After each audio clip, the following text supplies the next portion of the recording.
man. I really can't see shit. Don't you have fucking sunglasses? I don't be wearing no damn glasses out here. I don't know.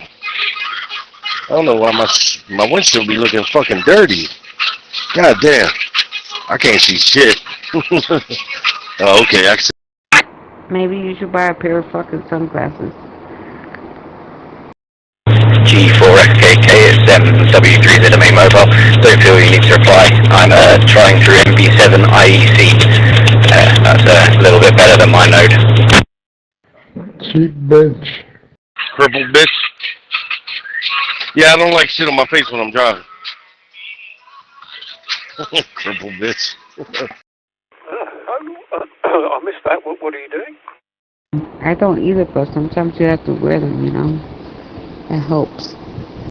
Well, I was just saying I've connected to MB7 IEC, which is in Cardiff, which gets out a little bit further than my one, so I've linked mine and that together, just temporarily. And fucking squint then.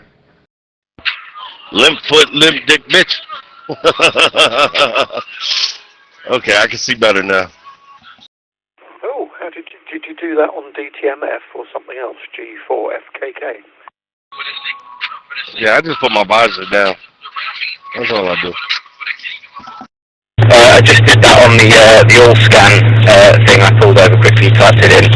I won't hold it long just in case anyone else is using it, but it works quite well. You did that all by yourself? Boy, you're a smart one. You shut the fuck up. You over there sounding like your goddamn dinosaur you got over there, bitch. Yeah, cracking signal now, so that's a good backup. G4FKK. Truck driver. Cripple. Yeah, I think pretty well. It's a bit quieter than I think I'm dropping out. How do you feed that dinosaur? Good morning, Wild Bill. Yeah. Abraham, the poster boy of the goddamn handicap sign. He models for that picture. That was famous last week. You were breaking up then quite a lot. So bad bit. All right, I'll get back to the curtain rail. I'll hear you later. G4FKK. Hey, Wild Bill. Top of the morning. Hola, Wild Bill. Good morning. Good morning, everybody. We just got up, got ourselves a coffee, and we're rolling out. And, 4 hours, got to run our ass off this morning. Where you at? God damn, this sun. Where you at, Wild Bill? Janesville, Wisconsin, heading up to Madison. We're going to top off the tanks and then head over to the Twin Cities. You in Wisconsin? Damn, nigga, wasn't you just in Pennsylvania yesterday?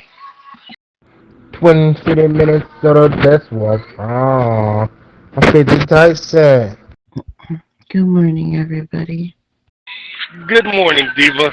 Morning, Troy. Hey, Troy, who did what to you, man? I want to know. Who did this shit to you, nigga? Nobody did nothing to nobody. Me and Diva had a nice, 4-hour date all by ourselves in here last night. It was wonderful. Oh, sorry. Good morning, Troy. Hola, Troy's here. Morning, Troy. You scoop up ahead. Good morning, Diva. Abraham, what is that on the blanket? What happened, Troy? I want to know. What happened, Troy? Gummy. Good morning, everybody. Y'all. I was trying to show Wild Bill a song that I made, and I hate the pictures. You and Diva weren't alone. You said, what is that on the blanket? La India and chocolate. Hey, look, Jersey. I made a gummy. You know what I mean by that gummy bear? Hell, man. But the crackers, they shot me last night, man. I can't think of their names no more. Troy, I was at the store about a week ago, and I look up and I see a sign that says crackers. And I'm like, what the fuck? I look around like, what the fuck? You talking about Paulie want a cracker? What type of crack are you talking about? The white crackers, man. Don't act like you don't know. So, okay, can you get your brain together? Because he's asking the question, what happened? Can you answer it? I think he just lost his shit. Literally, he was screaming about crackers, and then he was gone. I just told y'all I was trying to show Wild Bill a song that I made. And y'all was so quick to do what you had to do, man. Good country song about truck drivers. I was digging it. I never heard it before, but I was like, it's all right. But Wild Bill is not a cracker, so who was the cracker? I mean, you know what? Fuck it. Man, they called me nigga? Come on, man. He said, I hate crackers, and then he was gone.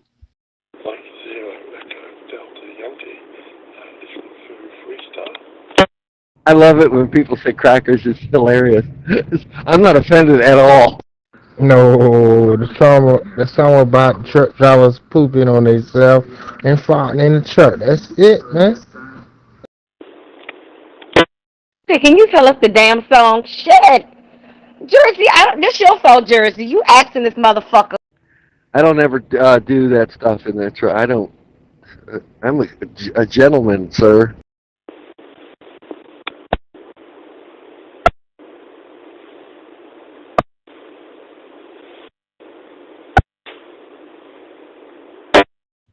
Who would want to listen to a song about pooping in trucks?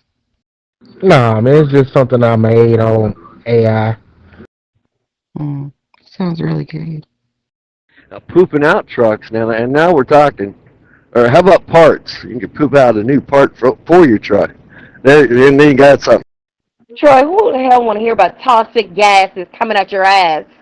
Who wants to hear about that? You? I think he was digging it. You was gonna be digging it too. So, yeah, it was a hit song. I wrote that. No, you mean it was a shit song, not a hit song. You forgot the ass in the front. Laney, are you still here? Listen to Troy shit. Yep, I'm still here listening. He's not talking about shit. This is the shit I'm talking about. That's probably why he lost his shit. I'm sorry. I was watching the video. What did I miss? Hey, can I just get the gist of what happened? Oh my god, that was the whole reason. You asked him and then you went off and watched a video? What's wrong with you? Okay. After the song, I just got halfway into it. I got prohibited by Bronx. And he... No, he was being a jackass. We were having a conversation in here. He played his little snippet of his little song, and we asked him to stop. And he wouldn't stop. He was being a smartass about it. So he got prohibited. I was here, and that's exactly what happened. Well, you were channel blocking, dog. I mean, shit. You broke a rule. Music's to be played when nobody's keying up. Well, if people are conversating, yeah, you take that shit to 9.0. Exactly, that's what I told him. I said, take that shit to 9.0. He still was keying up with his music, so Bronx took care of him. Shut up, Karen. Shut the fucking lie. Y'all wasn't even talking in here. They started talking after I played the music, man. They stupid. Whatever, I could sit here and send screenshots and fucking Jersey could see it. Why you gotta sit here and lie about shit? I did the same thing last night, blocked somebody for the same reason. Like, you know I can just go back into history, right, Troy? You do know that, right? Go back into history then. If I could, I would. But I ain't hear nobody talking on my end. You ain't always been honest, Troy. So, you were asking nobody to listen to your song. And you were keying up back to back with your damn song. Shut up. I keyed up one time. I'm tired of you talking to me. And you too, Abraham. When shit hit the fan, you ain't on my side anymore. Hey, you don't disrespect Miss Diva. Now, we found out some interesting stuff last night. Wet, I think was a real, like a singer at one point or something she was saying, which is wonderful. and Mrs. Invisible, a.k.a. Mrs. England or something, a Scottish lady, was in here last night cutting it up. It was funny as shit. She wants to get back in Illuminati. Elaine. Troy, look here. Combo is your fucking brother. You know what I'm saying? Please go confide in him. Yeah, she came back in here this morning looking for Eli and Simpson. Oh, they come over here to fight. Her and Joker. Shit's hilarious. Yeah, Joker came back in this morning too. Hell yeah. Who was looking for Eli and Simpson? Oh no, we was gonna double team fucking Eli. That's what we were gonna do. Invisible was. Yeah, the one that's from Scotland. Hell yeah. Oh god, that would be hilarious. That would be a show right there. From the sounds of last night, they've got some ammunition, and I want to be a part of this roast session. We gotta wait for the whole. Oh yeah, she already said she'll be back for Eli. Diva! KK, her and Eli already got into it. Yeah, this is nothing new, Diva. It's new to you, but yeah. I didn't realize your name's Diva now. Hey Diva, we got a second Diva in here, guys. It's Jersey, but his name's actually Diva. Hey KK. I'm going to speak to whoever the fuck I want, whether you like it or not. I don't give a goddamn. So there's that. Yes, you're Diva 1 and I'm Diva 2. Hey Jersey. Hey Diva 2. And how you doing, Diva number 1? I'm doing great. And you could at least let me key up and say hi to her first. She said hi to me, not you. Don't feel bad, Diva 1, because Diva 2 sounds like a man. No, I'm just playing. And that's not Diva. That's Tasmanian devil pussy. It's not gonna stick. Yeah? What character does this?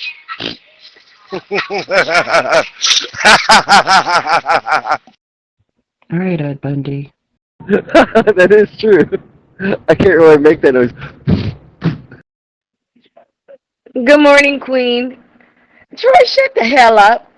I'll be Ed Bundy, I'll be motherfucking Al Bundy, I'll be whatever Bundy you want me to be. I'll be Paul Bundy, I don't give a fuck. Good morning, Wet. How you doing, girlie? Are they treating you right today? Or do I need to beat somebody up this morning? I already started this morning. I already dusted motherfuckers off this morning. Hell yeah. Oh, that's great. Now I don't have to worry about nothing today. And how you doing, Miss KK? We got, 3 more days before Thanksgiving. What are we thankful for? I am thankful that Thanksgiving Day is my off day. Woohoo! I'm thankful for Senator Eli. My pussy picking his fucking mod solo. Suck that bitch and have a good time with that there. Jack off with your fucking little fucking damn high yellow ass purple dick. I'm thankful for Wet Wets and her pussy picked Eli's mod solo. That's what I'm thankful. I do notice ever since he did that, Eli gone. Did you just say high yellow ass purple dick? Yes, I fucking did. That fucking purple Power Ranger fucking Prince looking ass motherfucker. There is a reasonable explanation why he is not keying up. He in the bathroom beating his shit. That pussy. Ew. I am also thankful for Diva. Aw. Why are you thankful for me? I too am thankful for Tasmanian devil pussy. Yeah, Jersey. He disappeared after the picture and shit. He never came back in here. I'm thankful for Jersey to have the room so everybody can communicate with one another. Even if it's a good day or a bad day, we still can communicate. You're thankful for meeting your lover Eli in here, Prince? Well, no, Diva. I think about that. That's a hard question. I'm thankful for being able to punch bitches in the back of their head. That's my finishing move on Mortal Kombat. But nobody is thankful for Combo. He sits to the bottom and look at us. But you know what? I'm real sad because you know what I'm saying, on holiday everybody get a meal except for him. He gets a meal, he just gotta eat last. That's all. He gets Salisbury steak. No, he gets flank steak. Another thing was you know, that you get the when I'm talking about the societal blood sucking vampires, emotionally blood sucking, not physically sucking blood. I'm sure they're out there as well, but there's these like misery absorbers where they want for some reason only to bring out the, like, you can have a big smile on your face and they say, oh, how are you doing with your, you know, like what I was on about earlier when I've got a friend who's got throat cancer. How are you doing with it? How's your throat cancer doing? I mean, oh my God, how do you navigate around them? How do you deal with them? I mean, the best way is to always think that, oh, them person are like really societally crippled. I wonder what did it to them. Because I know what did it to me. It was instead of out experiencing life, I just took drugs. So yeah, that really messed up my head. And now I'm gone through a period of recovery, and I keep reminding myself that, right, don't try and, well, try your best not to mess up this, like, because remember, you are a recovered drug addict. Even though you're not on drugs, you still had that real stunt in your development, because all you did instead of experiencing life and becoming a normal person is you just took drugs, took drugs and wrote HTML code, CSS and PHP. So I have any questions about HTML, CSS and PHP? Oh, I can sort that out in milliseconds, guys. Need any app, any website built, do it at the click of my fingers. But yeah, know how to talk to peers in a group setting. Know when is an appropriate time to say a goodbye or whatever. But I just like to get out of the conversation. If I'm in a conversation, I'm always thinking, right, when is an appropriate time for me to do one out of this conversation? I don't want to sit around here all day, back and forth, talking. Nigga gets artificial turkey. Artificial turkey. You fucked up. When I'm looking at a turkey, that leg is the only thing I want. That leg hanging off the side. I love that shit. You leave Abraham's foot the fuck alone, Wild Bill. Abraham, you better come back. Oh, God. The only motherfucking nigga that can pick on this goddamn black foot is me. That dead, no feeling, half motherfucking frostbitten foot from motherfucking 4 scores ago is me. The fuck are you talking about? 407 years ago, our forefathers Abraham brought upon this nation a black foot. Talking about that frostbit foot. Yeah, there you go. Wild Bill's the one that gave you that name, nigger foot. Now that foot's got frostbite. It's got a stop, Jersey. Hey, Abraham, you starting to think like that damn bird over there in that cage, man. Every time. Oh, I got your picture, Abraham, but you gotta trim the beard, you know. Trim it down a little.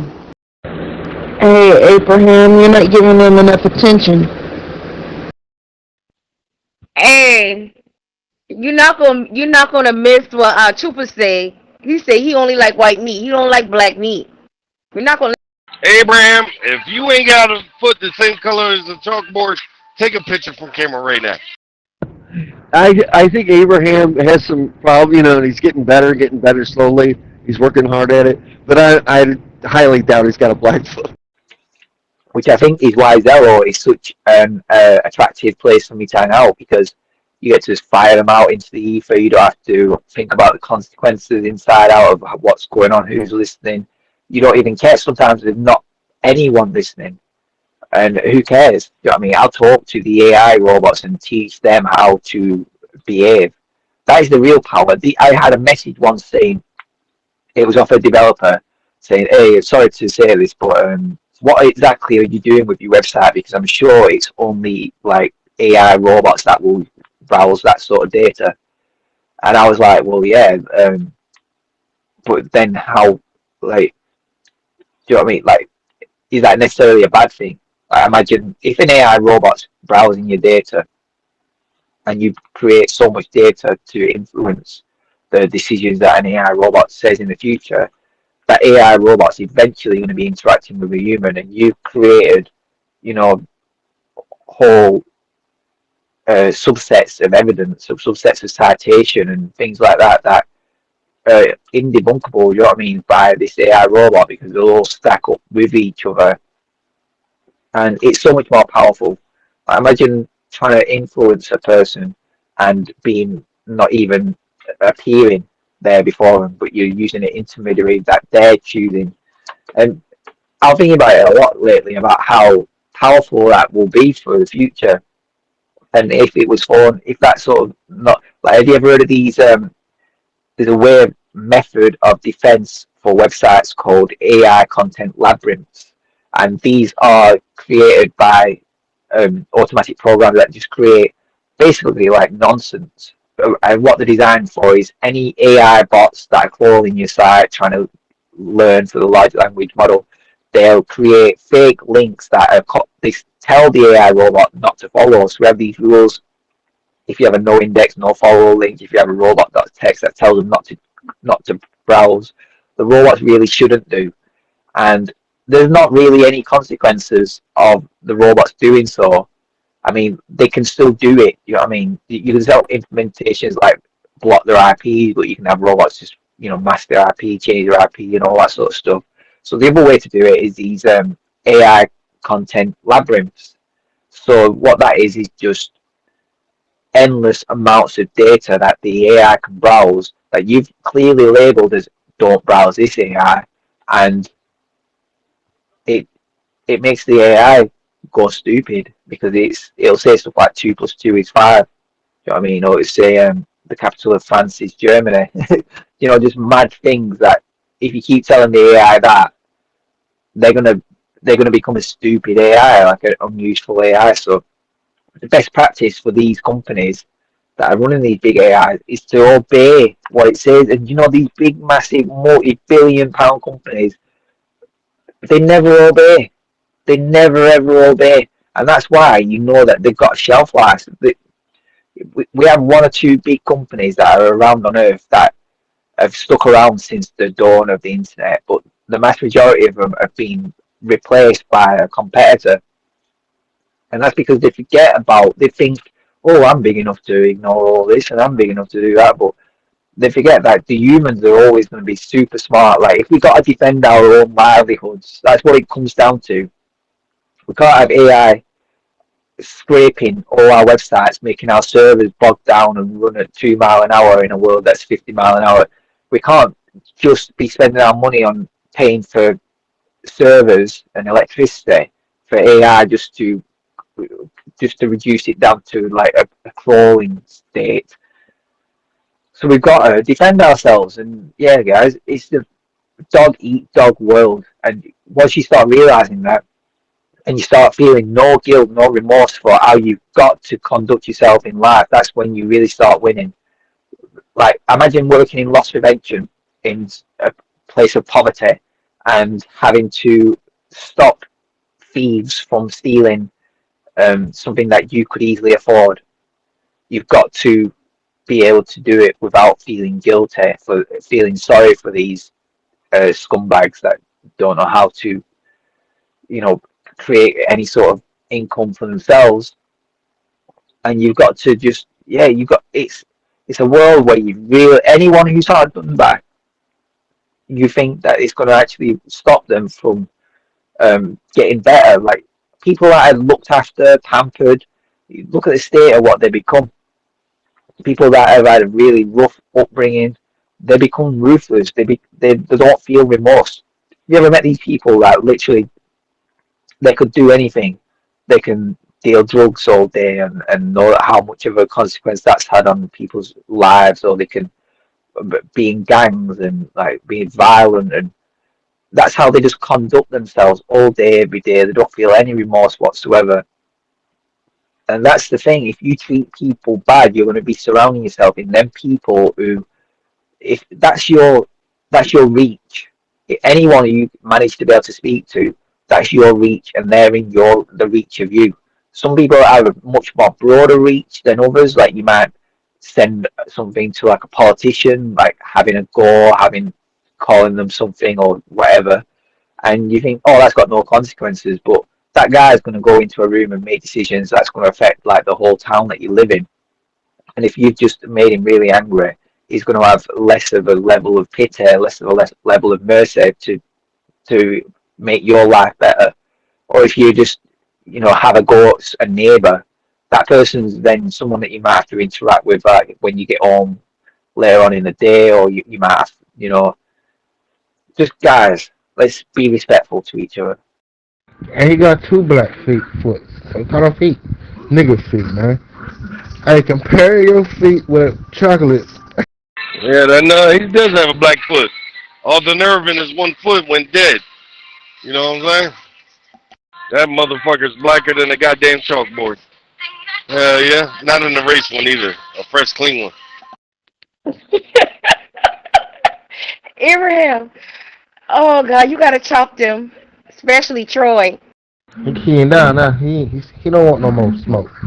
He don't want no smoke. I feel bad for Troy. I feel bad for you, man. You think like a bird, man. Think like a bird, man. You stuck on Trump. Hey, Troy, only I'm allowed to talk shit about my brother, you motherfucking 65-year-old fucker. I didn't know that was your brother. No one of y'all look alike. Oh, you got jokes? You know what you look like, right? Oh, Grady from Sanford looking ass motherfucker. You look like you pre and post diabetic, nigga.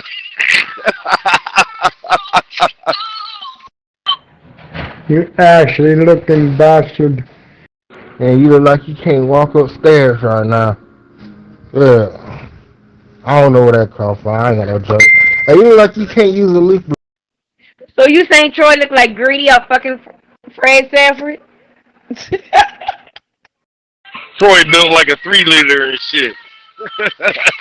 You ain't gonna be talking shit about my brother, nigga. Golf 7, Uniform November Foxtrot. Golf 7, Uniform November Foxtrot. Listening. Now, Grady, I told you not to be trying to make jokes. You ain't funny, you big dummy. Dummy number 1 and dummy number 2. Where's Combo?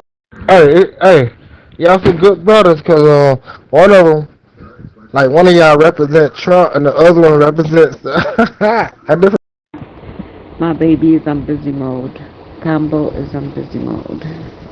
Wait, why you let your brother be a Trump supporter, man? Huh?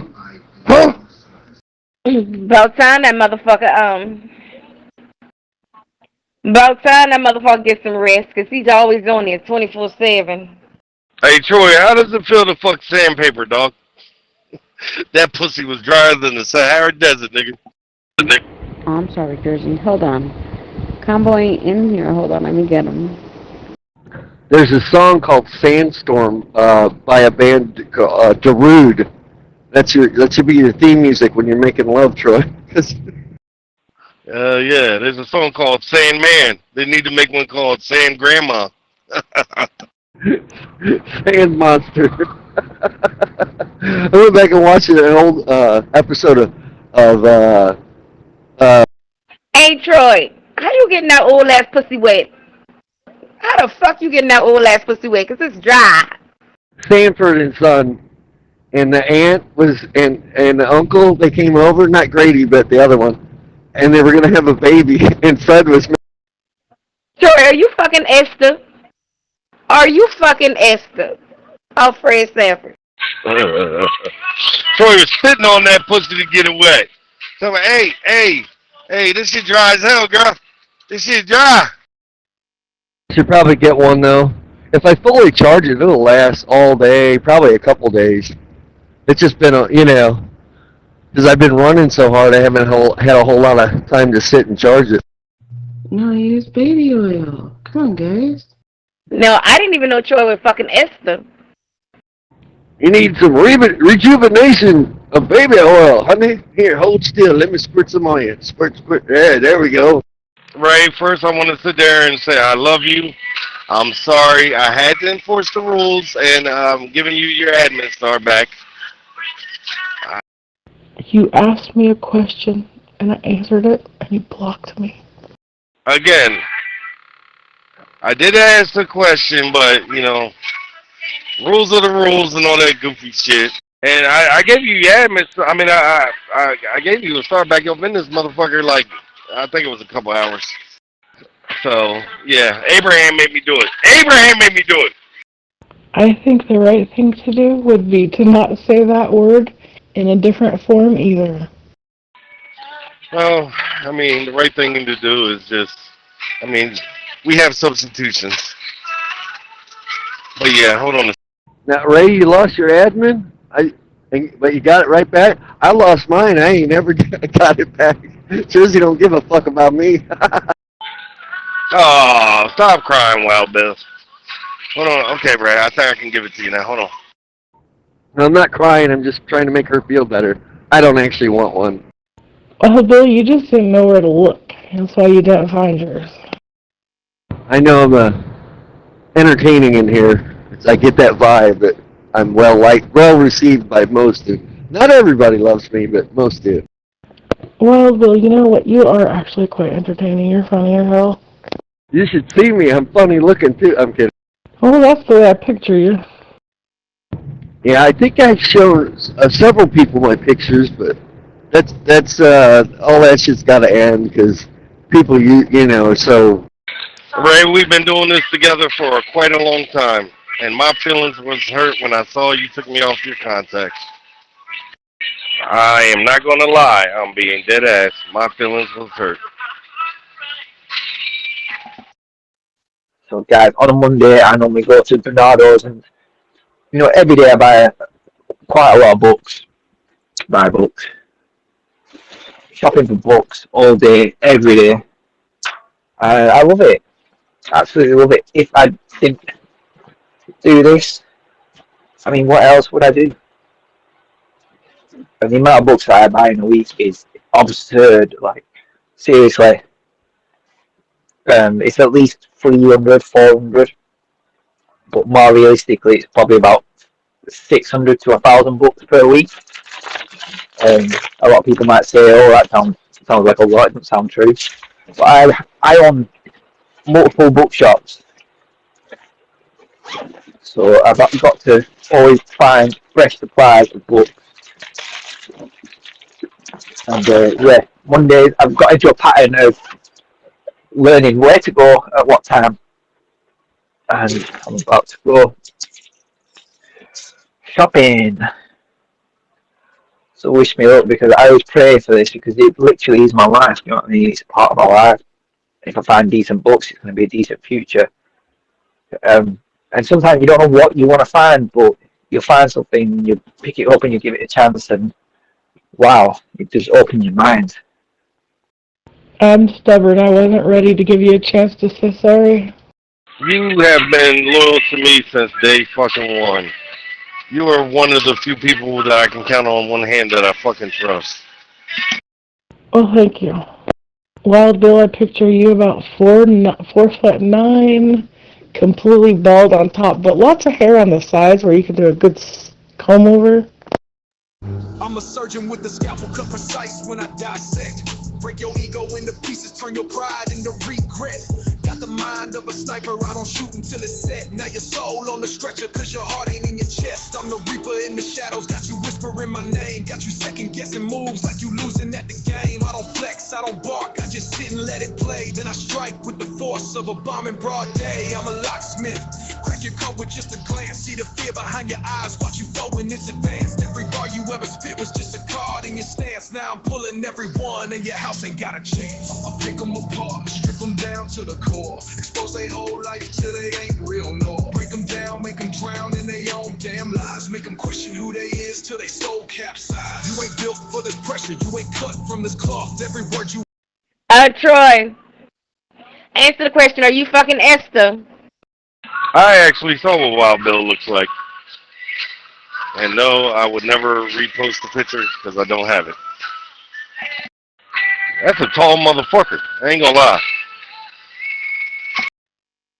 I would trust you, Jersey, and you can trust me. I'm not going to burn you like, I just don't have that in me. Oh, I do trust you, Wild Bill. You're honest. You know what I mean? You're a very honest person. That's a rare commodity. Well, I would say I'm honest to a point on here because, you start getting personal life shit, then I don't want to go there, Yeah, but that has nothing to do with you not being honest. It's just you prefer not to talk about it because it'll expose yourself, which is understandable. Yeah, in a nutshell. That's a good way to put it. Monday, November 24, 2025. Time is 8 a.m.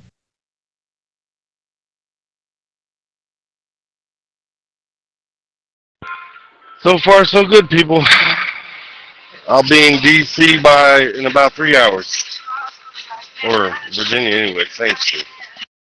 Don't look at the time, Jersey, because, you'll think it's going slow. I can't see shit right now. The goddamn sun's on my face. This is what I was trying to avoid. He keep talking about this damn sun. Yeah, because right now he's getting hit by the sun hard. And over here it's 52 degrees now, Jersey. It's getting warmer. It's 6 a.m. in Arizona. This is 50,000 unstoppable watts. I guarantee every one of you women seen the sun in my goddamn eyes, y'all would fall in love and melt like butter. From the Sky News Centre at midday. It's understood the UK's budget watchdog will downgrade growth every year for the rest of the Parliament. Ahead of Wednesday's budget, business groups are calling for stability to allow for investment. Julian Metcalf is boss of Itsu and founded coffee chain Pratt. There's no doubt the industry's been terribly badly affected by these three, the headwinds and the taxes, etc., etc. I think it's sad because people should be able to go out. I think going out to eat and drink should be affordable, and it's becoming not affordable. Chancellor Rachel Reeves will confirm higher average wages will push up pensions from April by more than inflation. There could be changes too for council tax. European officials have welcomed progress made in US proposals to end the war between Russia and Ukraine. The talks in Geneva have been described as the most meaningful so far. David Cameron's revealed he was treated for prostate cancer and has since been given the all clear. He's now joining calls for a targeted screening programme. That's something being campaigned for by entrepreneur Nick Jones, whose radio interview led to the former Prime Minister getting checked. Obviously delighted for David. I think it's a shame that it takes a radio programme to get someone screened. And who goes and self-checks? Who wants to go to the doctor and say, can you check for this? You usually go to the doctor when you have a pain. Recycling giant Unimetals Group may fold as early as tomorrow, threatening 650 jobs as Christmas approaches. Sources tell us a search for a buyer has failed to produce a deal. Former England cricketer Stuart Broad says they were outsmarted by their Australian hosts during the first Ashes test. Ben Stokes' side were hammered inside 2 days in Perth, losing by 8 wickets. And the I'm a Celeb camp in Australia has been briefly evacuated after a warning of giant hail and destructive winds. Contestants were moved to the Bush Telegraph area temporarily. That's the latest. I'm Faye De Silva. Those hazel eyes. You know what? Nothing. Yeah, they I don't know if they're hazel right now, but they change from time to time. They're like a greenish color, then they go to hazel. Shit, when I was younger, my eyes were like really fucking bright. Eli got some pretty eyes too. I ain't even gonna hold you, but that's not here or there. But yeah, Jersey got some beautiful eyes. Oh, your man got hazel eyes too. Ernesto. Yeah, Jersey got hazel eyes. Cause, Got that recording wet. Wait till that nigga come in here. I'm gonna play that audio for him and he gonna say that motherfucker. 801, got it. Have any of you ladies ever donned the contacts with like the wolf eyes or the snake eyes or anything? Those look fucking wild, right? Oh, I know what you're talking about. I think that kind of looks sexy on chicks, though. Yeah, they do. But some men like that shit. Like, that's like sexy to them. Yeah. If you're going out on night on the town and you want to get laid to 100%, just pop those puppies in and some dude will be thirsty as shit for them. Yeah, and then some guys be like, her eyes are scary. They can't look into her eyes or whatever. I'm one that I would probably like it. I would probably like it a lot, actually. Quite frankly, you're listening to 50,000 Unstoppable Watts. Fake handshake with a blade. Play wise Zelda, but your soul been frayed. All bark, no depth, just dead in disguise. A shadow of a man built on ego and lies. Slick suit, cheap truth, thinking age makes you right. But you fold under pressure like you scared of the night. Your whole empire, smoke, mirrors, and myths. Raised a house full of chaos, then dipped when it shifts. You play patriarch, but you crumble on cue. Talk loud at the table, but the fam see through. You ain't father respect, just resentment and rage. Now your legacy's a punchline on a mic center stage. Cut the strings, I see the tremble in your hands. You a puppet of pride, not a man who stands. All them years, but you still just cling. Barry ain't a rock, he a puppet on strings. Puppet strings, fake control, fake power. Frontin' like a king, but you fold in cower. This ain't age talk, this is truth that stings. You built a name on nothing, now the reckoning rings. Remember Sunday smiles and weekday shade. Backhand compliments like venom you sprayed. You judge from a pulpit built on bad habits. Criticizing men who actually raised their kids tragic. You played wise sage, but the wisdom was rented. Used guilt as a leash, every word double scented. You wanted control, not connection or trust. Now your name gets brought up with a layer of disgust. You ain't mentor, you ain't pillar, you a rusted frame. A relic of resentment, wearing shame like a chain. Talk legacy, loyalty, but never gave grace. You just passed down fear with that look on your face. You ain't blood to me. You wore a mask. And when I peeled it off, it was empty underneath. So here's to the man who played God in a chair, but disappeared when real ones needed him there. You ain't lose me, Barry. You revealed your worth. Now every line I drop puts your pride in the dirt. You had your shot.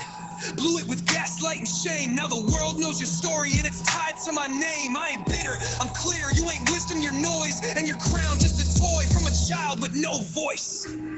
The strings are gone. The show is over. You never had the power. You just fooled yourself into thinking you did. Yeah. I want some oyster today. I do want that.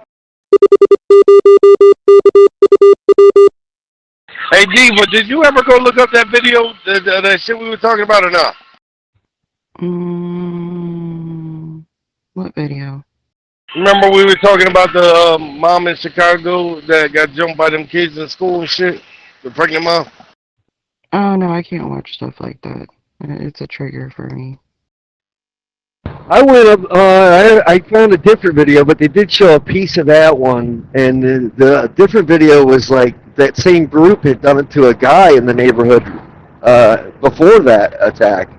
Yeah, they did it to another lady's son and shit. And he's autistic. Yeah. Yeah, I know which one. I know which dude you're talking about.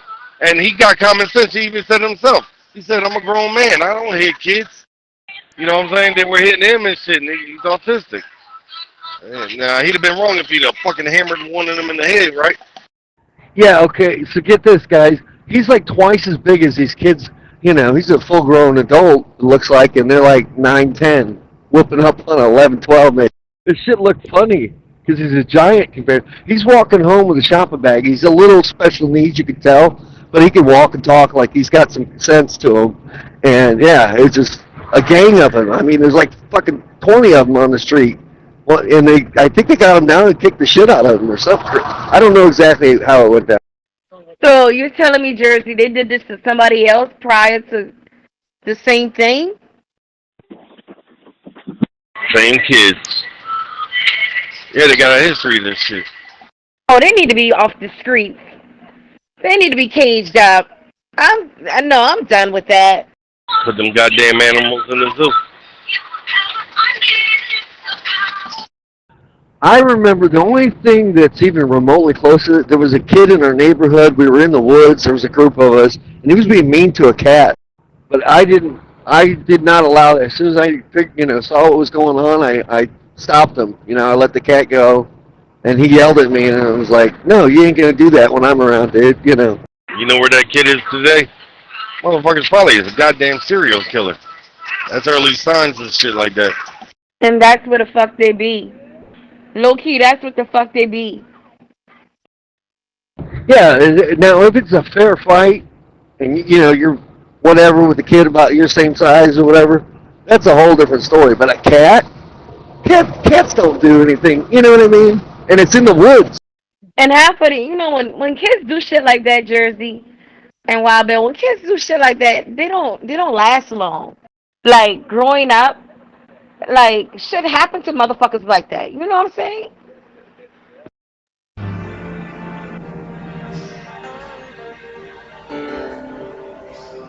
It is what it is, the way it's gonna be.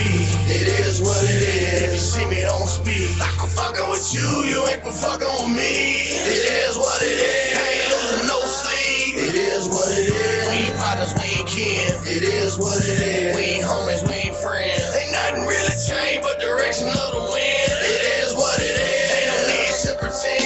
It is what it is, the way it's gonna be. It is what it is. If you see me, don't speak. Like I'm fucking with you, you ain't been fucking with me. It is what it is. I ain't losing no sleep. It is what it is. We ain't partners, we ain't kin. It is what it is. We ain't homies, we ain't friends. Ain't nothing really changed but direction of the wind. It is what it is. It is what it is, motherfucker. See, we ain't partners, we ain't friends, we ain't kin. And really, we ain't never even gotta speak again. So you can tell them, people, you're old with whatever you want. But you and I know what's going on.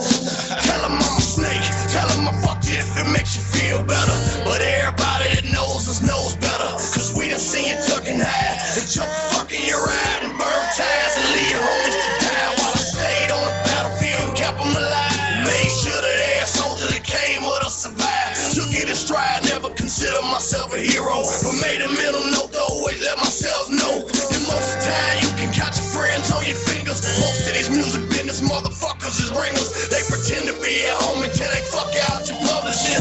Ain't got the nerve to wonder why I don't fuck with them. It is the way it's gonna be. It is what it is. If you see me, don't speak. Like I'm fucking with you, you ain't been fucking with me. It is what it is. I ain't losing no sleep. It is what it is. We ain't partners, we ain't kin. It is what it is. We ain't homies, we ain't friends. And I had zero fear of that guy being mad at me or beating me up. I didn't give a fuck. And he didn't do anything. I didn't care if he did or not, And nobody ever fucked with him in my neighborhood. I don't know why. I had older brothers. Oh, probably because you were abnormally tall, motherfuckers. Let's start there. You're not a short motherfucking dude. And back then, I didn't hit my growth spurt till I was like 16, 17. I grew like an extra foot. not that much, but you know what I mean. From like 10th grade to... I wasn't done growing until I was out of school, I think. Yeah, it was weird. Damn, my ears just popped and shit. That should be hurt. You don't have any gum? I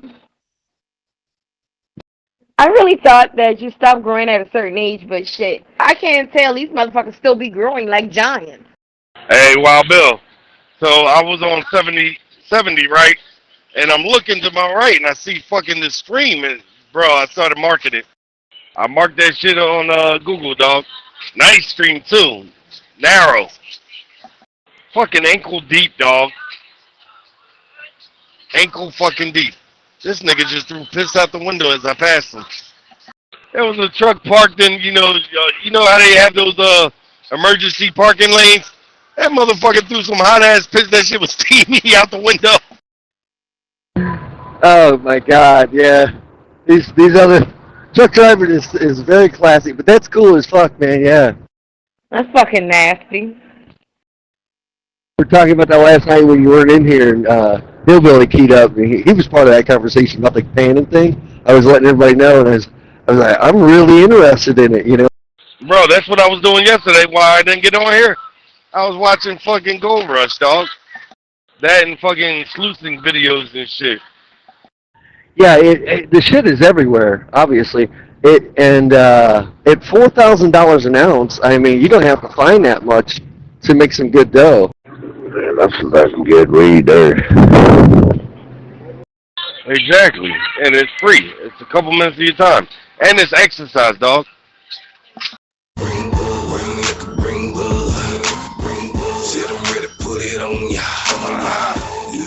California, round up, buddy been winning. I ain't getting to the city in a minute. Got some bitches on the down getting ready. Bringing Henny and Ciroc and some Remy. Backwood, roll it up and need it. Check up in my cup, getting weeded. Bodies in the party showing love. Turn this fucking house into a club. The pictures on the wall off the meter. Got the kids, strawberry, limerita. Bad body hanging on my feet. School teacher named Nina, she a diva. Yeah, sitting all alone. Time to hit the liquor store. These trees that I can blow. Not a copy full of low. I'm passing up another looks like a little stream and shit. But there's nowhere to park.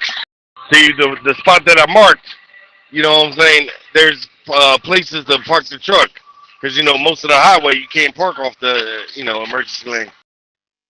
Yeah, that might be worth something if you put a whole network of maps together and stuff like that, you know, depending on how much time you got. Because other drivers could use that, or other enthusiasts, and walk it a little further, walk it 5 minutes down the creek and then try it there, be a mile away. Look, if I had equipment right now, even just a sleuth pan or something, I could have been motherfucking, doing that for 2 hours because I got 2 hours to kill. Yeah, and what was the gold rush back in the day? And Colorado had a bunch of it. It was out in California somewhere. So if you... Good morning. I'm hoping for a very good report from Dougie Girl and all that. Today, Lord, take care of Top Gun and Dougie Girl and the whole family, Lord. And I pray that all would be well. They could celebrate with their family and have joy and happiness. Lord, take care of them all. Lord, I thank you for Top Gun and what he does here, that he gives us a platform to speak on.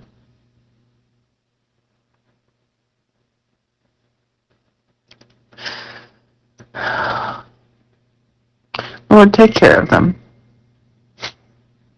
In Jesus' name I pray. I'm going to read a little bit. Well, maybe not a little. Maybe more than a little. I don't know. I've been looking up something, and without measure, that's what I looked up, without measure. One said, hell opens her mouth without measure. But this is a better one. Okay, 2 Corinthians 10. Now I, Paul, myself, beseech you by the meekness and gentleness of Christ. Isn't that wonderful? Meekness and gentleness of Christ, who in presence am base among you, but being absent I'm bold toward you. But I beseech you, that I may not be bold when I am present, with that confidence wherewith I think to be bold against some, which think of us as if we walked according to the flesh. There's people probably thinking that you walk according to the flesh, and that what you do is just from your own mind. But we're seeking the Lord. For though we walk in the flesh, we do not war after the flesh. I don't have any wars going on. For the weapons of our warfare are not carnal, but mighty through God to the pulling down of strongholds. I think that's great. And there is a song. For the weapons of our warfare are not carnal, but they are mighty. Yes, they are mighty. The weapons of our warfare are not carnal, but they are mighty through the Holy Ghost. Yes, they are strong to the pulling down of strongholds. Yes, they are mighty. Yes, they are mighty. For they are strong to the pulling down of strongholds. Yes, they are mighty in the Holy Ghost. Yeah, and there's another one. The next verse. Casting down imagination and every high thing that exalts itself against the knowledge of God, and bringing into captivity every thought to the obedience of Christ. And that's also a song. Casting down imagination and every high thing that exalts itself against the knowledge of God, bringing into captivity every thought to the obedience of Christ. And having in a readiness to revenge all disobedience when your obedience is fulfilled. So you have this revenge in you, that you want to get rid of all disobedience. That's disobedience in you, not other people necessarily, but in yourself.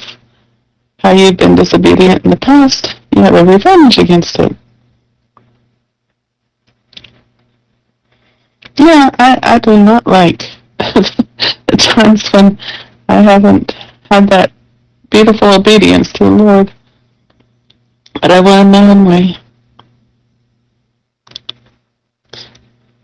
Do we look on things after the outward appearance? If any man trust himself that he is Christ, let him of himself think this again, that as he is Christ, even so are we Christ.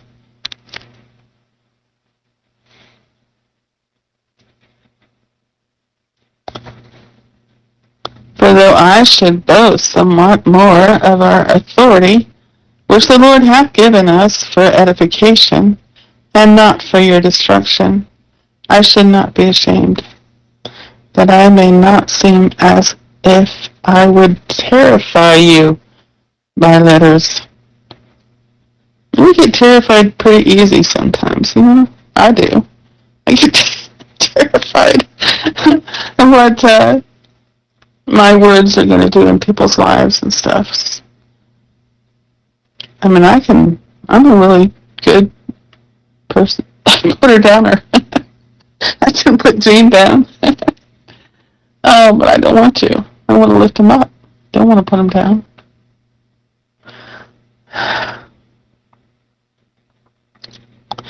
For his letters, say they, are weighty and powerful, but his bodily presence is weak, and his speech contemptible.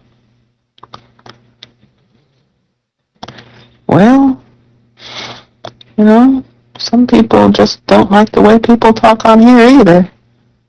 You know, when some people start reading the Bible, it's like, oh, do I have to listen to this? Not naming names.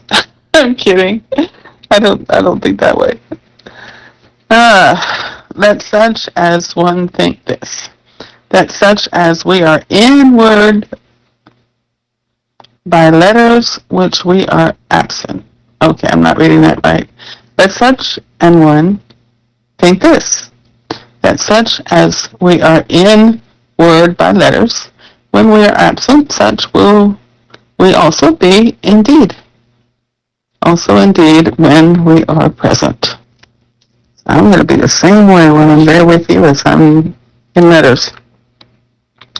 For we dare not make ourselves of the number or compare ourselves with some that commend themselves, but they measuring themselves by themselves, are comparing themselves among themselves, are not wise. Okay, that is a lot of themselves. For we dare not make ourselves of the number, or compare ourselves with some that commend themselves, but they, measuring themselves by themselves and comparing themselves among themselves, are not wise.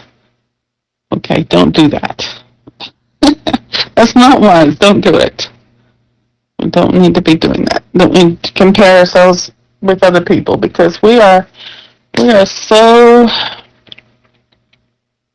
intricately, we're amazingly made. You know, each of us is formed by God. He put what he wanted to into us. He built our personalities. And to hate God's handiwork would be a very bad thing to do. You don't hate your personality. You have to let God's love in and agree with his love for you, so that you love yourself in agreement with his love for you. You love other people in agreement with his love for you. It's all coming into agreement with God.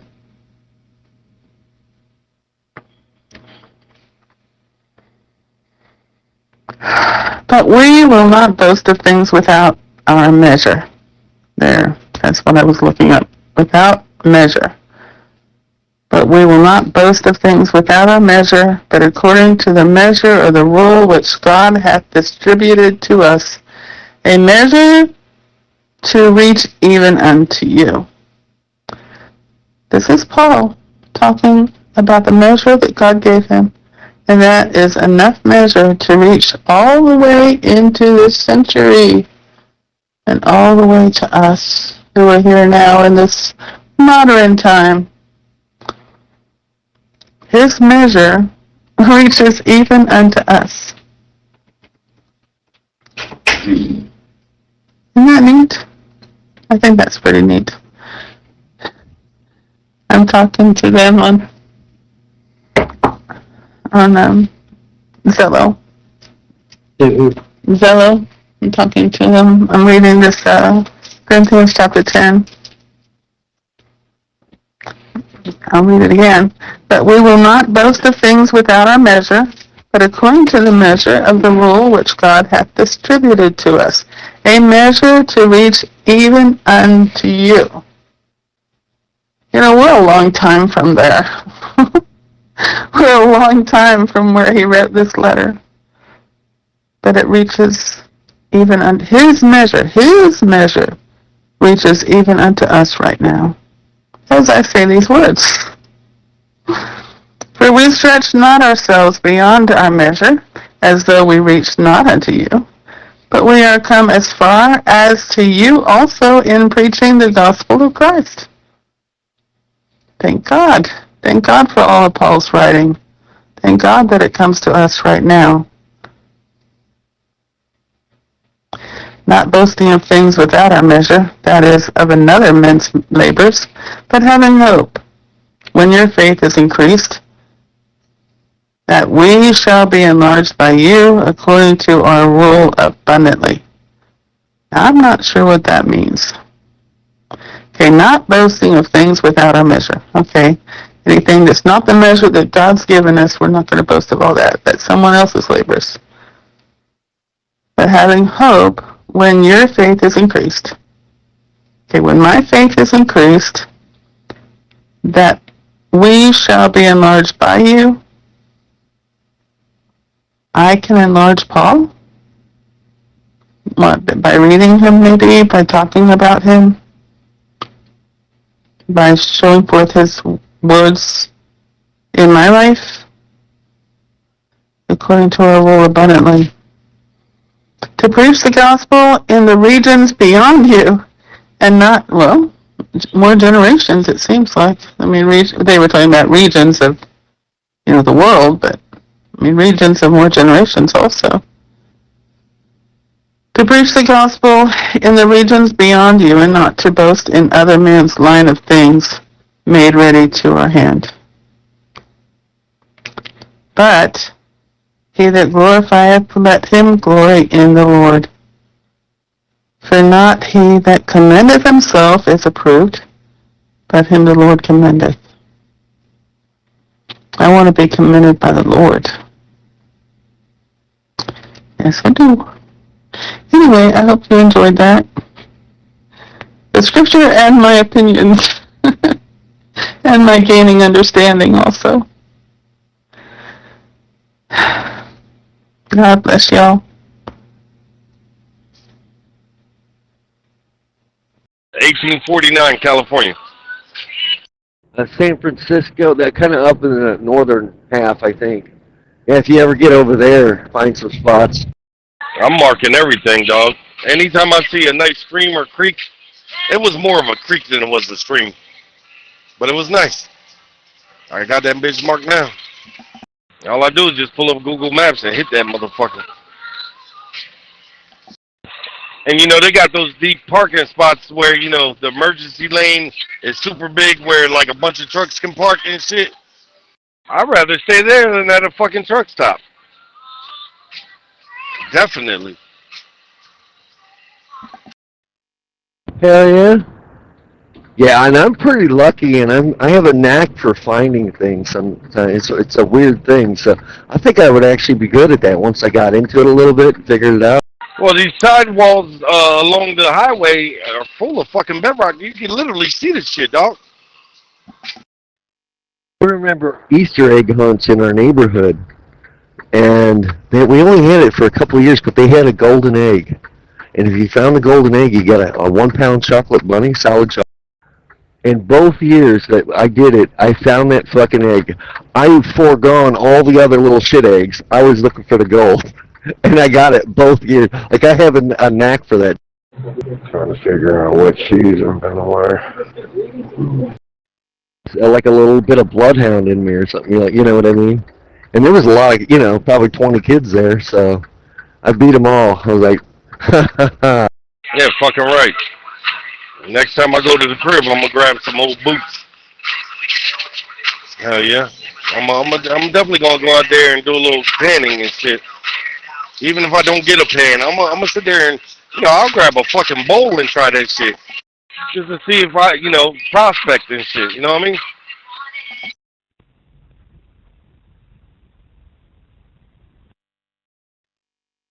Yep, 10-4. Yeah, I've always had that little bit of competitive thing about me to try to be the best, and usually I am. Once I set my mind to something, I get really good at it. I think I'll wear these Reeboks. Right? Go with the Reeboks. Yeah, I can't wait to get off this fucking highway. Oh, I hate this fucking shit, man. It's no fun when all you're doing is twists and turns, man. This is probably the worst highway in the fucking country, bro.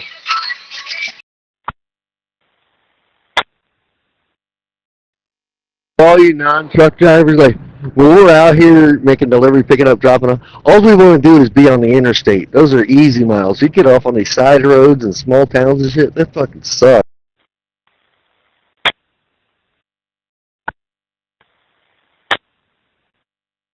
I'm guessing Ashley got banned again. They just got a GPS like a couple days ago. Yeah, I'm hoping for the best for them. So yeah, they can make some real good dough if they get some team runs going. That's what they're doing. They're teaming. Yep.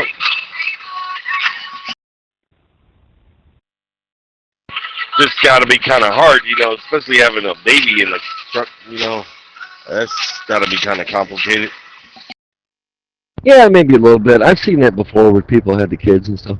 I met this TA in Madison. Gonna grab a splash of fuel. I'll be back in a little bit. We shall be here, brother. We shall be here. Oh, shit. Let me pass this nigga up. Yo. Hell yeah.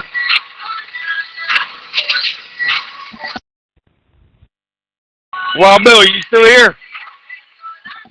He said somebody have to do something, get something. Hey, La India going?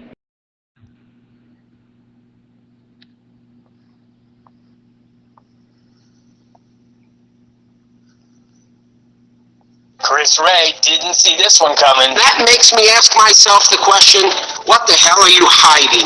During a House hearing, the congressman asked simple questions that exposed major inconsistencies in the FBI's January 6th investigation, and then played a clip that left Ray completely speechless. I want to turn my attention now to this fella, this character, Mr. Ray Epps. He was encouraging people the night prior and the day of to go into the Capitol. Play the clip, please. And today, we're covering it all. By the way, we just launched this channel, and we're going to focus solely on debates. So if you believe truth isn't partisan, hit that subscribe button, and let's jump right into it. This character, Mr. Ray Epps. We've all heard of him. We've heard of Mr. Ray Epps. He was number 16 on your FBI most wanted list. He was encouraging people the night prior and the day of to go into the Capitol. And Mr. Ray Epps can be seen at the first breach of Capitol grounds at approximately 12:50 p.m. Play the clip, please. You need to go into the Capitol! You need to go into the Capitol! You're going to the Capitol! We're on top of war! It's not correction! Let me spread the word! Alright, no, there you go. One more. Yeah, so we go up there? No? Are we going? Are we going to get arrested? Can we go up there? You don't need to get shot.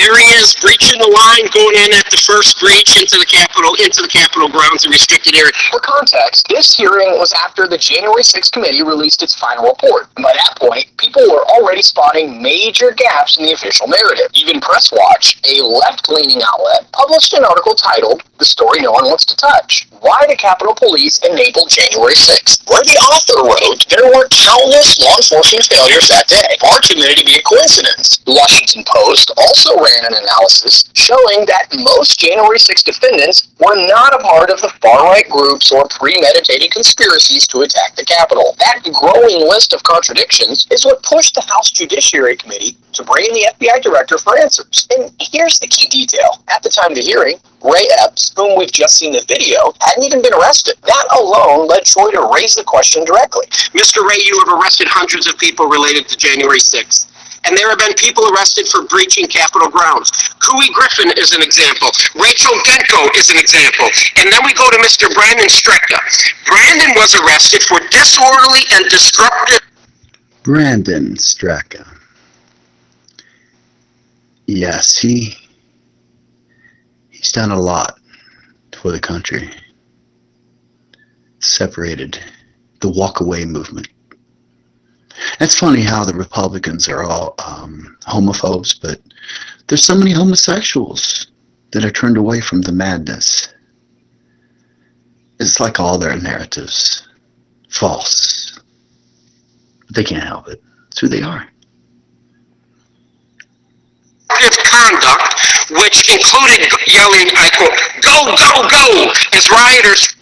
Oh yeah, meanwhile, Tina Peters is still in prison for questioning Arizona's election.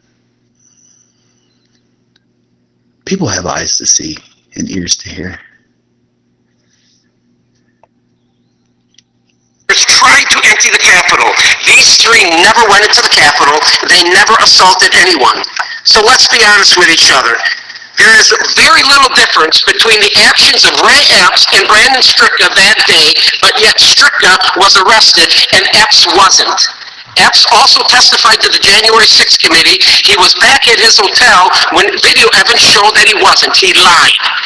He was on the Capitol grounds just as Brandon Stricker was. Epps even texted his nephew at 2:12 p.m. and said, I quote, I was in the front with a few others. It was on the video. I also orchestrated it. Yet, despite everything Tony mentioned, Ray Epps ended up with just a year of probation, in addition to being ordered to pay a $25 special assessment and a $500 in restitution. Now, we're not here to speculate, but that outcome raises serious questions, especially when so many others received harsher sentences for doing far less that day. Couple this with the fact that we now have an Inspector General report that revealed 26 confidential human sources from the FBI were in Washington, D.C. on January 6th, of whom 4 entered the Capitol, 13 entered the restricted area around it. Troy was sure to point out that to Director Ray. And needless to say, he didn't hold back. But before we play that, a quick reminder. We just launched our merch store. It's amazing, you're gonna love it, and every purchase helps us continue bringing you the stories that the media tries to bury. So, make sure you go check it out. Now back to the video.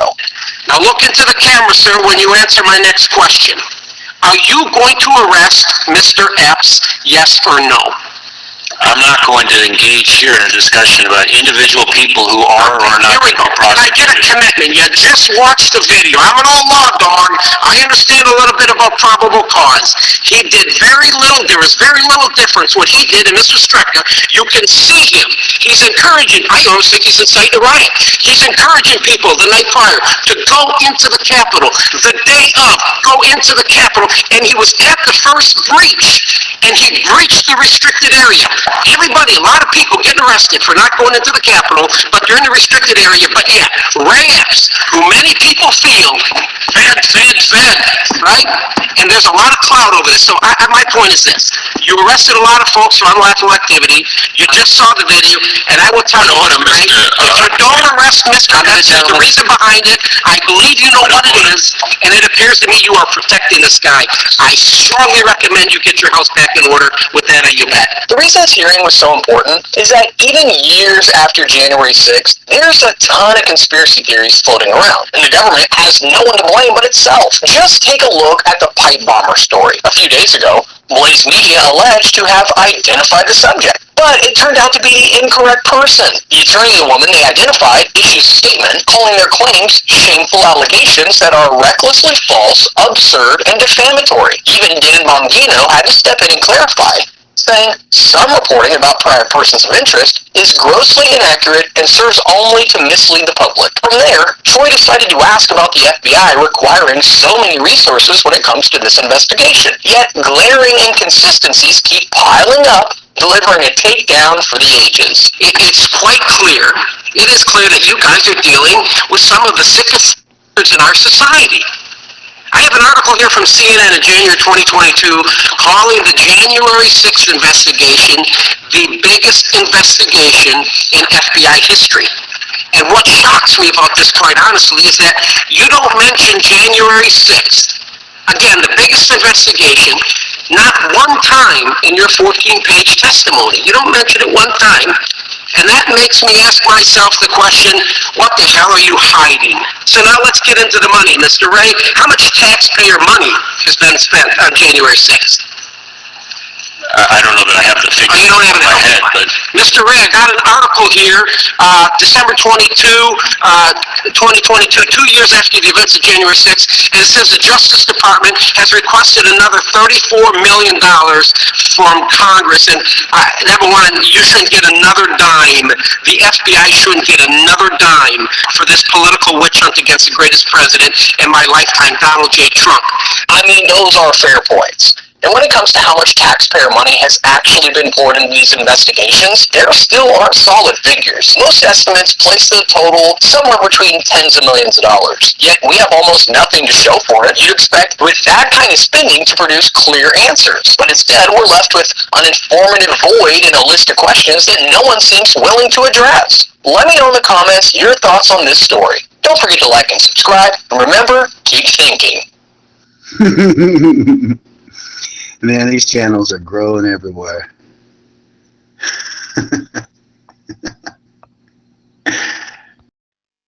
Just getting out of the truck, walking up to the thing to pay for fuel. I'm gonna hit you up. Hold on a second. He said he was gonna grab some fuel and he'll be back. kind of listening, but I got everything with me right here. Got to remember my pump number. You ever go up to the fuel island and not know your pump number? That's embarrassing. Yes, and had to come back outside and go back in and tell them the number. Yeah, been there, done that. Maybe I wasn't getting a signal in there. I didn't hear anybody talking. Walking back out to the truck now. Nobody wasn't talking. I had to charge up this headset last night. It was dying on me. I put about a 45-minute charge on it. And it should last a while. So when you charge it, how long does it last? How long the headset last? And do you have a backup headset? That's what I said. He needs a backup headset. I believe all truck drivers should have a backup headset. You know what I'm saying? One on the charger and one in use. So it never go dead. You know what I'm saying? When it goes dead, you already got a backup. Yeah. I'll do that one of these days. That way, if one breaks, I'm always set. And I've had this one for a couple of years, so she's been pretty good for me. So yeah, that's a good idea. But I was gonna say something. Oh, I need to get this truck washed. I get a free truck wash every once a month, but I haven't had any time to do it. It's fucking crazy. I know, you stay rolling. They gotta have one of their trailers on. That's the only stipulation. So maybe when I'm heading over to Jersey, is that, I have a little more time then maybe. I don't know, we'll see. You love North Carolina. Yeah, I stayed the night in Madison or Janesville. I'm up here in Madison now, Wisconsin. I gotta cut over 90 to 94 over the Twin Cities. I'll be there a couple hours, or 3 or 4 hours. Okay. Good morning, my fellow Americans. Let me quit. Good morning, Grand Rising. Good morning, beautiful. How's my nephew? I hope you're well. You sound good and rejuvenated. I love it. So yeah, I'm about to relax. Yep. Finna make me some hot cocoa. You gotta put us some breakfast on. You know I like when you cook breakfast. Oh, tell me it's crazy you say that. Because the father of my child gonna call me, Thorson, you up? Like, yes, I'm up. He was like, good, because if I would be there, you would be cooking breakfast right now. I was like, duh, don't I always cook breakfast? Listen, since I know you be in the kitchen fixing shit from fucking scratch and making motherfucking shit. Making them pots clack clack. And them fucking eggs. Easy over. And beautiful. And the meat on the side. Let's go. I just put out a PSA to my family because I had a couple of my little cousins tell me some, cousin, will you make my dressing and my macaroni and cheese for Thanksgiving and da-da-da? I'm like, for real? And cause I only have one child, pregnant with my second one. So look, I'm talking about these are cousins that got 3-4 motherfucking children. I'm like, bruh, I'm finna have to motherfucking get me a motherfucking, God wants weed. God wants crack. God wants slavery. God wants his money back. But I'm like, man, y'all gonna pay me for this shit. Every fucking holiday that come around, I'm the one that's in the motherfucking kitchen. Let me tell you something. Each family got them cousins that never been in the kitchen when Granny was in the kitchen teaching us all kind of fucking shit. Some motherfuckers was there, but they still didn't catch on what Granny was teaching. You understand what I'm saying? I didn't want to take the time to learn motherfucking shit. But sit there with the caca ha ha laughing all fucking day, but they ain't catching shit. Now push coming to shove, they can't even fucking boil water, or they can't even fucking cook fucking cabbage or any motherfucking thing. But meanwhile, we learn and we soak up every motherfucking thing. And here it is, they want us to do it. Look, when grandma, I was about EJ. Yeah, I was at least about EJ's age when my grandma, we were all sleeping in my grandma's house that day. I'll never forget it. She was like, y'all wake up. She was like, y'all come in the kitchen. Y'all finna learn. The first thing she taught us was how to bake biscuits from scratch. Like how to make biscuits and do all that shit and how to do it from scratch. Wow, because it was 18 of us. My grandma at that time had 18 female grandmas. Well, Bill, accept my flag. Cherokee, good morning. I mean, in real life, we don't need participation trophies. We need winners and losers. Eli might have something to say about all that. Grand Rising. So it's 18 of us, and it was only like 5 or 6 of us in the damn kitchen with her. So as everybody grew up, got older, got their own families, whatever, I was the one that took care of my grandma and my great grandma until they passed away. So therefore, I'm talking about there's not a day that I went over there cooking. There was not a day where I went over there doing something. And every time somebody walk in grandma's house, they'll call my name. Oh, I know she got to be in the kitchen, and here they go, all rushing in there, just to sit in there and talk to me and watch me cook. I'm like, bro, y'all some serious. Oh, hold up. Let's don't talk about pictures. Hold on. Let me find that picture with the get out of jail pants that he got. I'm actually surprised with you, Cherokee. I am surprised right now. I thought you would have been all over that shit that happened in Chicago with that pregnant woman that had autism. Autism. God, sickle cell. Talking about the woman that got beat up by the motherfucking little ass kids. She had sickle cell and she couldn't save her kids. Yeah, she didn't get beat up by little kids. She got beat up by goddamn fucking devils. They ain't kids. Fuck them bitches. They done moved her out of the neighborhood. Her kids are going to, they got transferred to a different school and everything. She's pressing charges on the parents and the kids. Oh, I know. And she's suing them and the school. Then one of the little girls gonna get on there crying to me. I'm sorry. Bitch, you ain't motherfucking sorry. You sorry because now you finna get in trouble for it. Yeah, but the one that did that, she had a smirk on her face. She covered her face up and you can see she was smirking and shit. Yeah, fuck that bitch. I hope her and her... I hope all of them get what they deserve. Every single one of them. I hope they prosecuted them to the fullest extent. Like, bruh, y'all just motherfucking hit a woman that literally just got out of treatment for motherfucking sickle cell. Her body was weak. And the fact that she was showing that she didn't even want to touch y'all even though she could, that's what made the story even better. That's what made everything play out in her favor because she didn't hit y'all back. And I know she could have. Yeah. Motherfuckers in Chicago was like, yo, we looking for you and your kids. Said that to all the parents. And I hope they find them. I hope they find every last one of them. And I hope every time somebody find them, they punch them in their fucking face. I guess somebody used Shamar as a reference because they always talk about how Shamar's body is like the disability he got. So Shamar got on the internet. He was like, this is sad. He was like, just because y'all made a reference about me, he said that he's finna go motherfucking help the family out. Said that he was finna donate to the family and everything. What an NAACP at? What at?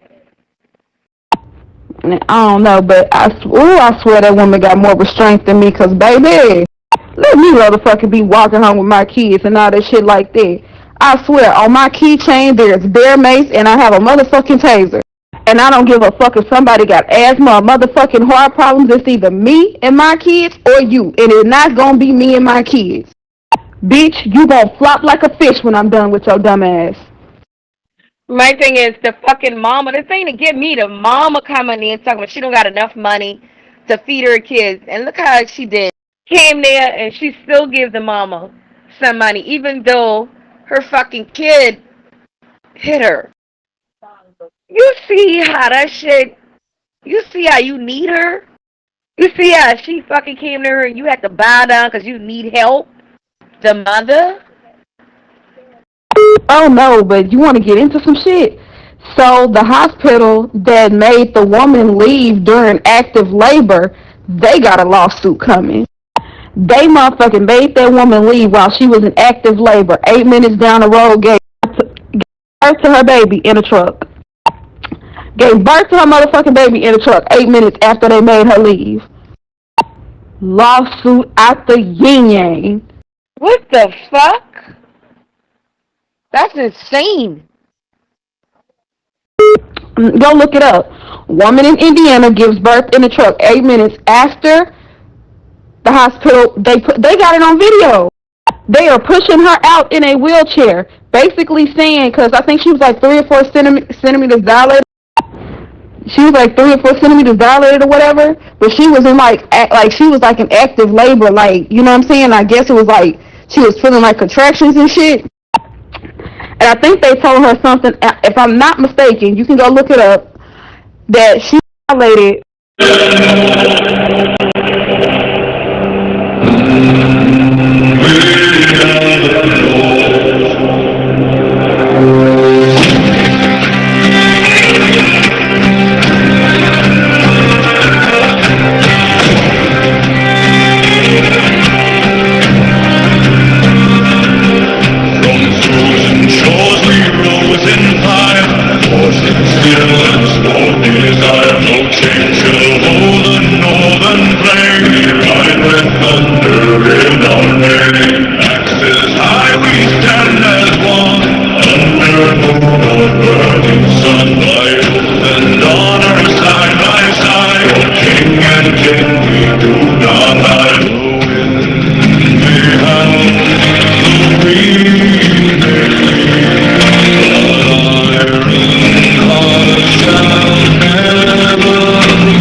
That she wasn't dilated far enough or whatever, and they pushed her out of the wheelchair. They made her leave.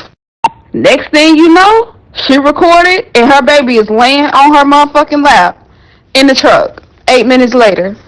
Oh my God, that's just like one leg on the fucking here, one leg fucking gone. They can't play with shit like that. Cause they don't have the proper oxygen to do shit like, like that's fucking sick. Yeah, I saw that shit. Yep. Lawsuit like a motherfucker. Oh, that LaQuista Vaughn chick, I think it's the one in Texas. Oh, she finna get it too. They talking about how that baby was born with his eyes open. Said he passed the bowel movement in the motherfucking womb. And said when she pushed him, said the fluid came out green, his eyes came out open. Said they had to monitor him. They finna get a lawsuit too. What the fuck? The eyes already been open? That would be scary as fuck.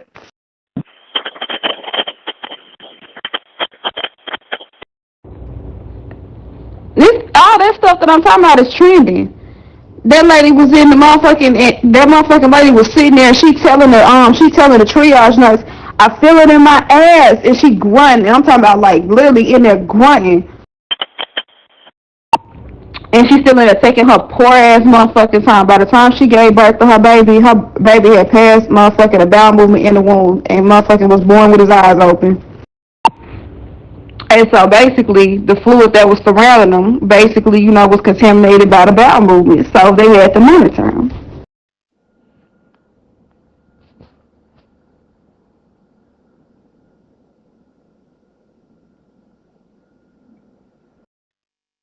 Yeah, this speaks to like standards and practices. Doctors, I think, well, maybe the system's a little fucked up because this. Hey, Wild Bill, accept my flag, dog, and then hit me in the solo. I gotta ask you something. This song is called What Is This?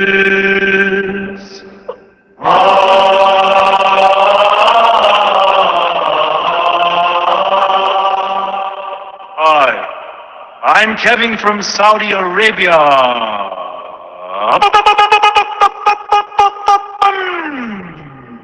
9/11. Twin Towers.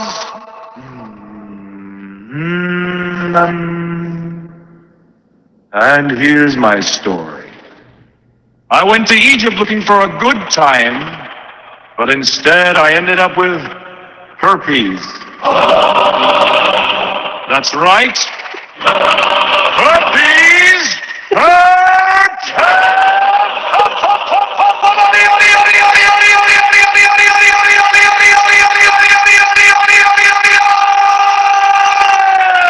So is life, man.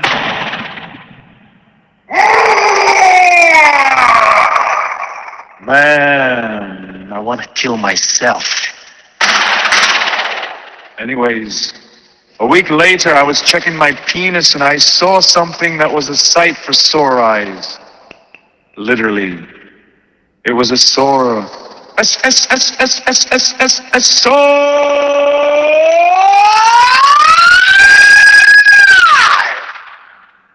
Ah, that fucking whore.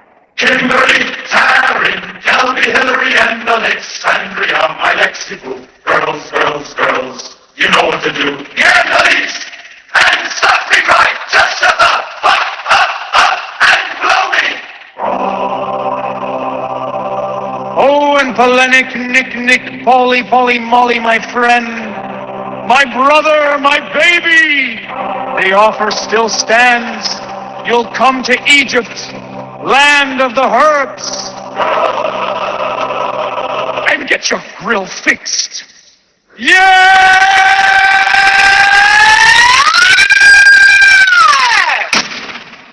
On a side note, Barbie could have given me herpes. So, no regrets. Oh.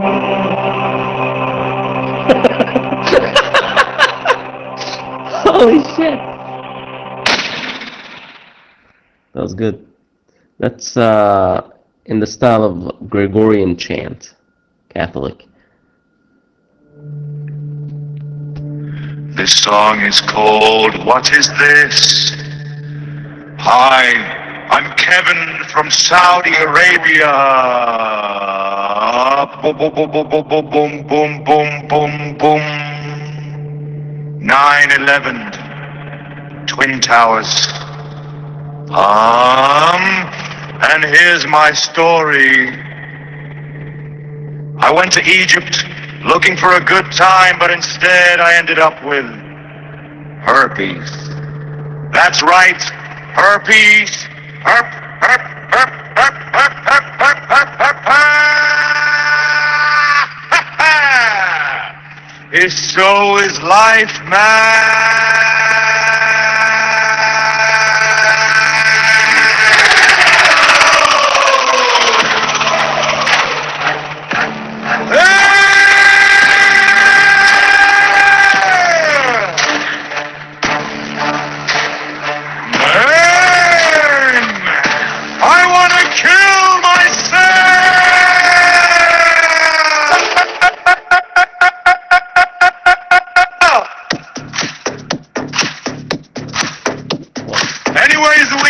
I was checking my penis and I saw something that was a sight for sore eyes.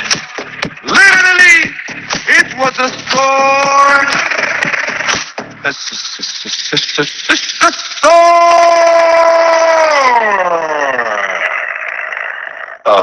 That fucking whore.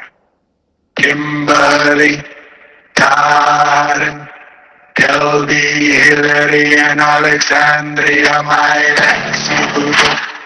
Girls, girls, girls. You know what to do. Get on your knees and suck me dry. Just shut the fuck and blow me.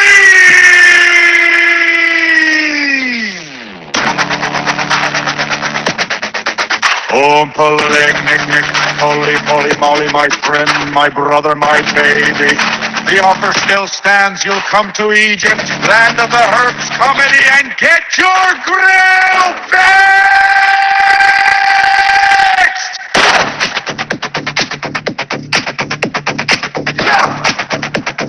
Yay! On a side note, Barbie could have given me herpes, so no regrets.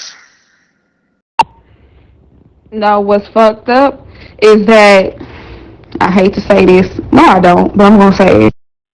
M7IPZ on GB3VR for any calls. There have been practices that showed that they don't believe that a black person can experience pain like everybody else.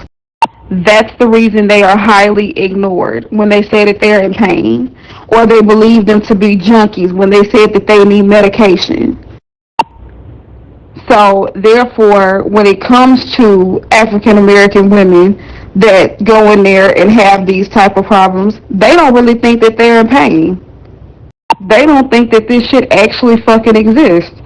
So when we're in active labor, when we done had surgeries, when we done everything under the sun, they're not going to give us the type of attention, well, some of them are not going to give us the type of attention that they will give other patients.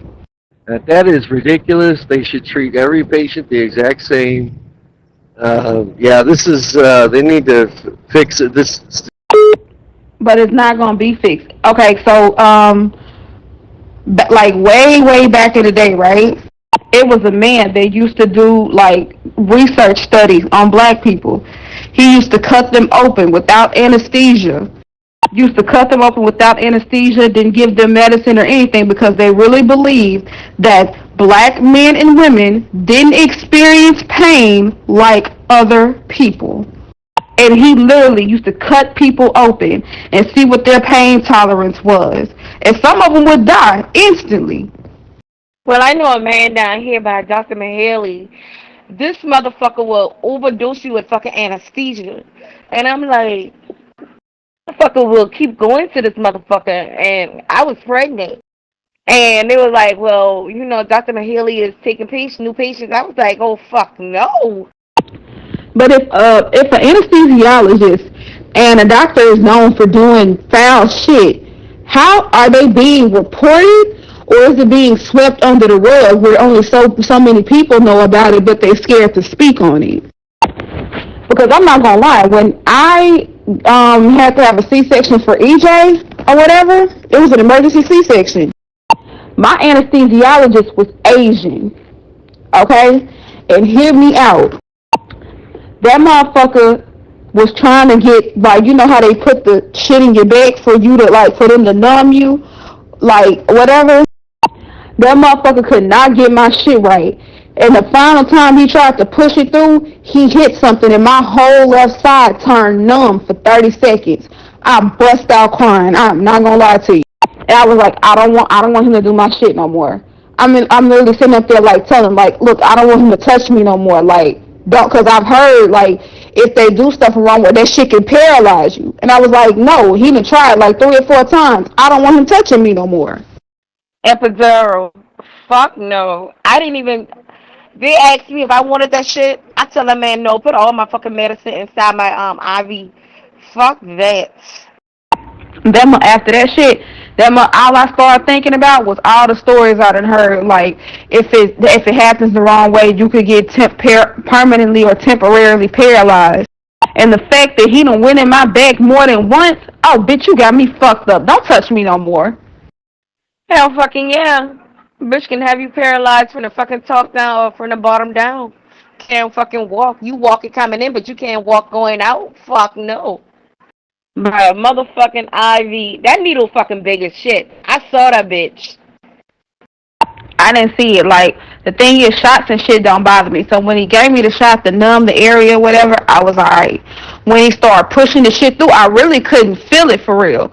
The only thing that I felt was when he had hit something like a nerve or something and it turned my left side numb. That shit was tingling and everything and it just went numb. But I don't want him touching me no more. That's just like when I go in there to get blood drawn. If a nurse can't motherfucking stick me 1 or 2 times to try to get it, you're not fishing in my goddamn arm.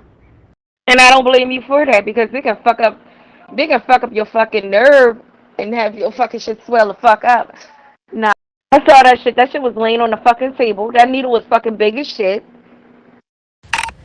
Zombie Torium.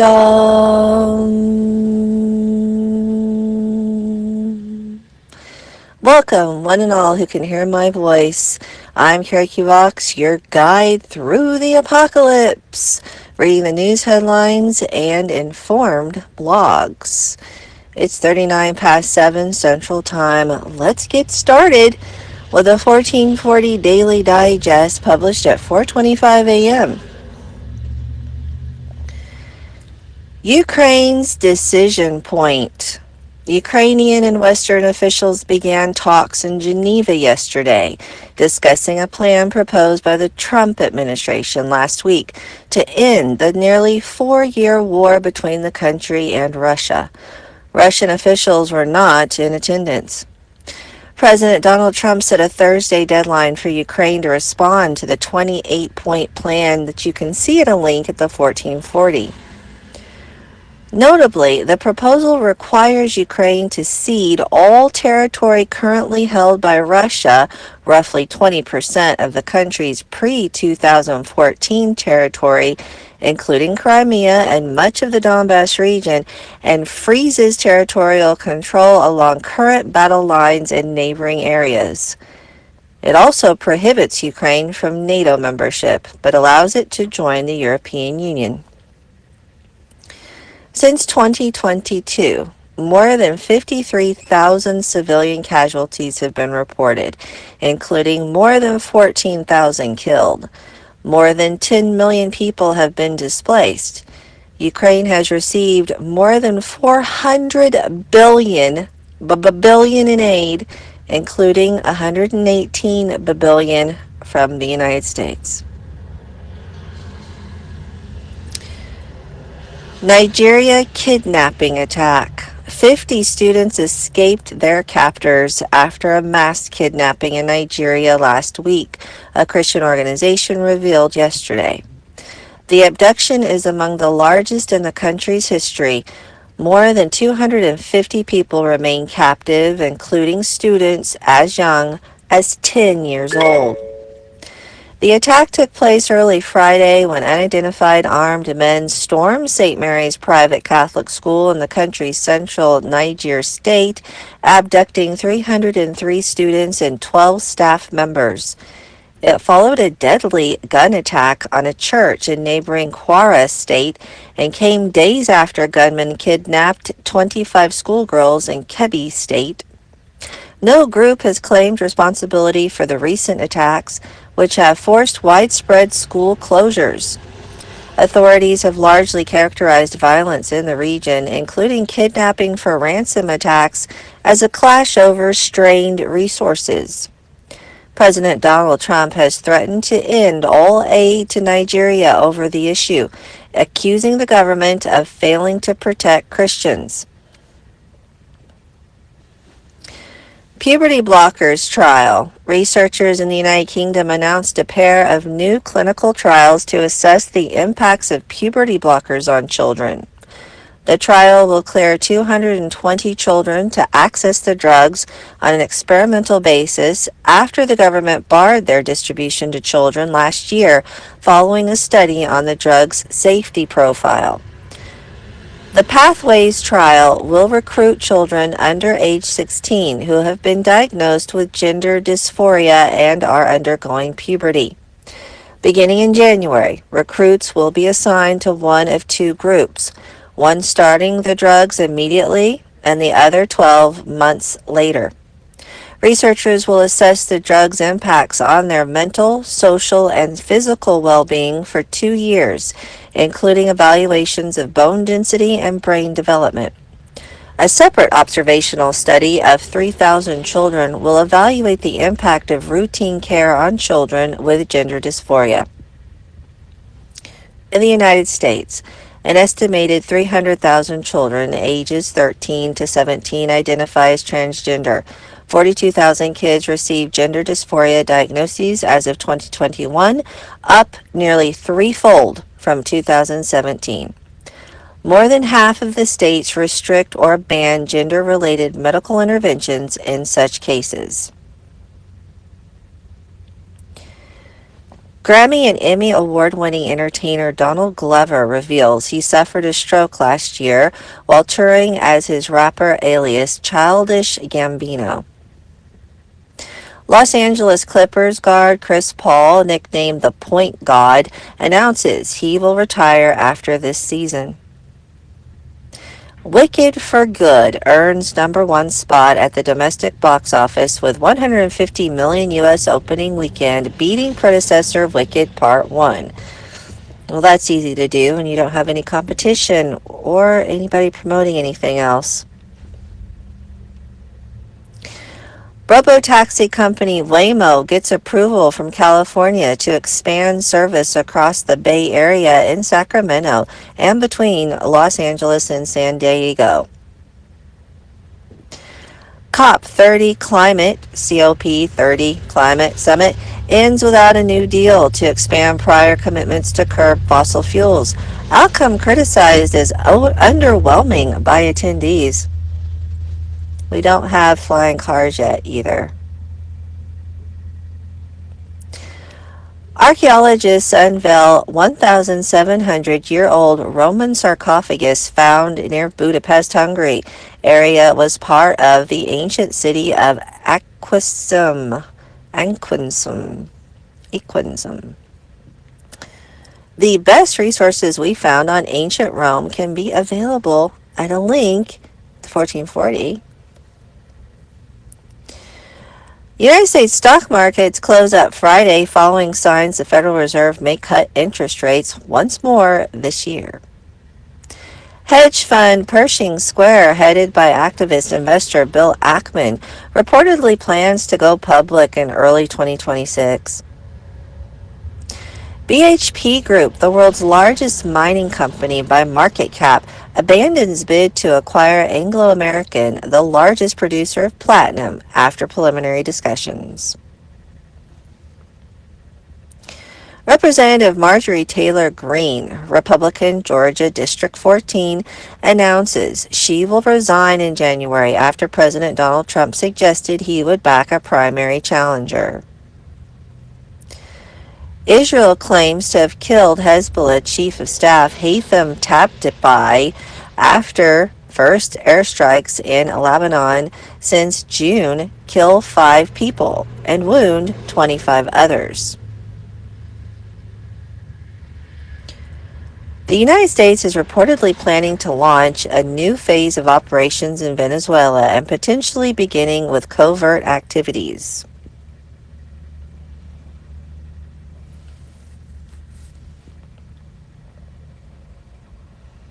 I wonder what Putin had to say about all that when he met with Trump. Interesting.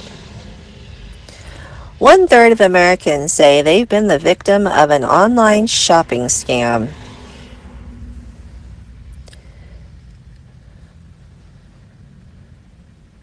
Hurricane Melissa may have produced the fastest wind ever recorded.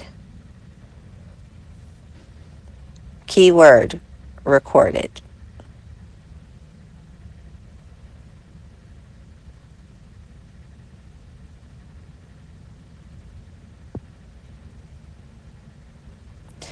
A bar owner in Manchester bans solo drinkers.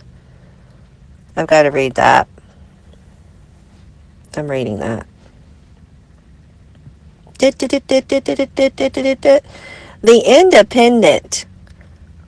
Bar owner will not apologize for banning solo drinkers despite furor.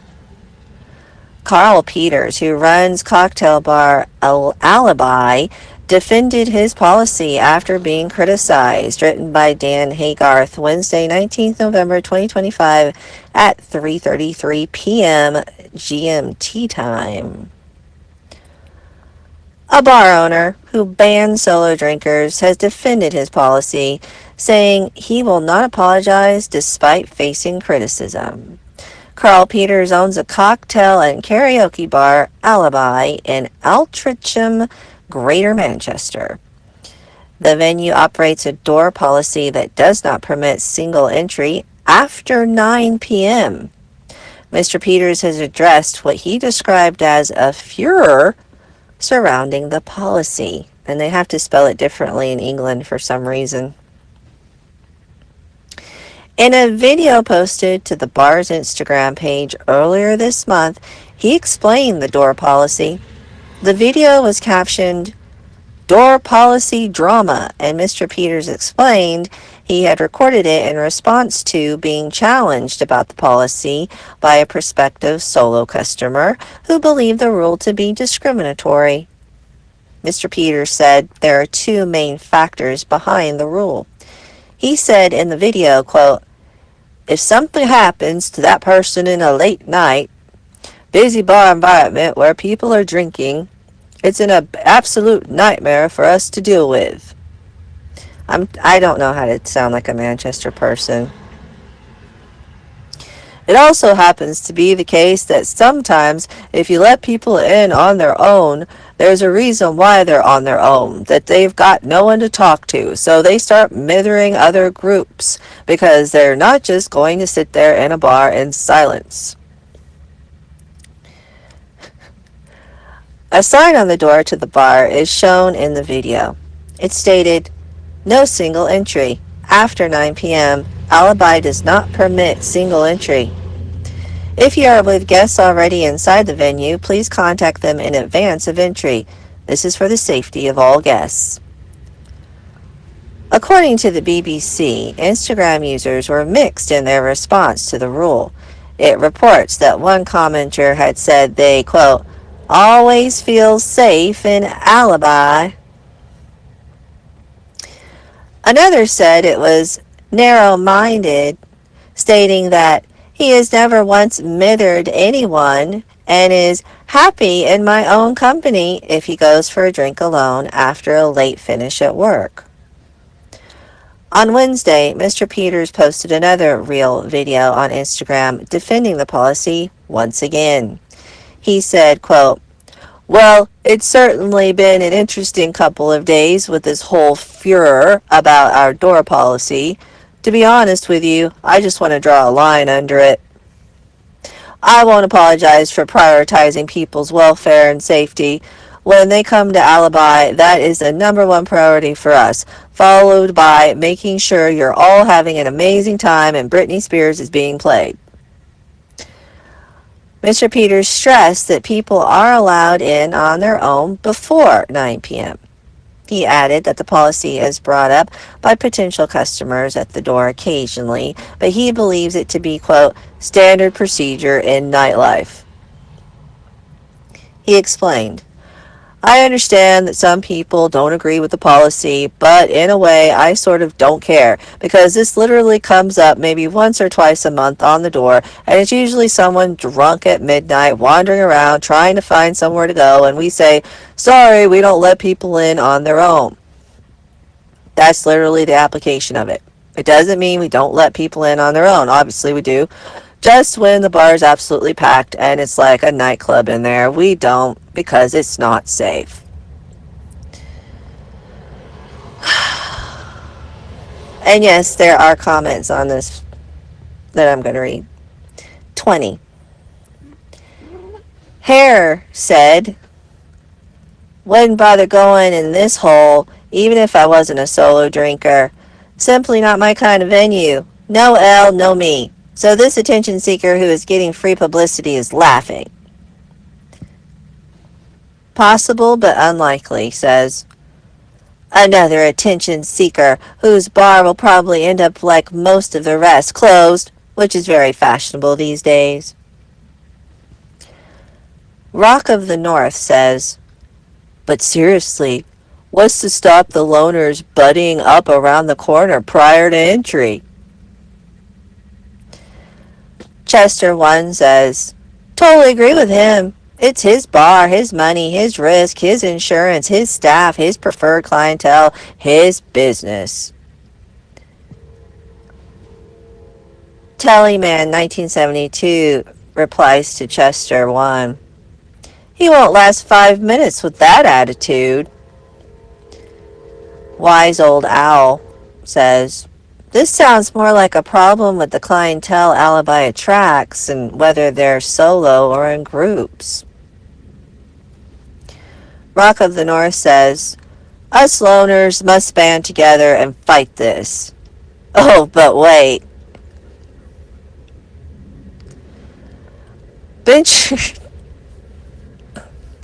Benjamin Rabbit says, "Any publicity is good publicity. And Solo Mio has got national coverage for his bar for free, so thank you, Indy, for the leg up. Is this really news or just a pub stunt for a mate?" That is probably the best comment. Is this really news? Thank you so much, Benjamin Rabbit.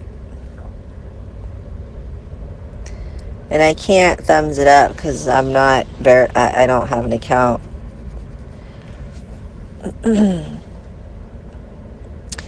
Nakasiro Kid says, "Straight out discrimination. Unacceptable." Benjamin Rabbit replies to Nakasiro Kid, "I wonder if this door policy includes single women." Hare says to Benjamin Rabbit, "Bet it don't." Wizard says, "Peter sounds like a proper plonker. Wouldn't go in his bar if it was the only one in town." Benjamin Rabbit replies to Wizard's, "Proper plonker? You only have to look at him to see there is something seriously amiss with the guy and his whole thinking. Great news article. Not." High Sky says, "Solar drinkers also probably spin less too." Benjamin Rabbit replies, "No cause for a ban." Hare replies, "Depends how many people in a round and how many rounds you buy." Well, that was entertaining. Thanks, independent.co.uk. Certainly ain't news, but it gives us an insight into how people, comment in the UK, which is really, really entertaining. To get these UKers to talk about stuff. It's like I'm in a pub in the UK when I'm in the comment section in a publication in the UK.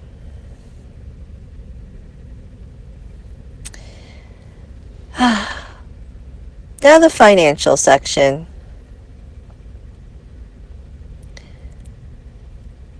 Editor's note for SoFi. On the Money. On the Money will not publish this Wednesday or Friday so we can celebrate the Thanksgiving holiday. We'll be back in your inbox on Monday when everybody's broke. The SoFi, so what? Are the discounts worth getting that store credit card? By Helen Reese. During the holidays, store credit cards can be extra tempting. Getting a card at your favorite retailer often means a big-time discount on your first purchase, and 30% or 40% off can really help when you've got a long list of gifts to buy. But is there a catch? Sort of. Let's read about it.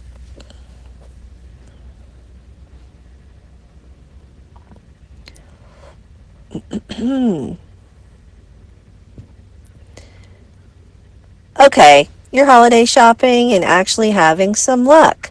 You've hit a big box retailer, your favorite clothing store, and the fancy kitchen place, and nailed holiday gifts for half your list. And every time you check out, the clerk offers you a big-time discount, like 30% or 40%, but only if you open a store-branded credit card.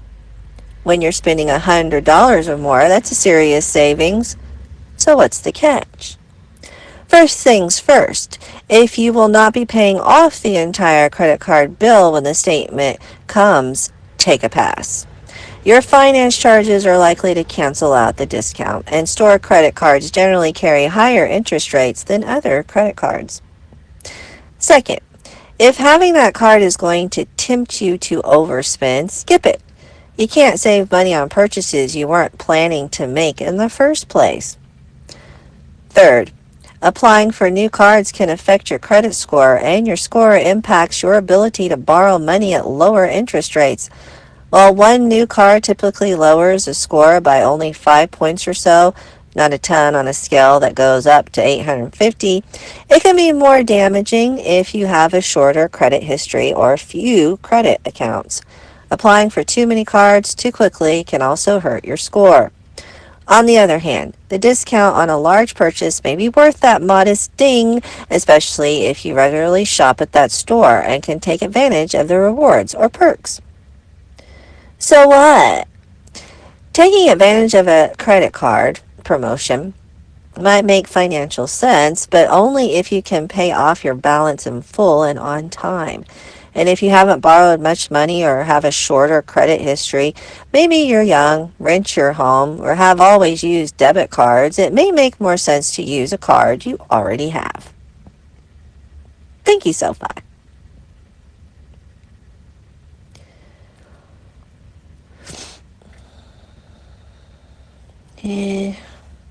That's too nerdy. Business bites. Nom nom nom nom nom. Informed investment decisions start with informed investors. Here's what's making headlines. Walmart hiked its full-year sales and profit forecast after beating expectations for its most recent quarter. Chief Financial Officer David Laney said the retailer has gained market share across incomes, though gains were more pronounced in the upper income segment, according to CNBC. Over 2,000 unionized Starbucks workers across 65 United States cities were striking against the world's biggest coffee chain as of last week. They're threatening to expand the strike, which began on November 13th, into, quote, the largest and longest in the company's history, according to The Guardian. Domino's rolled out its first rebrand in 13 years, including sleek black and gold boxes and a new jingle. The world's largest pizza chain, really, is trying to sell more pies, cheesy bread, and recently launched stuffed crust pizzas. Domino's is trying to stay a bright spot in an industry grappling with a customer base that's eating out less, according to the Wall Street Journal. I've never liked Domino's. What do you mean? It's the largest pizza chain? Ew.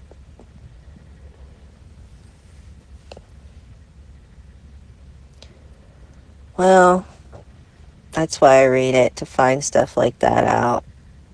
So when you're going to Pizza Hut and Papa John's and Mr. Jim's and CC's, and just remember, they're not as big as Domino's.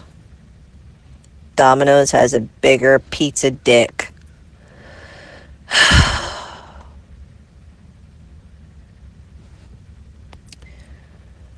Blah, blah, blah. Okay, that's enough for SoFi. Thank you. Now we're going to the Texas Minute, which is longer than a minute, published at 5:42 a.m. Good morning. Ahead of the holiday, this week's one-click survey asks about the greatest T-Day debate. You'll find that below. This is the Texas Minute for Monday, November 24, 2025, by Michael Quinn Sullivan. Supreme Court allows new congressional map for now. Late Friday, the United States Supreme Court temporarily stayed a lower court's order that had blocked Texas from using the newly enacted congressional map. As Brandon Waltons explains, this puts that lower court order on hold while Attorney General Ken Paxton's appeal on behalf of the state proceeds. More significantly, the Supreme Court's action allows Texas to continue operating under the new map for now, preventing immediate disruption to the 2026 election cycle. Despite Democrats' objections, the map was passed during a special session this summer and signed by Governor Greg Abbott. The new boundaries essentially create 5 new good old party-leaning districts.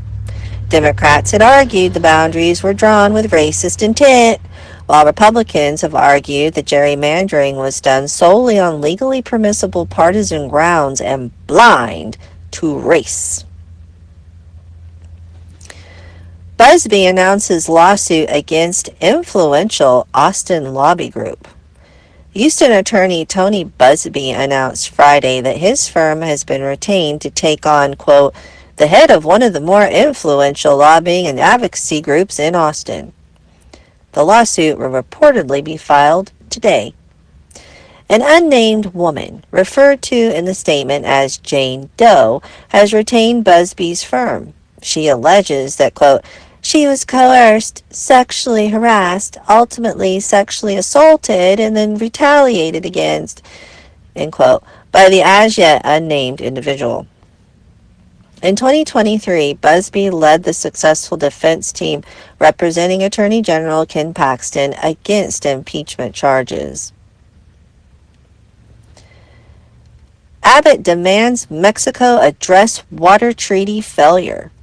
Governor Greg Abbott and the Texas Commission on Environmental Quality are demanding that Mexico immediately address its failure to meet the minimum delivery obligations under the 1944 Water Treaty.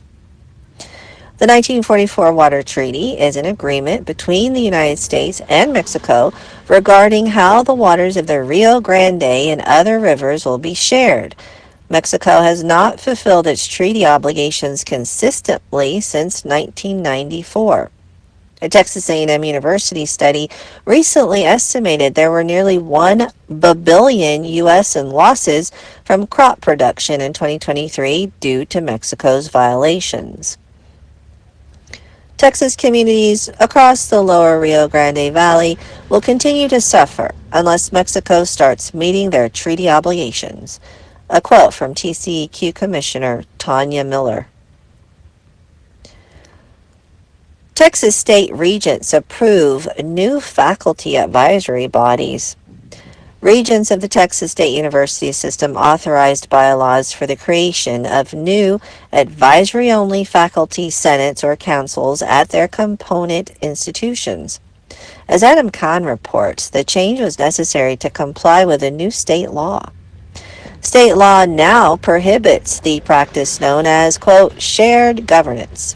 Under that system, university presidents delegated formal decision-making authority to faculty representatives selected by their colleagues, but not answerable to the state's elected officials. Lamar State University announced last week that it would name a building on campus after former Texas House Speaker Dade Phelan, Republican Beaumont. After being forced out of the speakership, Phelan stayed one session in the House but is not running for re-election. Uvalde judge suspended after indictment for official oppression. The Democrat county judge of Uvalde County has been suspended without pay following his indictment for knowingly subjecting an individual to unlawful arrest or seizure while acting under the color of his office. Uvalde County Judge William R. Mitchell's legal troubles stem from an incident on March 27th in which Tyler Cox, a 28-year-old UPS delivery driver, was delivering packages to the Uvalde County Courthouse. A dispute apparently arose over where the packages were to be placed. Though the versions of events differ, Mitchell had a deputy handcuff and detain Cox, who is now suing the county for violating his rights under the 4th Amendment, 5th Amendment, 14th Amendment, and Texas state constitution. Mitchell has refused to release courthouse video of the incident and asserted judicial immunity from Cox's civil lawsuit. Earlier this month, Judge Mitchell was indicted by a Uvalde grand jury for intentionally subjecting Cox, quote, to arrest or detention or seizure that the defendant knew was unlawful, end quote. Former Austin teacher arrested for possession of child pornography. Addie Hovland reports that a former Austin Independent School District middle school teacher has been arrested for possession of child pornography. He has also been accused of having an improper relationship with a student, according to a letter from the district. Jonathan Marks worked as a special education inclusion teacher at 2 AISD middle schools from 2020 through the fall semester of 2024. His teaching certificate is currently under review by the Texas Education Agency. United States House unanimously passes legislation combating terrorist use of artificial intelligence. Last week, the United States House unanimously passed legislation authored by Texas Republican August Pfluger to address the use of artificial intelligence by terrorist groups. As chairman of the House Homeland Security Subcommittee on Counterterrorism and Intelligence, Pfluger explained that the legislation would confront the emerging threat of terrorist groups weaponizing artificial intelligence, quote, to recruit, train, and inspire attacks on the United States soil, end quote. On November 24, 1835, the Texas Rangers were officially formed by the provisional government, initially serving most often as scouts and couriers. In the following years, they took on a bigger role in fighting hostile Indians and Mexican incursions. It was not until the decades after the Civil War that the Rangers began taking on more law enforcement duties. 6. The number of ranger companies currently authorized by the Texas legislature. No man in the wrong can stand up against a fellow that's in the right and keeps on a-comin'. A quote from Bill McDonald, a Texas Ranger. We're gonna keep a-comin'. We're gonna keep a-comin' after you.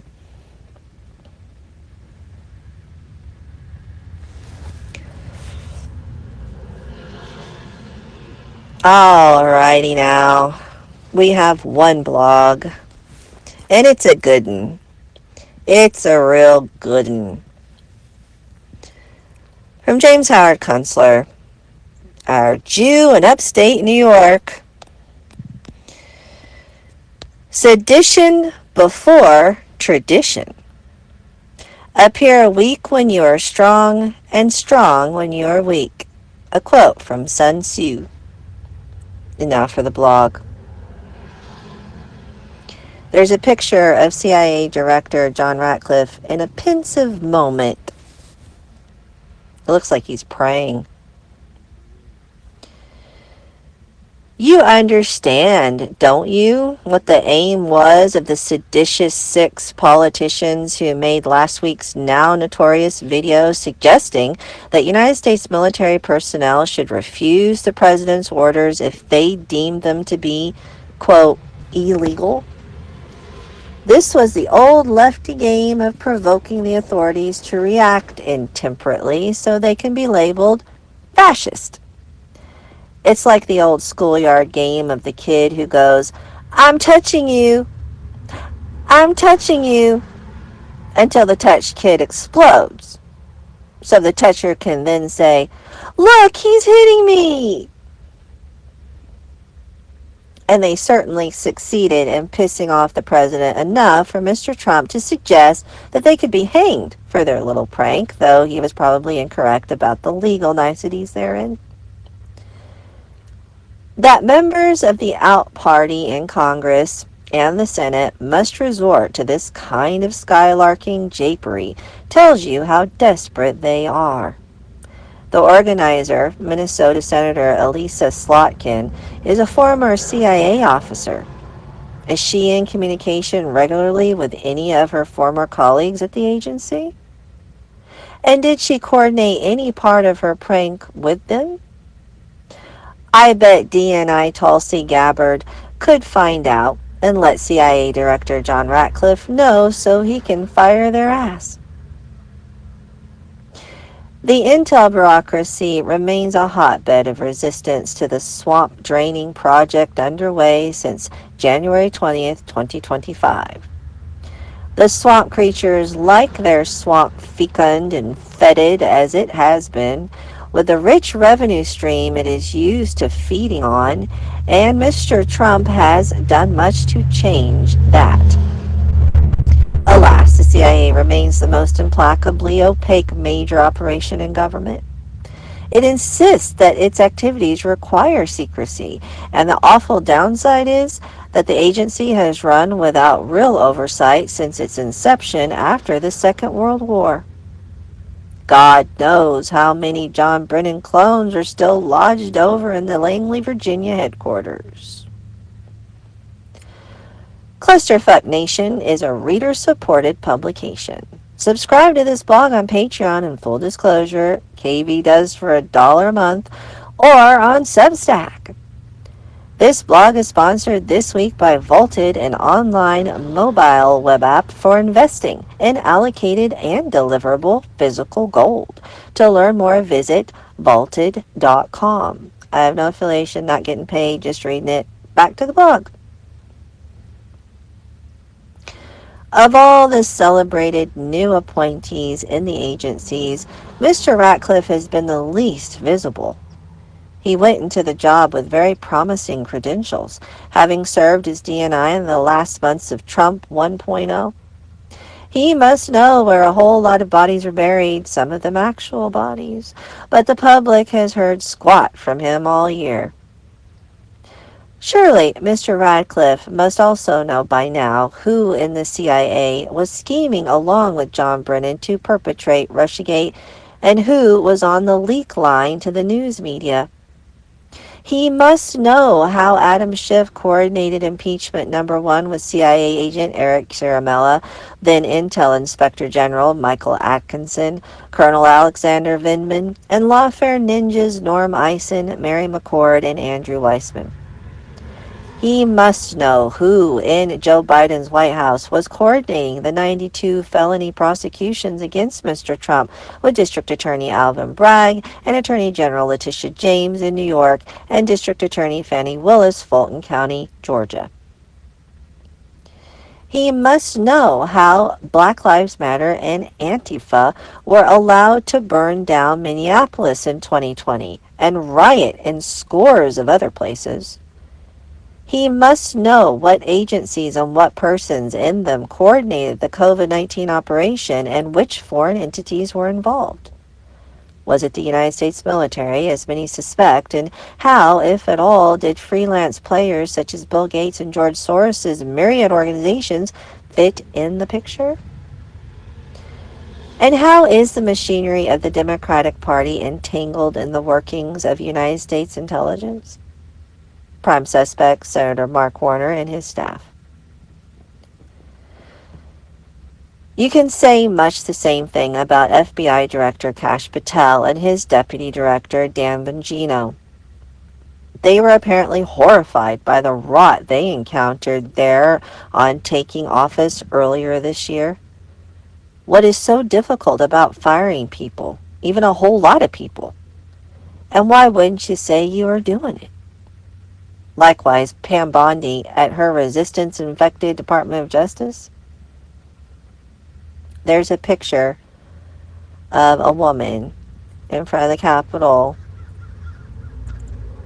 My bags are packed. I'm ready to go. Mr. Trump had a rough week working through his divorce from Representative Marjorie Taylor Greene. Both of them behaved rather badly.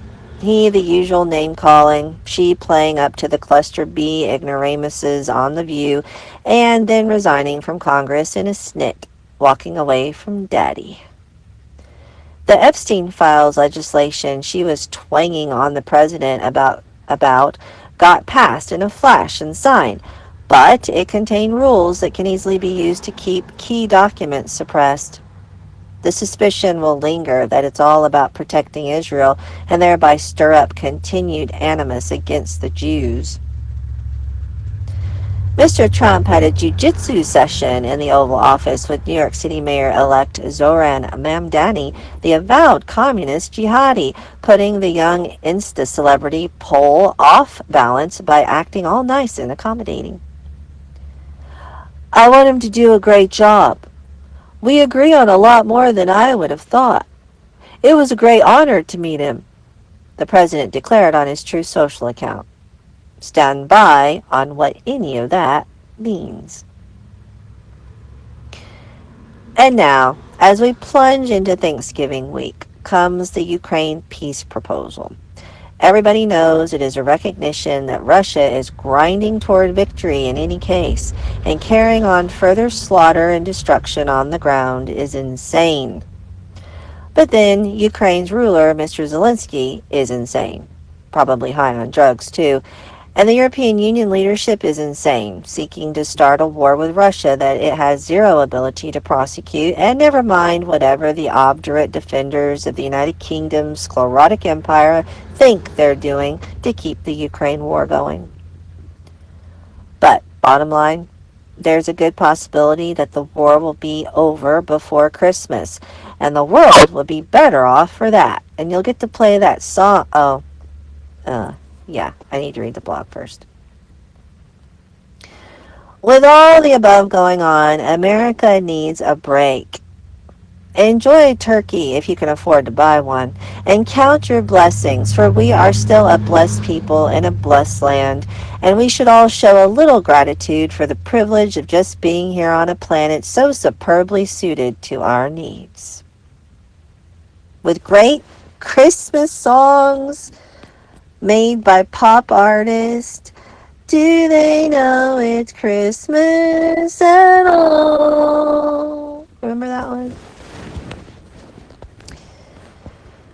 Now live, JFK's new novel, a comic romp set during the week of the tragic JFK assassination, November 1963, if you forgot. And I've got the book. I've read it. It's great. You can put it in a box and give it to someone if you like. Why not?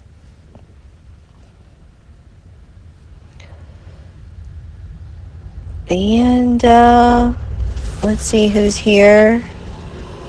I'm not reading the conversation. No, I'm not reading the conversation. Blech. Barf.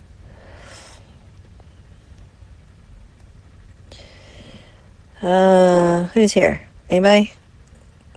Nobody really. I'm losing my mind, Vox. I'm losing my mind. Well, I'm not a therapist, Hooch. And do not go for the Hooch. Get yourself a professional therapist.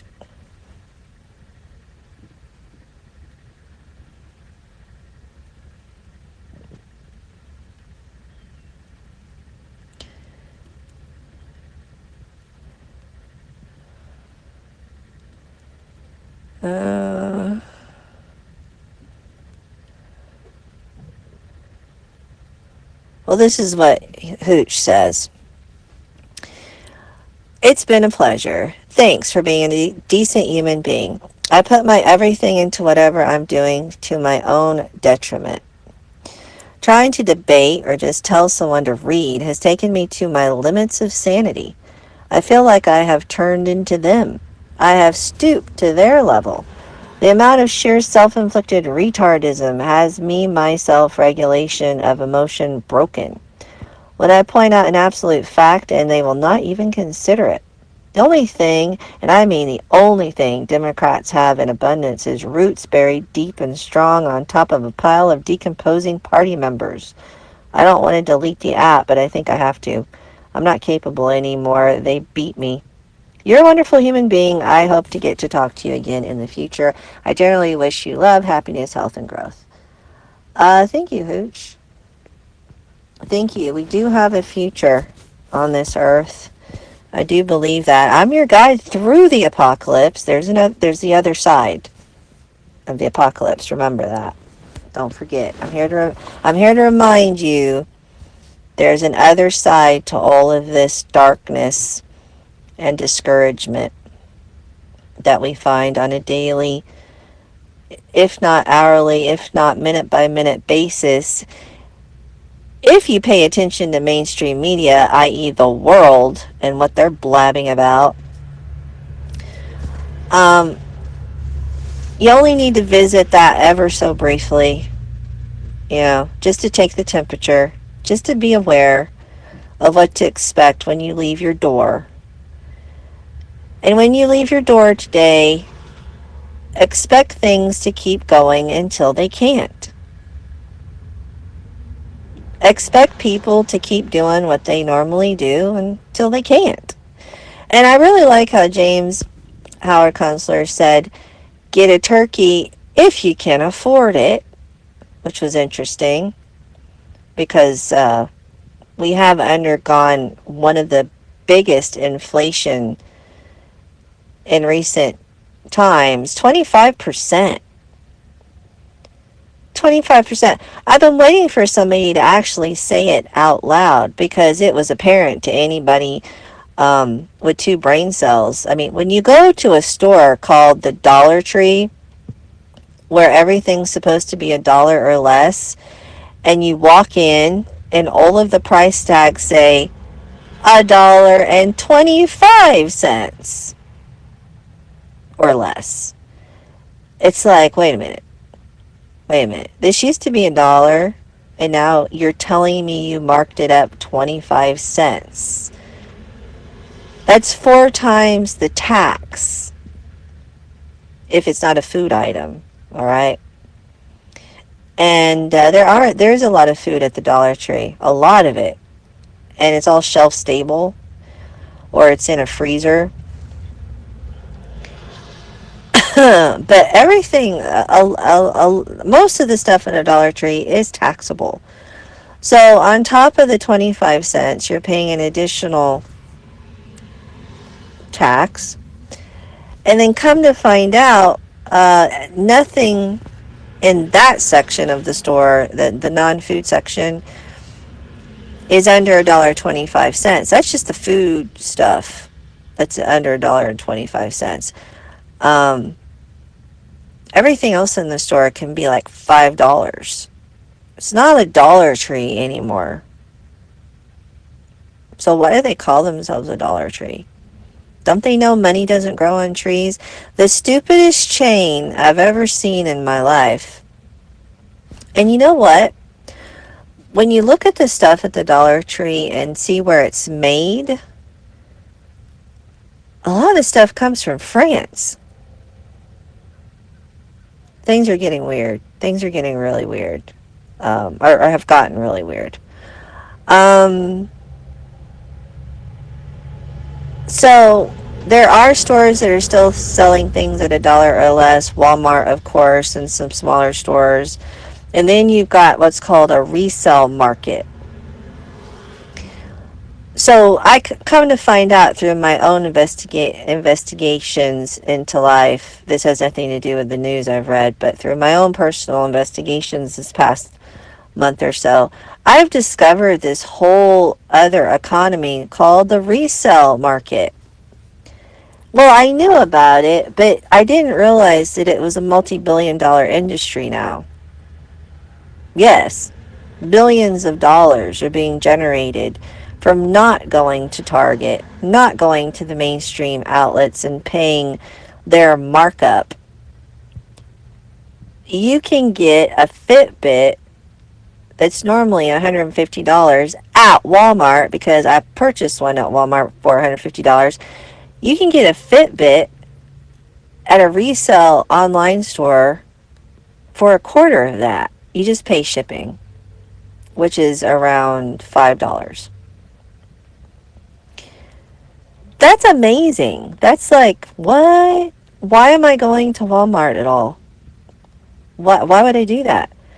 Why would I pay full price for something?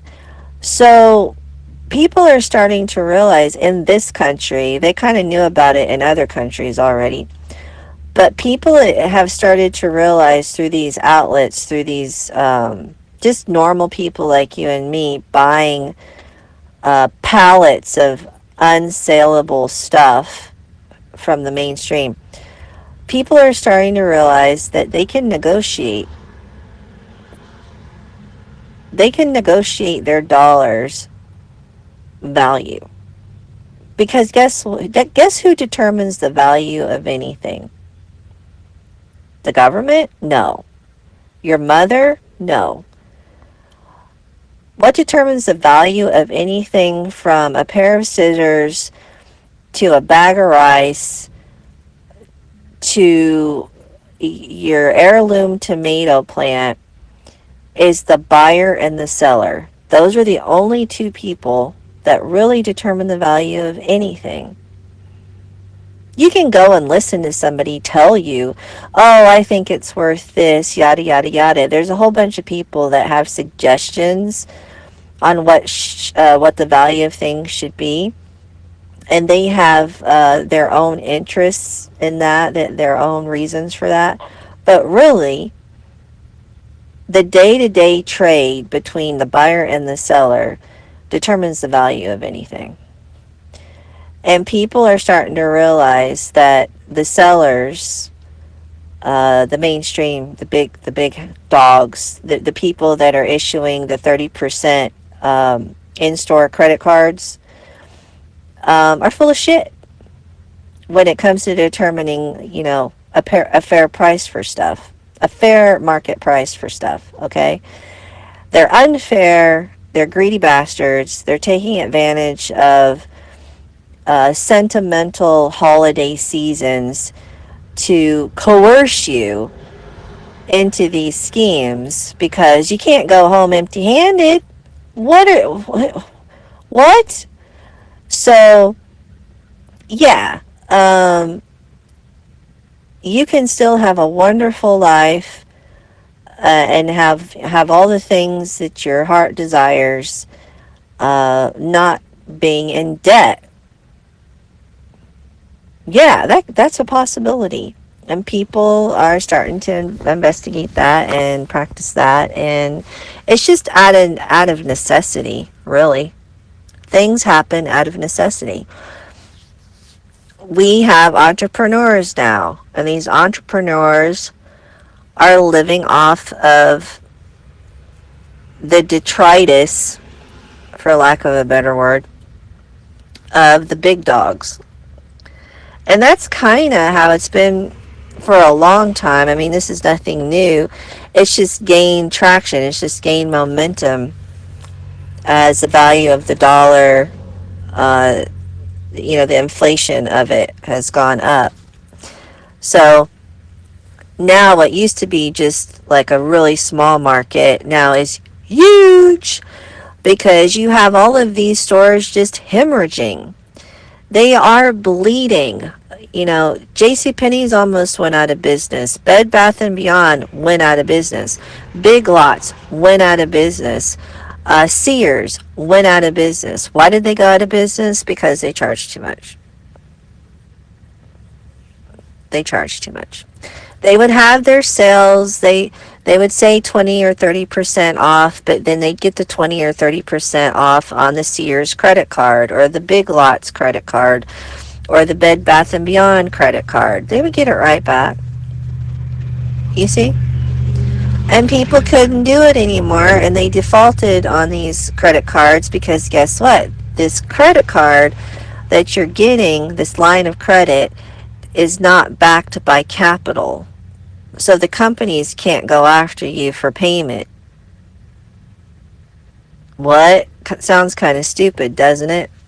But yeah, these stores were practically giving their stuff away, on credit lines that were possibly never going to be paid back. And they financed everything instead of just selling the stuff at a reasonable price. Okay? Instead of just selling it in an auction kind of situation, which is now what is going on, because in a bankruptcy, that's what happens in a bankruptcy, by the way. When anybody gets foreclosed on, or anybody goes through a bankruptcy and you're left with all this stuff, a house, whatever in the house, or in the case of stores, whatever in the store, it goes to auction. But the auctioneers were the city. The city has auctions and auctions off this stuff. But instead of the city doing it, it's just regular people like you and me. Technology has found a way to facilitate these things, because that's what technology exists for, efficiency. And when you're dealing with a lot more stuff than what you usually have to deal with, which takes a lot more time, which takes more people, it just makes sense that it's shifted this way. So, it is now 34 past 8. I've had one visitor on stereo, and I need to remind people during this show that, Hooch said that he's done, but I've been done for a while. I have a specific day now that I am going to delete stereo, and all this archive that I'm recording right now will be gone. Living in the moment, that's what I've always been about anyway. I never really wanted an archive. And I'm going to be deleting the sister social media, Instagram, Carrie Kavak Stereo. I'm going to be doing this all on January 3rd, 11:59 p.m., right before midnight.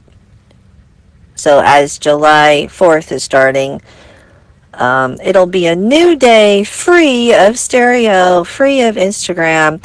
Not that I was really a captive of it. I mean, it's just I'm not going to be concerned about it, of keeping a schedule and keeping in contact with people through it. because it's not going anywhere. Stereo isn't doing anything. It hasn't been doing anything since the $100 million creator fund, which nobody benefited from that I know of. The only people that benefited from the $100 million creator fund were already wealthy people, or already people that had a following on TikTok, and they were posting to the picture section on here, the video picture section, and they were not doing lives. Or if they were doing lives, I wasn't aware of it. I didn't see anything. I never saw on Stereo a person drawing, hundreds of people to an audience. The last time I saw that was like 2021 or 2022, when the YouTubers came over, and then you saw like this crazy number of people on a live. Or the cult leaders came over / podcasters, and then you saw like 20 people or 30 people or 50 people. But that all ended. That ended, and there is no accounting for this money because Stereo is a private company. It's run by Andre Andreev, who's a citizen of the United Kingdom, and it's registered in the United Kingdom, and he doesn't have to tell us where the money went. He has to tell the IRS if the money went to somebody in the United States, but he don't have to tell us, and the people who got the money on Stereo don't have to tell you. But I can tell you what I made, which was, $3 or $5, something, just nothing, hardly.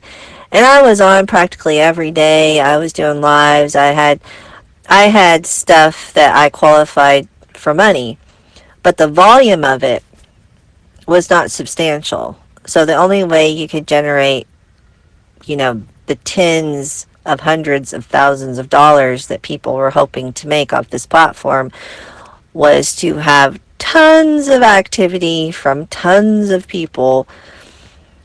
And I stopped seeing that a couple of years in. And that was at the end of COVID, right? So as COVID has faded into the sunset, we have seen that more people are getting out there and doing stuff, and they're choosing applications that are recording what they're doing out there. And it's all about TV land. It's all about mainstream ad revenue, what you look like, that kind of thing. And I'm also noticing that with the shutdown of the money going to the BLMers and Antifa, they're not on here as much. They got to go get a real job. So I think that's what's contributing to the lack of people on here, is you have a lack of funding from Andreev himself, who's a billionaire, and you have a lack of funding from the NGOs, the BLM, Antifa, LGBTQ, NGO people have been put in their place, so to speak. So look, we don't get nothing on here. And I'm on here because I just like to be on here. Nobody's paying me, like I said. I keep saying that. Nobody's paying me. And I have to read the news anyway for my own personal enlightenment. I might as well share it for 30 minutes to an hour, that I have to do it anyway. Aren't I nice? I do it out of the kindness of my little old heart for you people that don't know how to read or are too busy to read. And I'm like that lady on the mainstream media sitting behind a desk with her hair all poofy and, makeup, perfect composure, the the perfect accent called American Neutral, and very appealing, to listen to, easy on the eyes. I'm not naked like the people in China that I hear about that do the weather report. That was interesting to find out. I learned a lot on stereo. But no, I'm not in the nude this morning. But there are times where I am partially nude or completely naked, and you guys never know. And I just leave it up to your imagination. And some of you have really good imaginations. And I think we need to get back to that. We need to get back to our imagination, because when we're doing the imagery, we know where it's coming from. But when somebody else is imagining this stuff for us, we don't know where it's coming from, and we don't even know it's imaginary or not. Isn't that scary? So back to what I was saying before I started getting off on all this detail, but this is all getting shut down on my end. You will hear bits of me haunting stereo on other people's archive if they choose to share it, which is entirely up to them, their choice. I knew that when I got on stereo that a lot of this stuff would be out of my control. I'm not a control freak. That's not why I'm doing this. I'm doing this because it's run its course. It's been 4 years. 4 years of me being a regular presence out of popular demand or out of my own boredom and curiosity to be on this application, and it's over. The scene has passed. It's time to move on. We have these moments in our life where just things come and things go. Empires rise and empires fall. Big box stores are popular and then they go out of business. And then the flavor of the month, whatever. So it's a new year coming up. I'm going to be 50 years old, y'all. I gave stereo some of the best years of my life. I'm proud of my record. Whatever you think of me doesn't matter, really. And you've made it clear that what I think of you doesn't matter. So that's it. It's coming to a close. I'm giving everybody fair notice. I'm nice like that. I could have been like the other people on here over the years that just said, fuck this, I'm out. Didn't give you notice, didn't say goodbye, didn't give you a hug or nothing. And they just said, yeah, bye. And then they would poke their head back in every once in a while and kind of tease you into thinking that they were going to come back. And no, they're not going to come back. They made up their mind. They had some second thoughts every once in a while, and then they would come back and they would be reassured that their decision was the right one, and then they just finally cut loose. And there was a lot of people that did this, hundreds of people, thousands of people did this with stereo. And when I get there, I already had dilated, I think it was 8 centimeters. I think I had dilated 8 centimeters or whatever. But when I get there, he said I was too late for that anyway, just as well. I couldn't get that anyway. I told him I didn't want that shit anyway. I said, give me all my fucking meds and my IV. Can't give me my meds and my IV. I'm going natural. That's what I told the motherfucker. Really, I don't understand why. No, I ain't gonna say I don't understand why. Because if they got all this technology and they can numb you from the stomach down, the waist down, all that shit like that, right? You mean to tell me there's like nothing where they just can't numb that whole area instead of trying, you know what I'm saying? Like, I don't know, maybe I think different. Maybe it's stupid, but that's how I always thought. I'm like, why they gotta do all that instead of just like, but then the pain levels and that stuff that you have to go through. They think of us as though we walked according to the flesh. And that's how they can think, people around. They don't have anything else to think except for according to the flesh.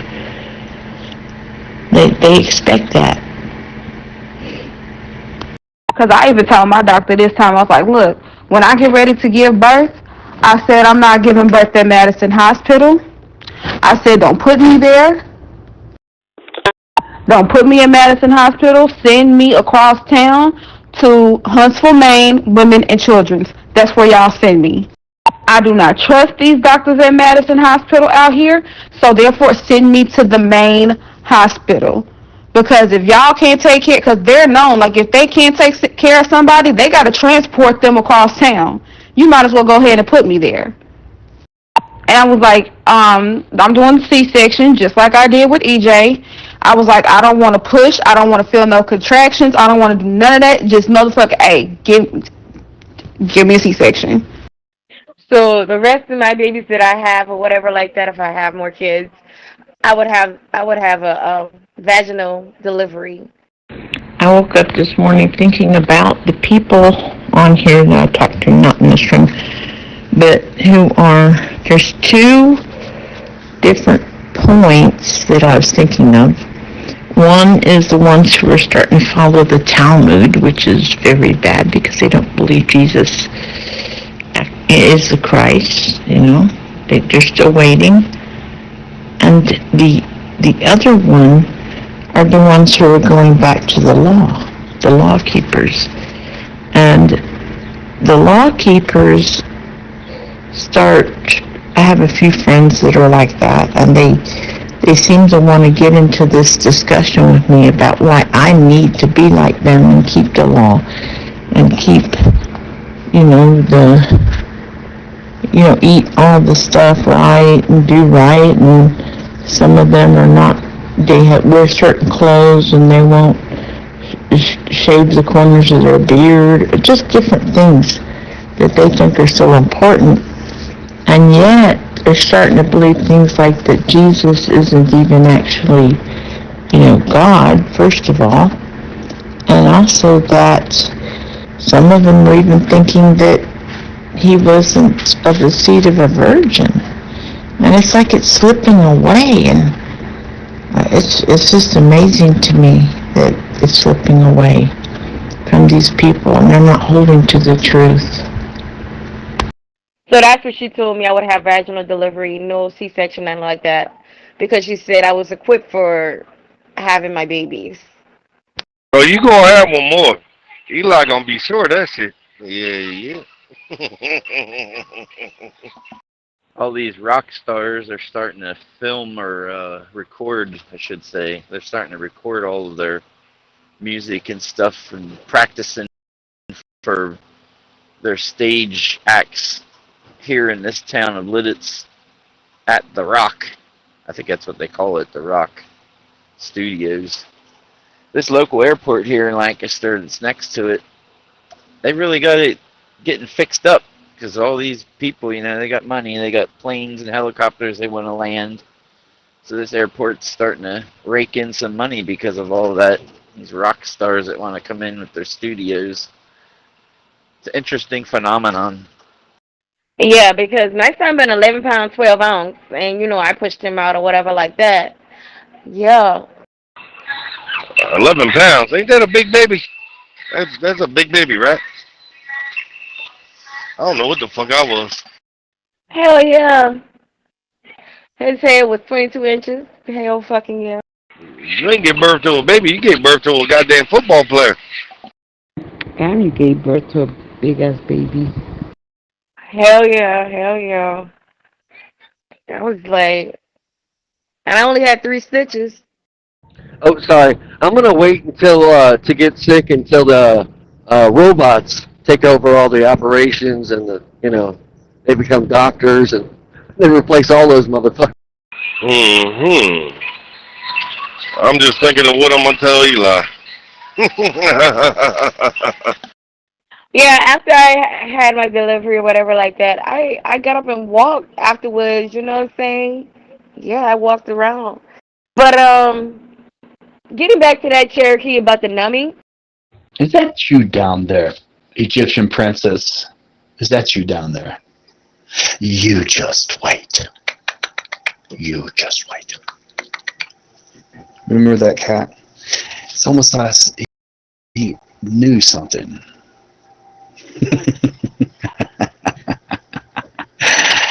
You just wait.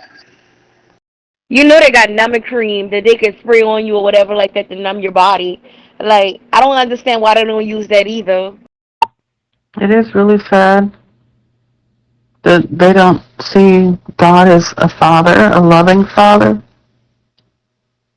that we pretty much answer to whatever the kid, especially a small kid, would want to call them. You know, oh no, you have to say Yeshua HaMashiach. Yeah. You have to, oh, he's not going to hear you if you don't say Yeshua HaMashiach or whatever they got now. It's not a father. The kid grows up, you might say Dada at first. And they might say Pops later on. A loving father won't care about that. Like, they got a lot of shit to numb you from the waist down. They don't even have to use needle. I think Cherokee might be called in another channel. Yeah, they say that watching a baby being born is beautiful. Nah, I just got a text message from one of my friends, and I was wondering how come I ain't heard from him or whatever. Motherfucker just told me that he got into a car accident, totaled his car, and fractured his hip and 4 ribs. Like, what the fuck? Damn, I hope he be alright. And some of the ones I was hanging out with, they're going and buying these other Bibles,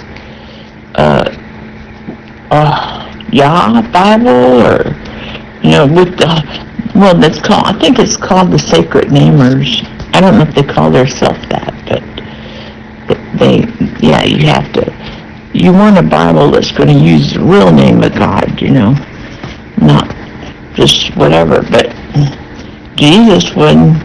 But in the Old Testament says his name is Wonderful Counselor, Almighty God, Everlasting Father. You know, that's who he is to you, to us. I mean, it doesn't, I guess I just think they walked away with 70 different languages, and each one might have God in a different language. The word, or names, you know. We know in Mexico the name John is one, so they're different because they were 70 different languages. Yeah, they be saying the birth of a child is beautiful. And I'm here to tell you that's a goddamn lie. I've seen videos. That shit look like a science fucking monster movie. There's nothing beautiful about that shit. But you know what I love about the whole birthing process with the men? I've watched so many videos on it. What I love is that all the men want to see, right? And as soon as they get down there to look and they see the baby's head, they pass the fuck out. Talk about somebody that be dying laughing. Yeah, this is, you know, I heard a motherfucker say you squeezing the goddamn watermelon out of a lemon. God damn. That shit is like, whoa. Ooh, that shit be so funny. Hey, Watermelon, go look that up. Men passing out during childbirth. That shit be funny as fuck. Listen, my baby father, he was there. They asked him if he want to cut the umbilical cord, and he was looking down it before my son been coming out. So when the doctor said, okay, I'm about to give you the scissors, he's fucking on the floor. I'm like, this bitch. But I'm just saying that those two elements that I was thinking of are growing, seem to be growing. Two different ones. The Talmud following the writings of the rabbis, and the law keepers believing that you need to keep the laws. Yeah, I'm just saying, niggas don't never look at the pussy the same and shit. Hey, I do not recommend any nigga to watch no video of baby being born. It just don't do it to yourself. Don't do it. Hey, doc, there, could you put a couple extra stitches in?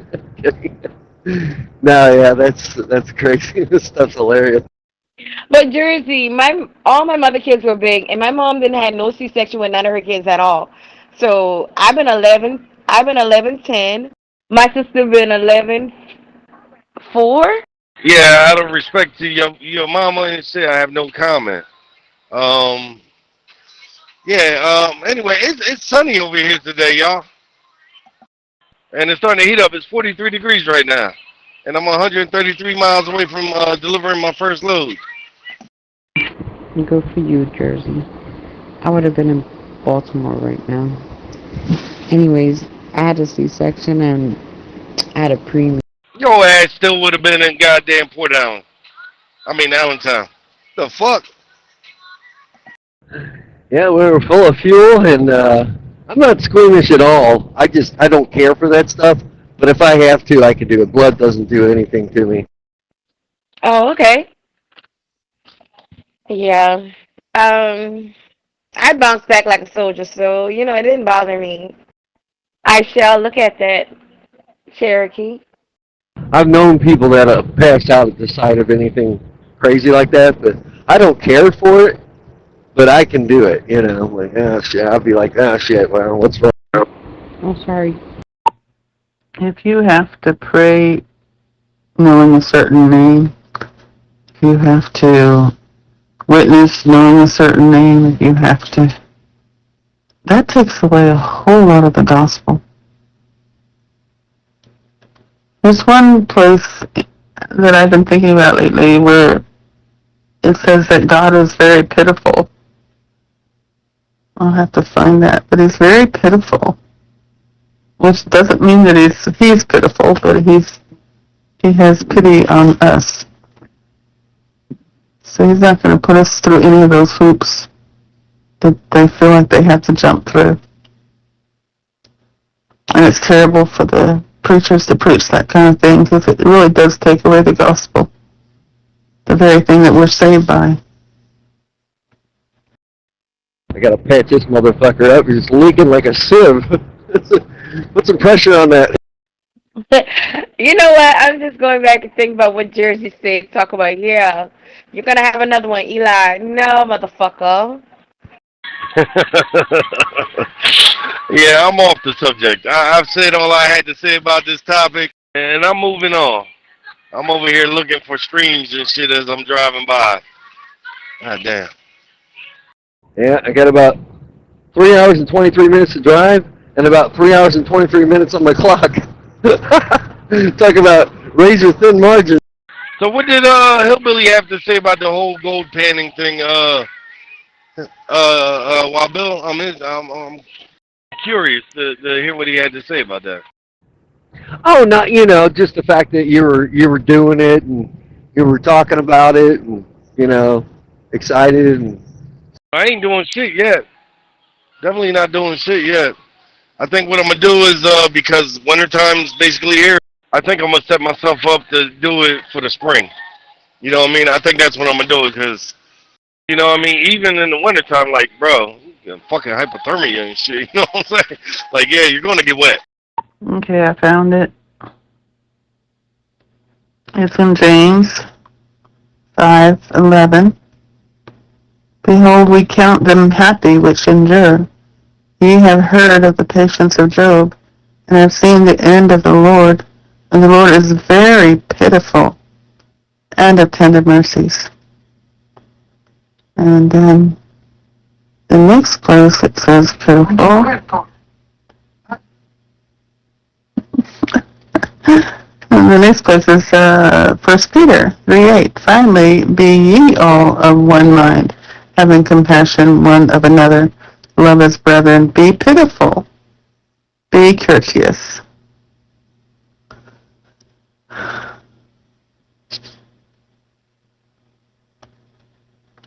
I would have to order me some, some rubber boots and all that bullshit and some gloves and shit. Yeah, some insulated waders or something, yeah. But maybe if you get some down south runs, you could try your hand at it. But yeah, that's another thing, you know what I'm saying? I was thinking about, got to be careful down south where you're doing that because of fucking gators and shit. Gators everywhere. But you know what? Jersey's running from the winter. Well, yeah, in the southeast, maybe not do it, but Southwest, you know, like Texas. I don't think there's gators in Texas, is it? Yeah, those kind of areas, Arizona. No. Yeah, I don't think there's gators in Texas either. Maybe, I don't know. Definitely not like the west and the south, but maybe the eastern border of Louisiana. You know what I mean? Beaumont, Shreveport, like towards that way. Yeah, maybe. So Jersey, the trick about the gator, all you gotta do is knock the gator in the fucking third eye. Knock it between the eyes. They'll be alright. What? I am not Tarzan. I am not about to fight a fucking gator. I know that they dominate the water and I dominate the land. Fuck all that. I'm just saying, of life, you know.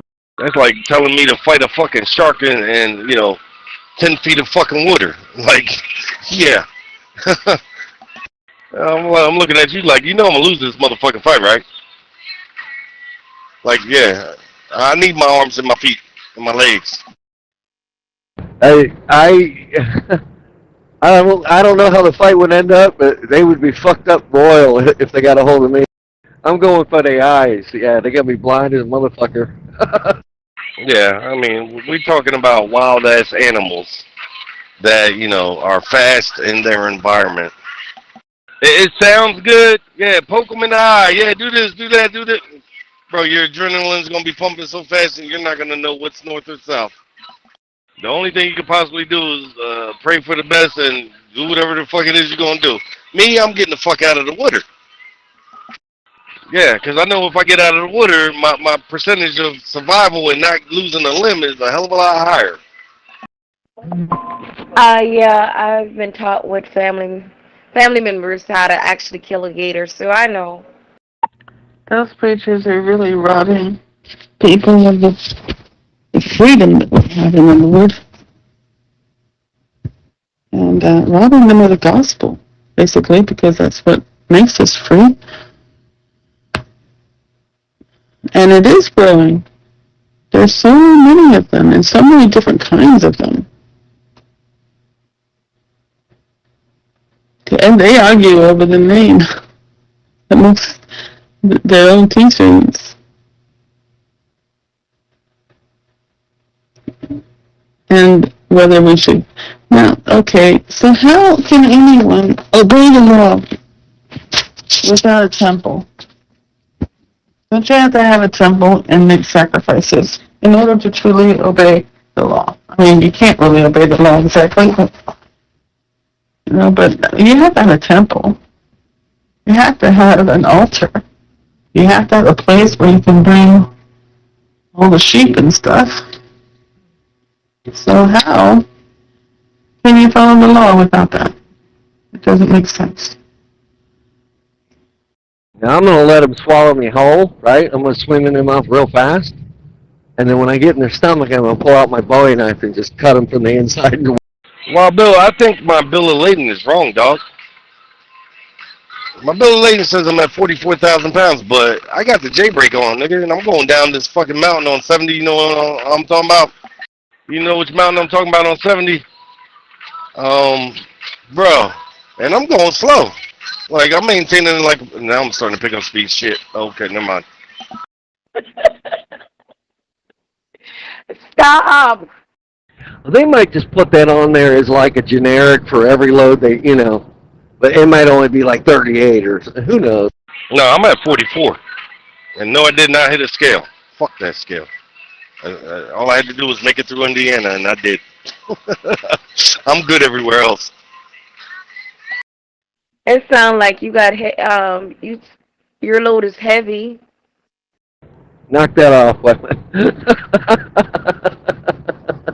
I mean, wow, Bill. You know what? Discard. Yeah, it's heavy as fuck. 44,000 pounds. Like shit. I only got another 1,000 to fucking spare. That's it. But I got a few stops, so you know what I'm saying. By the time I make it to the first stop, I ain't gotta worry about shit. So what is that? What is that stick that you put? What is the name of the stick that you put to block everything so you wouldn't damage the? So I'm gonna make me some eggs and some pork Sausage. Kidney beans, pork sausage. Me and my heavy. Oh boy. They wouldn't like that.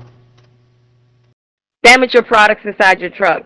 So you put the stick across and a down. A stick across? Is she talking about like a fucking strap or something? Is she talking about those goddamn ratchet them bars? Fuck, what are they called again? Road bars is what she's talking about. Yeah, cargo securement is the official name.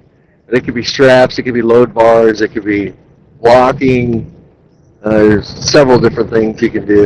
Yeah, so it wouldn't get damaged. Yeah, that's what I'm talking about. Yeah. Yeah, the load bars is what keeps them from shifting and shit. Keeps the load from shifting. On flatbeds, they'll use chains with like a ratchet mechanism. And, yeah, there's all kinds of different ways, depending on the load and the, this, that, and the other. A lot of it's just to protect the public, so the shit that go. Binders and shit. Okay. I love learning, but okay, thank you. Yep, and it's the DOT will concentrate on that sometimes during a blitz. They'll have a safety blitz for like 3 days, once or twice a year nationwide, and they'll be looking for. And a lot of times, brakes is the number one, or brakes are the number one problem on these trucks, and they put a lot of drivers out of service with that one. Lights is probably number 2. Cargo securement's in there somewhere. The ELD, the logbook's really in the thing anymore because everyone's on electronic logs now. Yeah, when I last got my PM done and shit, I had them check the slack adjusters and all that shit and the brakes and shit. Yeah, that's all. That's good to check. And the DOT only requires us to have an annual inspection, but you should really be doing it once a quarter, at a minimum once every 6 months. Yeah, I wouldn't even go that long. Yeah, like once a quarter, have your shit checked out. And you could catch most of it on a pre-trip inspection, which we got to do every day, anytime we work. But we're not like on a crawler with a flashlight and shit checking fucking liners. Right, nobody's doing all that bullshit. I kick my tires and check my goddamn kingpin. That's all I do in the morning. Oh God, Jersey be having me cracked up. Oh God. Yeah, that walk around usually consists of making sure everything's the way it's supposed to be. Lights are working, tires are good. You don't have any kind of crazy thing hanging off or broken, or there's a million little things on the trailer. But once you get to know these trucks, you know what everything should look like. Mud flaps, the hoses underneath, they can't be rubbing each other. This little stuff. Sometimes those springs will break on the trailers that hold up the hose. Yeah, I think somebody stole one of my mud flap bars, dog. Yep, I had to get one of them bitches replaced. I woke up and was missing the mud flap and the fucking bar, dog. I was like, damn, what the fuck, dog? I picked up a trailer, this is probably 6 months ago. It was on the Elder contract. And the mud flap, I went into like a Love's, I forget what, it was like $20 for a new one. I put it on myself. It took 10 minutes, no big deal. I got the electronic battery-powered drill or whatever with the sockets and all that. I could zip all that shit. Compact? Yeah, cordless compact, yeah. That thing's fucking awesome. I mean, impact. I said compact. Yeah, I know what you're talking about, dog. Hell yeah. Yeah, they took the whole fucking bar, though. They took the bar with the mud flap on the motherfuckers. Damn, they fucking savage. Oh, yeah. Yeah, no bullshit. No bullshit. Motherfuckers are savages out this bitch. No bullshit. These motherfuckers must be watching you or whatever. Just sit back watching you when you fucking about to leave your truck. Oh, I wish I had ooh, God. Hey, I stay in my truck. Whenever the fuck they did it, I must have been asleep. And, once you're in your truck, you got the heat and the fan on, you don't hear shit. You know what I'm saying? You ain't gonna hear shit. Yeah, I've heard stories, guys waking up and somebody's trying to siphon fuel out of their tanks. I mean, that's hundreds and hundreds of dollars they can get away with. Some crazy shit happens out here. Oh yeah. They're real good for that over there in fuck. Over there in fuck. West of Dallas. Oh, Fort Worth? I think I'm gonna do USA versus me again. I found out in my game I'm versing traitors from the US Army. So it's USA versus me again. Yeah. Or so-called traitors. Holy crap, how do I turn that off? The music really getting annoying. Fort Worth at the Loves, they are fucking notorious for that shit, dog. Yep. So let me ask you a question. You know, like cars, you can put the lock on inside your gas pump. I mean your gas tank. You can put a lock on it. So y'all can't do that? Yes, we can. And everybody should. It's raining men. Hallelujah. Monday, November 24, 2025. Time is 9 a.m.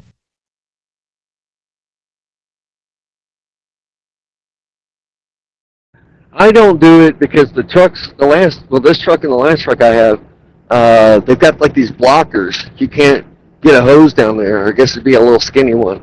It'd be a pain in the ass to siphon out of this truck.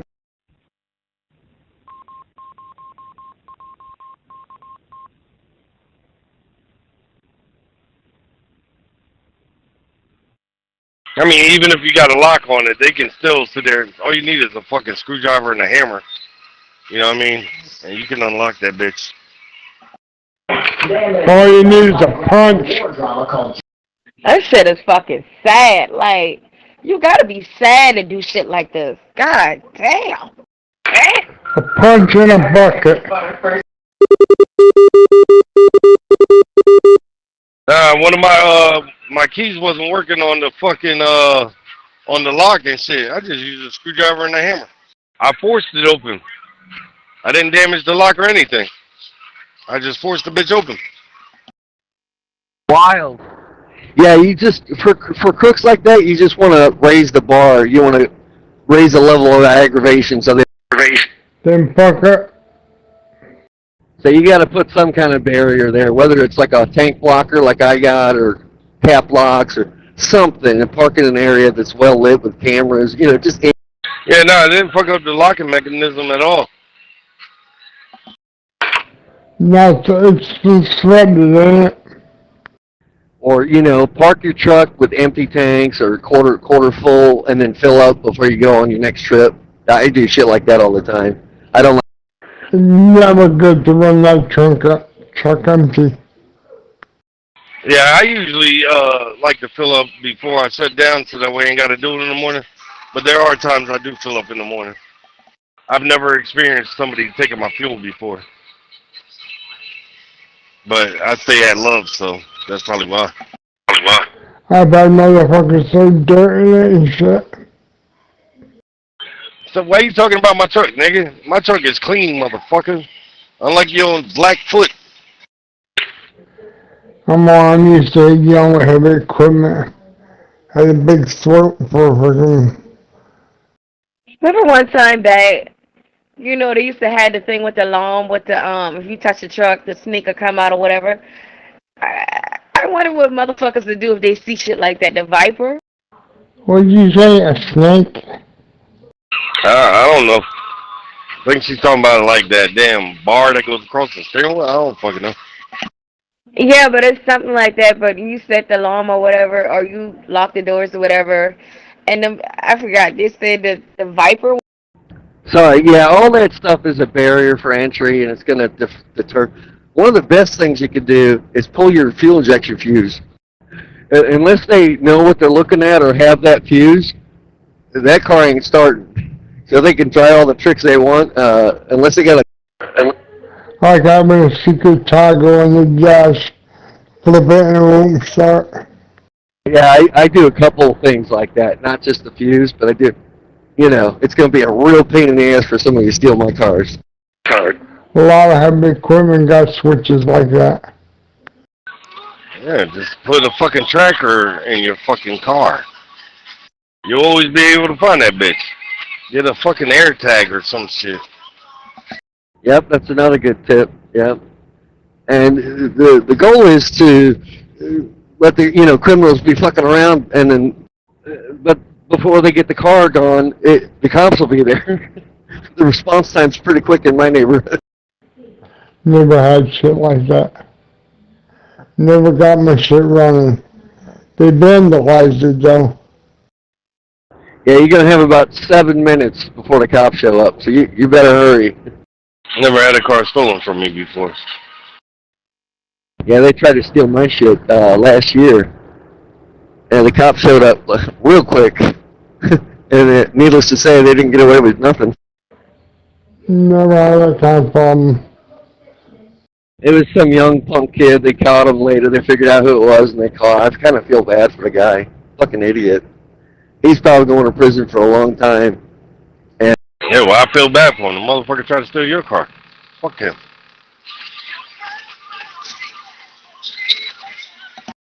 Oh shit, love and hope. Oh shit. See, that's the problem right there. You wanna cradle these motherfuckers when they do shit wrong. The fuck?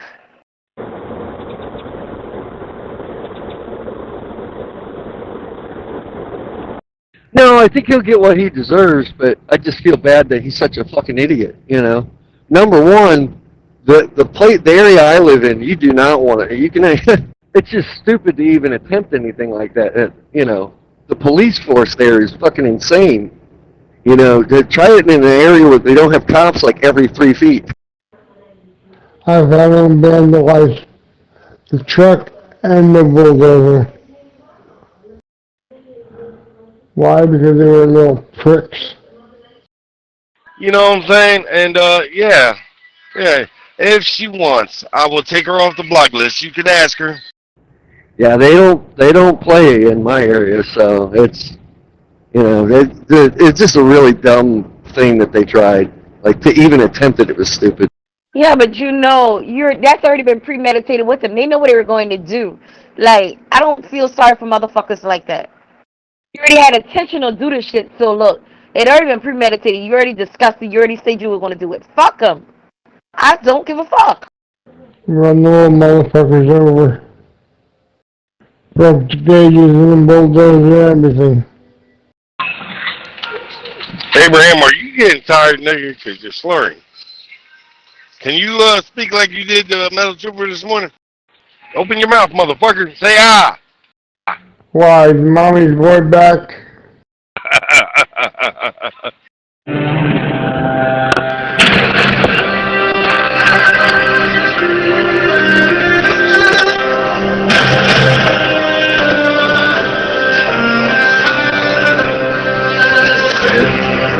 Awakes the chains are gone, right the world undone, the bonds are broken, fetters fall, the earth trembles, the heavens call, his eyes are fire, his jaws ignite, and winds take living sight.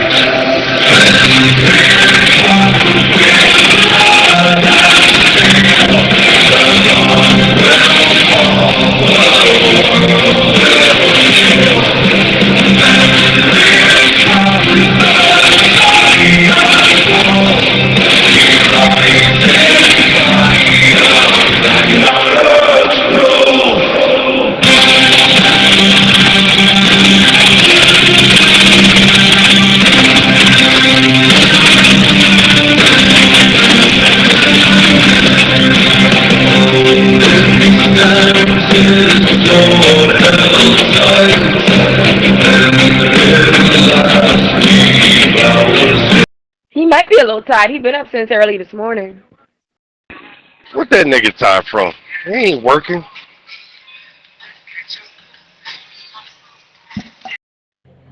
No physical therapy today. Tomorrow. How's that going? It's going. Yeah. Stay hard at that. Get better. You know, you got to push yourself a little bit, and you'll get there. Don't stay hard at it. You might get a sexual assault charge. Oh no, not like that. But what were we talking about? Oh. Just remember, keep thinking. Whoa, Abraham. He don't want you to have a strong arm. Whoa. But I wish you well with your therapy sessions. Oh, the guilty don't have anywhere to go. They're trapped. They're trapped in the things they've said in the past. It's almost like someone's being set up. Almost like. Yeah, things changed after 2016. Big time. Who's really in control of this operation? Why would Bang Bang Thing need to have call-in voting to save democracy, he says. These people are so unaware. Self-unaware also.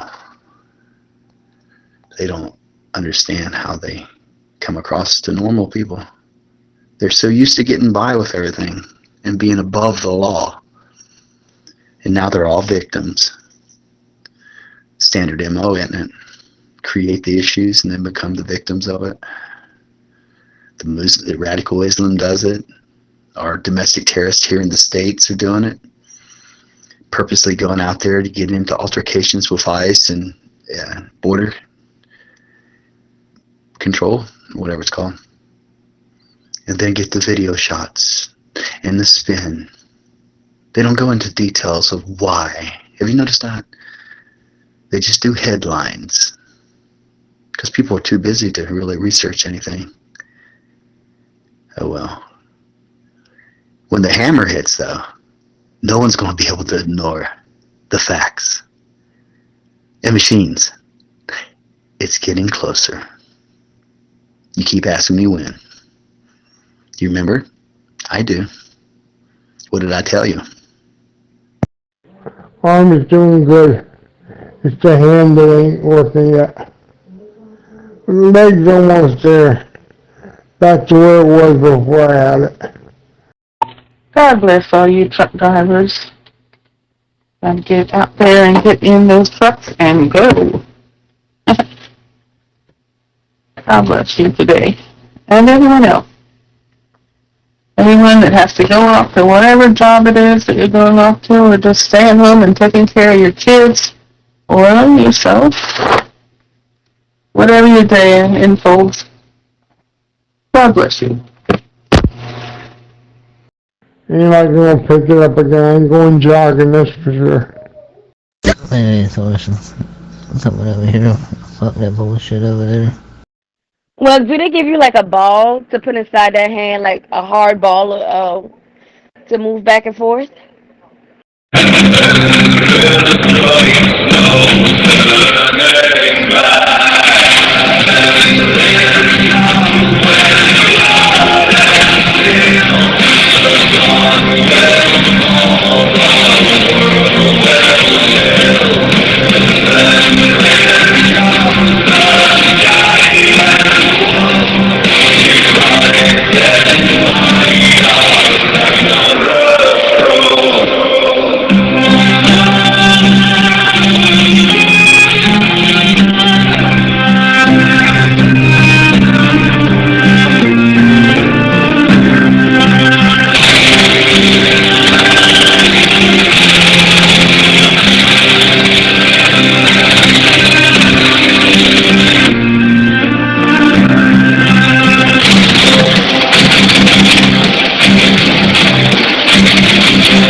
Yeah, it's an orange ball. They go like colors.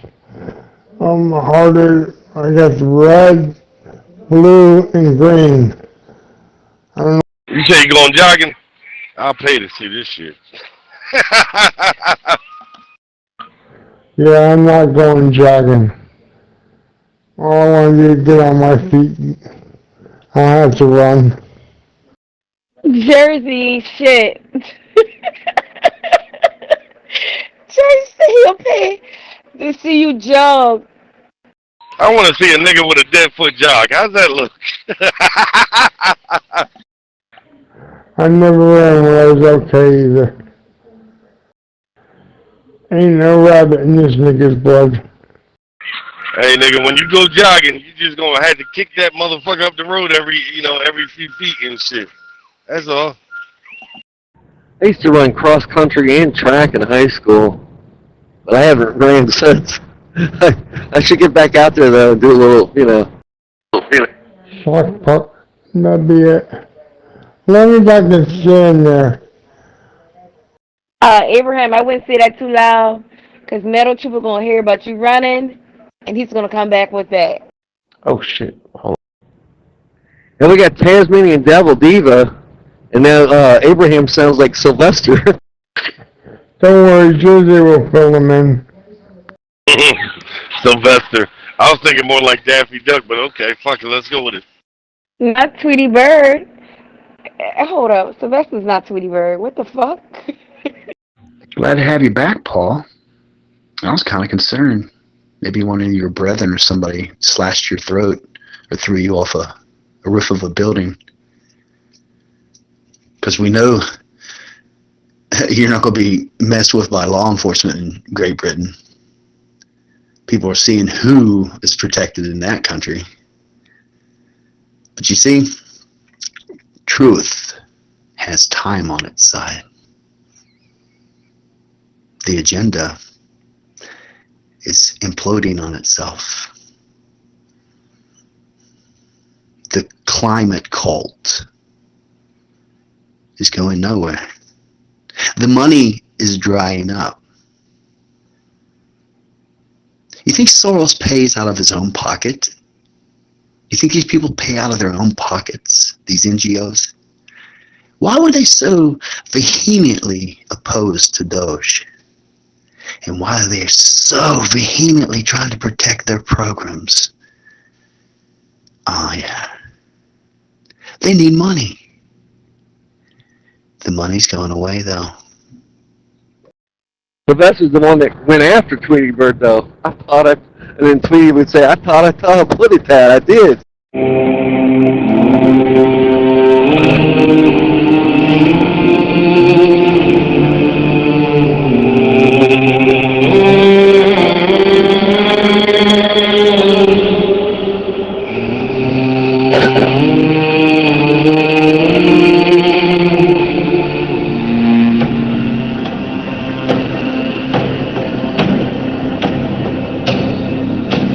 Roots of the world so deep, so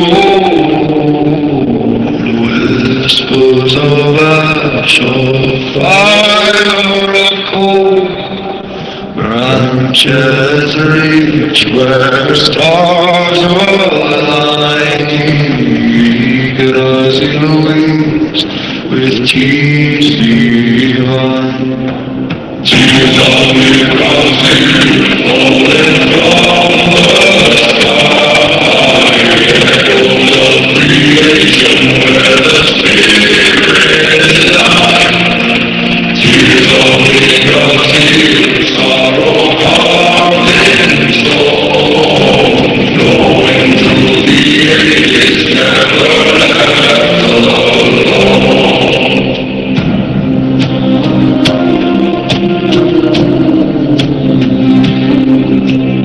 Mourns are weaving threads of clay, dreams of men, both love and hate. Blood of heroes, roots have fed, leaves remember.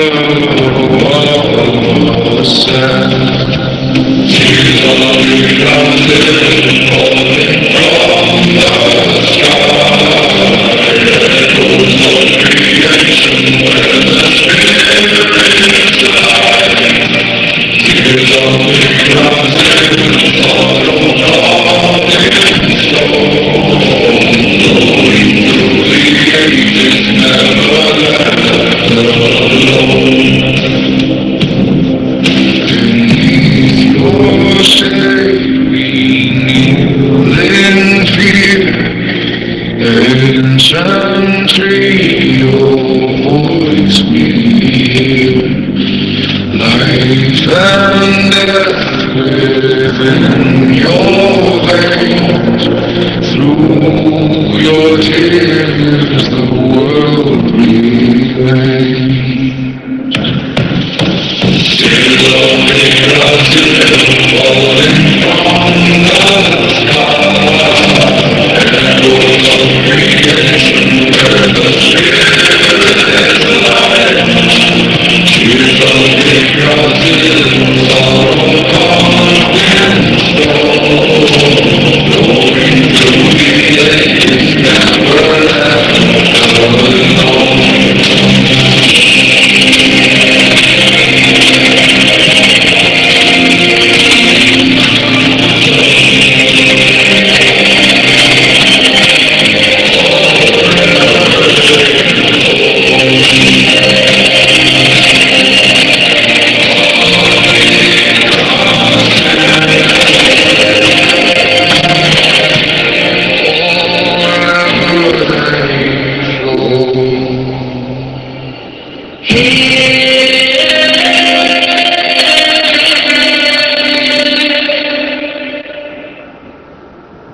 Stop it.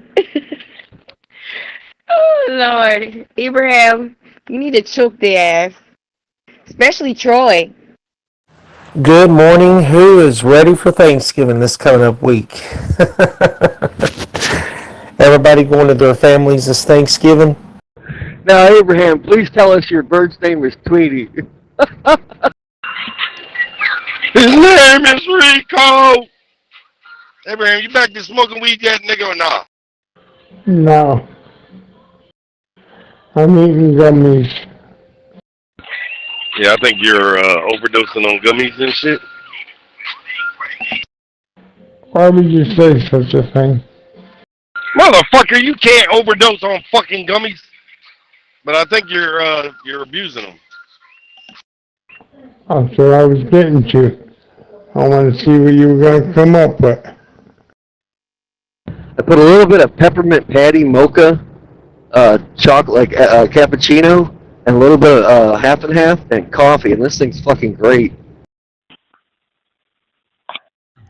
It's interesting how when you let enemies think they're in control, how they can ensnare themselves.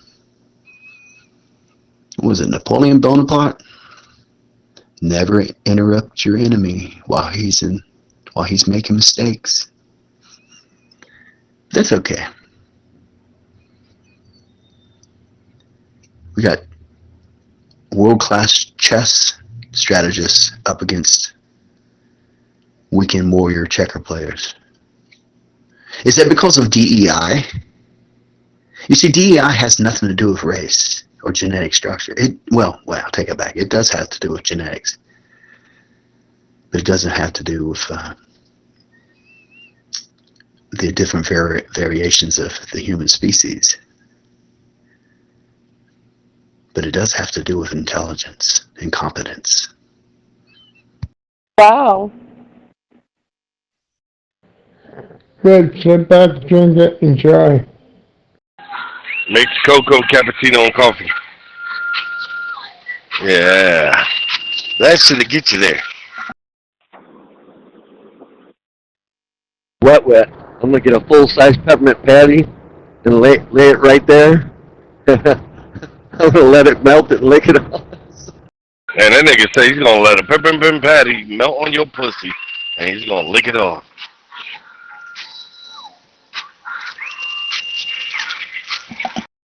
Oh, wow, Bill.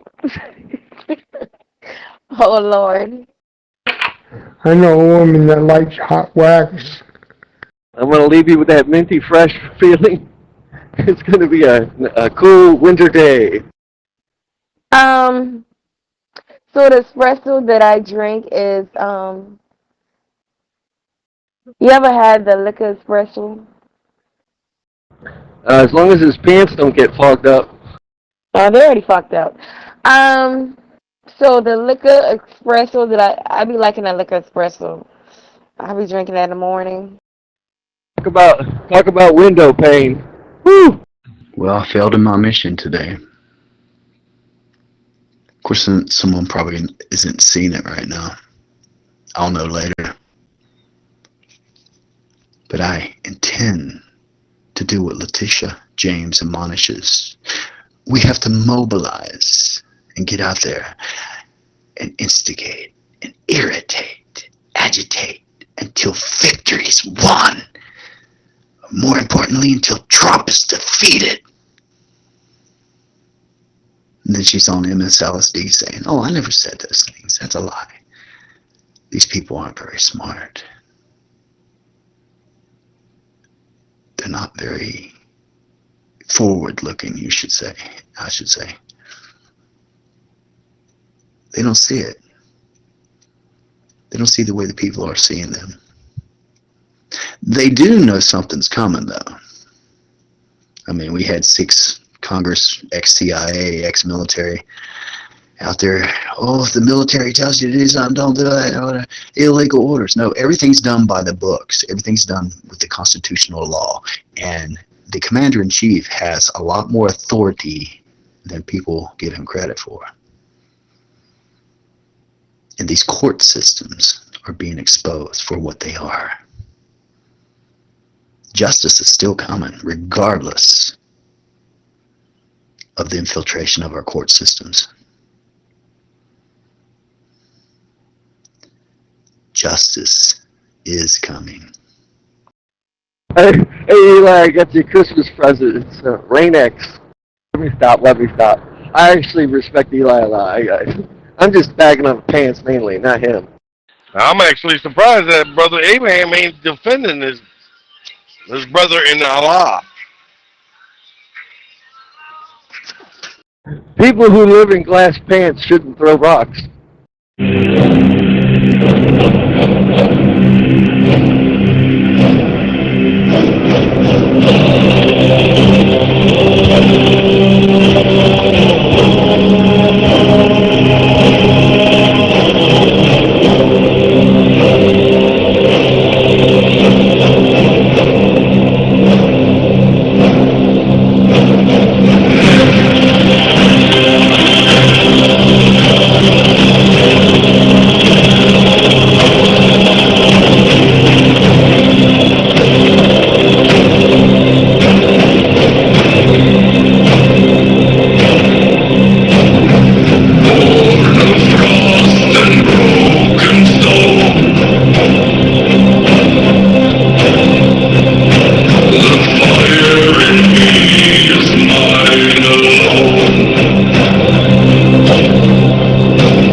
Oh, yeah. Why'd you guys get me started on this? Well, there you go. Get out of jail, see-through pants. Hello. Yeah, you guys got me high on peppermint patty coffee, and then you brought up Eli's pants. Not the pants. Somebody else brought up Eli. Can't wait to get this fucking shit over with, man. I will have had 540 miles done. Once I get to where I gotta deliver this load, then I got another 90 miles to go just to get to the fucking truck stop. This is the bullshit.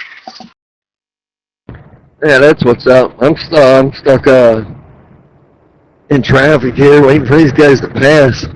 Trying to do 70, and these idiots are doing 55. They need to move out of your way, Wild Bill, and let you go. Jersey, do you have any more coffee, darling? I've just got to say one thing, word of the day. I'll come right back with it. Oh, hell no.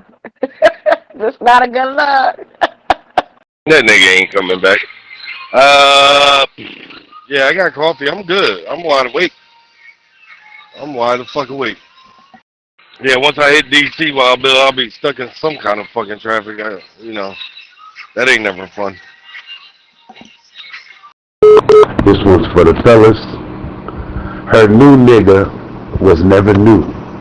You just never knew. I'm off the mic. Ooh, that's cold as ice. That's deep. I'll give you that. I'll give you an A for credit. That's deep.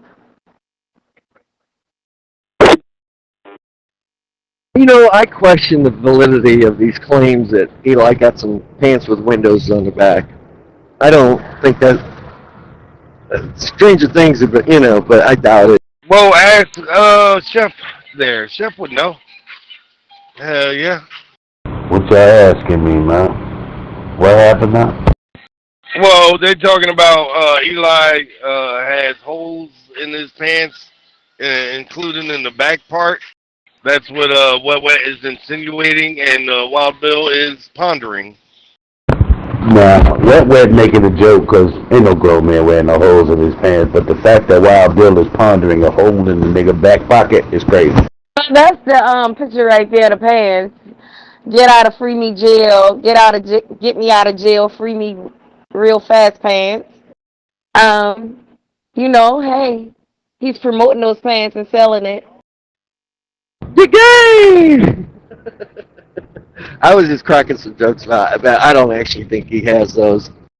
Well, it came to me last night, and it was like, oh, did you see the new pants that Eli was,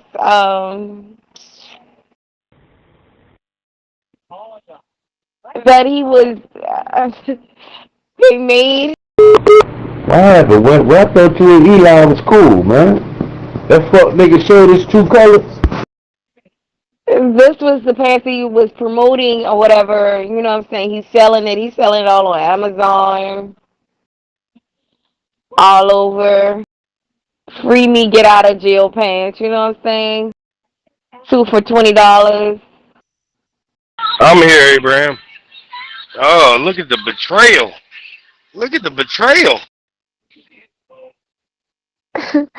30 for six pants. I don't know. Oh, fuck. Fuck that nigga. You know what? Jersey, I had a serious question to ask you about trucking.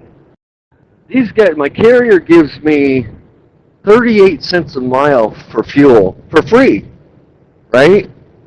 Should I really be running slow to get good fuel economy? Because is the time I'm losing driving slow not worth it to save a nickel a mile? It's probably not worth it, right? Bro, when it came to the fuel surcharge and shit, when I first started, I would drive slow. Because the slower you drive, the less fuel you burn, blah, blah, blah, blah, right? But I'd rather get there fast, get unloaded fast, and move to the next spot fast. Like, if people are worrying about pennies versus dollars, then they're in the wrong game.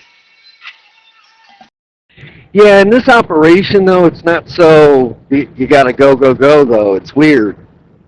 But, okay, so this, and it fluctuates every week, but it's about 38 cents, right? And I'm spending about 35, 36, somewhere around there on my fuel and my DEF combined. So I'm actually making money. They're paying me to put fuel in it. It's not much. Hold up. You say you're spending 35, 36. What do you mean? 35, 36 what? And is it a week, a month? What are we talking about here? Cents per mile. This is all cost per mile.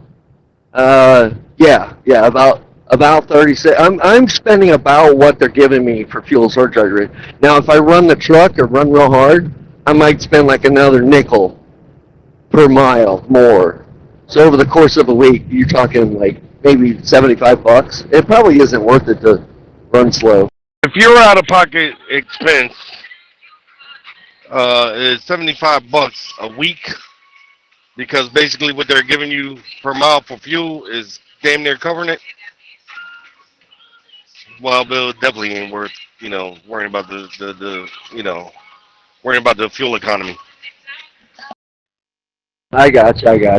I just never did the math. I've been trained for so long to run slow, but if they're giving me a fuel surcharge regardless, then it doesn't really matter, I guess. If you sat there and minimize your speeding and all that shit, you'll be, what? I don't know, fucking, what's that, $300 a fucking month? That's what you're looking at? Expense-wise? Give or take. We don't drive a whole lot here, though. I think I put 30,000 miles on in 4.5 months. Like it's not, and maybe 34,000, something like that. It's not that, we're not, in a whole year's time, we might put 80,000 miles, but we get paid like we're running a lot more, you know what I mean?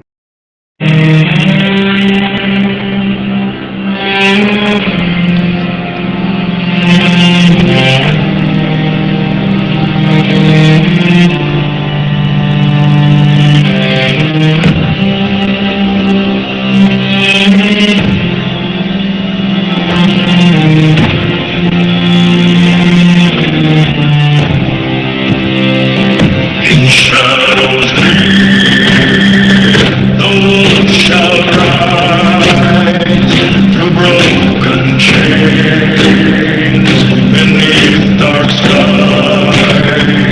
His howl will tear the night apart. The end of gods, the end shall start. Howl of pain.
hey, let's wake up, wake up.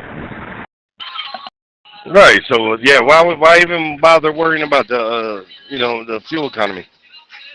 You're already saving on fuel because y'all don't go that far as miles and shit. And I remember you saying it's like you have more downtime than you really do drive time and shit. So yeah, fuck it. Why even bother worrying about it? Man, I am up. I'm just rocking and rolling, man. Driving on up the road, cruising. Got about another 170 miles to go. Now, if your fuel expense was like, fucking dramatic and shit, like it was high as balls and shit, then yeah, I'd worry about it. But yeah, nah, fuck that. I think you're right. It's. I would still make a little bit more money running slow, but it's all things considered, it ain't worth it. The time I'm losing. I guess that's the reality. Like I'm probably losing a few hours a week running, trying to save $50. But then the question becomes, is my, saving that 3 or 4 hours a week worth it? I'd rather just get there quicker. Right. The faster you get there, I mean, shit. Then you don't have to idle your truck. I mean, depends on if you got an EPU, APU, whatever the situation is. You know what I'm saying? You're going to burn fuel less, But regardless, you're burning fuel just to get there. No matter what, you're burning fuel to get there. So it doesn't even fucking matter. A generator, so that helps out a lot. That runs on gasoline, so I don't have to burn any diesel for that. Yeah, I forgot. And then you got that on top of it. I forgot about that. The generator and shit. Somebody said, bring me that pussy. What? What the fuck? She hearing Eli's voice again. Diva is a female version of a hustler. But you ain't no hustler. Generators needed. Where that pussy, girl? I'm kidding. So Cherokee said Madison earlier. I was like, Madison, Wisconsin? I've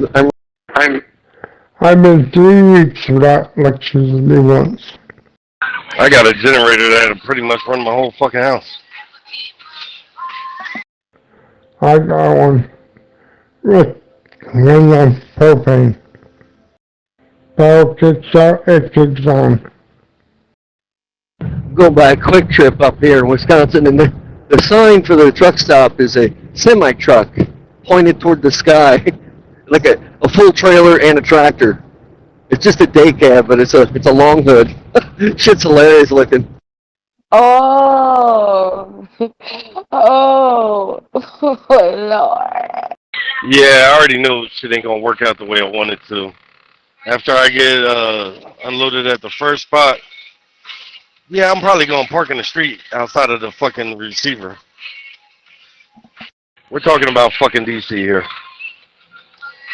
An hour, 2 hours of driving to be like fucking 3.5 hours. And I ain't got that time on my clock. Ask the people there that are unloading you, like, where's a good spot for you? Because they probably run into that shit all the time, And the fucking parking lot is small as fuck. I won't be able to stay there. You know what I'm saying? Crash exit 28. What? You bitch. And the locals are usually pretty good for that, like, hey, and they'll know some secret shit that no one else knows. That is true. That is true. I ain't got much longer to go. I only got like 92 miles, I think. I got 189. So I got about twice as much as you. How many miles have you done so far? Not that many. I think I had 4. I don't even know. I don't know how many I had when I started. About 3. Maybe like 110, something like, give or take. Yeah, I'm at like 460 right now. Yep. And then I'll be done here in a little less than 2 hours.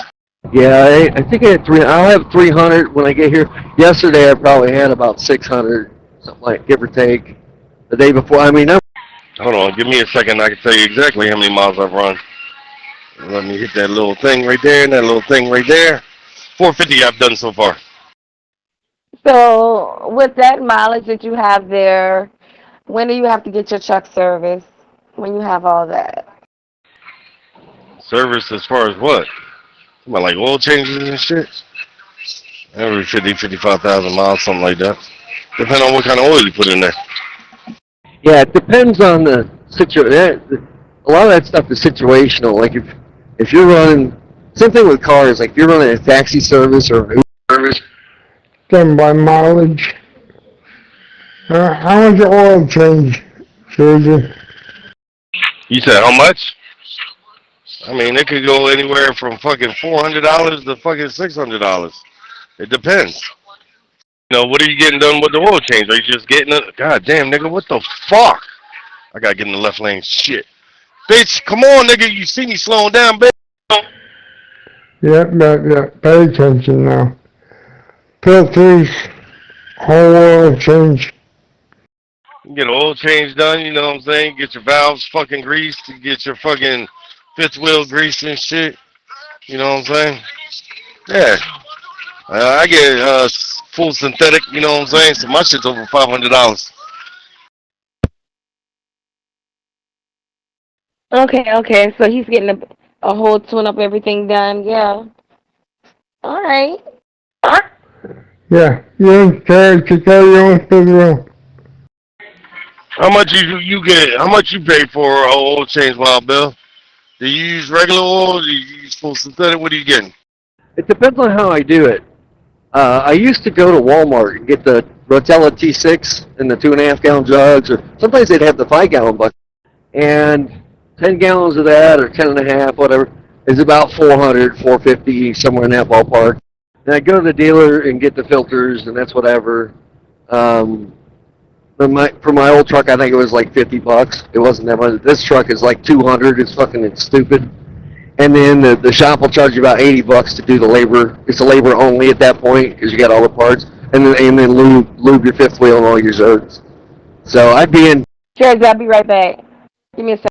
I'd be into it for close to $600. But this last time, I didn't have time to go shopping. I was at a Love's, and all they had was semi-synthetic. I said, well, just throw it in there, and it was only like $400 something. But my oil pressure is a lot better now.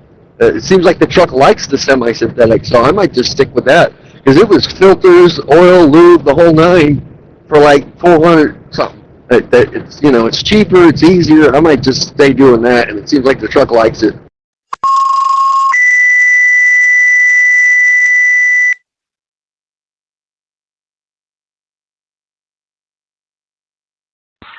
I'm stuck in traffic right now, Bill. A fucking accident happened. Exit 28, and I'm at 26. So, yeah, this is no fun for me. I ain't gonna be there a while. How many miles you put on oil change? I do it about 55,000. Yeah, I'm at about 50. On these newer trucks, you can get away with going along. Mine says you can go, and it's based on fuel economy. Mine says you can go over 70 if you're getting over 9 miles a gallon. So, but I change it at 50 regardless. I like to do an A service at 25 and 75, and at 50 and 100 I just go by the odometer. I do a B service, which is change everything, lube everything, check everything. It's almost like a DOT inspection where they go through a checklist, check your brake lining, all that jazz, and then my company will pay for the second B service, which obviously is going to be about $500, so it's worth it.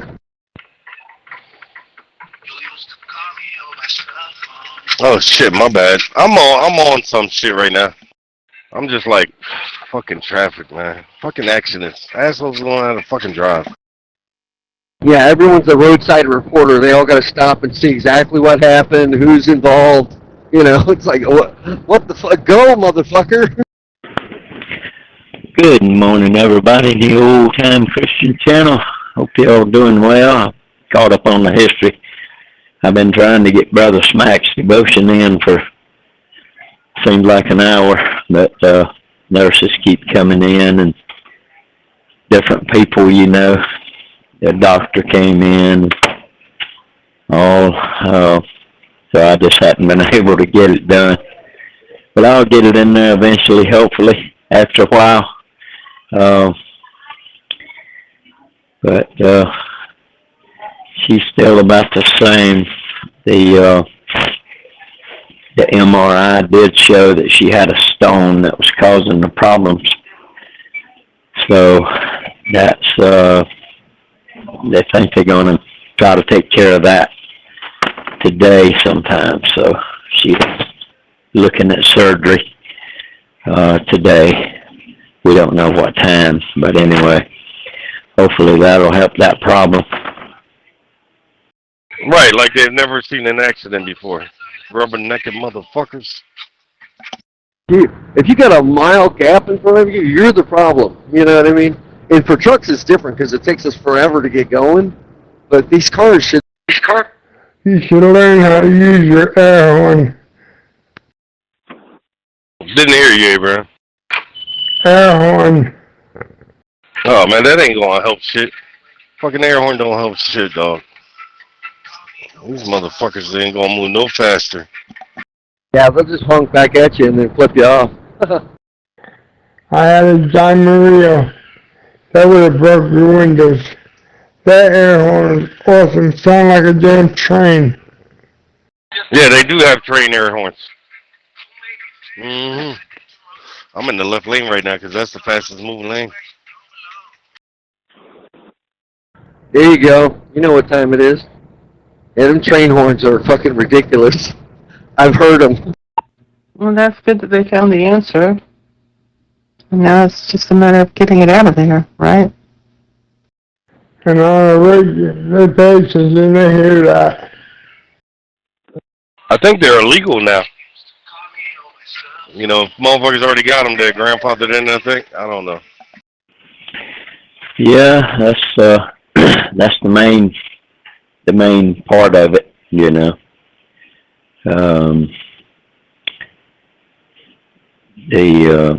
They possibly, the reason I'm hesitating, there's people all around here coming by, but what was I going to say? They hope that they can go down through the esophagus and reach it and get it out of there. So that's the hope. So she won't have to be cut on, and I hope they can do that. So pray that they'll be able to do that, because that woman's been cut on several times in her life, and she's still got the stitches on her arm that from the other surgery. But I'm thankful that they found at least that there was a stone. And boy, I tell you, that would sure be a blessing. She's battled this, had problems for over 6 months, to where she just can't eat. Every time she eats a little bit of something, and she would suffer through the pain until it would pass. And it sure would be a blessing for her to be able to eat and not experience pain after it, you know, enjoy to eat. I mean, we take it for granted. You know, I do. Take it for granted that you have just sat down and enjoy something good to eat and it not bring pain with it. But she's battled it for, like I say, over 6 months. What is this, a rifle or something? Jesus Christ. Now these assholes are playing on the CB and shit, being fucking goofballs. Fucking retards. It's almost a form of assault, you know, when you pull up right next to a car or something like that and hit your horns are facing the car and you hit them. I mean, you probably put the, you know, scare the fuck out of somebody. That's all I get a horn. Get your attention. Hey, you ain't no such thing as a $1 trillion trucking industry, dog. Never, ever. Yeah, this week is an anomaly. Yeah, I mean, these guys are running the hell out of my truck, but it probably because a lot of people took vacation, and I get it, you know, they need shit moved, so I don't mind helping out. You've been ran on a train on by Zello users, Laney. I've never met anyone from Zello. You're the whore. I can imagine what the settlement on this one will be a fucking whopper. I haven't even hit DC traffic yet. This is the pathetic part of it all. DC exit is in 26 miles. Maybe you waiting there, well, you know, traffic will die down because it is getting pretty late in the morning. You know, maybe it'll all be gone, or way lighter. You know what I mean? You're accurate. You're accurate. They were buried. They were discovered. They were not built by horse and buggy in a year. But all it's showing is the cyclical events that continue to happen in Jesus' cycle. Yeah, there's an accident at the mile marker 28 and shit. I'm on the 26 right now, so it's backed up a couple miles. Well, my son's bringing breakfast up for me. And, of course, they won't let my girl have anything at all. Just a tiny sip of water. And she hadn't eaten anything for, I'm going to say at least 5 days. She hadn't eaten anything. Took one bite, take it back, one bite of the dressing that she fixed for the church for yesterday's meal. She took one bite of the dressing that she made and gave me a bite. Just said, "You want to taste it?" And I said, "Yeah." So it was good. And I did take it to the church. She fixed dressing and deviled eggs. Deviled eggs. So they got to enjoy it. We didn't. But anyway, I'm going to have to eat out in the hallway or somewhere, me and my son. Because I know she's hungry, but she can't have anything. What determines the price of a load? Supply and demand. Yeah, if you got 100 trucks waiting on 3 loads, those loads are going to go cheap. And then conversely, if you got 100 loads and there's only 3 trucks available in that area, well, you can name your own price. You also want to look at the miles for the loads, Abraham. You don't want to sit there and go 1,000 miles for $100. You don't want to go 1,000 miles for $1,000. Uses a mover.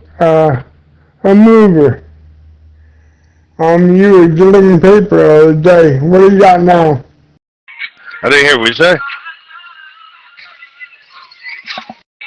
You got to look at your fuel. You got to look at, how much fuel you're going to spend to get from point A to point B, how many miles the load is, tolls. Basically, you got to consider every fucking thing. And what's the profit loss?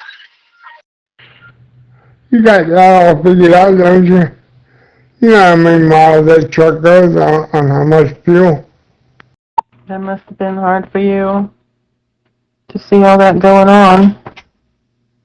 And yet, at that time, she didn't want to go to the hospital. Seems like there's some sort of natural remedies for stuff like that, but I don't know what it is. And I don't know if it would work. Going to the hospital will probably work. Anyway, you have the best day you can possibly have. God help you. Yeah. I got it all figured the fuck out. When you do this, this is like you not falling off a roof being a contractor. You know what I'm saying? It's not a rite of passage because you fell off. Oh, shut up. It's not a rite of passage, Abraham. Most contractors do not fall off of roofs. So you got your fixed costs and your variable costs. Variable costs are things like fuel and unknown, tolls and shit like that. Fixed costs are like insurance. Good morning. So what was the result? I wasn't in the channel here. You would never get on a 2x4 standing out there about 30 foot in the air. Yeah, good morning, preacher driver, and thank you, Judith. Yeah, thank you for your prayers.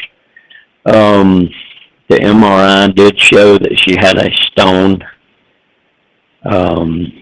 blocking her pancreas to her liver, and hopefully they can go, planning on doing it today, to go down her esophagus and retrieve it and get it out of there. And it was probably left over from when they took her gallbladder out, because she's had some problem with that, and that's been, I think that's been 2 years ago. But she's always had problems with eating and, having to watch what she eats, not feeling good after she eats. But the past 6 months at least, she's had severe problems with it. But so hopefully they can get it out of there, and they said they were going to try to do that today. What the fuck are you talking about? Do you know I used to work for a steel company, and I used to erect steel? You're talking about fucking wood. Wood! Which one's harder, Abraham? I was a fucking welder, fabricator, erector, motherfucker. You were talking about wood. Oh well, I'm sorry, I built houses, not buildings. Yeah, which one's harder work? Building houses or building fucking buildings? Building houses, I'll tell you why too. Building houses is not harder, motherfucker. You carry 2x4s, motherfucker. I carried I-beams. The fuck out of my face. No, not cranky I-beams, don't give me that shit. I was setting trusses. That's how I felt. Oh, and the reason why contract is hard, I gotta deal with owners. Not all I-beams were craned, motherfucker. Some of them we had to fucking carry up with a goddamn ladder. What the fuck you talking? See, you don't even know what you're talking about, dog. Okay, a little H-beam. Okay. Yipper. Yeah, you can continue making stones too without the gallbladder, because it can be made in the liver. So most likely it is leftover. That's what we were wondering. It seemed like that might have been the issue, because it seems to happen that a lot of people don't think about it. She must have been dealing with it for a while and just keeps accumulating the pain. Motherfucking 3, 4, fucking 5 foot I-beams, motherfucker. I don't believe you. You don't have to. What's your little 2x4s weigh? 3 pounds each? Yeah. Try carrying a fucking 100-pound I-beam, bitch. I put in beams. Yeah, those trusses are a bunch of like 2x12s, all nailed together with those big square pads. Them things are fucking. No. There's 2x4s. Oh, I thought they were like a little thicker. But yeah, you got to put an I-beam in a house for the basement, the support beam, the main support. They're plated. On the 2x4, then it's plated. That's a whole lot better outcome than a lot of the other possibilities that would have caused her issue. Because once that's out, then everything should go away. Ooh, you used a motherfucking shim bar to put in fucking I-beams, and then you used an impact with fucking bolts and nuts. Ooh, that's so hard. I'm saying that there is, you obviously didn't hear me. Metaphor is a part of it. There is history. There is advice. There is statement. There is prophecy. There is instruction. There is metaphor, which is called parable. Right? It's a whole medley of things. It's a beautiful book. It's a living book. Right? Like, amazing. One of the beautifulest things that I watched on a study on it was how they accurately depict the changes in history. Like the Quran, nobody could. For instance, the king of Egypt. His precise name change to Pharaoh, when it happened, actually happened in the Bible. The change went from being called Pharaoh to being called the king of Egypt. It went accurately along with history. Everything about it is true. It is the living word of God. It is your history. Good morning, everyone. God bless everyone on here on House of Worship. I know you're not calling me lazy with this. You sit on your ass all day. So I got the button. Oh man, holy moly! Try to get the fucking button for like an hour. Hello Top Gun. Hello Derek. And Judith. Hope you're doing good. Hope everybody's having a wonderful Monday. Just at work. Just got done doing skates. Just got done shopping hockey skates. Hope everybody's having a wonderful Monday today. Wonderful Monday morning. And hope everybody had a wonderful weekend. I had a wonderful weekend. Yep. And it says that I should be trusted in ordinarily to text instead of saying that. Instead not letting me text. Instead not letting me text, so looks like I have to renew my passport. Yeah, bro. This wasn't the only thing I ever did. And erecting steel is a hell of a lot harder than erecting wood. Let's go, Brother Rich, Seeker, Brother John, out there in Florida. God bless everyone. Hope your day goes well. Be blessed. Building houses, concrete slabs and shit. Pretty much all I've done. Motherfucker, by the time you got there, the slabs are already put together and fucking are cured. You didn't lay no fucking slabs, nigga. Oh yeah, I worked for a mason for a long time. Yeah. Yeah, all of a sudden you work for a mason. Okay. I just like giving people and things a fair shake. I'm a fair person. I gave y'all plenty of time. I gave Stereo plenty of time. And that's it. It's time to move on. And you can find me on Zello. Zello.com/Zombatorium. That's https://Zello.com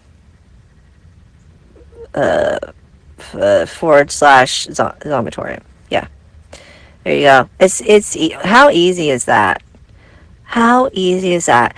If you want to listen to me, it's available to you. I've always made myself available to people that want to talk to me. Don't make this out like it's some kind of anger thing. I've never done anything out of anger. Yes, I've told people some things vehemently loud. But I don't really get angry and I don't stay angry. I'm passionate about some things. I'm not going to let people roll over me on some app. And that's it. And I'm not letting people roll over me now. I put in my time. I put in a lot of time here, and whether I got compensated for it, whether people appreciate that, doesn't really matter. I know what I did. I'm okay with what I did. This is something I'm doing, and it has nothing to do with you. I don't know why people always want to make stuff about them. They never want to acknowledge that you are an independent free will agent, and that they don't necessarily control what you do. Like, oh, I'm gonna make her do this. Oh, I made her do that. Oh, it was me. I'm the one that did it. No, you didn't. I'm the one that did it. Give credit where credit's due. I made these decisions. Nobody on Stereo. Andrew didn't make this decision. He contributed to the decision by not really caring much about Stereo. And I guess all the responsibilities that come with, and the liabilities that come with having a social media app that's as free as this one, where you're in the moment and anything can come out of your mouth or your anus. And I was very careful about that. I always muted when I was going to fart. I'm proud of that. I always got off the app if I was sleepy, so I wouldn't sit and snore. I'm proud of my 4 years on stereo. Not overly proud, but proud in relation to everybody else. So don't be thinking that there's some kind of mental distress involved. No. I'm going with the flow, people. I'm looking at the way things are going, people, and I'm responding to it. Why stay on this app when there's nobody here? Nobody new is really coming here.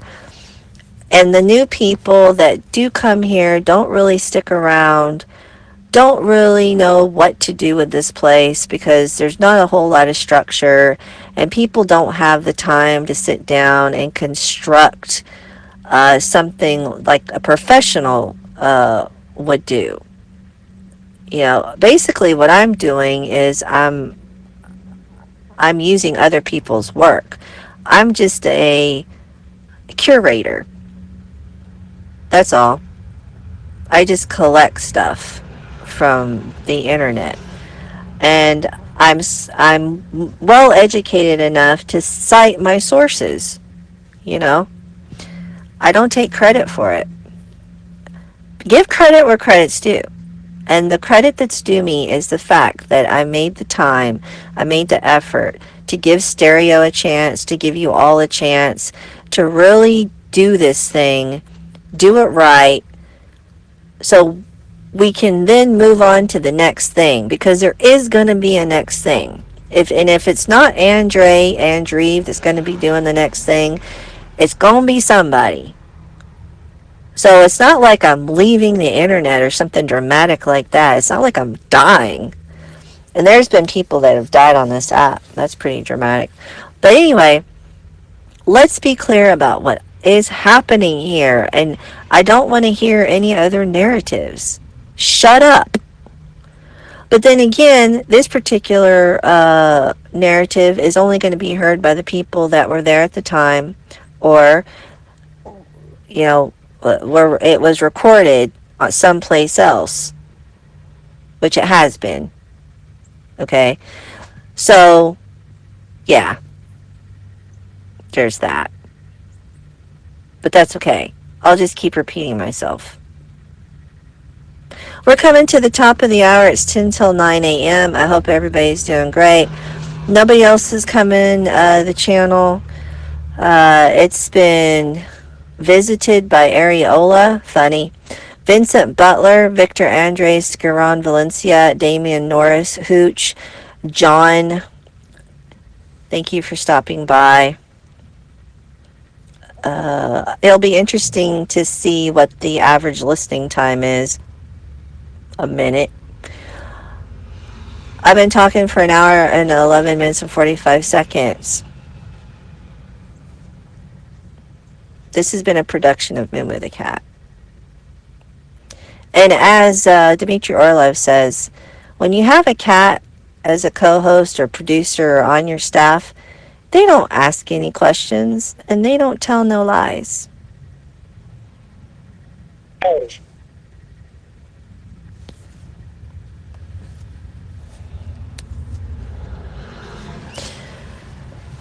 Thanks everybody for listening in Zombatorium, your guide through the apocalypse. I'm the owner and hostess with the mostest of Zombatorium. I'm leaving the channel open for comments.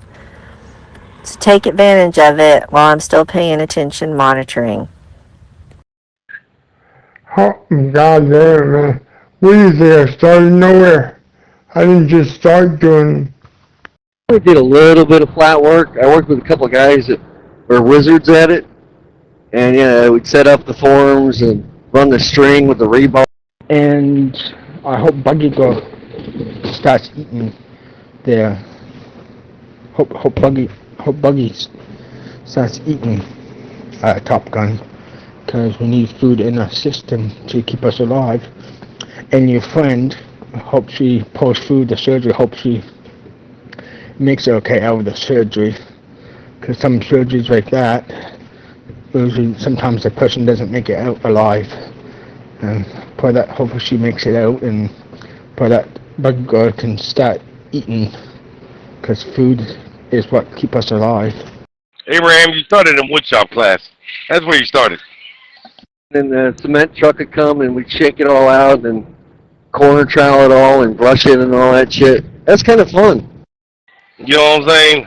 Doing what you did, you didn't have to take any college courses. Yeah. No, since I've been around about it, I carried a lot of block. I laid a lot of block. Being a certified welder, you do. So there's that. Yeah, God bless you all again. And Brother Pastor Steve Cooper, what a wonderful, awesome message that was preached last night. The anointed message. Wow, it was super. God is good, you know. Yeah, Brother Steve, he had put it all together, take time to, all that studying to put that message together there, and God just gave the words to speak, put the words in the mouth, and brought all the scriptures back to the remembrance. We don't know what we're going to say. When you're under that anointing, you don't know what you're going to say. It's just the words just come out, you know. Oh, I was blessed. My wife and I were really blessed last night to be down here at the house of worship last night and hear that word preached, and song and praise and worship. Praise the Lord. I did those retaining walls, those blocks, Versalock or something like that. That was kind of cool. Different landscaping shit. We built some big ass walls. Yeah, see, all you do is use hammers and nails. Yeah, I actually had to get my fucking welds x-rayed and shit, dog. You gotta be able to read blueprints and know symbols for the welds, Abraham. You only need blueprints to know how far apart the wood has to be and what's the measurement of the cut. And fucking put it together. That's it. I did all that shit, you know, just mainly as a helper when I was a teenager. I didn't, you know, I could probably still do some of it today, but yeah. Yeah, the only thing that we have in common, Abraham, is we both can read blueprints. Hello? I used a ramp set a bunch of times, putting 2x4s into concrete in the basement. That's just kind of fun. And y'all were down here last night. Let's give Pastor Steve a thank you for the message that he brought forth. I just thank you personally there, Brother Steve, for coming down here and preaching the Word of God, you know. And this is about, I think, the 5th time now you've been down there preaching, probably in this past week and a half or so. And look at this channel, it's only been on here, about 3 days, 4 days, something like that, and it's growing fast for the glory of God. It's all to do with the Lord. And God put this all together. That's all I know. I can hang drywall and mud and tape and all that stuff, paint, finish work. It's I've only done a little bit of Done all that shit too. Would you use some kind of anchor support for the concrete, and then put like the stud in between it, and then like drill it and shit? Now this ram set thing you'd buy, you can get it at Home Depot, wherever. It's just a thing with a little 22 bullet. It's a special nail, and you just hit it real hard with a hammer, and it shoots the nail right into the fucking concrete, right through the 2x4. It holds it strong. You got to put a bunch of them in to hold. your baseboard, and then you know, put your walls up and your whatever, you know, whatever you got going on in the ceiling. Hello? Shit, I just drill a hole into the concrete and shit. Then use a fucking anchor, and then use like an anchor support for the stud. And then you just fucking use like, you know, screws and shit. Good evening. I'm in the middle of the job site. Everyone's talking to me. Bolts. You know what I mean? And bolt right into the motherfucking wood. Washers and shit like that. Good evening. Would you pull the late shift last night? Multiple ways to do that shit, but the ram set's just quick, fast, and easy, you know. You can have that whole board set in about 15, less than. I just like getting people thinking. You're like, whoa. I'm telling you, man, communication gets mixed up. We're over here watching The Sandlot right now, bringing old school memories. Yeah. Hold on. But back to it, Diva, though. Back to it. Hey, did you get a new job, or if you just have you running different routes? Put some epoxy in the hole before you put the anchor in that bitch? Hell yeah. Different job sites every week, so I'm on a new job site here, and they're explaining where everything goes. See, Abraham, I work with cement too, nigga. Yeah, because you got to put anchors in the walls to hold the fucking I-beams up and shit. You know, especially if you're going off a brick.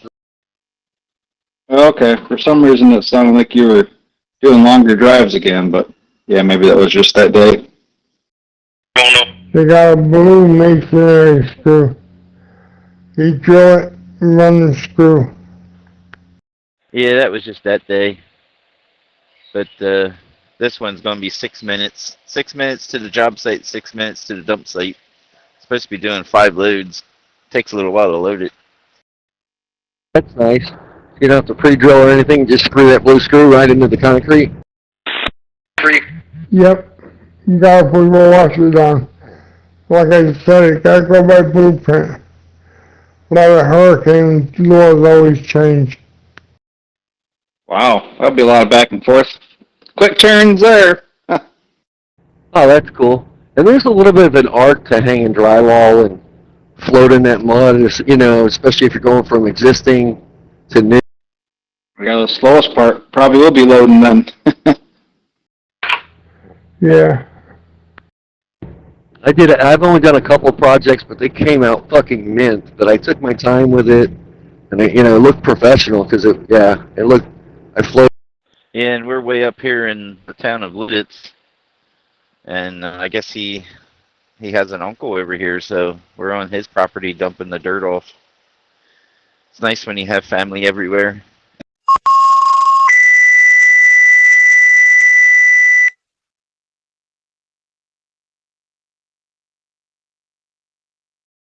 Yeah, I use the drywall studs or the supports for the ceiling. You know, the ones that are like fucking car jacks. Yeah, that's pretty cool. This dug out of here. Hey, I want the dirt over here. Okay. They're like car jacks and shit. You just jack them bitches up and it basically holds the drywall itself. Because if you got to hold drywall by hand and do that shit, man, fuck that. I've seen those YouTube videos of these guys walking on stilts and they're just slinging that drywall on the ceiling. With 2 guys doing it, no problem. It's impressive to watch. But yeah, you got to mix the mud on drywall just right because you don't want a bunch of air holes in it and shit. There's a little bit of a finesse to all that stuff. I'm got a slow week, I think, at work. I think they made most of the company take these 3 days off. But I didn't. Wasn't going to burn my vacation days like that. Plus, I'm on call in case something happened.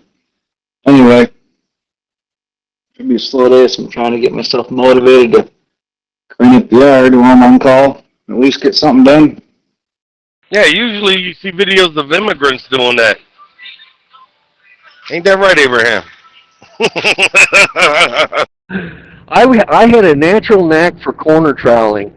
Inside corner troweling, right from the go. You know, I just had.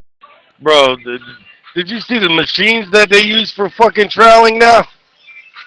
Did you see the machines they use for that shit? No, what's it look like? Okay, so you know how you use the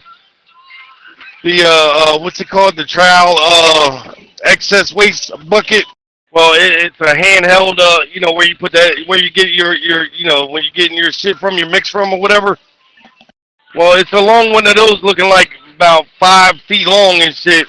And all it does is just go straight up against the wall. That's it. It goes straight up against the wall, and then it comes down and gets the excess. It's just amazing.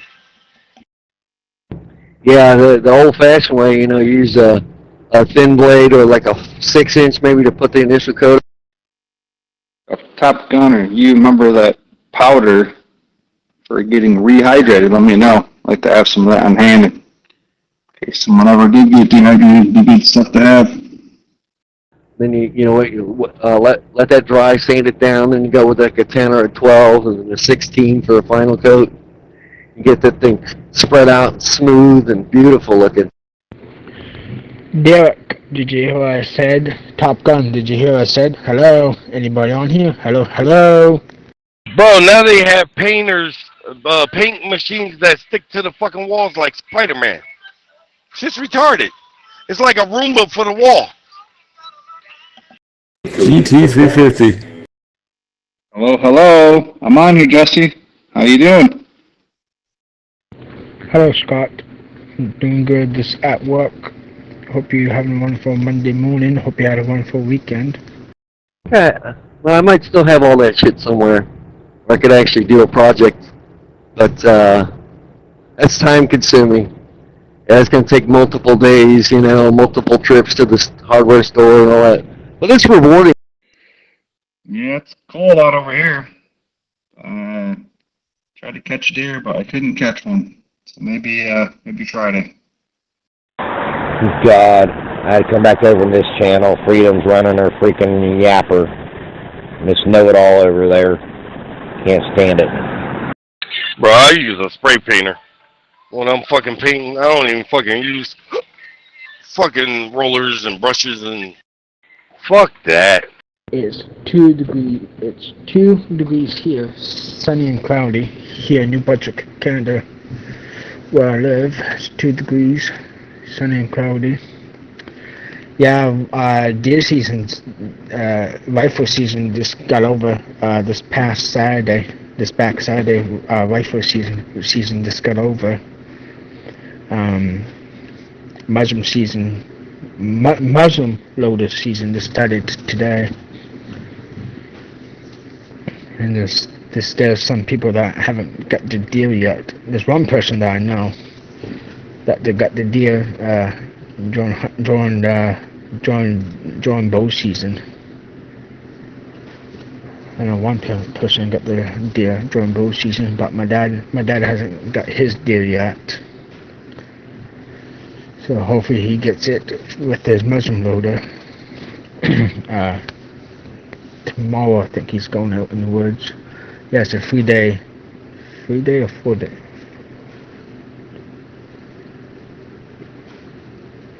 It's a 5-day muzzle loader. So it starts today and it goes from today until this Friday. So hopefully my dad gets his deer. If not, then if he doesn't get a deer, hopefully next year he can get one. I like to get a deer, but between my job, I can't hunt. I can't hunt because with the job that I have, because I'm working all the time and it's hard for me to hunt. So hopefully when I retire from the rink, hopefully I can get lots of hunting in. So yeah, and Christmas parade is coming up this weekend. This coming Sunday is the Christmas parade here in New Brunswick, Canada, where I live in New Brunswick, Canada.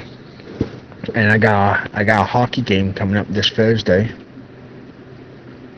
This Thursday I got a big hockey game coming up, and then this weekend there's hockey games. I got security guard, do some security guard work for at the hockey games. So yeah. And this Wednesday coming, is it this Wednesday coming or is it next Wednesday? I gotta look at the calendar.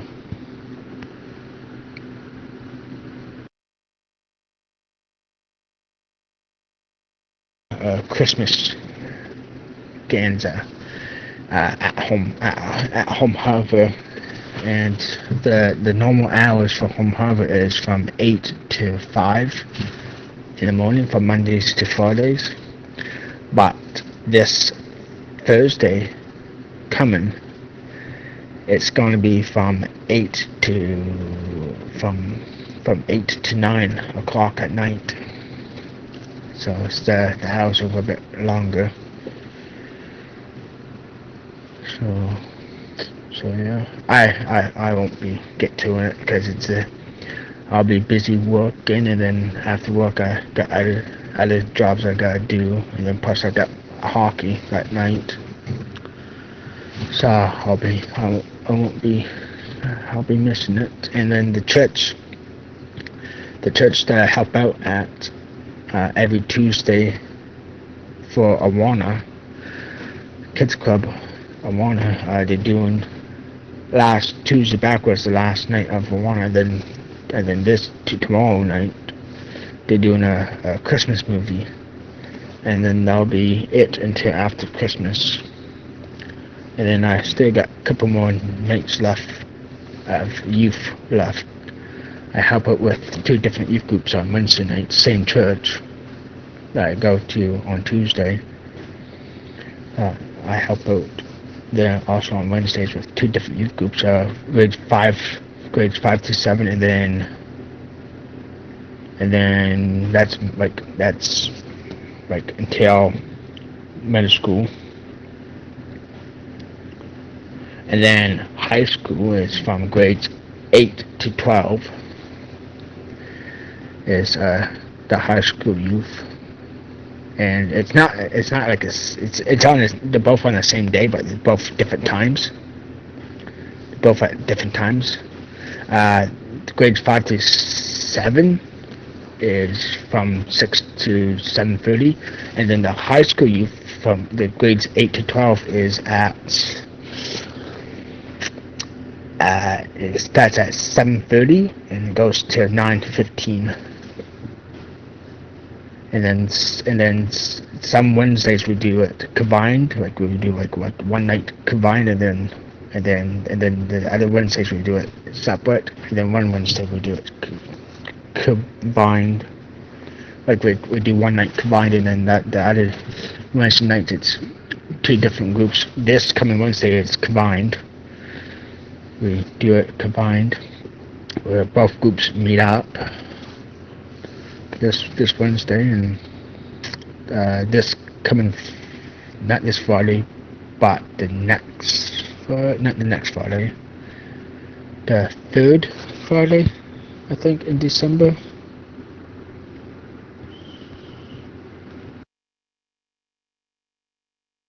But the December 12th, there's a Christmas movie, and that's being played at the church, at the same church that I go to help out on Tuesdays and Wednesdays. It's the same church, and it's for both age. It's for youth group. It's for both age groupers together, and it's a Christmas movie. We'll be watching a Christmas movie that Friday, December 12th. And then on Sundays, I go to a different church on Sundays. I go to a Baptist church on Sundays, morning and night, and then the church that I go to on Tuesdays, nighttime, and Wednesdays at nighttime is a Wesleyan church. The old-fashioned way, cutting in with a brush and rolling it. I don't paint very often, but I enjoy it when I'm doing it. She's a slave to the system. Well, that's what I'm going to do to my deck because I was laying it down too thin every year with the sprayer, the deck. So, yeah, I'm going to roll it. I'm rolling it this summer. Yep. I'm going to roll the shit. I'm going to roll that shit so thick, I won't have to worry about that shit for fucking 10 years. And I can hang walls and studs and all that stuff and paint and tape and mud on. I don't have very much experience with flooring, though. Very, very little experience with that. I would not be good for that. Oh, now that's some fucking back-breaking shit. You talking about tiles and shit? Yeah. That's. I think I've done the peel and stick shit, tile, just like a quick in a bathroom, no big deal. And then a rolled carpet in a bedroom. It came out okay, but that's all the experience I have with flooring. Yeah, that fucking them fucking fake tiles. Yeah, that's not tiling, dog. That is not tiling at all. Yeah, I know. But I know my limitations, and I would just hire a contractor for that, come in and do that. Like somebody that actually knows what they're fucking doing. Because it's going to be... Yeah, if you're doing tiling, you got to have a wet saw. You got to have the little fucking spacers for the tiles and shit. Yeah, you got knee pads. Yeah, that's some work, tiling. My last house I was in, my brother did this project, and he put this oak strip flooring in the whole house. And he said, never again. That was a motherfucker. The real wood, and you put the nails and the tongue and groove and all that. It was a fucking nightmare, he said. Don't do it. Yeah, it's a lot of work, man. It's a lot of fucking work. You know what I mean? It's a lot of fucking work. When you own your own house, it's so much. You become a fucking professional. Unless you just contract it all out, then that's retarded. A million and one things, like maintenance things, cleaning your gutter, cleaning your windowsills and all that shit, little stuff that you're not going to know about until somebody shows you. All right. Oh. What's going on there, Black? As far as the gutter is concerned, shit, you just put those gutter covers on the top of the gutter, they'll never get clogged up. We used to take chicken wire back in the day, before they had the gutter covers, and we would use some tin snips and just slide them under the shingles and slide them up into that top groove of the gutter. That was the original leaf guard. The shit was cheap as hell to buy from the hardware store. I think, the roofing guy I was working with would probably charge an arm and a leg to do it. Probably charge him $500 to do it. It probably cost us $20. Yeah. All right, I'm out of traffic. Thank God for that. Yeah. They had a broke down tractor in the road, and the fucking wrecker was there getting ready to haul it. To help this guy do side job. He was a commercial roofer, for a lot of years, but he would do residential, for friends and whatever, word of mouth kind of stuff, and usually it was like a 20 square job or less, and we'd go get the material or have the materials delivered. If it was a tear off, we'd put the felt down, or if it was just a nail over, those were easy, and he'd pay us per bundle of shingles, and we would save the little UPC codes off the, and then however many we had, but he was adamant about hand nailing everything. And then my friend was his son, and he was always like, why don't we use a fucking air nailer? It's way faster. He was nailing the shingles down, is what you're saying? Yeah, we hand nailed every roof we did with him. We had to hand nail it. And I've done roofs with the pneumatic nailer, and I don't know, you kind of need somebody to place the shingle for you, but I guess you could do it yourself. But I got really quick with a hand nailing those shingles, like tat-tat-tat-tat-tat, on the next one, tat-tat-tat-tat, like the guys you see online on YouTube videos or whatever, that are real quick. I'm like that. Where the hell did it go? He left and went back to it? I mean, what the hell, man? Yeah, putting shingles up ain't easy work, that's for damn sure. you got to have a certain kind of grit in yourself to be able to do that kind of work. Yeah, I would carry 2 bundles of shingles up the ladder onto the roof, and people would see that sometimes and they'd go, what the fuck? Because, it's not easy. Not easy at all. Yep. Then the fucking ladder elevator fucking breaks, and yeah, you carrying them bitches up. Back in the day, we didn't have any of that automatic, but yeah, nowadays they just fucking conveyor belt it the shit right onto the roof, no problem. Now, I did all that work when I was young, man. When I was in my early 20s and shit, that was the money I made. Demoing and shit like that, roofing and shit. Getting paid under the table, good money. I didn't give a fuck. Even worked on boats. Motherfucking stripping and painting boats. I never messed with boats, but yeah, we would do job like, and it was all cash under the table. I don't think I ever paid taxes on it, whatever. But it was little money, a couple $100 maybe, here and there, a couple jobs a year at the most, Grew up with these guys, so it was like, doing a favor for a friend, more or less, you know what I mean? Hell yeah. Last time I done shingles, like I said, it was drizzling, and I had brand new pair of jeans on. Bro, by the time I got up off of those shingles, there was holes in them jeans. Shit was funny as hell. Stop in at Home Hardware. We have all your Christmas shopping needs. Sweaters for Grandma and hammers for Dad. And plumbing roto-rooters for your latest gallbladder issues. Monday, November 24, 2025. Time is 10 a.m.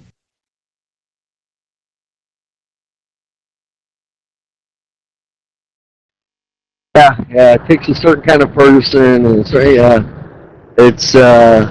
we can knock out a roof in a day, though. I mean, you get 3 or 4 or 5 guys up there. It's pretty easy shit. You want to pop a chalk line every so often too. Funny, Dirk. Very funny. Actually, I made all the other home hardwares in New Brunswick, Canada, Nova Scotia, Canada, and like the Maritimes have commercials. Our home hardware where I live on the island don't have a commercial. So I made a commercial for it. They haven't put it on TV yet. They're still working on it. But I got the song all done. Like the song's done. And this is I was in charge. I made the commercial myself. So this is how it goes. Come down to home harbor, Gremlin. Come down to Gremlin, home harbor. We have what you need. Come down to home harbor, with all your home harbor needs. We got your paint. We got your lumber. We got nails. We got furniture. We got everything that you need. Come down to home harbor, with all your home harbor needs. Come to home harbor on Gremlin Island. Come to home harbor. We got everything that you need. Come down, home harbor with all your home harbor needs. Abraham over there reliving the good old days and shit. You still with us, though, old man? Cutting around pipes and shit, other people did that. I don't know how to do any of that shit.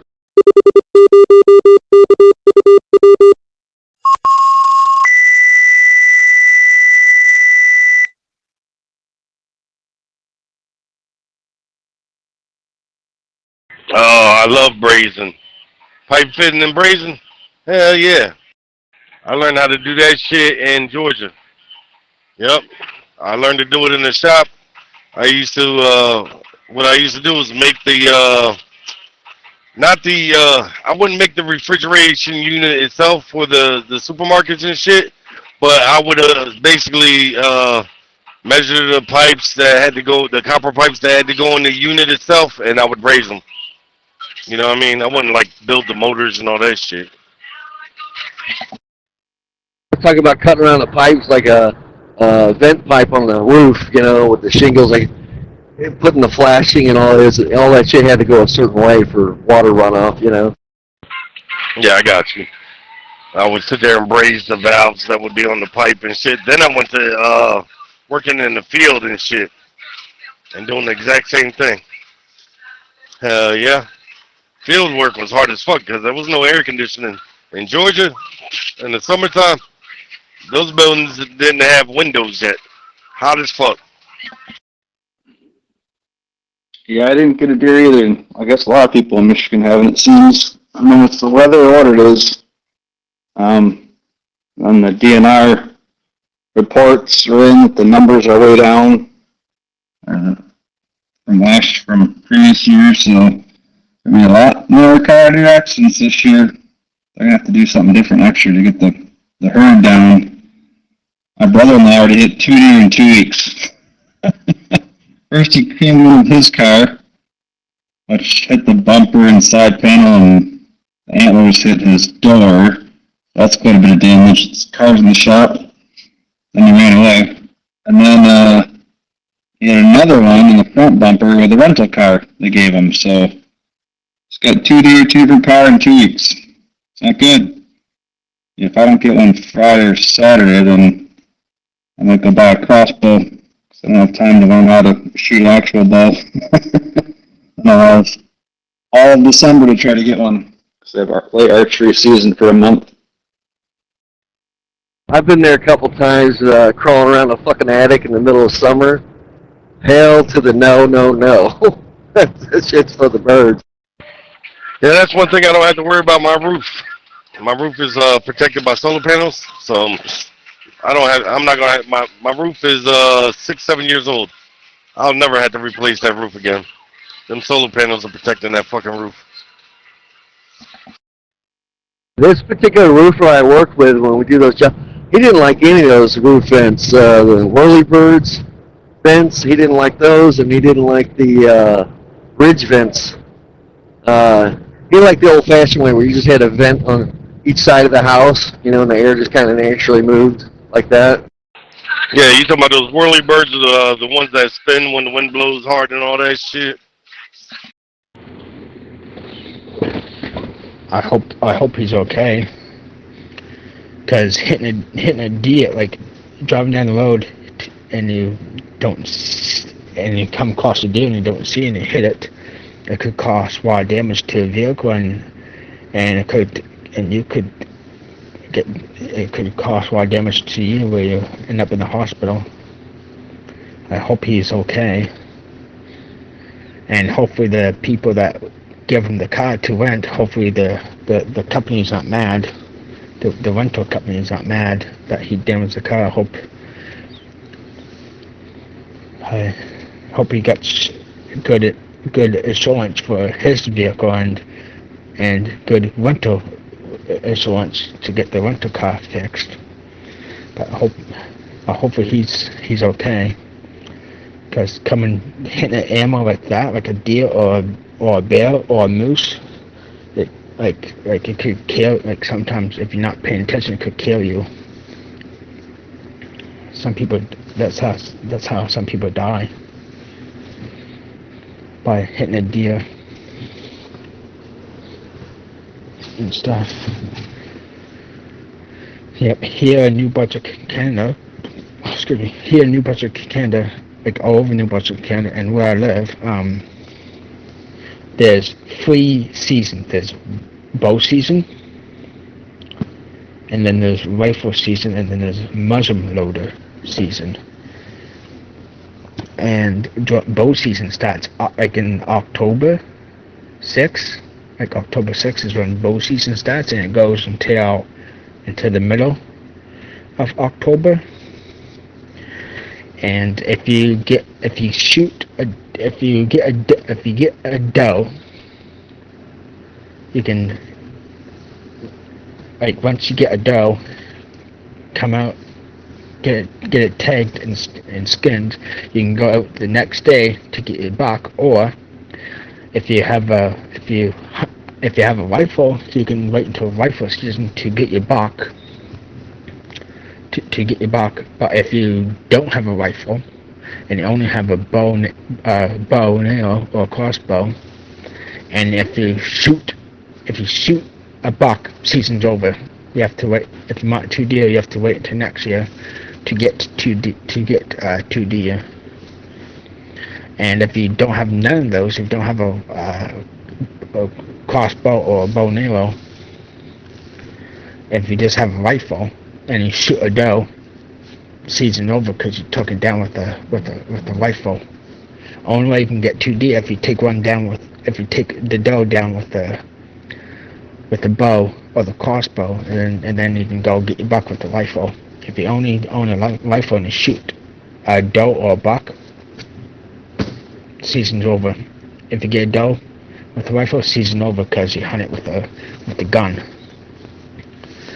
And if you haven't got your deer during bow season or rifle season, and you have a muzzle loader, you can same thing with the muzzle loader. If you shoot a doe, your season's still over.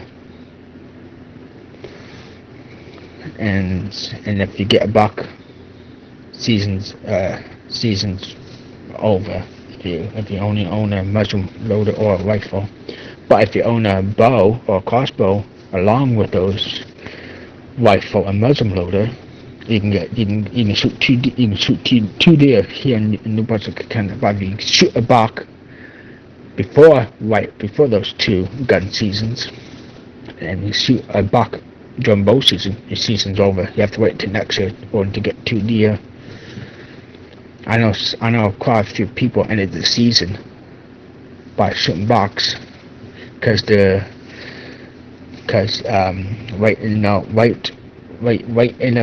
right close of when October comes to end, we get right into November, and November is the fishing season. And a lot of the hunters here are lobster fishermen, so most of them end the season. So they have to worry about hunting during the fishing season. Because right when October comes to the end, the traps are down by the boat. They're getting on the boat, and then lobster season starts right away, and the first part of the week of November. And there's a lot of fishermen had it ended this. There's a lot of fishermen crews, and then there's a lot of captains had it end this season, so they can spend time fishing in November. But for the ones that don't fish, save the season, like they'll get the doe during bow season, and then if they can't get nothing with rifle season, when rifle season's over, if they have a muzzle loader, they can get the buck with the muzzle loader. So that's how the deer season and the weapons to get the deer work here in New Brunswick, Canada, over New Brunswick, Canada, and especially where I live in New Brunswick, Canada. Yeah, exactly. I guess it was more chances for shit to leak, so which makes sense, you know. Yeah. Yeah, you can't do that shit willy-nilly. Look at what happened to Abraham Trumpkin, man. That nigga ain't been the same since he fell off that damn roof. We would always work on 12.5 pitch roofs. We wouldn't work on those real steep shits. If it was, fuck that shit. What's up, Bobby? I done worked on all kinds of roofs, bro. Yeah, some scary shit. 2-3 stories high and shit. Not real nice, dog. Not real nice. Buddy, my best friend, he's a union roofer for a lot of years, and he tell me some horror stories, guys falling off and shit, not making it. It's a really fucked up deal. It didn't happen often, but it did happen. You sit there, you get complacent, you know, on the job and shit, do something stupid, you're not thinking. So you gotta really be on your A game all the time. Shit, we used to get out fucking on them roofs. We used to smoke weed and drink beer and shit. Especially in the summertime when it's hot outside. Nothing like a cold beer on a hot day. He was a lead on the job, and he'd have to run an app and punch clock all his guys in. And some of these jobs they did were government jobs and high security, go through all these checkpoints and shit. All kinds of stuff he had to do. Yeah, well, I would say he wasn't smoking no weed or drinking no beer on them jobs. Not at all. when I was delivering milk, we would carry this stuff called Red Diamond tea. It's sweet tea, iced tea. And he was doing the building across the way, and I took him and his crew up a case of that sweet tea. And we sat there for a while. It was just a little, it was a flat roof for a restaurant. A flat roof for a restaurant? Y'all just didn't tar that bitch? Yeah, I didn't know what they were doing. That was one of the few jobs I was on. Another time he had to go put some tarps up at night or something like that, and I helped him do that on a job, another flat roof. And in commercial roofing, that's pretty much all they did was like those gigantic, commercial buildings and stuff, and schools and libraries and shit. Well, put tarps up because there was a leak up that bitch. That's why he put tarps up, to prevent leakage. I think they were in the middle of a job and a surprise storm popped up, and it was in a, hurry up and get over there and cover it up real quick, so kind of deal. So for a grocery store, I think. You go down to New Orleans, that's all you're going to see. Every other roof's got a tarp on that bitch. It's a shame that, it looks the way it does down there because it's very beautiful. But, they go through so many fucking hurricanes, man. It's retarded. He was telling me about some of the materials and shit like that, that get a new crew member and they would last for a day or 3 days and you would never see them again. He said that shit happened all the time.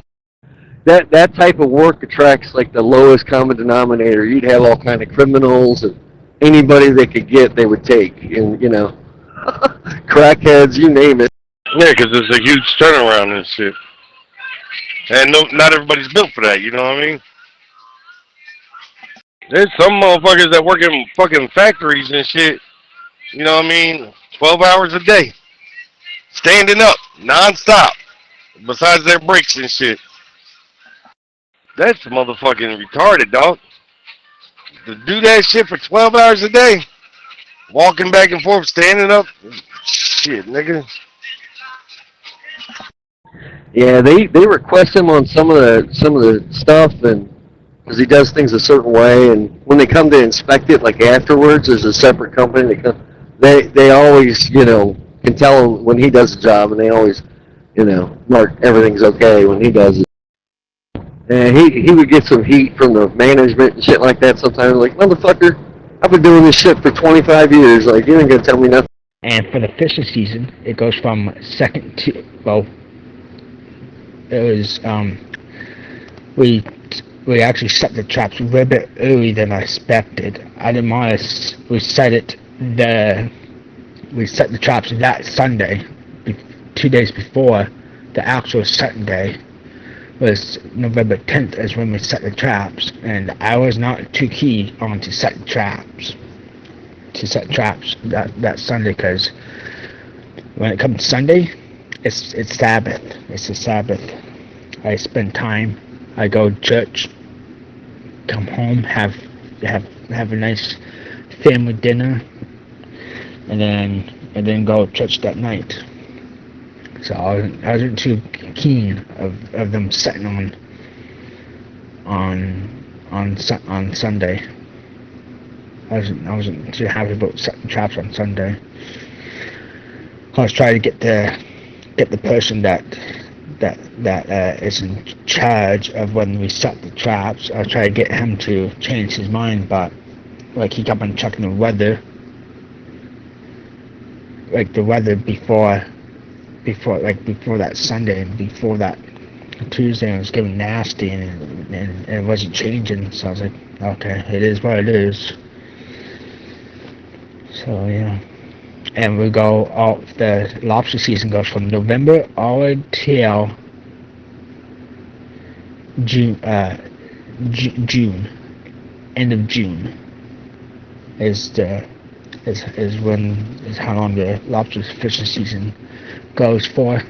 Goes right straight into December, January, February, March, April, May. It ends on the last day of June. So whatever the last day of June is when lobster fishing season ends. And then the scallop season. Scallop season starts. Scallop season will start right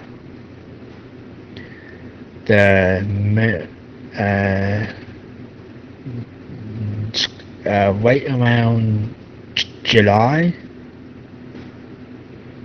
right middle of not end of December. Right, the first week of not July, January. The first week of January, right after New Year's and New Year's Day, when we get into the new year. That first week of January is when scallop season starts, you know, and it's a short season. It goes until February.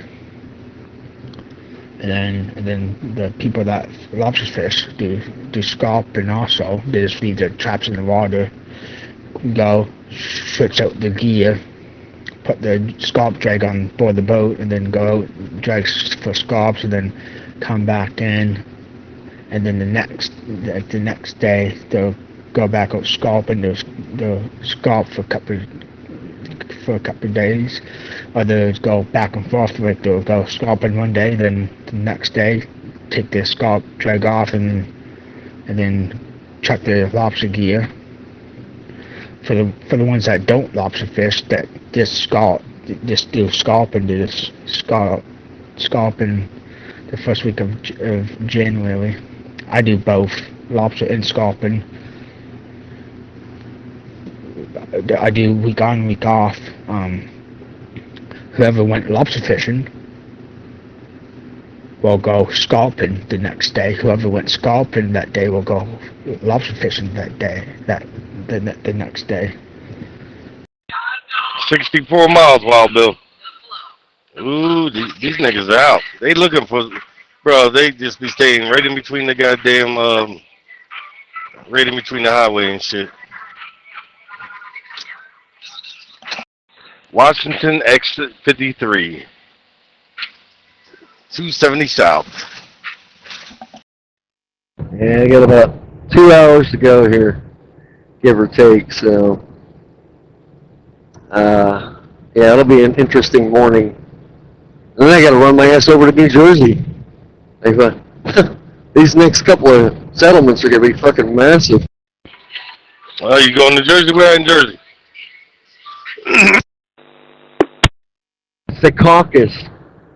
Yeah, I should be there Wednesday at some point. And you said that was way north of where you are. Oh yeah, Secaucus, New Jersey. Hell yeah. I am definitely not taking exit 27 to scale. Fuck you. Yo, I always bypass that scale, even when it says they're open.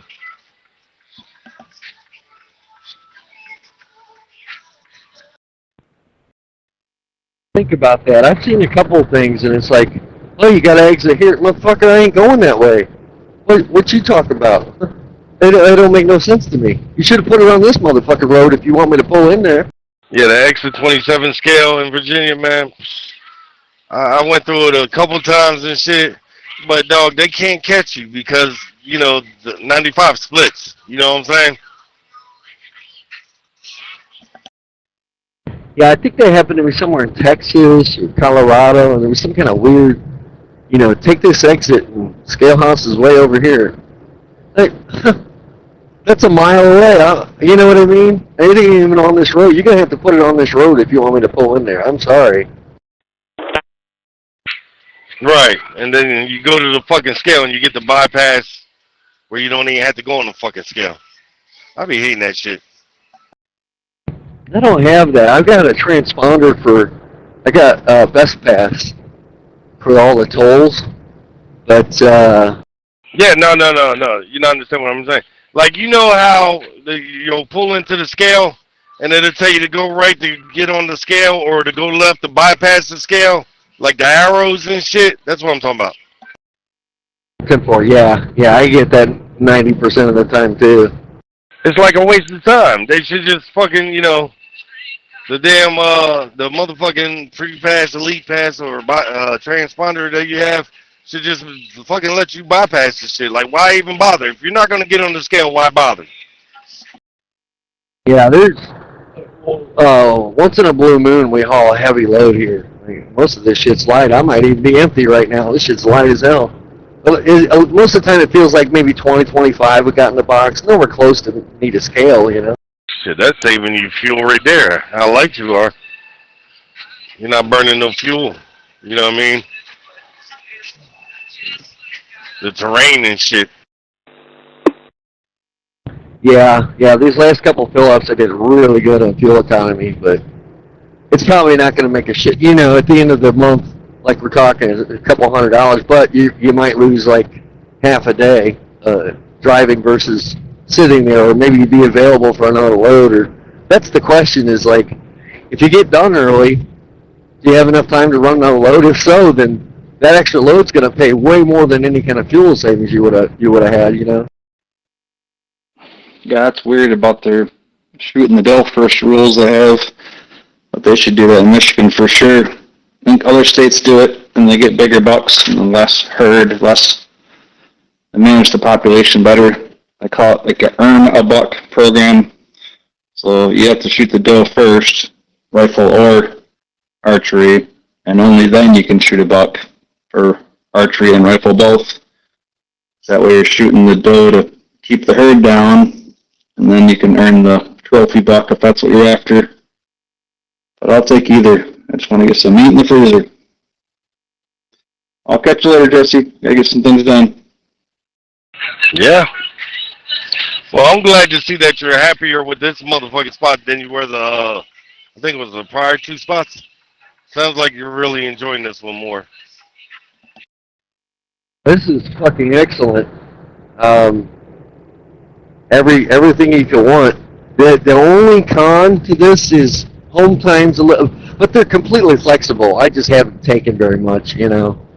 That's kind of a me thing. But I don't know. I need to get in a rhythm where, you know, like once every 6 weeks or something, I'm taking a week off. And I'll probably start that in the beginning of the year. But yeah, that last contract was fucking nightmare. Just constantly running. They didn't want you to take any time off. It was crazy. And then the one before that was okay. That one paid great. Yeah, I think what were they wanting from you guys? Because they wanted you guys to get your own insurance and all that bullshit or some shit. Like they were breaking away from, you know, people being under their insurance and all that shit.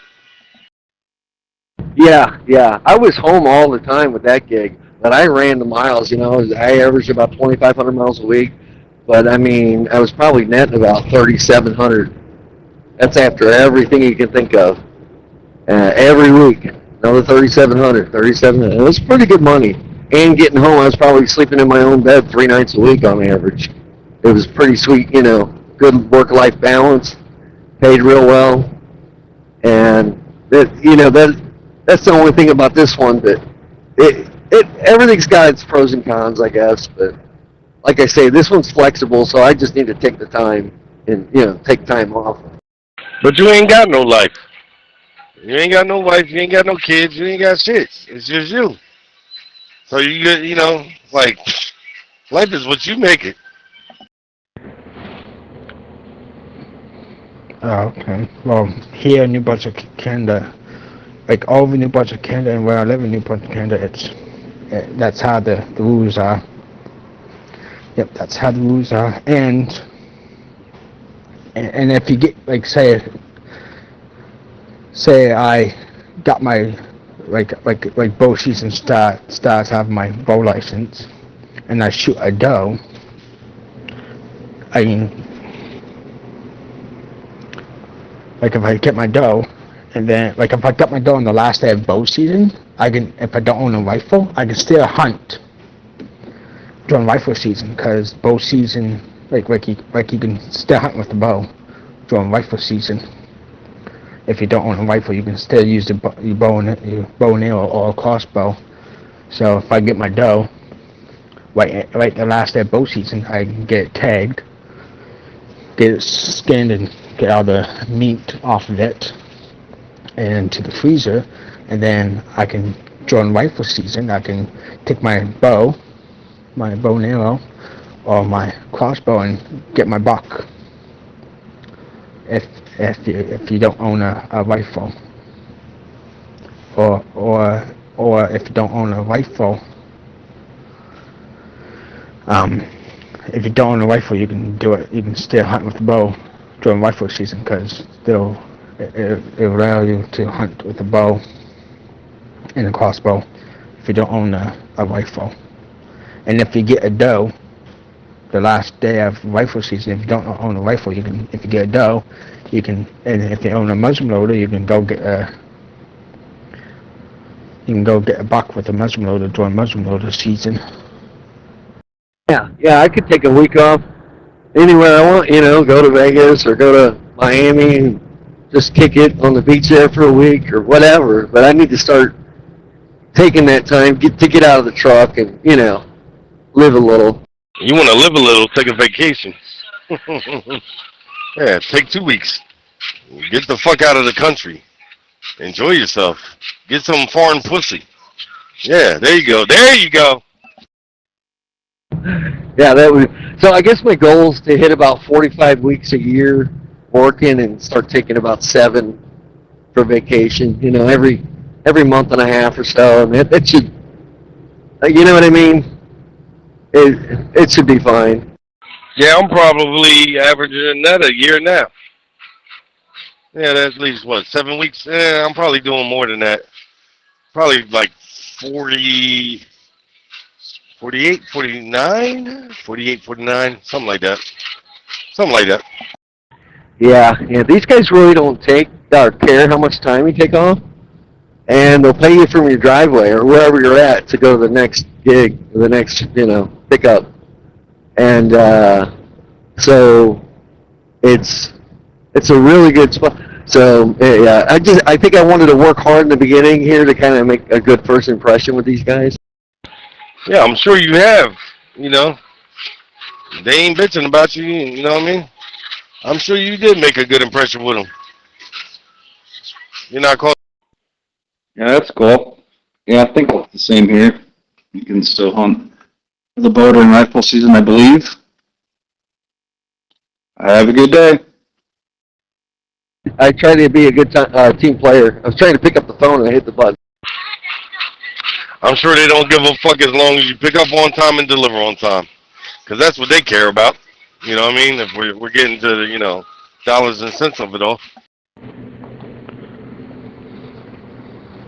Yeah, I'm just at the rank. I got it's 11:19, and I get done at 12. So I got 1 more hour left, I think, to go before I get done work. Before I go on my dinner break, and then after my dinner break, I had a job that I gotta do. Is I gotta haul sand. I have a job that I do. I drive a dump truck on the Xbox from Simulator 2025, and the company that I work for, I deliver sand for that company, and they pay me pretty good money. So that's what I'll be doing after dinner, is going to my other job site. I'll be doing my other job on the Xbox until supper time. And then when supper time comes, I'll be done, and then do it all over again the next day. Go to the hockey rink until 12. Go do that sand until supper time. Yep. It pays good money. The guy that I work for pays me good money. I get a good paycheck, and I get holidays off. I get holidays off because the guy that I work for lives in in Nova Scotia. I'm the only one. I'm the only person that works for him on the Xbox on Farming Simulator 2025. Like, I'm the only person that works for the company. Like that's not family. That's not family. And the other people that work for him, it's all family. It's a family-owned company. But the reason that he chose me because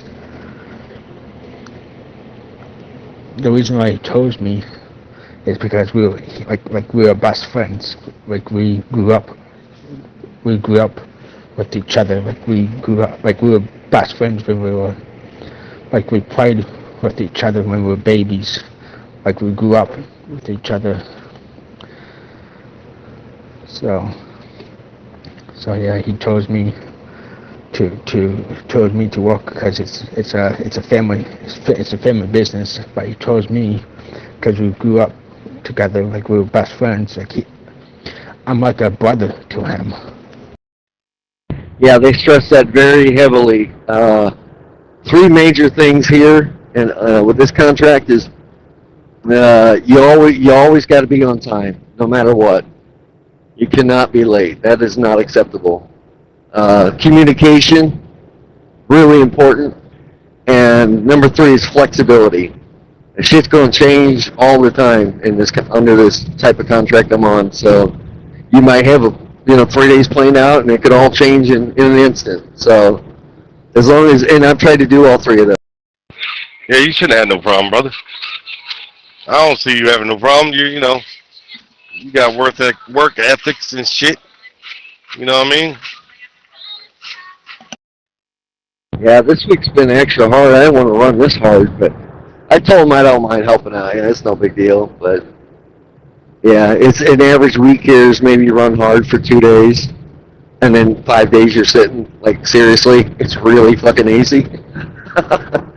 But this week I think I'm gonna run hard for 6 days. I'm gonna be on recap hours tomorrow or the next day. Like, I'm tapping out.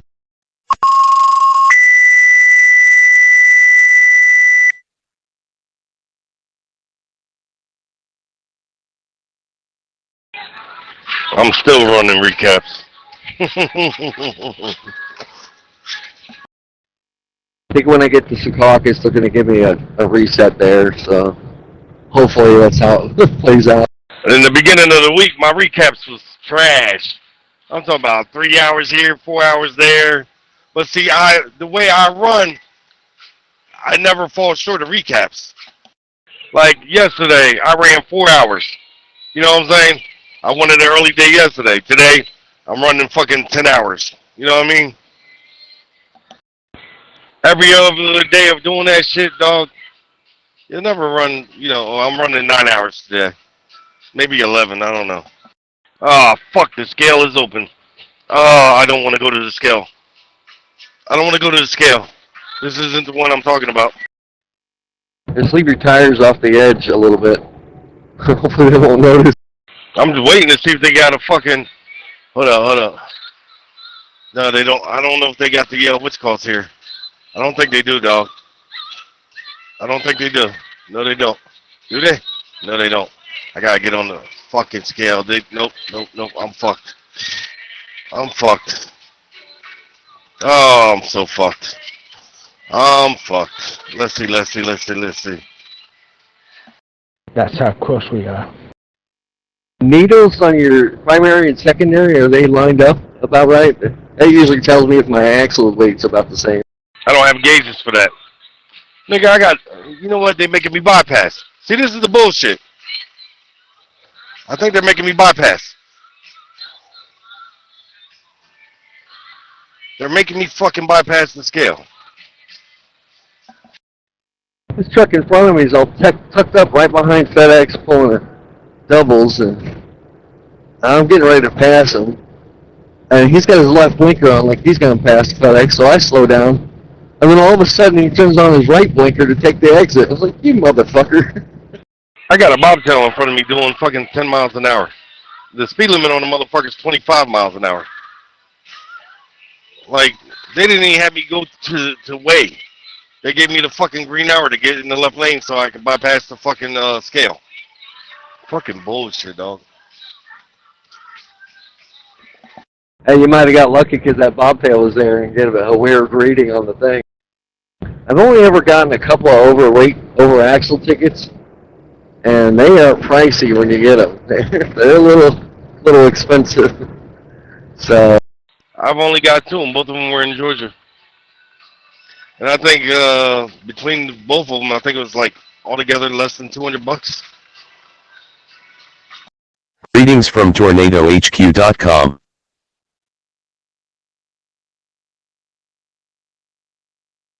Like I got one somewhere. It was up in Wisconsin somewhere, and I can't remember. It was a few $100s. And then I got another one in Illinois, and that one was over by like 3,000 pounds or something crazy. I was able to move it though. I just didn't even think to check it, and it was like $500. Yeah, the second one I got, I thought I slid my tandems when I got loaded and shit, but I didn't. And my tandems was still all the way to the back of the fucking trailer, dog. And I think that was the one that was like $90 or some bullshit.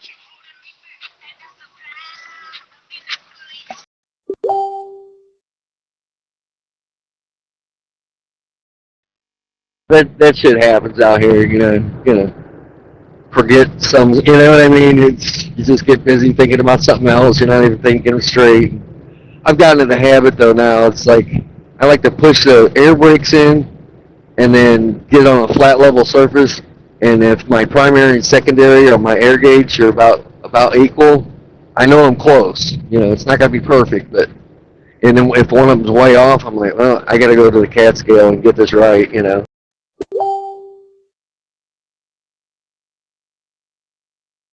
I eyeball the motherfucker. That's all I do. I look at the BOL and eyeball it. Like if they seal that bitch before I can, get to the back of the trailer, I just eyeball that motherfucker. But yeah, when I didn't slide the tandems and I thought I did, it was dark. I thought they slid and shit. But I guess I was just sliding the fucking trailer. Yeah, I like to, if you could see the load in the back of the trailer there, get the back of the rearmost tire there even with the back of the load, and that usually gets you pretty close to the right spot.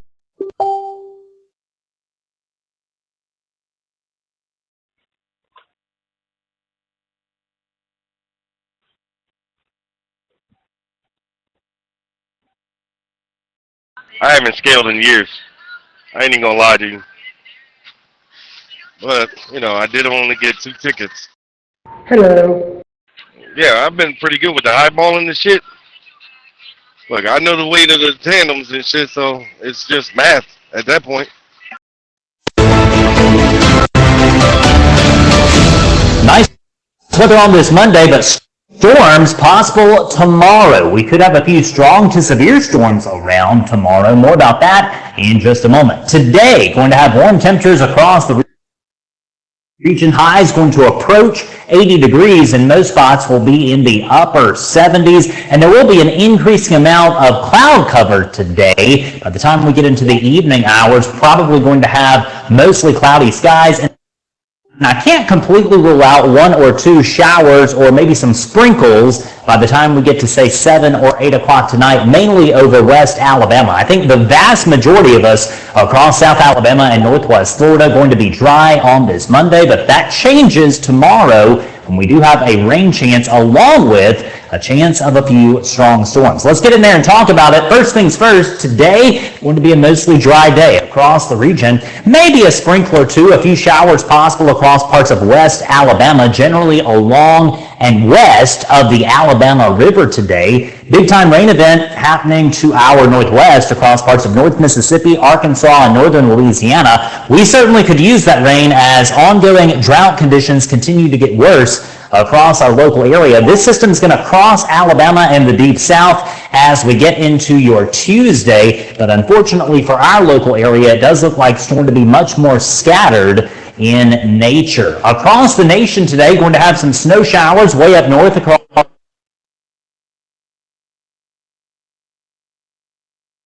parts of the Dakotas. Showers and storms possible from the Mississippi Valley into the Ohio River Valley today. And there is a low-end level 1 out of 5 risk all the way over to West Alabama, including parts of Choctaw, Sumter, Pitt, and counties. Big chunk of Mississippi involved in the low-end level 1 out of 5 risk today. And back behind me, this is a level 2 out of 5 severe weather risk in place today for parts of East Texas, northern Louisiana, and also the far western part of Mississippi near Vicksburg, I should say. You've also got southern Arkansas included in that level 1 severe weather risk today. And here's the local view. Maybe a few showers and thunderstorms possible in West Alabama and particularly over here in southeast Mississippi. For our local area, it's going to be a deal that comes in on Tuesday. But before we get there, let me kind of break this risk down for our folks to the west, back here in Texas, Louisiana, and Mississippi.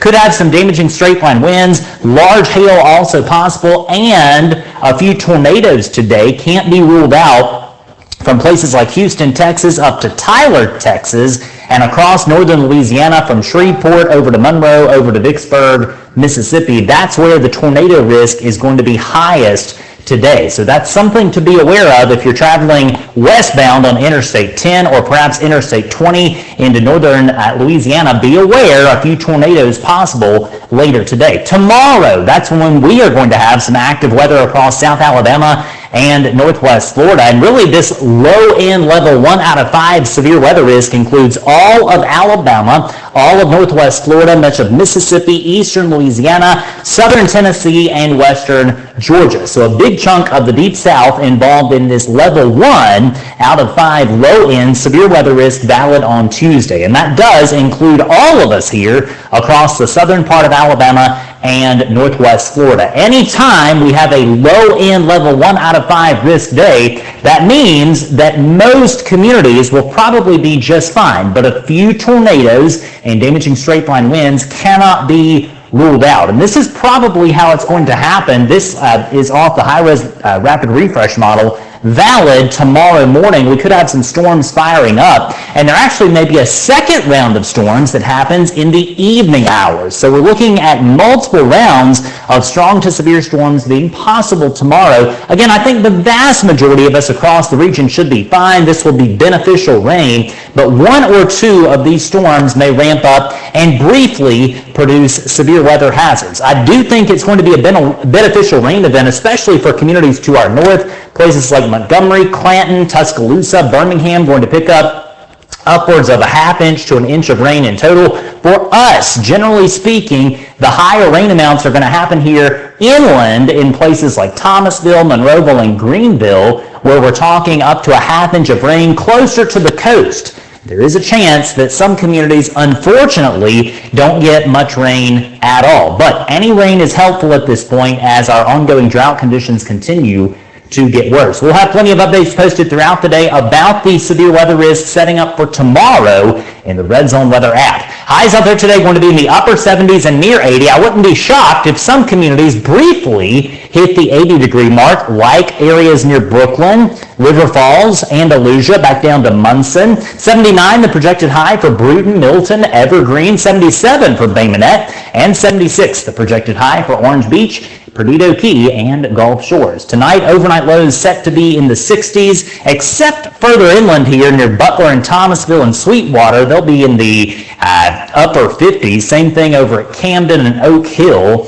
And let's look ahead to Thanksgiving Day. A lot of folks wondering about the forecast for Thanksgiving Day. It looks sunny and nice, and temperature is going to be a bit lower than we initially thought. These are the projected highs on Thanksgiving afternoon on Thursday, valid at 2 o'clock. Most of us going to be in the 50s and near the 60-degree mark across the local area. It's going to be a nice afternoon to get outside on Thanksgiving Day. And in the tropics, everything is in good shape. This is the last week of hurricane season, and I see nothing in the way of tropical trouble over the next few days. Here's your next 7 days. Active weather tomorrow into tomorrow night. Scattered storms possible, and it does look like some of those storms could be potentially marginally severe. Again, that's something we'll be watching tomorrow. And then clouds clear out on Wednesday, Ahead of sunny skies on Thursday, much cooler. We probably will have temperatures close to the freezing mark, if not below freezing further inland on Thursday night into early Friday. If you're headed out for Black Friday shopping, just know quite chilly as we kick off the day. The Iron Bowl is Saturday, and that's in Auburn, Alabama this year. If you're headed to the game, you'll want a jacket for sure. Game time temperatures start in the 50s, probably headed to the 40s by the fourth quarter, and scattered storms return on Sunday. So an active weather week upcoming with multiple chances of rain and thunderstorms. But again, it's not going to be what we need in terms of a heavy rain event, especially tomorrow. It looks quite scattered in nature. I'll have plenty of updates posted throughout the day, today and tomorrow, in the Red Zone Weather app. Hope you have a great Monday. Be sure to find us across social media, and don't forget to download the free Red Zone Weather app and set up your customized alert.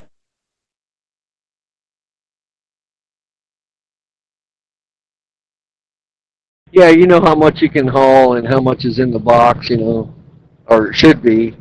And yeah, you usually get pretty good just eyeball. I think I've been on a CAT scale 2 or 3 times this year, something like that, under that other contract. With these guys, I haven't been on one, except for they wanted my empty bobtail weight with the full tanks of fuel for some reason. I guess I could see, you know, because some of our shit's heavy. I don't know.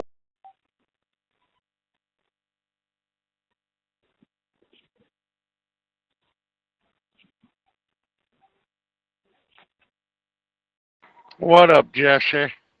What's up there, Jesse? Some places require that, and if you scale ticket, I hate those fucking places. I hate that shit with a passion.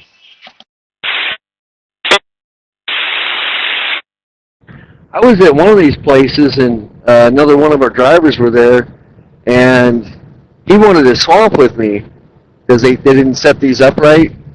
And he was in one of these big houses that are, I guess, are a lot heavier. And so I hauled his trailer because it was heavy, and he, you know, so it worked out. But the office just got in a hurry, didn't set up the loads right, so whatever. I think my whole, like, 21,000 is what I weigh empty bobtail with full tanks, everything. I'm at 25. Oh, shit. I think they put somebody on a load, and they got a weight, you know, scale ticket is probably what happened. So then they wanted everyone's thing so they could line the people up with the right trailers. You know, they may have done that in the past, but just, you know, needed us refreshing it or whatever. I was over here dropping off, and his uncle says, "You brought his hat, but you didn't bring him." If they brought in like a 45, as long as the shit is spread evenly and loaded right on the trailer, I could probably scale that legal, you know. I don't know if we're 100% back, but you know, that'd be damn close. We're going to have to slide that fifth wheel. Yeah, I don't think I've ever slid it on this tractor, nor my last one. It's about in the middle, you know. I think the third hole back, something like that. I really gotta stop watching horror movies. Really? No more. I'm done. Yeah. Yep. I just watched some girl get stabbed in the neck with a piece of crystal. Weird dreams. Weird ass dreams. They're the visions. I'm going to hell. Sliding the fifth wheel is real easy. You just gotta release the pressure from the trailer by lowering your landing gear up to where you hear the air releasing. You know what I mean? On the landing gear and shit. Then it's just finesse from there. You know what I mean? Cause you'll fucking, when I first started doing that shit, man, I was slamming back and forth. Cause I wasn't finessing it right. I didn't know how to do it right. Yeah, where is he? And there's his hat. Anyway, yeah. Good morning, everybody.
What happened to all the blue check marks from Bangladesh and other various countries?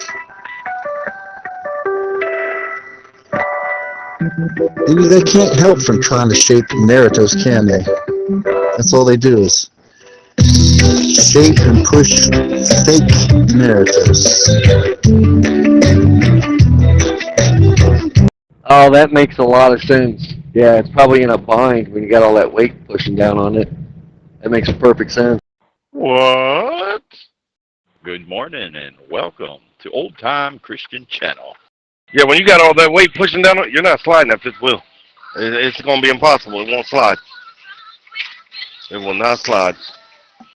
We escaped from one kidnapping, right? Me and some other chick, just to watch her get slaughtered by her own mother. And then I ran.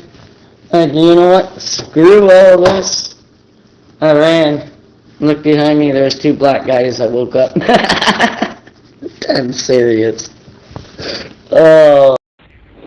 Well, I woke up because I have, well, no, I didn't wake up because I have conversations, but I woke up with conversations on my mind that I've been talking to people, and it seems like there's a lot going on out there with well, some people, did I say this earlier today over here, that are into kind of getting into the Talmud, which is really creepy, you know. And those kind of people don't even think Jesus came yet. So that's really messed up. And then some other groups of people who are trying to get back to the law, thinking that you have to eat the right food and, do Saturday church or, Saturday you can't do anything, go back to that. Oh my, I even know the one that we came from, his beard is growing really crazy because he doesn't believe in cutting the corners of your beard because that's the law. So, these are some wild times. But once you take that weight off that damn trailer, you know what I mean? Take the weight off the fifth wheel and shit. Man, look, that shit'll go smooth as hell. Sometimes those pins stay, they won't pop out like they're supposed to because you got all that grease and shit. Just take a little fucking hammer and just pop them pins. That's it. Yeah, that's a good tip. I need to get a dump valve put in. For whatever reason, this truck did not come with a dump valve, but I'm thinking you can, how they run along for the airbags in the back. Those lines run along the inside of the frame. I just need to cut one of those and put just a simple ball valve or something in there where I can open and close it. Otherwise, I can drop the airbags, but I got to pull the leveling valve rod off, which is a pain in the ass to get back on. You explained it perfectly. That's all you need is a fucking valve. That's it. You just splice one of those motherfucking lines with like a two connector and a ball valve. Yeah, and you'll be able to do that. You don't have a button for that to lower your the lower your fucking bags. Nothing new under the sun. I ran into all those people a decade ago. Nightmares every day, all night. It's getting ridiculous. Maybe I should start watching Barney. Nope, this is an old Schneider fleet tractor, and I guess they had problems with guys, running with all their fucking thing low, and they're having to replace a bunch of shit, so they just eliminated all of those, I suppose. And Schneider's so big, they could probably do anything they want, when they order these tractors. That's getting more predominant. It's really hard to find people who, and also another thing is, one of the conversations was they don't believe that Jesus was born of a virgin. They think Joseph was the father. And Jesus didn't become the Christ until the dove landed on his head. Yeah, I remember. That's because people don't read and study, and they don't believe if they do read. So, and most of them have the wrong Bible anyway. That's not a Bible. So this is the result. They're easily swayed. They don't have no rock. They don't got no foundation. It's nothing. You lost a button. Oy vey! Yeah, that's interesting. So is this all online? Oh, I just broke 200,000 miles I put on this truck. And they don't believe that, they think that just any theologian can sit there and write the Word of God and translate it. And they don't believe it's wrong to have something that hasn't been tried and proven.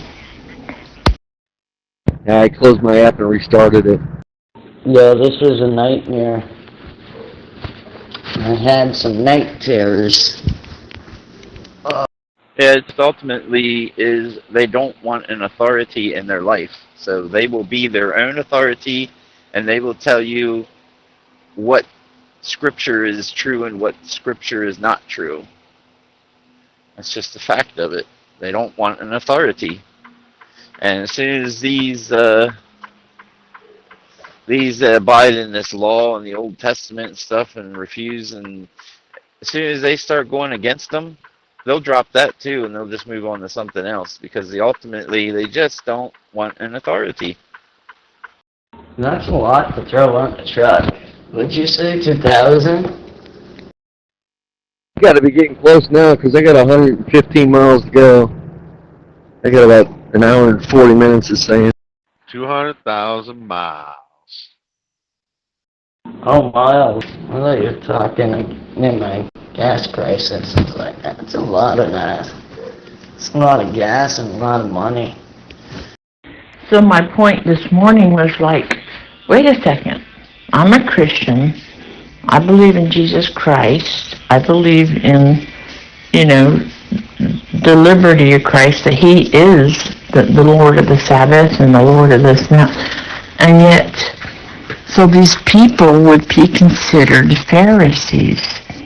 I thought to myself, maybe I hope this isn't, presumptuous, but it seems like, wait a second, I'm a Jesus-believing, word-believing Christian, which they don't even take the name Christian anymore. And these people are Pharisees. Wow, it's the same thing. Same thing that was happening back in Jesus' day. Good job. Half a province. I was looking it up earlier. The province is 400,000 square miles. So you drove about half of that. You gotta make a phone call. I'll be back. Oh, and I actually, you could call it persecution, but I'm actually kicked out of the channel.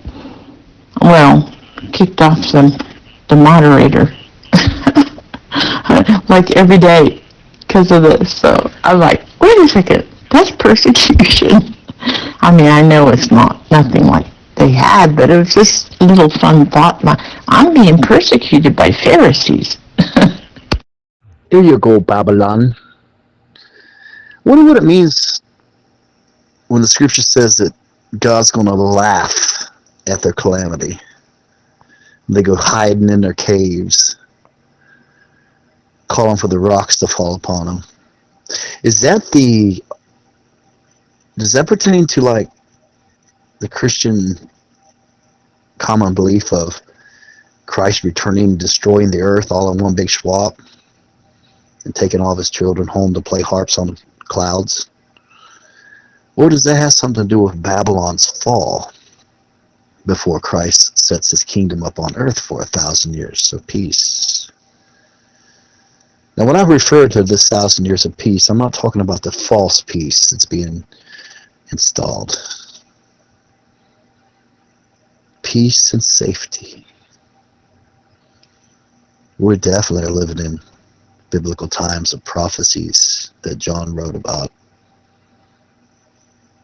We're in that age. And the cult keeps trying to establish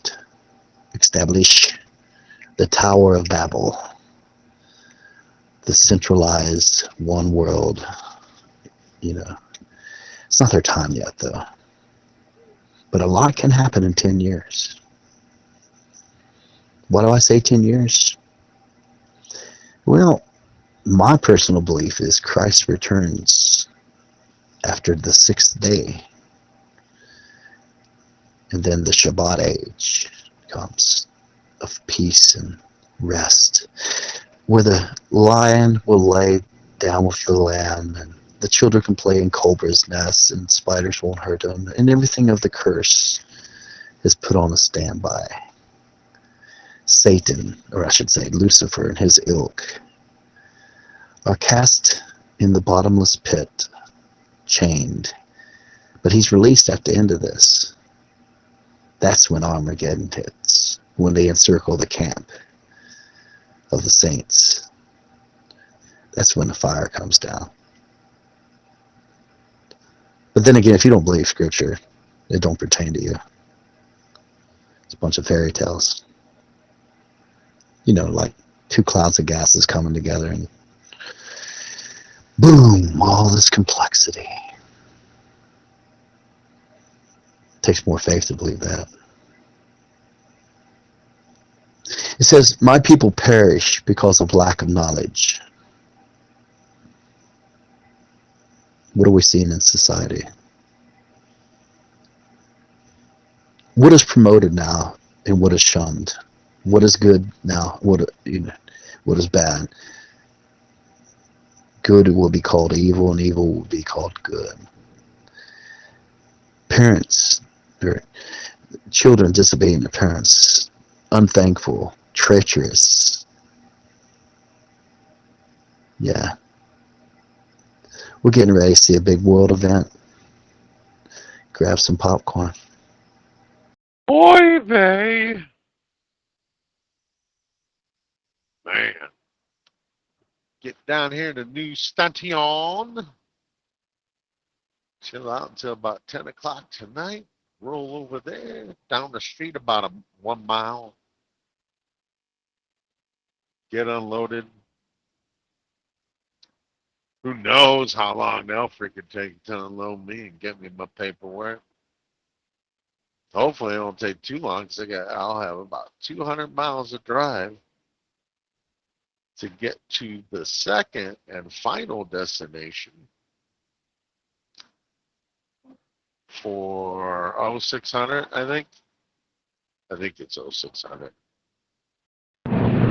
Okay, I want to break in here. I'm sitting in, I appreciate y'all's conversation. I was letting James, a brother in here, listen to y'all a little bit. And we was talking about the Lord, and he was getting ready to say something about all this rap music and stuff that's happening, and I'm going to let him talk a little bit and let him hear himself back, because I'm talking to him about this channel. Now, James, what was you saying about this rap music and stuff? Yeah, I was saying that these young people, they really don't understand what they are listening to, because all that stuff is from the devil. Yeah. The devil creates all that stuff to attract their minds from thinking about what the Lord wants them to do. So they do all these things that they do in this world. Technology has a lot to do with it. Now, don't get me wrong, technology is good. Mm-hmm. But a lot of it is taking these kids places in their mind that they don't need to go. Yeah. Because there are a lot of kids out here committing suicide. There are a lot of kids out here doing all this stuff with this technology, where they didn't have this stuff going when we was coming along. Exactly right. And look at us. I mean, we can sit here and talk about Jesus. They don't even want to talk about Jesus. They don't want to do anything but play those games and listen to rap music and all that kind of foolishness that's divine their mind. And the devil is sitting back laughing, saying, just wait a few more months or 3 more years, I'm here back. Mm-hmm. Thank you, James. Amen. Or 0500, I gotta be there. That's crazy. I was like, well, yeah, okay. I mean, although it's unfi or unify, UNFI, it's for super value. So this place over here, New Stanton, they suck balls. They always have. They even suck worse now that they're unfi. Yeah, and AI music and even the Christian music doesn't sound like, I was putting some good old Christian hymns and stuff on there that were really deep and pull you into the presence of God, and they were like, oh well, that's not fast enough for me. I need this other AI, generate it, and so he's really right. I mean, they've lost the depth of heart for God. They've lost it, or losing it. That's right, James. Hello, T. Hope you having a wonderful Monday morning there, T. Oh yeah, I am, and I'm glad you made it home good and everything. And yep, that was interesting. I gotta talk to you in the private for a couple minutes. There, T. I'm gonna hit you up in private. I gotta talk to you on the side.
they're not going to get their world war, nor are they going to get their civil war in this country. Color revolution doesn't go too smoothly in a constitutional republic. Have you noticed every time the guilty start getting in the spotlight, how the false flags raise? Have you noticed how the domestic terrorists operate the same way as the radical Islamists and your Nazis in Ukraine? They go out and instigate stuff, and then when the retribution comes down on them, they claim to be the victims. Common MO. But the people are watching. It's not working like it has in the past. I want to speak to Tornado after the midterms and see how delusioned he still is. And we're back. This is a damn four-wheeler. I don't know, he passes me up and then slows down. Idiot. Say, I know it ain't me, dummy, because I got cruise control set, and these hills ain't slowing me down, not even a little bit. You're back to what? I don't hear anybody. Say, I got people trolling me on the roads, and I got people trolling me on Zello. This is, at least you guys are consistent. I applaud you. I applaud you for that. Hey, Slav, or Slave, and Good Stuff 321. Hi. How are you? Are you talking on the wrong channel, Canadian? How's it going? It's Wild Bill here. No, it's weird because I just signed on, and just as you were talking, I heard Rugi in a different channel saying, I'm surprised Wild Bill is not in this channel anymore. I was like, what?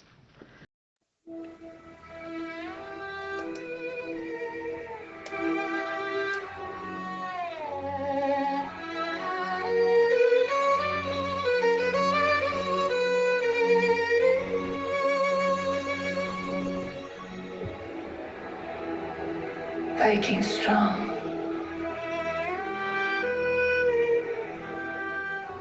Viking beauty. All night long. I love you truly.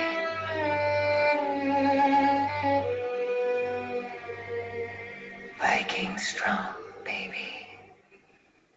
The king.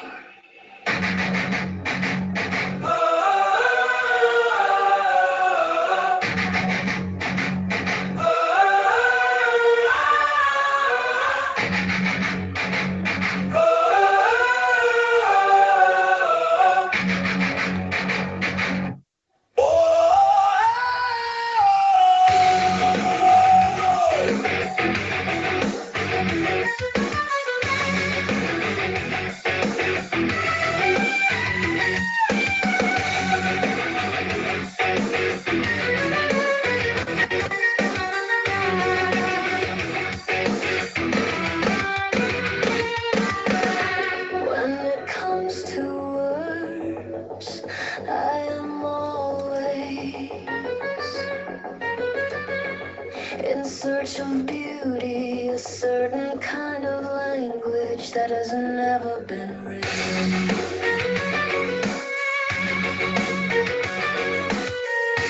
And I earn my words with a needle jabbed into the main line of my soul. Because it was always that elusive rabbit love. Wilder and wilder, my poems, stagnant searchlights, wilderness. Oh, the summer solstice, summer rise, rescuing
Whatever happened to Nazi Nursey? Remember how she used to get on here and just read out of a medical journal, make fun of people vehemently? Just nasty person. As they all were at that time period. And then they become real nice folks. Did y'all notice that?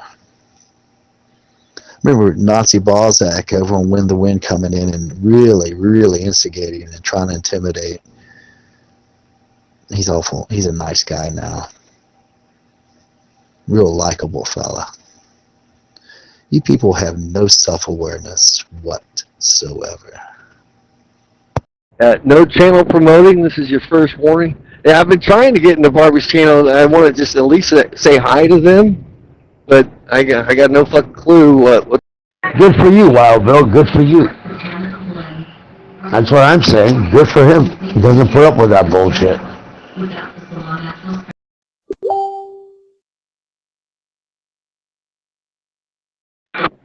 No, that's what I was saying. It was just weird that he was keying up and Roogie was like, oh, I haven't seen Wild Bill over here. It was kind of weird. No, because that's what I'm doing. Because the guy's got common sense. He's not in a channel. You know what was really funny? You know how many people have little ones that have ADHD and have autism? And they'll sit in a room and make fun of a guy with autism. And I always say this to them. What happens when your kid comes to you crying because of the exact same thing? Someone doing this to your kid. But that's a good thing. Thinking that you're invincible. That's very advantageous for freedom-loving people. Who's doing that? Who else? Look at Droopy and look at the owner of that channel. This guy went out and bought a gun now. You know how many times he cried, I'm going to kill myself? He's got a gun now. I don't know how people and users do this shit, knowing that their kid is in that same state as Droopy, and growing up to be like Droopy, and you're going to make fun of him? Fucking retards on this app.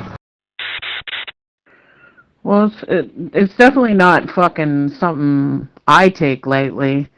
But I don't think, it's bullying. That's what it is. That's what it comes. Oh, if these posts offend anybody that I'm about to drop, I don't care. I don't care whatsoever. You can call me an Islamophobe all you want to. I have no problems with peaceful people. I have no problems with reformed Islamists, as they call them, from the radicals. But right before your eyes, when you see the insanity of the left on display every day, what happened to the Me Too group? What about women's rights? Interesting. Oh, there's a pipe on it. Scoping in on it. Might as well throw that one in there. There she is again. Trying to get into this Islamophobe stuff. Oh, here's another. I'll post this one again.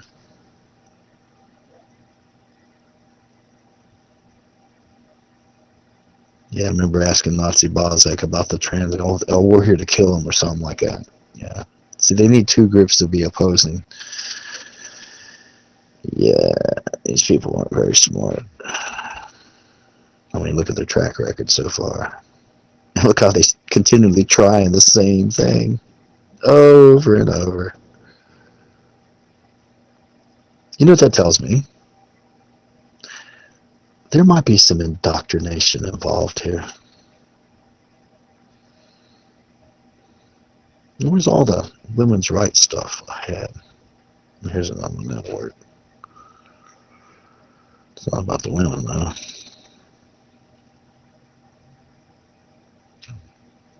Here's a good one. I know I repost these over and over, but if you look at the roster, the people on channel, there's different people. It's like the news. They continually repeat the same thing over and over and over and over. So criticize me all you want. It's fine.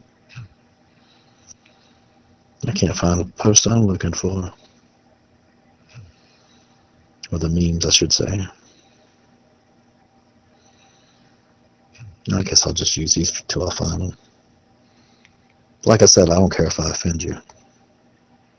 Maybe you need to know who you are so words don't matter. Or what they say, you know. See, if you know who you are, it doesn't matter what they say. And there's a lot of people out there that don't know who they are. They get offended over everything. I went over and listened to another channel today. I didn't speak on it. And it blew my mind that there was 3 people talking about their current drug use, and one of the drugs was cocaine, not cocaine, heroin. Now this is supposed to be a Christian channel. Something is seriously wrong. I'm not saying no names. I'm not wanting to get a channel war going. And I'm being honest, you know how many people on this app have, and remember, we're all having kids now where all that shit's in our food. And they're making excuses of why kids are being born with autism and all these illnesses, Asperger's syndrome and all this. And these people are parents with kids with the same problem that this user has. And I say to them, do you want your kid coming back to you crying the way you're making this kid cry, and you got a kid in the same situation, just younger? And a few listeners listen to me. They're not in there doing that shit anymore. So God bless. Some people have common sense. Yipper. That all falls into, they don't want nothing to have authority in their life. That's how it goes. They don't want no particular Bible.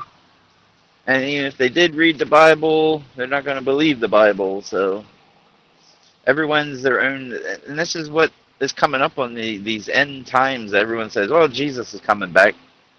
Because we keep marching that direction where everyone just does what's right in their own eyes.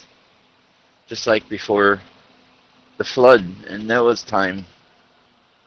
Yeah, I think I've messed with Dow in the past, just joking around. But he knows I actually like him, and when I'm doing it, I'm just playing. Then I don't get real. Sure it is. What do you think she does to that poor guy? Making him make channels and erase channels and teaching him a lesson to watch him break down crying on an app.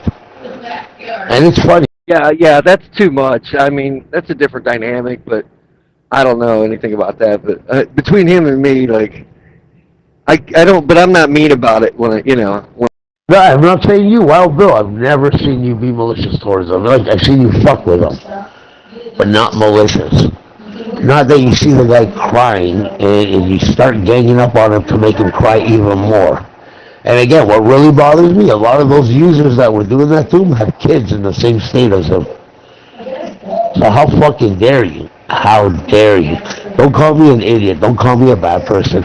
I just lay it out to people that deserve it. I don't join groups. Look at the shit with Jersey, with Smooth. She hangs out with Smooth in Jersey. Look at that family. The grandfather touched Jersey Shores. Jersey turned around and touched his little brother, went to juvenile hall for it. Smooth was sending Ashley dick pics when he was fucking, when she was 16. Oh, they're fake pictures. Scorpio sent them. No, they didn't. You were on the phone. You were on the phone with her and told her to look at her text messages, and your picture of your dick was there. Now, if it was a troll, you and Scorpio would have said, "Send me your nudie pictures." No. So how is it a troll? How do you think I believe in it that it was a troll when you sent your picture to Ashley and she was 16? Like, that girl's got no common sense in her head. I do believe she is a hooker.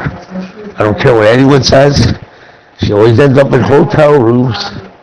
Yeah, she does her shit during the day, but at night she's always in a holdout in a hotel room. See right there, see that? and then it'll stay queued up till I get done saying what I want to say. And then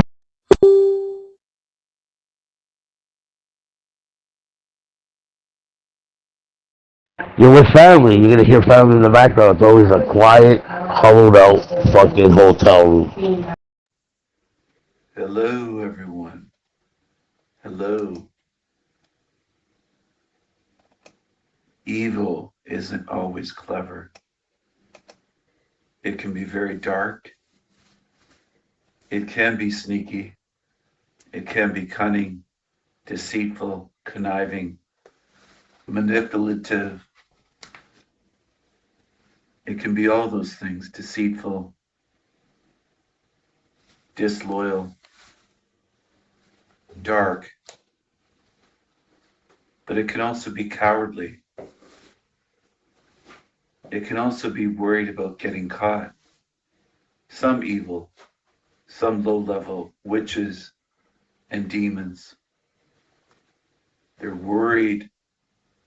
They're worried about their words being seen and used. They're worried about being exposed. They're worried about consequences. They hide. And that shows that they're not strong. They're worried. They like to hide. They're not strong enough. They're not strong enough to come out into the light and face me.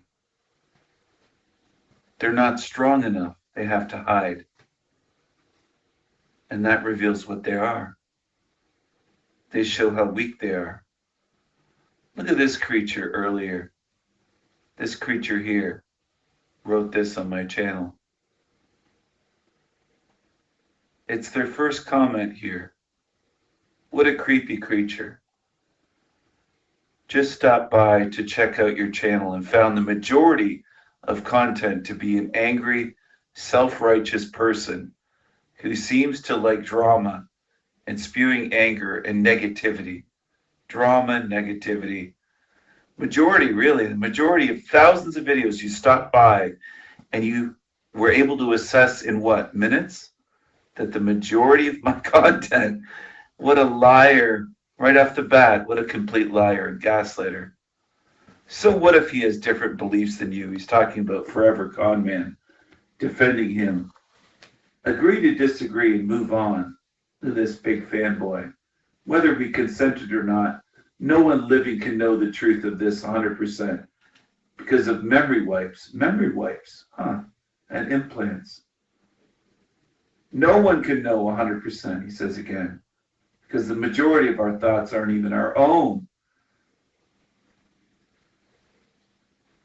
Look at this.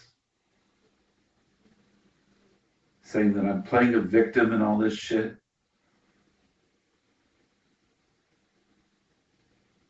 Fanboy, a forever con man. That's what he is. He's a fanboy of that creepy creature. You don't need to concern yourself with unsubscribing me, because I would never subscribe to a channel whose only content is bitching and criticizing others. Sad. That's my only content. Really. Thousands of hours of content, and this is what they do. What a creep. What a creepy creature. Here's a witch here. She probably wouldn't consider herself to be a witch. But she is. She is a witch. Very much so. There are a lot of witches in disguise in this realm. Covert witches, covert narcissists, covert borderlines, creepy creatures. Creepy, oh my goodness, oh, wow, there's a creepy creature there. Look at the eyes, my goodness. Look at the eyes, right there. You want to follow him? You want to give him lots of money? Why would you want to do that? Do you want to pay for his shit sandwiches? That's Tony Sayers. I remember Louise wanted me to create an image with lots of crucifixes for some reason. Maybe she wants to use it. I don't know. She thanked me, but she never said what it was for. I don't think she knows how to create these images on her own. So she wanted me to create it. But I wonder what she's doing with that. I hope she isn't taking real crucifixes and hiding them somewhere, like in certain orifices, you might say. I hope not. Creepy creature. Look at this witch. Don't hide a crucifix. Don't get nasty and naughty with a crucifix. That's nasty. My goodness, here's recycling bin. Jesus. Anyway, evil is not always as clever as they believe themselves to be. Sorry about my voice for this one. It is late at night. And I did a live stream that was 11 and a half hours. And I felt like recording this video while it was fresh in my mind. Oh my goodness. Here's another creepy creature. That's 007, Richie. The guy that hasn't worked for about 6 years. Grown man. Begs for shekels though. He doesn't work. Apparently he doesn't eat very much either. My goodness. My goodness. Is he a vegan? What is he? Here's another witch in the forest. Hiding. Witches hiding in the forest. Who would have thought? What cowards. Witches hiding in the forest. But there's nowhere to run and hide in this realm. There's nowhere to go. There's no safe space here. What's this here? This curvy, voluptuous, big boobs chick with monarch butterflies and in a checkerboard room that seems to be warped, and that's fascinating. It's like a dream. It's like a dream, isn't it? Some kind of mind control. 3 witches, old crones. I bet they believe themselves to look young and youthful and sexy. And they're not. They look to be about 333 years old each. My goodness. That's 999 years right there, it looks like. Old witches. Old witches. Old bitches. My goodness, that is horrible, isn't it? It is. It's horrible. That's terrible. You wouldn't want to live in this realm like that, would you?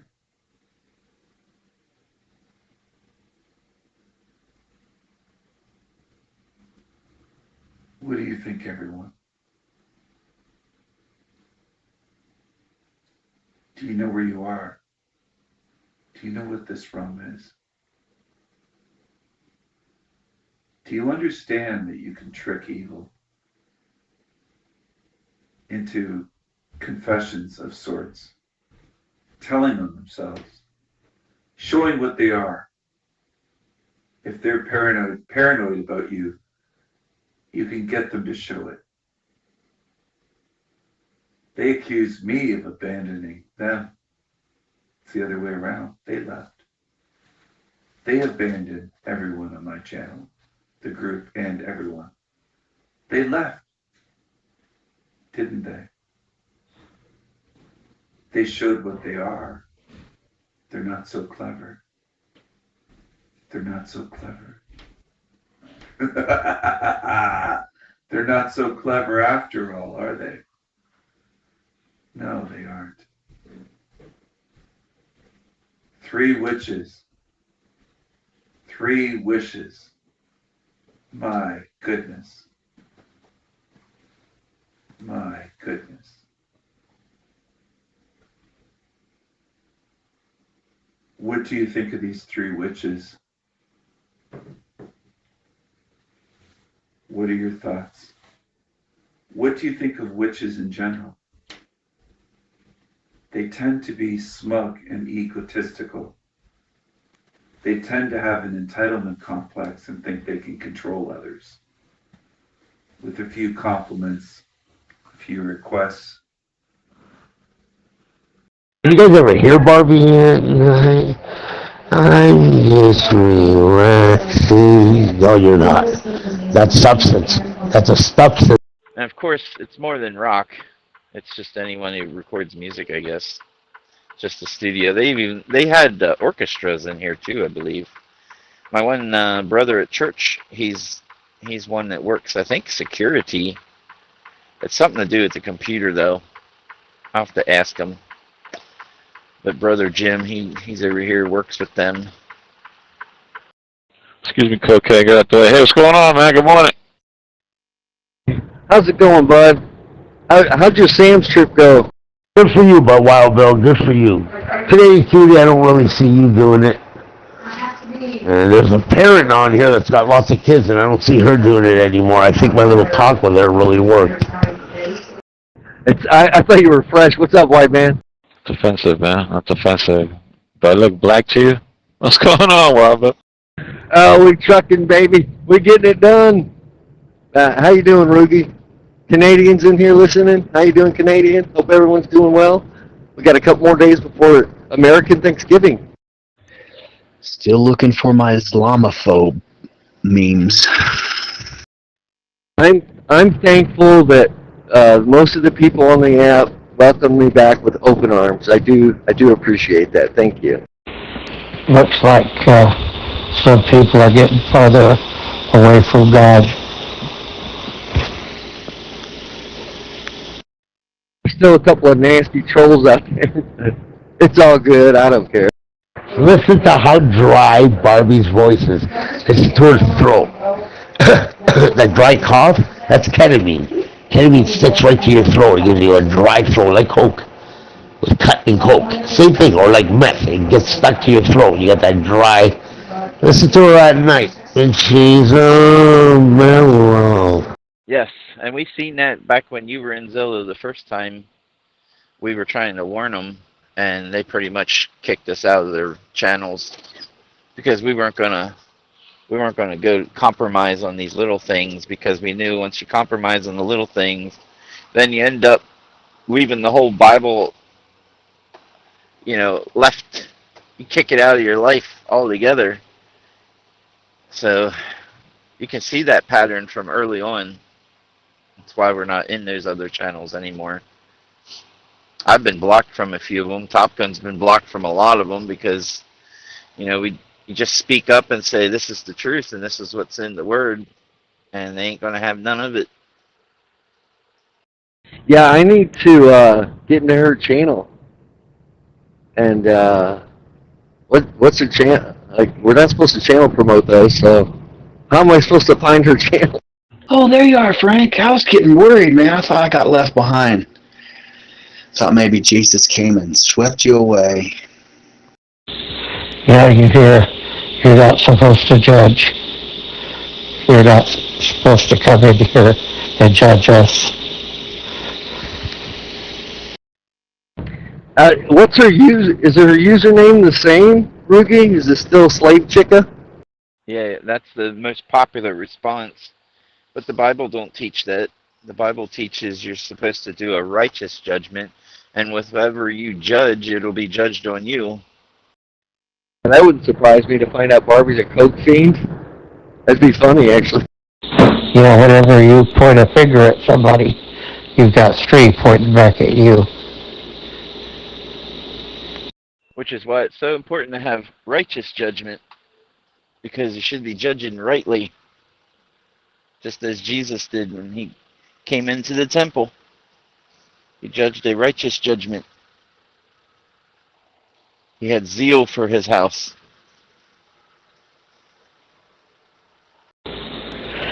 Yeah, I'm really surprised people openly talking on a Christian channel about actively using narcotics. Yeah, my own sister, when she was doing that, she got real skinny, and she loved it. But she just looked awful. And her health was awful. and we convinced her to get off of the street stuff, so she's on the government stuff. She won't get off of it. She just hates life, and this is what makes her happy, to be on Suboxone from the government. I asked my mom, it's been like 20 years. I said, she's still on it. Mom said, yep, still on it. And I said, she gets aid from the government. Yep, she gets SNAP benefits. And then I asked my sister, I said, you get SNAP benefits? She said, yep. With 2 kids and me, I get $100. She said, I don't know how these people are getting $1,000, $2,000. I said, well, they're gaming the system. They're telling them stuff that's not real, and they just keep collecting the money. But she only gets $100 a month, which I'm surprised. I thought she was getting more than that. But she's still in that Suboxone. It's a pill, I guess. Got to go through a bunch of hoops to go get it. Hello? Is anybody out there? I got another hour and 20 minutes to go. Actually, more than that. I need people to talk to. Come on, you fucking troll. Key up, motherfucker. I'm kidding. What, you guys slink off to the solos talking dirty to each other? It's disgusting. My bad, I'm back. My bad. Back, Jersey. Yeah, we just had Miss Canadian in here for a minute, and Roogie and White Man popped up.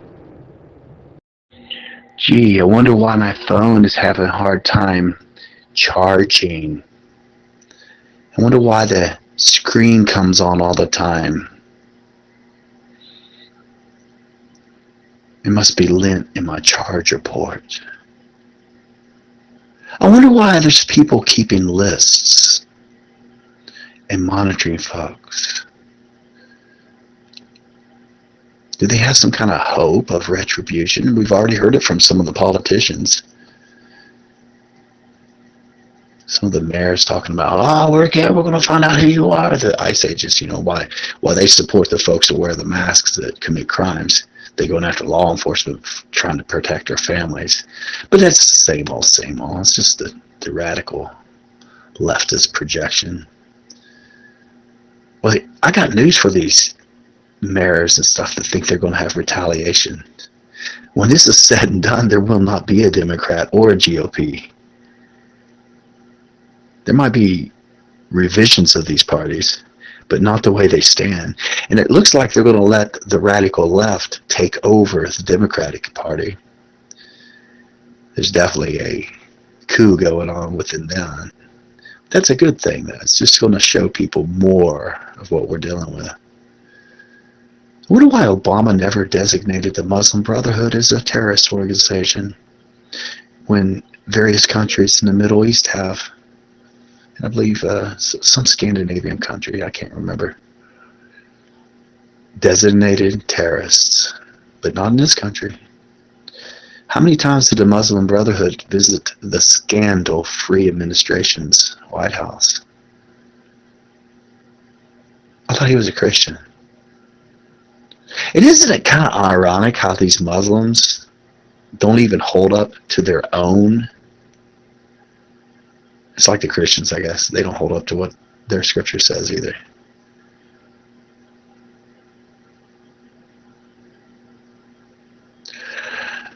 Isn't it interesting how the LGBT, ABCDEFGHS, JK, group supports radical Islam when Israel is one of the freest governments for your all's group? And why are the women in all of these women's rights and things, why are they supporting transsexuals in women's sports and women's places? Don't that violate women's rights? Do you see the lunacy of what people with rational thinking minds are observing? Get out of your echo chamber so you can actually see what's really going on instead of being force-fed information. Tell you what, Mockingbird has been extremely effective. And you can tell by the indoctrination. People don't want to debate. They don't want to see any other sides. Shoot, they'll just shoot you if they don't agree with you.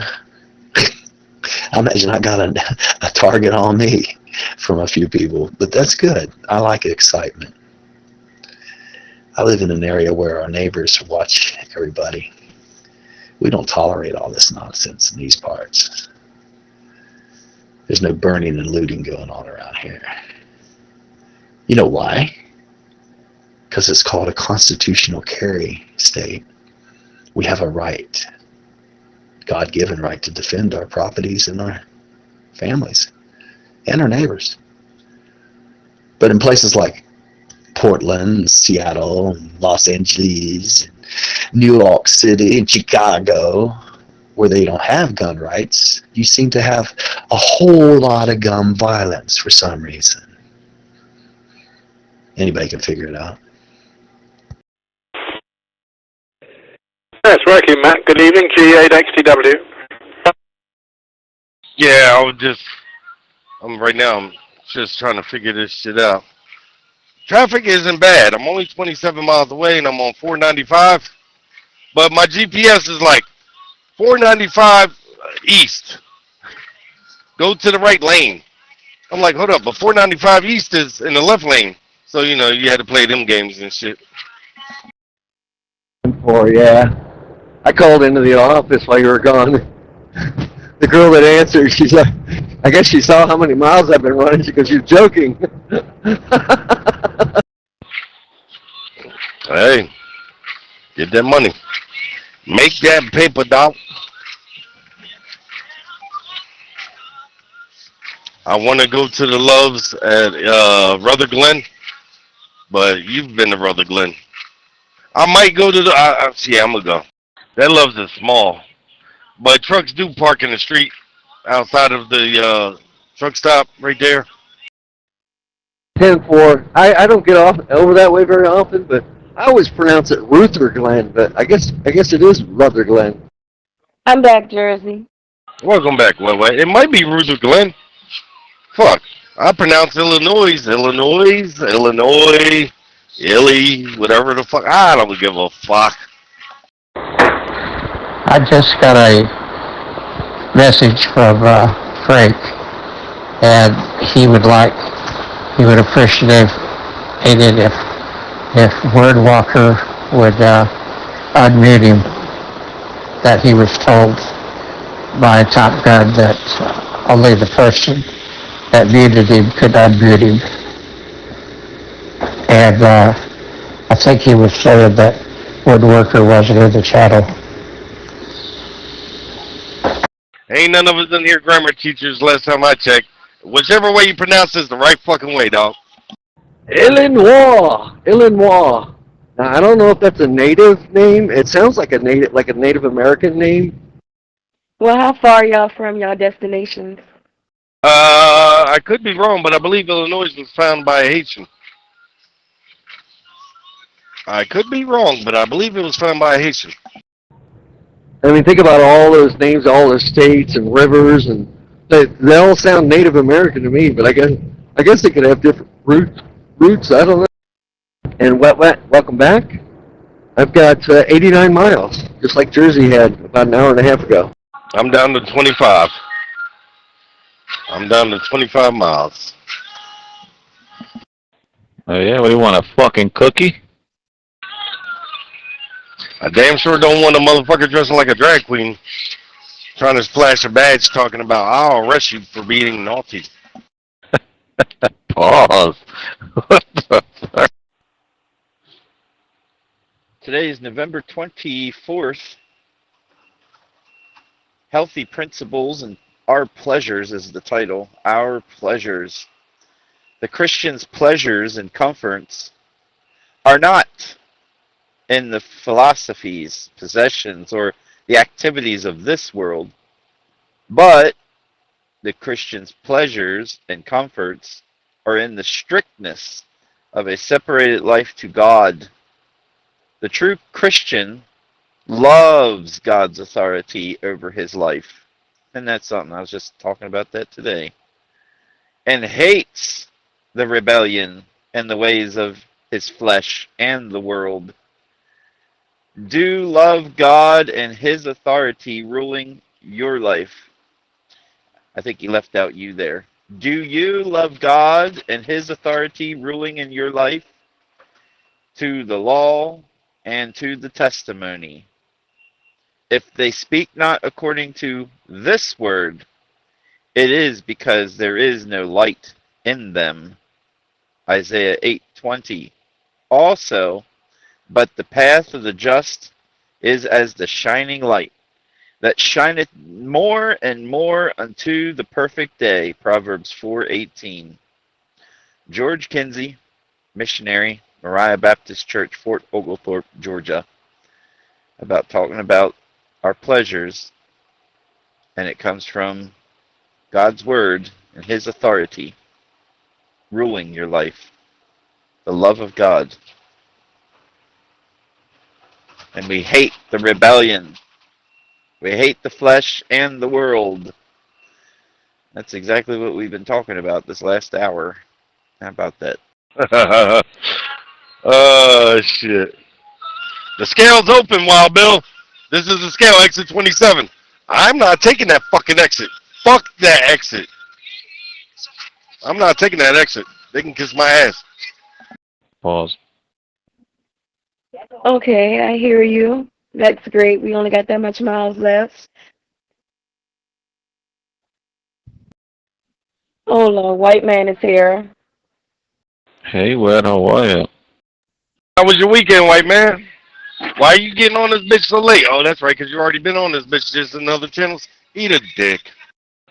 No, that's not true. I wasn't on at all this morning. Well, earlier this morning. And the weekend was good, man. I didn't do much, to be honest. To control others and feel clever about it. Sometimes they make false assumptions. They think they have someone under control. I kind of got up real early, but it's because a buddy of mine needed a ride to the airport. Came back home and, knocked the fuck out. Since I come back, I haven't talked to Barbie. I've been trying to go over and say hi, but I got no way to get any of the information or anything, I see you haven't learned it yet, huh? Fuck Barbie.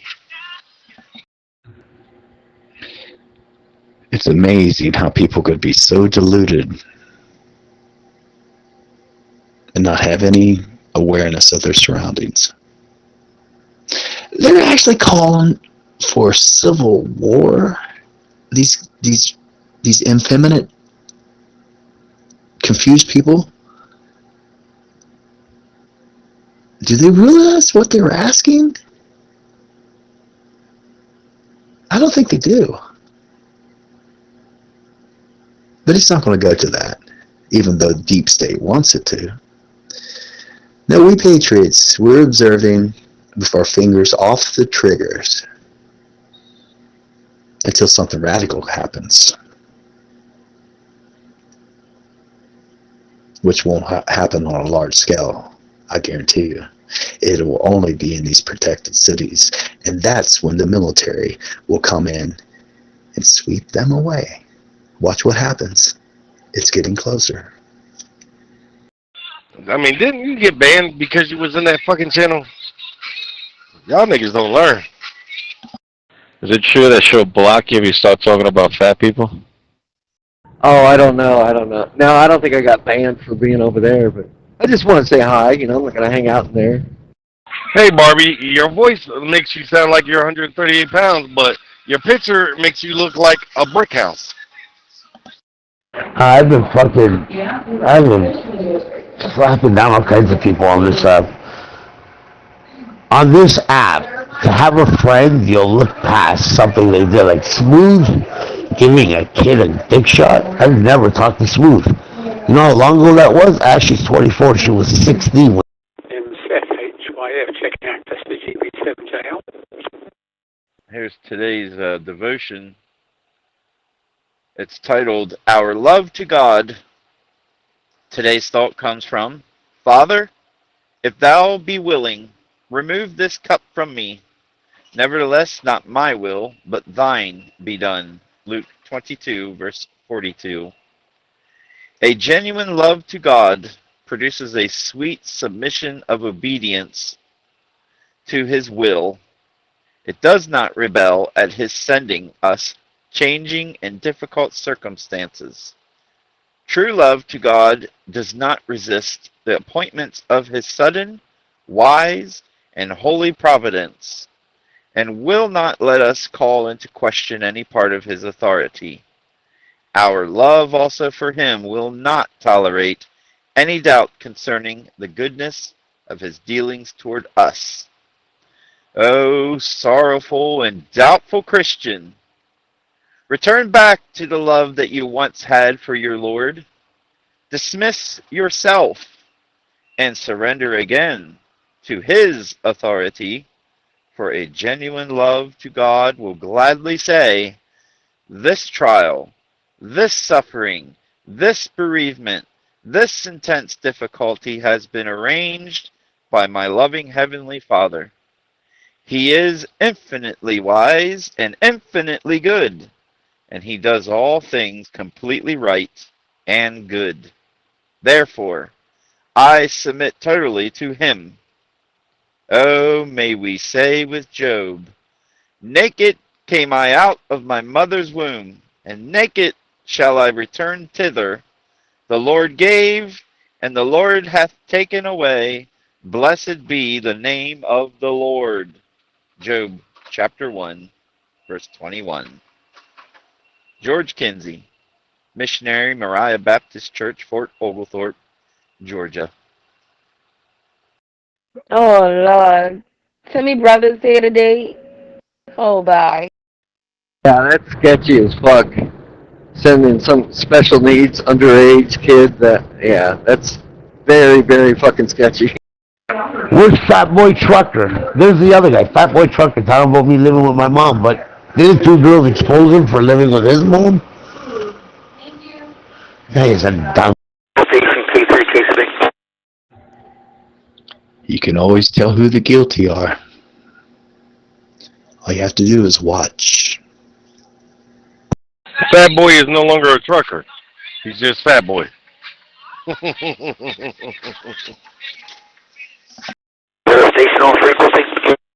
I was talking to him the other day, Jersey.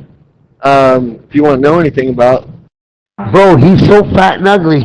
His eyes are closed in that picture. He didn't want to look at himself. He would have disgusted himself looking at him naked. Has his eyes closed in it. I heard he retired from trucking. I really don't care to know anything. You know, basically.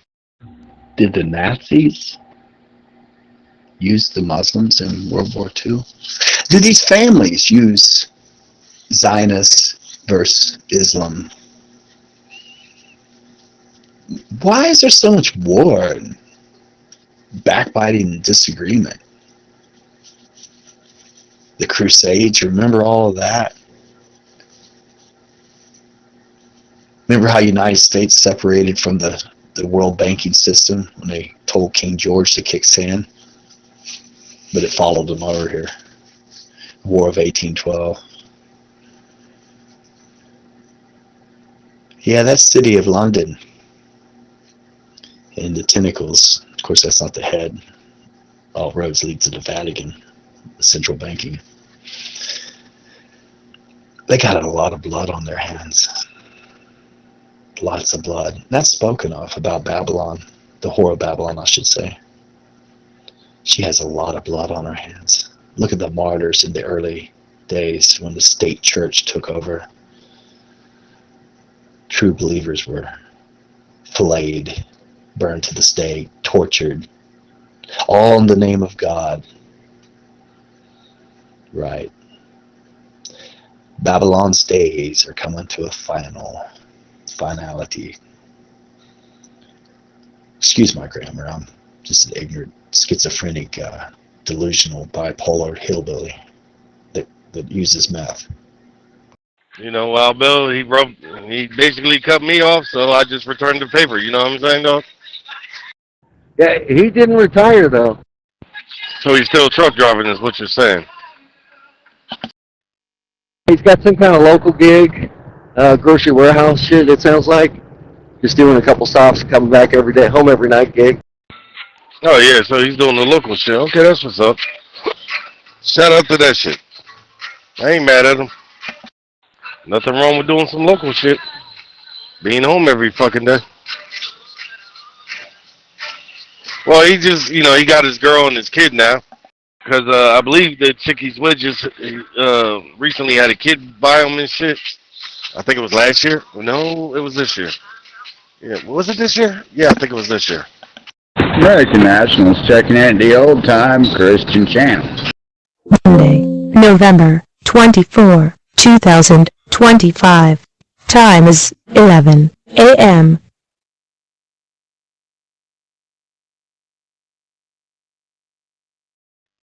Hey, good to hear you, brother. He sounded in good spirits and stuff. He's probably not making as much as over the road or whatever he was doing before, but that's being home, you know, when you got little ones, that's important. Copy your check-in and good morning to you and welcome to the Old Time Christian Channel. Yeah, I heard he'd be in the urban channels, but I heard he took a turn for the worse as far as like now he's into exposing and shit. He's doing what they do. Oh, yeah. And I don't try to be sarcastic. It comes naturally.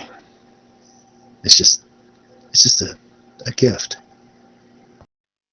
I don't know anything about any of that. He gave me an update. I told him I was doing good, you know, got a new contract and shit.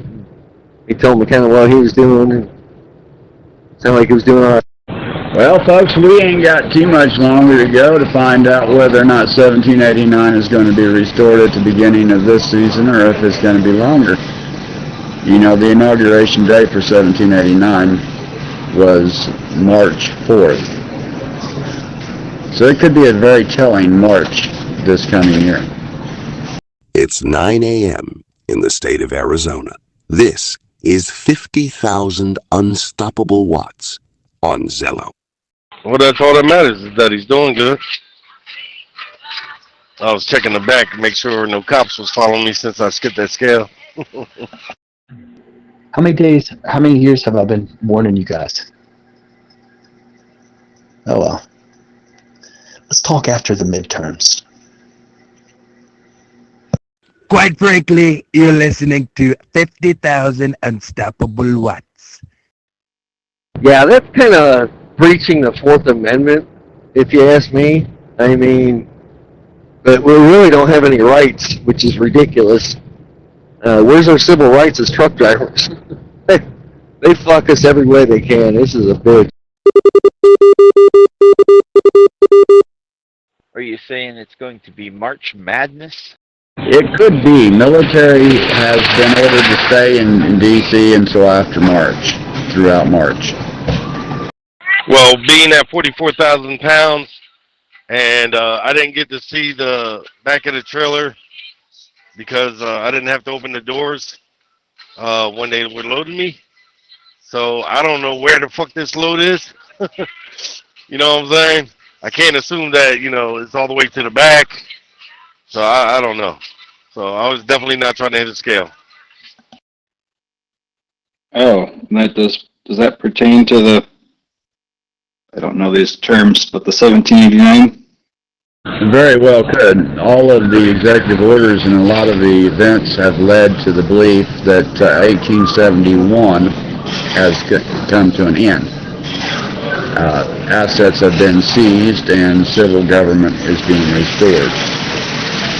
2020 to 2024 was a government in exile, according to executive orders and events.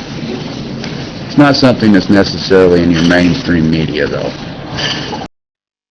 You don't know if the fork truck driver, you know, was how talented, if they did a 1-2 or 1-1-2, or how they, you know, whatever the fuck. And they're not under control. This is an interesting image, isn't it? It's a couple of diamonds embracing and kissing. I created this using fake AI.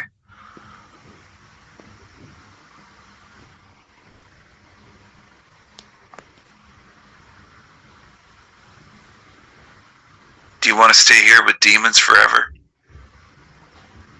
What are you going to do?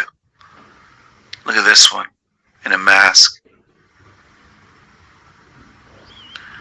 It looks like a masked demon, a witch doctor demon, doesn't it?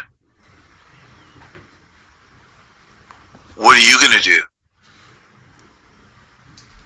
What side are you on? Where are you going to stand? Where are you going to stand? What are you going to do? Where are you going to stand? What are you going to do? Monarch. Checkerboard. Well, what do we have here? Is that mind control? What is that? What's that showing you? Is that showing you how clever evil is? Or maybe it's showing you something else. What are you going to do? Are you going to sit in the darkness? Are you going to be miserable? Are you going to live in misery the rest of your time in this realm? What are you going to do? What are you going to choose? You do have some choices. You really do. What are you going to choose? Are you going to choose evil? Are you going to choose misery? Are you going to follow liars? Are you going to be gullible prey for demons and witches and creepy creatures? Creepy creatures. What are you going to do? I'm just curious. What are you going to do? Where are you going to stand? Where do you stand? Where do you stand? Where do you stand? I hope you think about these things. Choose wisely. Evil can be defeated. Evil is not all-knowing. Evil is not always clever. I choose freedom. What do you choose? That's why it's imperative for me to go these next 18 miles to get some of this shit off my back. At least I know I have a few thousand pounds to play with. You know what I'm saying? Pause. Yeah, I was reading about that through the executive orders, and what was it? Basically, the military was given statements on what to do at what time when certain things happened, and they continued to follow through with it. I forgot what they call those. Yeah, when you figure out that the range of those sliders on your tandems there will only move about 3,000 pounds, no matter, all the way front up to all the way to the back. And once you get to a certain threshold, then it don't matter where they are, Yeah, there's more executive orders than I can go into trying to explain. But I believe that Mar-a-Lago was a temporary, at least, capital. It may end up being consistent. It may end up being that or something different. But it was definitely temporarily for 2020 to 2024. Running one of these states that, goofy states that cares where your tandems are. I think that's fucking ridiculous and stupid. Why do you care where my tandems are, dummy? Personally, I think it has to do with safety because of the air pressure and the tires, the PSIs and the weight for the tires. It's it's all regulated. You know what I mean? Yeah, it was originally designed for that, or built for it as the backup White House or whatever, including bunkers and everything.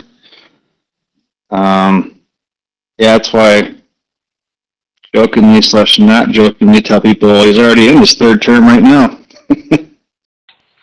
So I don't fucking know. I just try to do what the law asks me to, so that way I don't have to deal with an asshole cop. Some dumb engineer, somebody sitting there that doesn't know anything, came up with the right idea. But the bridge, it's a bridge weight law thing, and whatever. I think it's what they're worried about. A lot of people don't realize that what a government in exile is. Historically, during the Civil War, Missouri governor that was elected by the population of the state, he had to take the seal from Missouri and run Missouri from Texas during the Civil War, because the military had placed another governor there. So you had two governments operating at the same time. This is known as government in exile. But the bridge don't know how far apart your tandems are. It only knows how much weight it's got on its back. It don't care if your tandems are 2 feet, slide forward or backward. It only knows how much downforce. Well, Bill, I've been across some bridges I shouldn't have been across based on my weight, bro. If you see, 12 tons, that's what, 24,000 pounds, right? Interesting. Yeah, you get off on off the beaten path and you come across some sketchy shit, but I mean, they should have had no trucks turning down that road way back before you even turned down that road, right? So it's very possible that you had 1789, or they created something new operating at the same time that there was a invasion of 1871 corporation. So there's a good chance of these things, according to all evidence I see. Bro, I've been across bridges that were fucking being repaired. Like, I'm talking about on a dirt road type shit. I've done some shitty shit, that I was like, damn, I can't believe I just did that. But sometimes you get caught in a situation where you can't turn around and you have to make the most of it. Trump keeps saying he wants to do things lawfully, so it would make sense that he'd fall back to earlier law and not write something new during this time. I think these engineers have to calculate that time, divided. Can't necessarily say that he served 3 terms if it was different governments. Well, one being a corporation with government authority, the other being a government, 1789, or part of. So at least that's where we stand at this point. Can't necessarily say that he served 3 terms. Roosevelt did. He served 4. And he didn't complete the 4th, but he did. Well, everything's based on per pound, per square inch. You know what I'm saying? Per weight. Yeah. That's what it's all based on. But yeah, I've been on some bridges I had no business being on. Sometimes you just gotta laugh at yourself and just like, damn, I was an idiot for that one. We make mistakes. There's no such thing as a perfect fucking truck driver, dog. Yeah, he didn't really get his full power during those years. He was kind of acting the puppet strings, maybe. I think he prepared for it with those executive orders you're mentioning. The guy in X-22 report did a good job covering that. Some of those executive orders to the military specifically. And it made you think. You're like, oh, interesting. I always look at it like this, Wild Bill. If you get yourself in a situation, you should be able to get yourself out of a situation.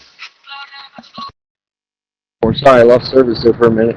But yeah, I mean, they're probably calculating for that bridge to be plumb full with semi-trucks, both ends, in a traffic jam, So if you're just one truck on there at a time, then it's probably not, nearly as big of a deal. I don't know. Yeah, see, January is inauguration under the corporation. February is inauguration under 1789. Yeah, I gotta go learn all that still. I read through that a little bit, but I gotta spend more time on it. Are we still close, Frank? You and me? Are we still close? Hey, I'm gonna need a couple minutes because I'm getting close to the receiver, and I'm gonna end up pulling Google Maps up. So it's gonna take me a minute to, figure this shit out. My hope is that the articles can operate at the same time, and there can be reciprocal agreement and acknowledgement between 1789 and the Articles. We'll see. Okay. I need to find something to do. Done. I'm just done. A nightmare killed me today.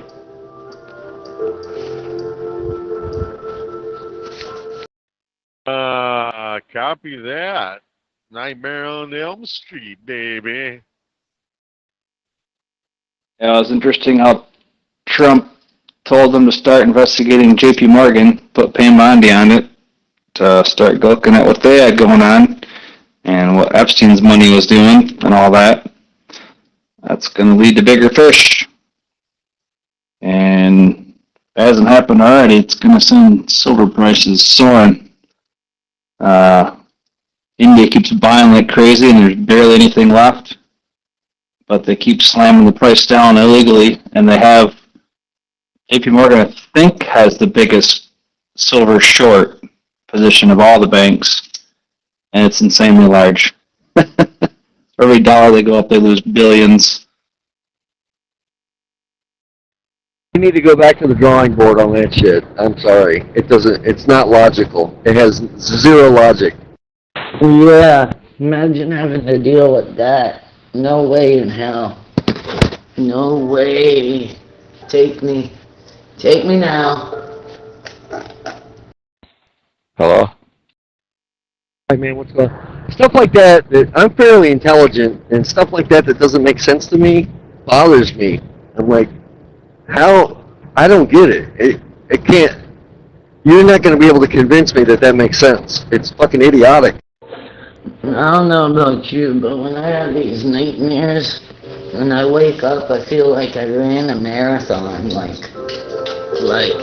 I need to go back to bed. Like I'll be tired all day till I have a coffee. Oh. Hey, I'm back. Alright, I'm back. I'm going in the right direction. I got 14 more miles to go before I actually have to get some visualization here. Bank of England, City of London. Wait, say that again? What, they got a bigger short? Yeah, because the London's metal exchange ran out of silver about a month ago or so. Had to get it moved over from the COMEX, and then they're thinking maybe JP sold some, or somebody was forced to buy some back during that time. I said I'm 14 miles away before I have to get some visualization. Did I not pronounce it properly enough for you, motherfucker? No, I didn't. Try again. You suck dick. I bet you that was perfect. Visualization, it means to view something, to see how it is.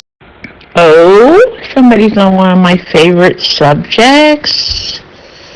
Yeah. Silver. Mostly silver. No, silver, yeah, compared to gold, is way undervalued compared to gold even. And gold is undervalued. To look over something, double check. Right now I'm going to visualize wet, knees akimbo, and me with a peppermint patty, seeing how good my aim is. White man gets plenty of visualization when he looks over his shoulders and see a nigga with no t-shirt on but a fireman hat on. Oops, I said silver. She came running. Yeah, it really is. Yeah, gold could go up easily double, but silver could go up, oh man, 40, 80 times the price it is right now, and still maybe be low. It's wild. Actually go a lot higher. There's just not enough of it. It's scarce. He gets all the visualization he wants. Oh, there we go. Oh, peace and quiet. Oh. Why are you worshipping a god that created evil, Frank? Frank? Is that the right thing to do? worship a God that created evil, Frank. Why that God, Frank? Why not the God that creates love? Wow, Bill, you have. You're like, finally. That's Jersey's fantasy. Wow, Bill. I went on Google too, because I thought, okay, well, I'll be having more nightmares like this than a normal person should. No, I don't have a PS5. Close application. There we go. I don't even remember where I was at. Oh yeah, so I was looking up this house. It's a gray house. The only house that I found that looked remotely even close is the Amityville horror house. So I'm looking at this house, right? And I'm not realizing it's the Amityville horror house.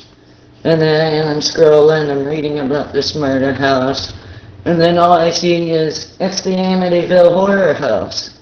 I'm like, well, I know watching that movie, no girl got stabbed in the neck by a necklace. And her mom too, so that's not the house. Okay, it's just a dream. I wonder if there's any down low bros in here. I hope not. I'm straight, 100%. Silver is being used in a unique way. I believe it's going to be used to evaporate the U.S. debt. So get ready for some interesting times. Some people are going to receive pennies on the dollar in the liquidation, the final liquidation of the U.S. Incorporated. Oh, I'm sure there's a couple. One of them says, ooh, burn.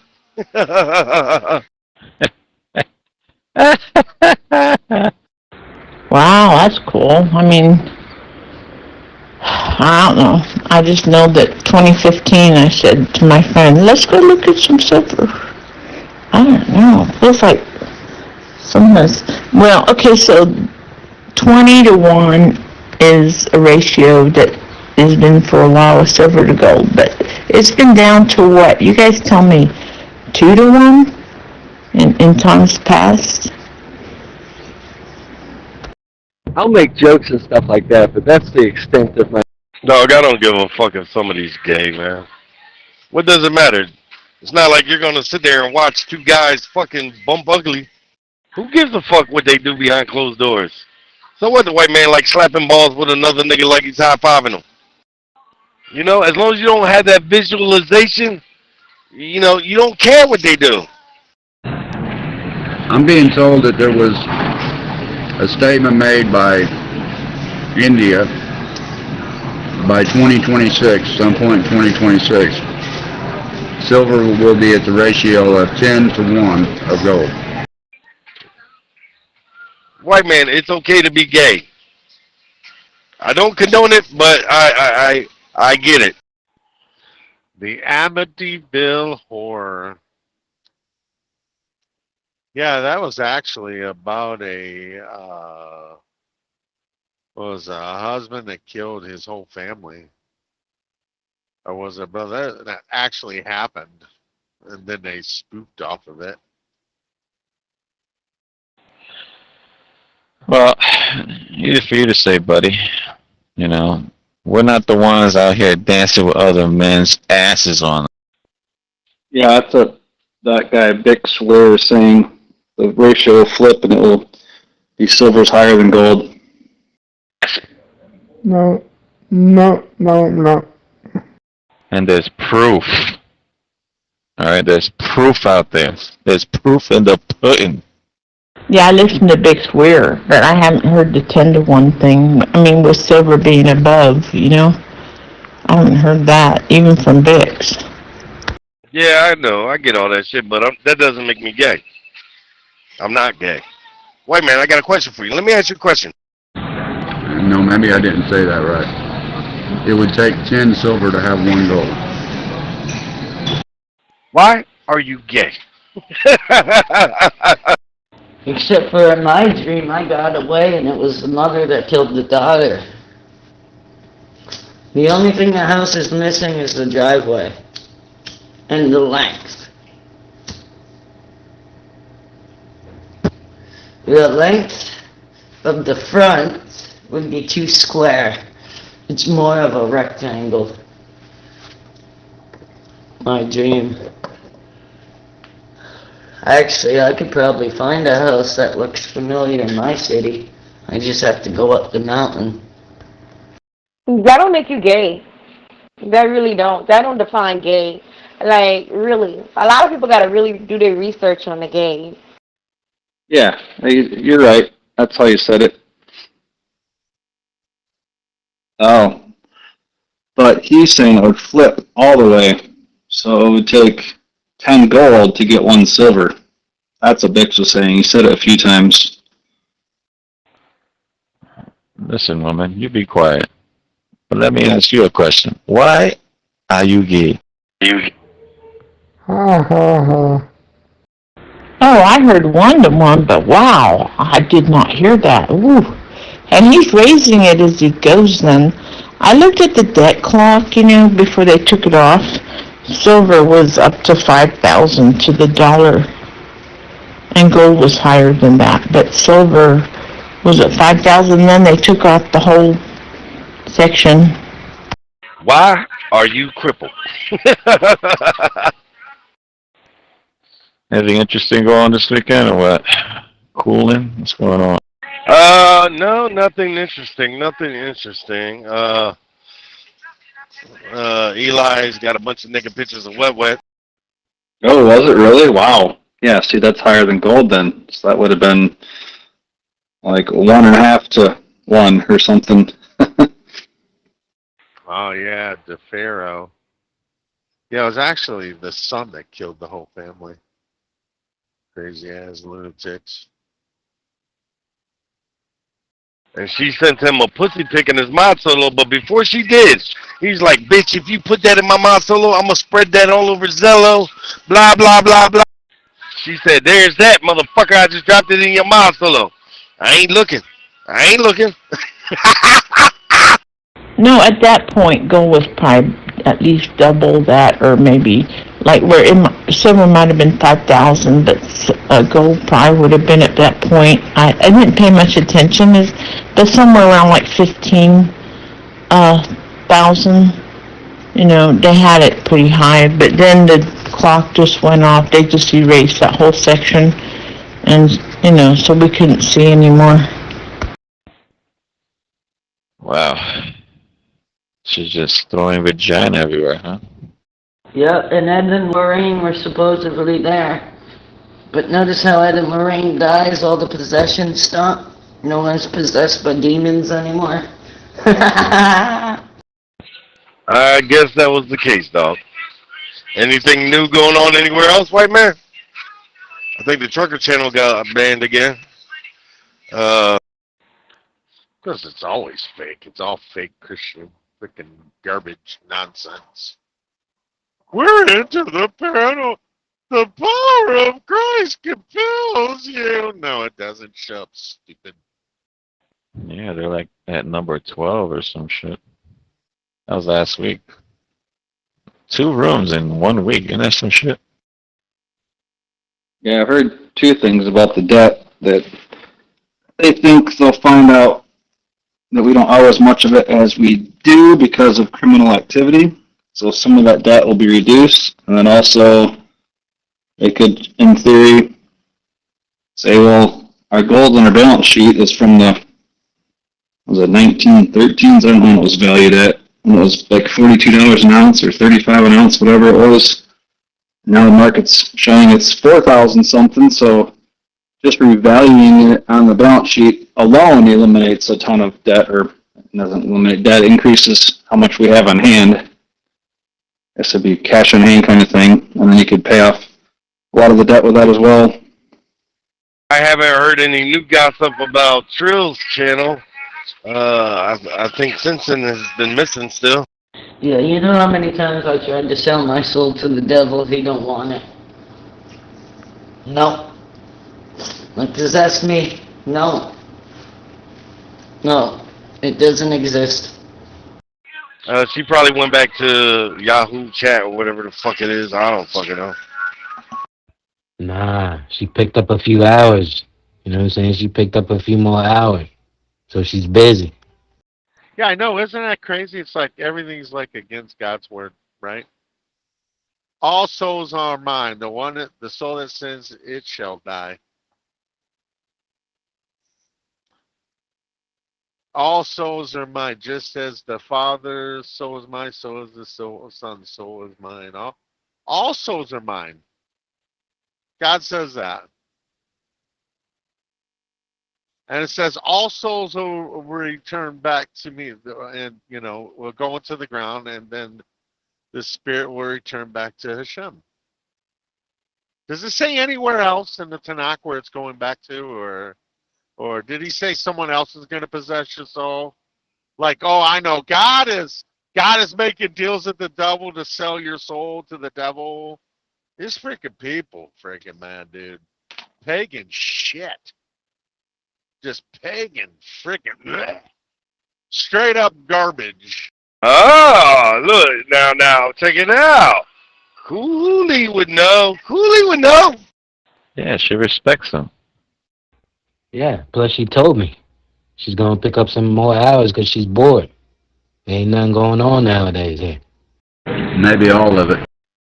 Hello, stupid asshole. How are you doing, bud? I just went by a way station, but I got the bypass. You're right about the trillion, was it now, 40 trillion dollars we're in debt. No, but most of that is the embezzled money from the deep state. Nancy Pelosi's houses on the beach and all that can be sold when she goes to prison. And just like Saudi Arabia, they put Prince Alawid upside down, shook the money out of him that he had been stealing from the people for all those years. So most of the debt's going to be about that kind of stuff, that we don't owe them nothing. So we'll get it back, and there's probably a little bit of it, but, they know what they're doing with that. But we don't owe them nothing. They owe us. Well, she tried to be bigger than the channel and shit, and she was giving her farewell speech and whatnot. And I tried to tell her, I was like, I don't know why you're doing all this, because you're going to go to True Blazes channel, and you know who's going to be there. G&B. So, look, she got what she asked for, and now she don't even want to be in there anymore. She could have just, been a person on here in this channel, acting like, she wasn't bigger than the channel. Y'all niggas was afraid, especially the white man. Yep. And then they tried to turn it into entertainment. The entertainment's not bad. Can't get that twisted. I like watching ghost movies and stuff like that. But, yep. Yeah, wouldn't that be amazing? That's a lot of money out there. All the fraudulent investments and stocks they have, all the houses they have, all the gold and silver they have. Yeah, you get a hold of that, I would start paying some things up too. Yeah, they said that gold could go even higher. You could say, well, it's not really worth this $4,000. It's really worth $10,000, $15,000, like you saw on the balance sheet apparently at one time, and that would really get rid of some debt there. Yeah, like as the economist I was listening to said, you could probably pay it off in a year or two, but you start talking these kind of dollars, and like Americans saying, you could probably pay it off immediately. Don't need to draw it out 2 years. You was shivering. I don't know what's up with these black holes, man. They just hate my guts. All will return to me. I've created it all. And it will return to me. Oh, it will return to Satan. And that's how Jesus captivates you, or whoever the writer was over there, puts you in bondage to him. Say, you'll go to hell because you don't know. Let's just face it, no one, everyone worries a little bit about what is after death. Yeah, it's called afterlife. Life is after death. But it's just so crazy. And then they like go with it, like, oh, I gotta believe in this guy. And nowhere is there a commandment saying you gotta believe in this guy, and he's the only way to get to me. Not like it's stated, like literally nowhere. And these loser Christians just keep buying it over and over again. You wanna know why? Because they don't really study the Tanakh. They don't care about what's in there. They only care about, well, shit. The in-betweens, right? That's what they care about. You know, how we can go to Isaiah 7 and just throw everything out of context. God says to Cain that sin is have to improve your ways. Oh, you mean God wants you to improve your ways, and that's what he's going to judge you on? Yeah. And sin is at the doorstep, but you can conquer it. You can be conquered over it. You can be over it. It's like you can rule over your sin. No, you can't. Gotta have Jesus. No, you don't. He says you. You. Well, listen, man, it's because I tell the truth. Stereotypes are there for a reason, and I'm here to fucking tell you about them. Well, not white man, Cooley. She can come back if she likes under moderator status. There will be no admin given. But yeah, we're not doing that, lifetime moment bullshit where, are you talking about my kids? Like, we're not doing that bullshit. Right. That shit was annoying, wasn't it? Every little 5 minutes, it's about her kids and shit. Like, no, lady, no. Yeah, and gold is probably still going to be worth a lot of dollars compared to dollars, but dollars aren't going to be worth anything. That's why Trump is getting off the dollar and getting onto this, where,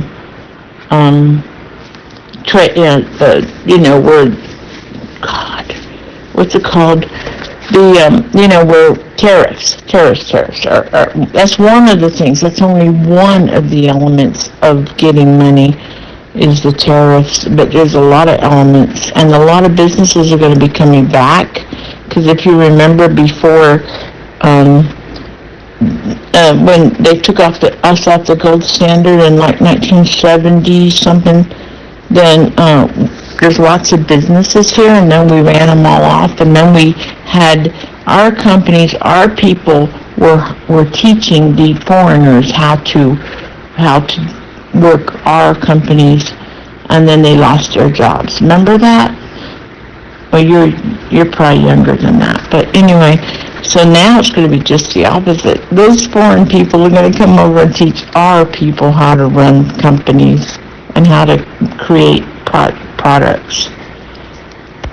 Like, motherfuckers would be talking about the weather. You talking about my kid? What the fuck? Yes, it was very much so annoying, bro. So if she wants to be allowed back into heaven, all she's got to do is tell you yes. Tell you yes, and I'll sit there and allow. Oh, look at this guy. Listen, man. From my understanding, she doesn't even have kids. They're grown. Yeah. Not a good idea. Yeah, it's not a good idea. You're right, Abraham. Jersey's out of his whack. I don't give a fuck either way.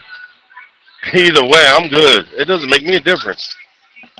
Just like you little bastards are crying about Lola being missing, I don't give a fuck.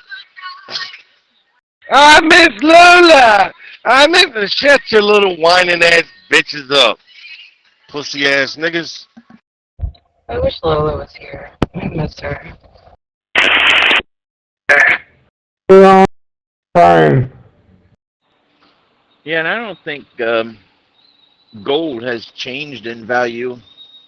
I remember Glenn Beck was running through it years ago, and he was doing all the math and showing the facts that gold just stays the same.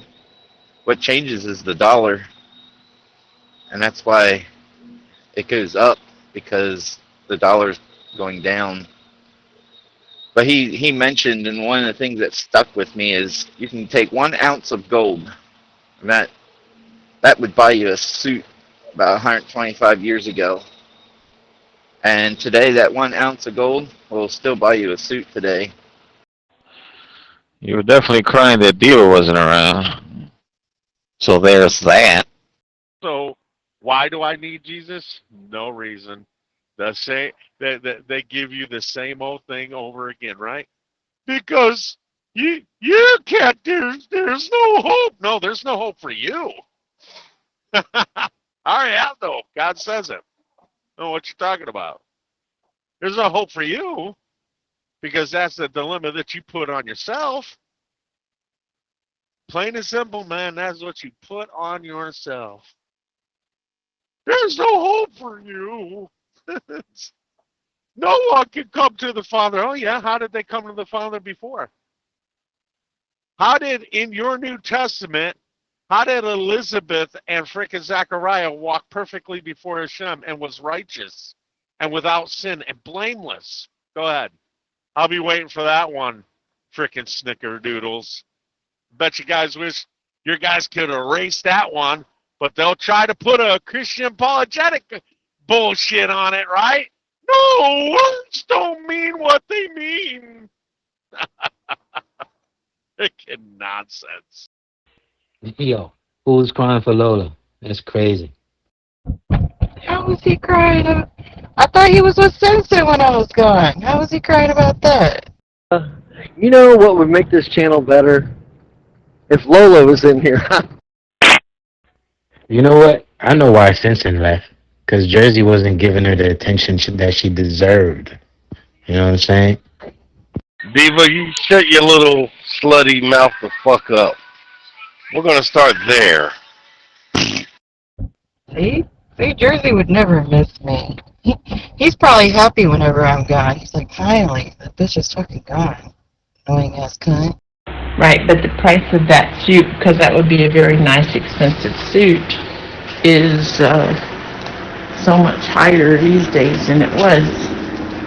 But the dollar, yeah, people ask me in the store, because everybody knows that I'm really following this and that, because my kid works there, and they ask, well, how much do you think silver's going to go up? And I'm like, well, it's going to go up to like 5,000. And they look at me like, whoa. I said, well, actually, it's not going up at all. And I said, the dollar's going down. Well, actually, it's going to do both. It's going to go up and the dollar's going down. Because it's not going to be compared to dollars. I did miss you when you were gone. Did you give a fuck? No, you didn't. Because you would have never left. So there's that. To be fair, he didn't say bitch. He did say annoying ass cunt though. I knew it. Woo!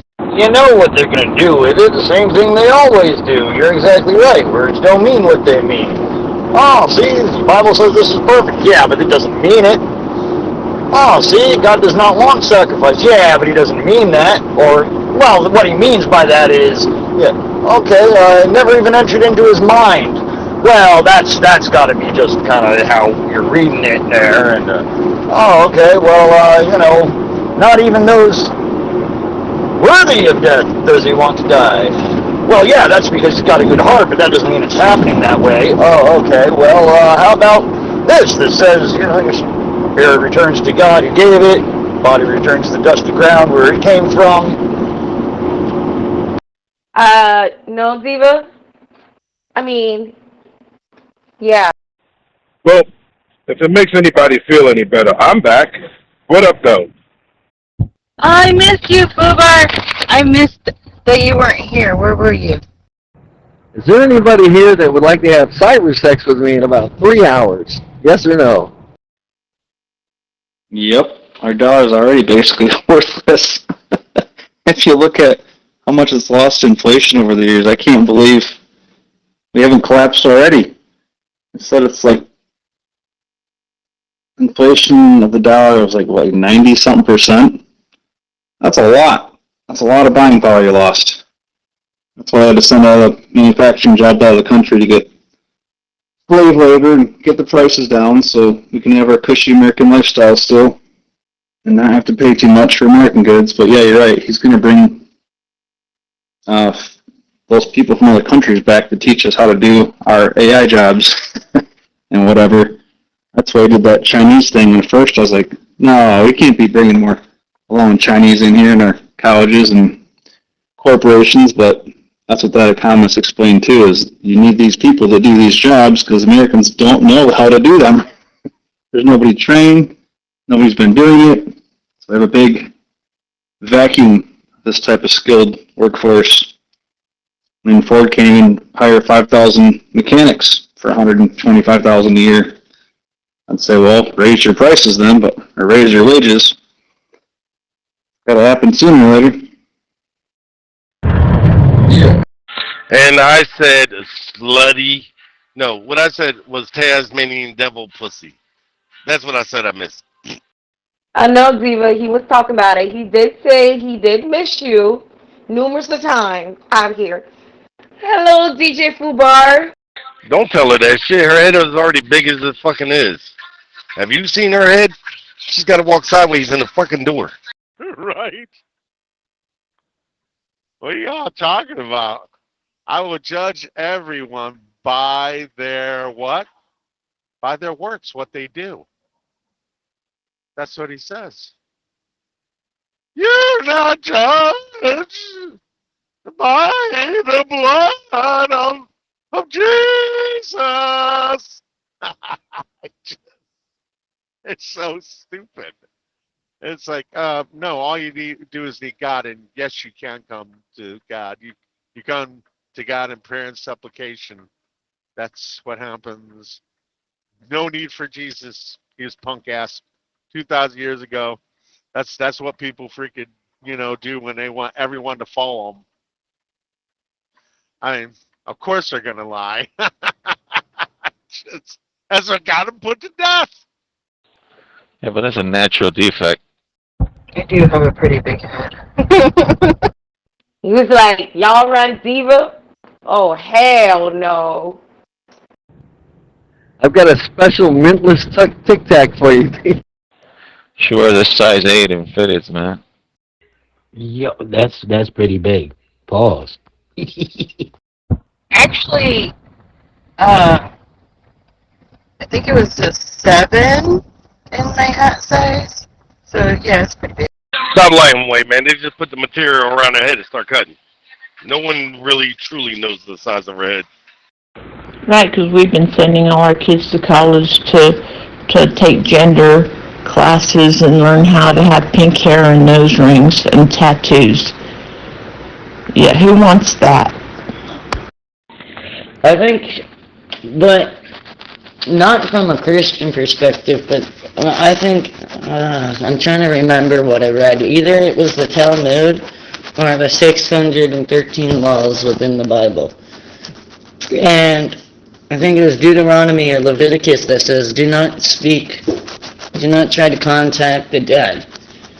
Why would that be a warning if people can't do it? Yeah, she needs like an extra. She puts like a safety pin on the two ends on a snapback. And Wowville, wow. Wow. Bingo. Damn, that's just to extend it. Wow. That's the response I usually get. Well done, Wet Vet.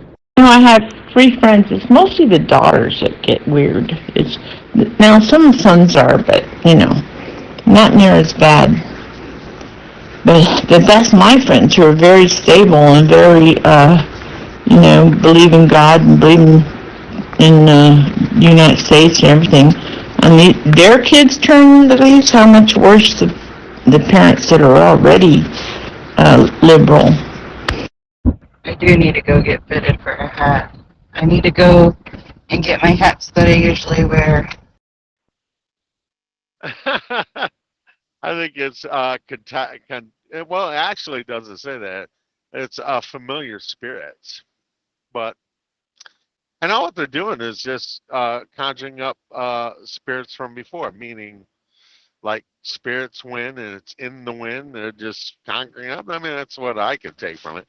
But it doesn't even matter.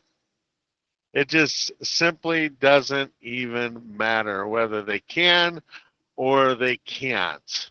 But the problem is that the only example that you have of this is supposedly with Samuel, but Samuel wasn't in heaven. Samuel's like, oh, why'd you disturb me? And he was coming up, not coming down. So I have no clue, dude. I have no clue. Yeah, the problem is that the thing is that Jesus was doing it. Jesus was breaking commandments left and right, wasn't he? No, he wasn't. Oh, he absolutely was. You know what's the easiest way? Get a snapback, like a New Era one, and they actually have the sizes on the clips. I'm talking about country hat. I don't want no bill hat. I need one that's like a full rim. Yeah, so, and she still needed a safety pin to extend that. Call that an extendo. It's crazy. They're complaining because Trump is getting all these Chinese and stuff to come over and to work the companies and to teach us. Teach us how to do something. Well, it is. It's a turnaround. The chin strap for it too. Is she talking about a skelly or is she talking about a basket hat? That is beyond fucked up. You wanted to get a goddamn chin strap for a cowboy hat. What up, football? Yeah, it's Western wear. I usually have a straw one for the summertime, and then I have a felt one for the wintertime. We can't have that thing falling off, you know what I mean? Probably only on a few certain things, I guess. But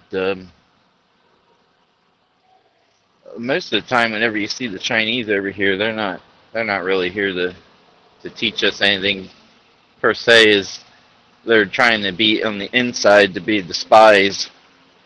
You'll find out if she can hold off for 8 seconds. So, Diva, does that mean you give big head? Uh-huh. Uh-huh.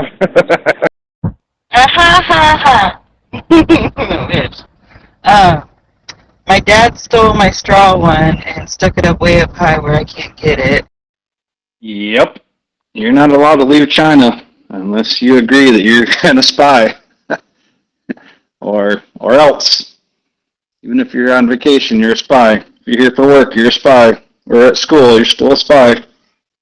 Only if you go by literally any standard there is in the Bible. But it looks really cool wherever he stuck it, so I told him just leave it.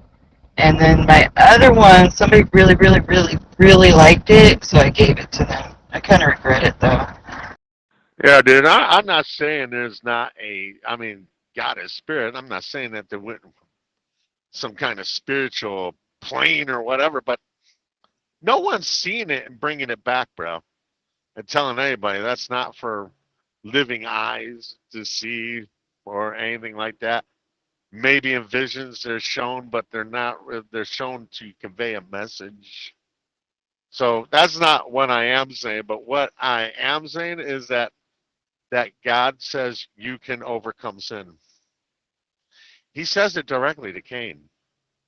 And then he gives Cain a period of time and puts a mark on him.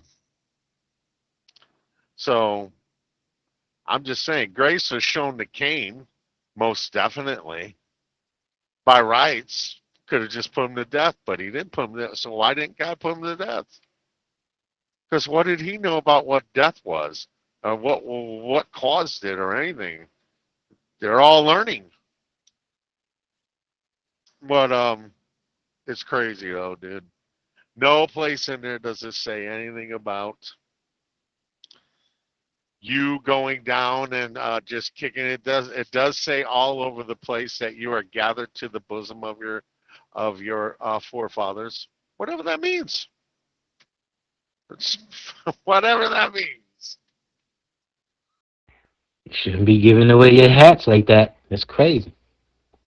Yeah, but Trump's been over to talk to Xi, and he's talking to Putin, and he's talking to everybody, and he's talking to Zelensky, which is nothing but a male dancer in high heels picked for that role after they chased out Yanukovych. Anyway, it's all crazy. Everything you see is nuts. You know, Diva, I really, really, really like something else you got. Are you going to give it to me? Ooh-wee. You hit her with that one. Yeah, where'd you hear about the meeting? Well, he talked about the meeting with the Saudi royal, or I don't know his name or title.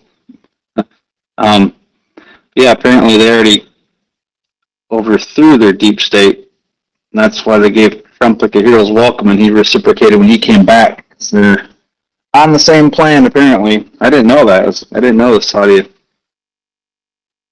got rid of a bunch of corruption already. Well, she didn't say no, Wild Bill, so there's that. You set him up, I'll knock him down.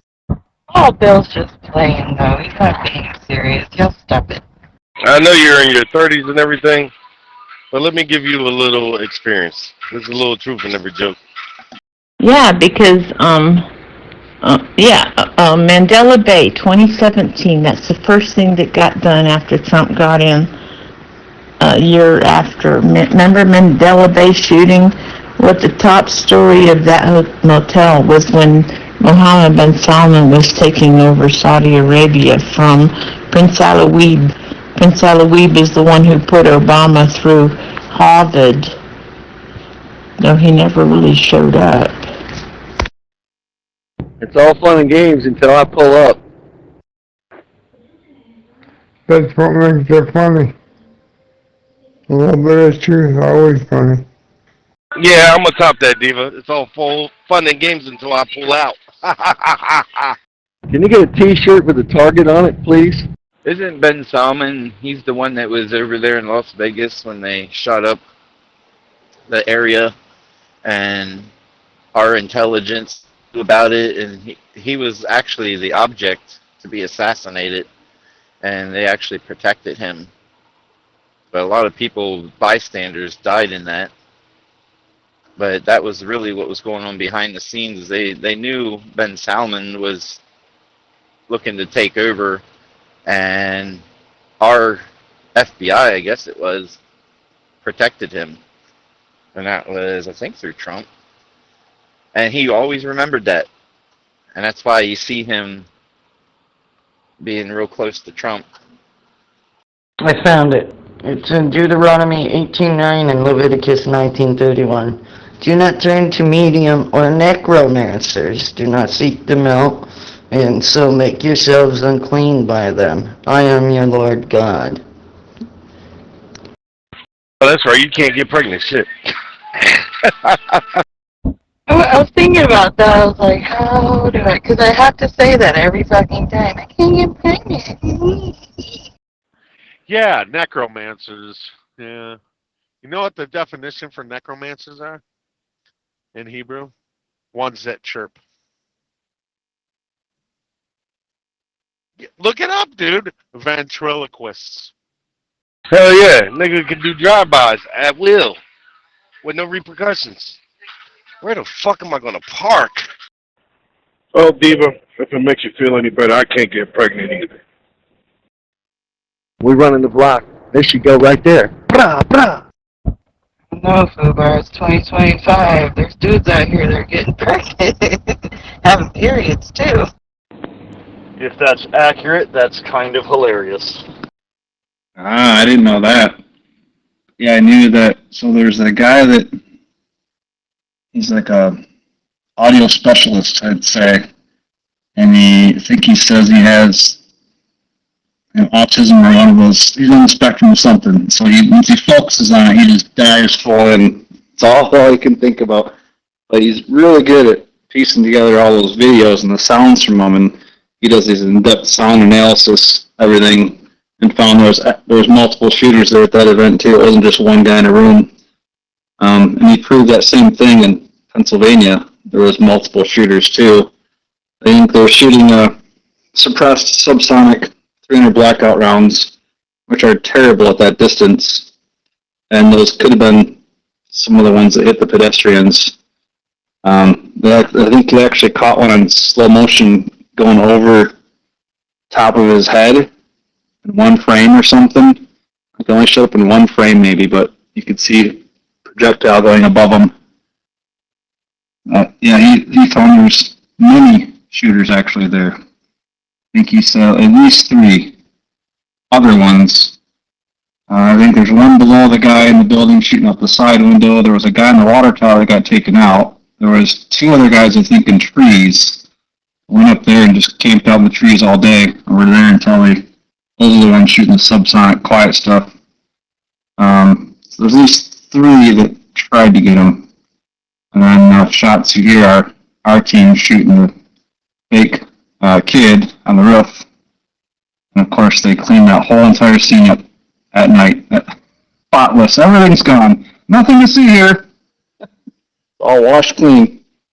And so the guy that did the analysis of this, Trump's attempted assassination, he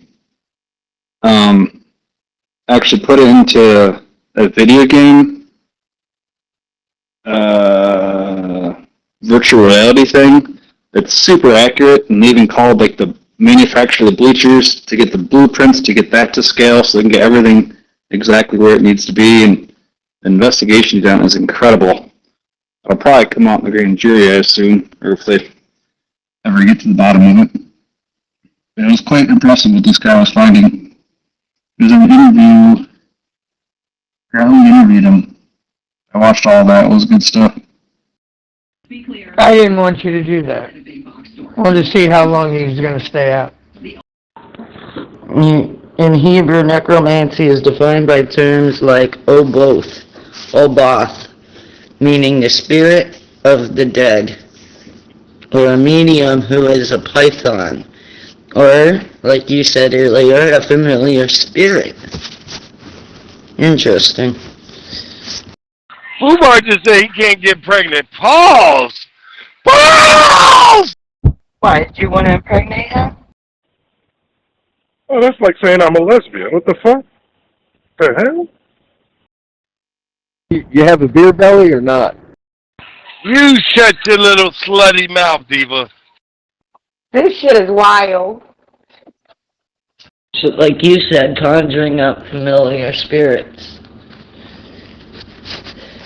So it didn't necessarily mean raising the dead and stuff like that, or speaking to the dead or anything like that. It just means conjuring up familiar spirits. Interesting. Did you like that one, Wet? You know what? Jersey? I'll shut my slutty mouth as soon as you stop being a whore. How about that? Diva, which head is bigger, yours or mine? I'm not talking about the one on my shoulders. Right, like sort of like what they're doing right now, right? Whenever we get this time and place in the world, they're conjuring up the familiar spirits of like their ancient forefathers, their of Christianity. Jews did everything, and that's what they're conjuring up. Yeah, I think that means ones that chirp. Oh, is it a different one? I'd have to go and look once I get stopped up here. But yeah, it's crazy, dude. I don't bother with it. It doesn't mean anything to me at all. But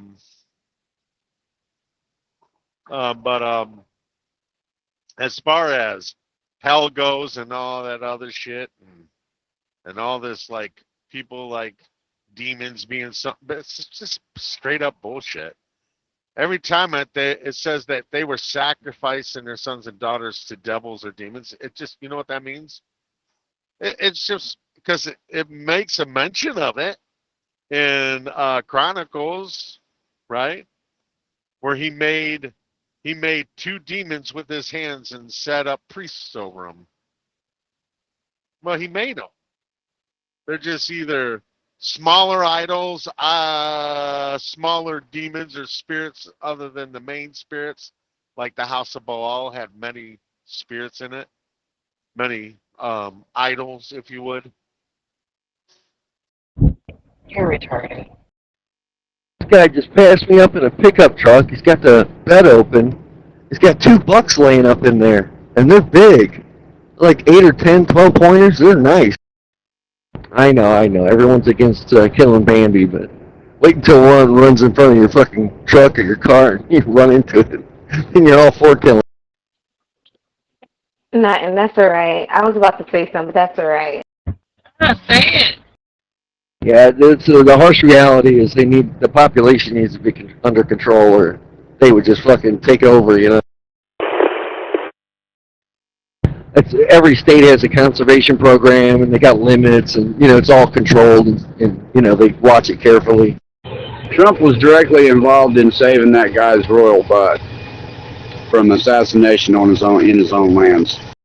Because Mohammed bin Salman is the one that we basically helped install, because he's always been best friends with Trump since probably before that even. Yeah, because Alawi was horrible. I mean, he was all for Obama and Hillary. You ever see those shows where it's conservation department giving people tickets and shit like that? The game warden, they take that. I love the game warden. I love the game warden. I found a place to park there, Wild Bill. There's a Wawa, and I noticed a bunch of trucks parked in the street and back of it and shit. Yeah, and you found out about the guy on the water tower because Eric Prince, who's I think Blackwater, is that his group? Eric Prince tweeted something out, which Blackwater, if you don't know, is a big military contracting company. They do missions wherever, all around the world. So Eric Prince tweeted out something in his tweet about the event, and it said, "Great shot at 308 meters." And so this guy's like, "Where's 308 meters? None of that lines up. These distances are way off." And that's how he found out that Blackwater was there with another security team set back further, the counter sniper team to help Trump if something happened, I guess. And so this guy took the guy out off the water tower, and 308 meters, the exact distance from where they were hiding to where the guy at the top was. And you can see that on camera. He's peeking around the top, keeps peeking around, and then it falls down. You know where it went. I will be parking there after I'm done. Fuck this. The motherfucking water police is fucking hell. Like, them motherfuckers. Yep. Yes, sir. Just PC there, and in the note you just put parking. That's what I do.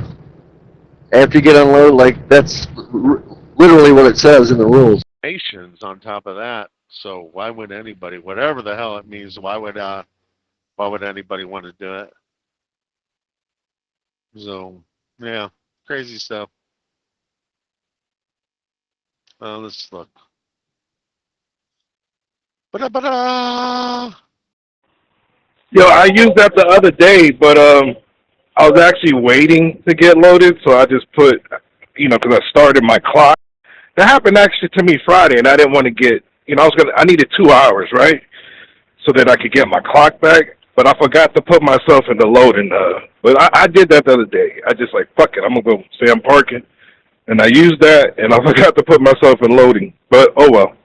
Yeah, I think if you use it sparingly and it's just like personal, like you're going shopping or parking or, and it's not like more than a couple dozen miles, they're not going to bat an eye on that. Most of them, some of them might be cunts about it, but if you can prove like this is just personal, And are you talking about the Trump shooting, or are you talking about still on Mandela Bay? There's no water tower in Mandela Bay, so. I mean, all these things, it's just, all you know is that, wow, this is crazy. I mean, it's just nothing makes any sense. All the way back to Kennedy, really. No, it depends on how far you go on it. Then they'd be like, well, you didn't go back to where you started from. Yeah, they don't want you to advance the load, per se. So, you have to look for the closest parking. And, you know, that's the definition. Did somebody die? Why are all the flags at half-mast? Yeah, it was Trump's thing still. Yeah, I'm assuming they hired Blackwater to be there to some capacity, and that's the shot they made from, I think, outside the grounds to the water tower in the distance. It's pretty far, but they got that guy. They think the guy that grazed his ear was in the building below where the kid was up top on the side window. The window was opened, and that's the guy leaving who was all decked out in body armor and everything, but didn't have any identification, and then just ghosted away. You haven't slipped into my solo yet. Sorry, these are bad jokes. I apologize. We're good. I have to admit I have a little trouble believing that was a real bullet that literally grazed his ear. I don't know. It seems kind of far-fetched. But whatever it is, I think Trump's doing good things, so I'm not going to worry about how it works out. Yeah, I sent you a flag, Diva. Originally, I wasn't going to add anybody, just because I don't know why. But, yeah, I need to be... Hi, channel. I mean, it could be, I guess, just by chance. It could be. But I don't know. I think things are more set up than that. I need to be a little more social. You know, I'm weird about that shit. I don't know why. It's. Oh, Lord. This motherfucker. Oh, it could be, because you know, you and me, our eyes are open to anything. You gotta be open to any possibility until it's proven true. Yeah, because you must have heard that storyline. Oh, you know, Trump's always friends with Dana. I forgot his name. The UFC owner, franchise owner, I think. And well, he could have taught him the old wrestling trick where you go down and you nick your ear with a razor blade, and then there's blood everywhere. That was a narrative going out there. That some parts of it could have been staged, but yeah, you never know. I don't know. Well, Jersey opened the floodgates. He was the first one, so now I'm like, fuck it. I'll add whoever. I don't care. Just be careful on who you add. Hello, White Bill. How are you? Hello, my sex material chocolate, my fantasy. How are you? What's up, Georgia? Yeah, be careful who solo you get into. They might scream rape. And then you might find out about it 2 months later. I got her to laugh, y'all. Oh, shit. That's some funny shit, boy. I swear. Oh, wow, I haven't even heard of that. Is that with the wrestling stuff? You better not put LG in there. You'll be gone. Yeah, that's mostly like WWE, like those fake fighting people that do their crazy costumes and jump off each other and slam tables on each other. They do that sometimes. Nick themselves where it bleeds easy for the gory show, I guess. I don't know. I don't watch that stuff. Now, Diva, Wild Bill here. How good is your aim when you're trying to punch somebody in the back of their head? Is it pretty good? Hey, hello, Jersey. How are you, bro? How you doing, madam? Chocolate. Beat your fucking face. Beat your face. Yeah, I have trouble believing that's by chance, but that's okay, because, I mean, what we were facing before Trump was really, really bad. Whether it was fake or not, it was really bad. And so I'm like, these people get on and they go, well, Trump is so bad, he's this and he's that and he's the other. And I'm like, what, would you rather have the other ones before him? You know, well, no, but, you know, it's like, well, I don't know. You know what I say. Hey, if it winds up this way, it's okay. I just go for it. Sorry, Georgia, I meant to say hi to you. I hope you're doing well, bud. I appreciate you. I love it when you come in the channel talking about sperms. It's awesome. Brother, I'm fucking good. Everything is fucking absolutely fantastic here. I'm eating fucking vitamin for my fucking sperm. Here we go. It's in Isaiah 8. And voices from the ground, too, it says in Isaiah 4. All your brother's blood cries out to me from the ground, so on and so forth. Here in Isaiah 8:19. If people say to you, inquire of the necromancers and the diviners who chirp and snort. That means they're making guttural sounds and stuff like that. You know how they say what demons sound like? Oh, and because they're faking. That's what I believe. Respond. Should not a people inquire of their own God? Should we inquire of the dead for the living? I swear by the Torah and the teaching that they will make this statement to you that has no light of dawn. Oh. You electricians, you guys have no light of dawn. Georgia, everything is gravy, brother. Hope all is well as you. I'm shutting everything down. I might be just staying outside of this fucking place I'm about to check into. Yeah. It says here, blading. Blading is the practice of intentionally cutting oneself to provoke bleeding. It's also known as juicing, gigging, or getting color. Similarly, a blade is an object used for blading. A blade job is a specific act of blading. The act is usually done a good length into the wrestling match, as the blood will mix with the flowing sweat on the wrestler's brow to make it look much more blood is flowing than there actually is. The preferred area for blading is the forehead. The scalp wounds bleed profusely and heal easily. Legitimate unplanned bleeding, which occurs outside the storyline, is called juicing the hard way. It's frowned upon today, but for big matches, they still do it. There you go. Now, speaking of gravy, it's almost Thanksgiving here in the United States, and, I want everyone to picture swallowing George's sperm while you're drinking that gravy on Thanksgiving. Very nice, Whitefield. Thank you very much, brother.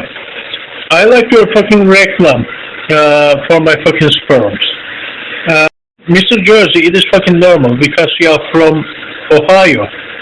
You live in fucking kink location, brother. Did you say I'm from Ohio?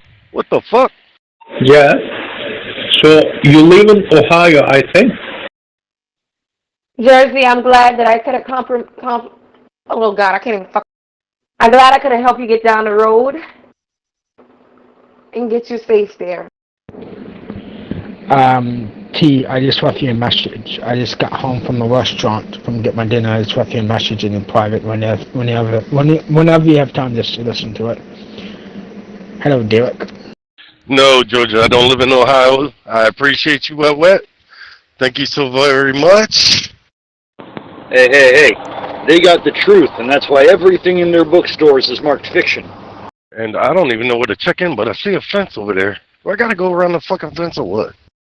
Yeah, he says don't do what the other nations do, so on and so forth. Yeah, buddy. Who chirp and snort. Make it sounds like other voices are coming out of them. Maybe. But I think that's crazy because it talks about it right there. And they will say this, there is no light in them. Yeah. God says there's no light in you, Christians. And your dear, dear Jesus talking to dead and conjuring spirits instead of talking to God. Isn't that crazy? Through the land will pass the troubled and hungry. You know, I want to date a chick from Ohio who has a tattoo on her taint that says HI sideways. Hello. Yeah, it says the practice has become rare, often discouraged due to safety concerns. Some wrestlers still do this, though, for major events, according to what people post here. That way, when I lay her down sideways and open her legs, it says Ohio. Yeah, I see, Jersey. Sorry, I forgot. Yeah, and see, the whole thing, we don't know, and we'll just keep guessing until the truth comes out, because they sterilized that crime scene instantly. And the whole thing that he had to hire his own private contracting firm for protection, and they were there and supposedly shot a person in a tower. You just don't know what's true, what's not, since it was sanitized so fast. The whole thing about the kid, his house was sanitized, like, there was no silverware, like, who has a house with no silverware? They cleaned everything out of his house. And he did have a record online. He did say he was going to do things online. So it's just, everything about it is weird. And who knows, maybe the guy down below him just shot off a few rounds to get the other bad guys shooting rounds to expose them because they weren't ready. I don't know. You don't know what to believe. So, Metal Trooper, he live in Ohio, isn't it? Metal Trooper. Oh, Lord, this motherfucker here. Shut up, fucking big pussy poof bitch. Don't worry about my motherfucking pussy, motherfucker. You come in here all the time, worried about my motherfucking shit. Trying to fucking sex me down. You saying that, motherfucker? Shut up, you. What I will do is with your fucking, like, baker shovel pussy. Can I ask? You have fucking 5 kilo pussy. Fucking. Only bring that up when they're trying to tell you about how he was talking to Moses and all that, and then remind them it's a sin to do that. Shut the fuck up, bitch. Nobody understand you. Shut the fuck up. That's right. That's how they figure they get away with praying to Jesus, right? He rose. Let's prove it. We know that all man dies, and we know that the dead is not amongst the living. They're not here. You can say a memory, that's fine, but you can't sit there and say he's alive. He is. Prove it. Evidence. Fantastic claims requires fantastic evidence. Thank you. You come in here all the time. You want to be my sex man, my sex fucking damn machine. Leave me alone. Hello. No, I'm saying you have fucking baker shovel pussy. But I will do it with your fucking 5 kilo pussy. Fat bitch. Now that you said that, now ask yourself, how many crime scenes do the police actually clean up? Because as far as I know, they just don't do that. For some reason, all of a sudden, there's no DNA evidence that man even ever existed now, as far as the public purview. That'll be your mama. You tell me she got a shovel pussy? That's a big water ass big pussy bitch there. You got me fucked up, motherfucker. Fucking Campbell. You fucking damn shitting in the hole, motherfucker. Now, Georgia, keep it up. She flirts with guys that talk shit to her. I mean, Eli, that.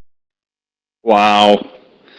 No, they don't do that. And I don't even know if the FBI would clean it. They'd get all their evidence, and get all the hairs, and take rugs, and take clothes, and take everything to get the evidence, but they probably hire in some contractor to come steam clean everything, destroy it all. But no, that was professionally cleaned. Not more than just a cleaning crew. It was like professionally sterilized by people that know what they're doing. So yeah, I know what you're saying.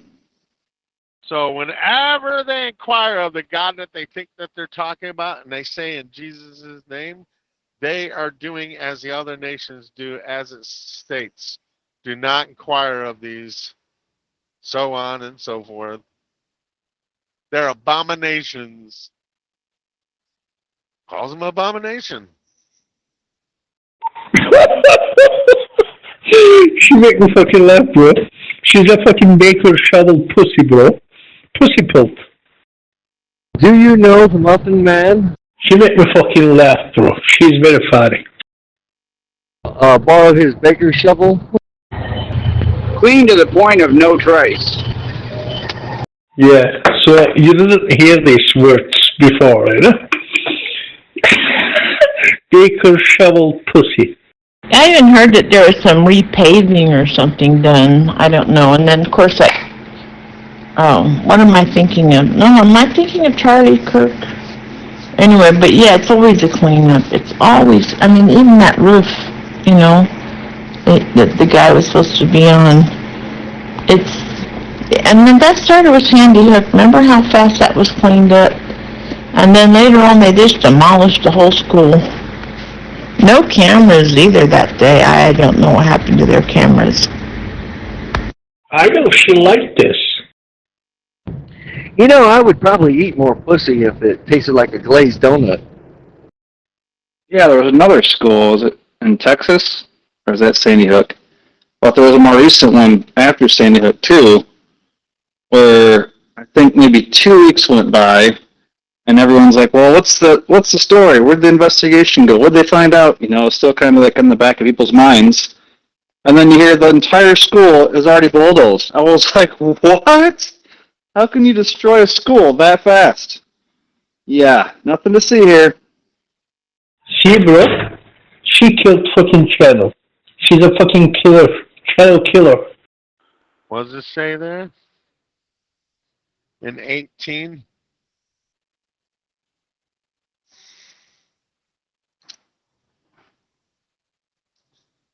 Let me see. What does it say?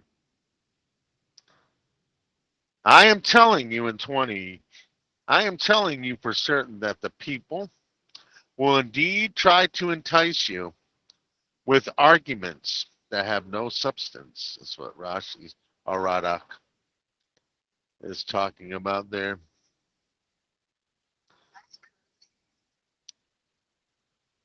So, yeah. And then it goes on about the king that cannot save and their gods that cannot save in the very next in 8:21. That's right. Jesus does save. No, he doesn't. He proved that already. Luke 1, he proved that he didn't do it. He didn't save them from Rome. And neither did the other gods, whatever the hell he was talking to in these so-called demons. Garbage.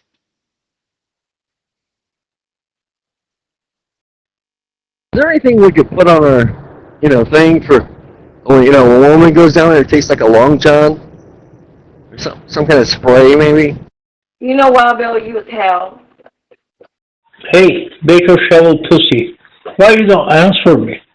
Now, way back in Columbine, they had some inside pictures.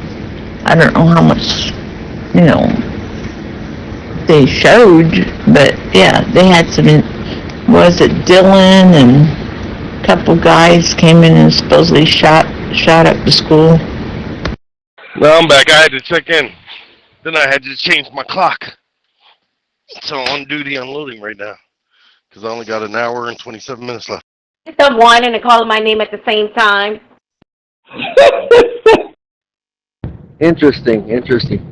I have a new business idea. It's called Long John Spray. I mean, I can understand people might not want to go there because of what happened or whatnot, but still, they would need to get that passed by the city. They'd have to build a new school, and that doesn't happen 2 weeks or a month. That's so weird. It makes your thing taste like a Long John donut, so, the ladies are more likely to oblige. Well, it did that time. And how would you know, Wild Bill? Have you tasted it? All right, I'm back quiet. Just listening. Just listening. It's crazy. Yeah, but how dare you think that these poor parents didn't really lose their children? Did you not see them crying on TV? Did you not see the list of names? Do you not have a heart at all? What is wrong with you? I love how an adversary of God gets transformed into a demon. We're just going to take the word and change the meaning of it after we translate it. I was waiting for that. God damn. Shit. Wow, Bill, you put a lot of emphasis in that. You got a pussy? Actors. Central Broadcasting. I just love how demons that used to be the still small voice, the voice of God, the word of God, became demons, as in devils, evil creatures working from hell and underground to steal your soul and do Satan's bidding. Why do they always want to turn God into the devil? I don't get it. Well, no, just a business idea. I mean, we got market testing. Yeah, it's going to take a while to bring this to. Well, yeah, you know I'm kidding. They have edible lube. They have edible things that you can put on the pussy to make it taste different. I'm not. Nope. I thought you were serious. Like the other lady, I forgot her name. Not Judith, but I can't remember her name. She comes on here. She said that was the same thing with 9/11. A lot of those people don't exist, or the families don't exist. Mm. And what have you put on your pussy to make it taste different? I'll wait. I know. Satan's beat. Oh dear, oh my. What you waiting for? Hello, Diva. Sometimes you set yourself up with this shit. Well, the imagery of man's heart is to do evil continuously. The imagery. Those planes were drones operated by CIA in a remote office. The hot and warm sensation. Nothing. Yeah? Well, yeah, it's not evil. Only Jesus is the thought is evil, so as long as I play games and I kill people, then I'm free. What a good pussy at. Hey, what are old women at? Women at? I can't even say it right. Well, the very first day, if you're talking about 9/11, I was driving to work and I heard about it. Then we went into the work and everybody's watching the TV and I saw the second building fall. And nobody could have ever told me that that was a stupid fire in the top of the building. It was a demolition. I thought, oh, wow. Okay, so in my head I'm working it out and go, what the, why? Why am I saying demolition? Okay, because Red Air, which is a really cool people that come in and do explosions in the oil field, some group like that got in there, wired that booger up after they got the people out so it wouldn't fall on all the other buildings. That was what I had to tell my mind in order to make sense of what I'm watching. Because there's just no way that's an airplane fire putting those buildings down in their own footprint. I mean, how do people believe this stuff? Well, if it makes anybody feel any better, what's wrong with what pussy tastes like now? Okay, all right. I thought there wasn't anything wrong. All right. Yeah. Like shaving doesn't mean saving anymore. It's like all of Zechariah 9 talking about saving them from the ones that hate them. Luke says the same thing with John the Baptist's father. Ones that want to harm us, and save us from our enemies, and so no one's over us. And no, that's not what saving means. Okay, words don't mean nothing. Copy that, cupcakes. There's nothing wrong with natural pussy. You know what I'm saying? Hey, there's nothing wrong with that. She is fucking pimp. I'm talking about chocolate. She is pimp. If you want, you can test it. She's fucking... Look here, Fubar.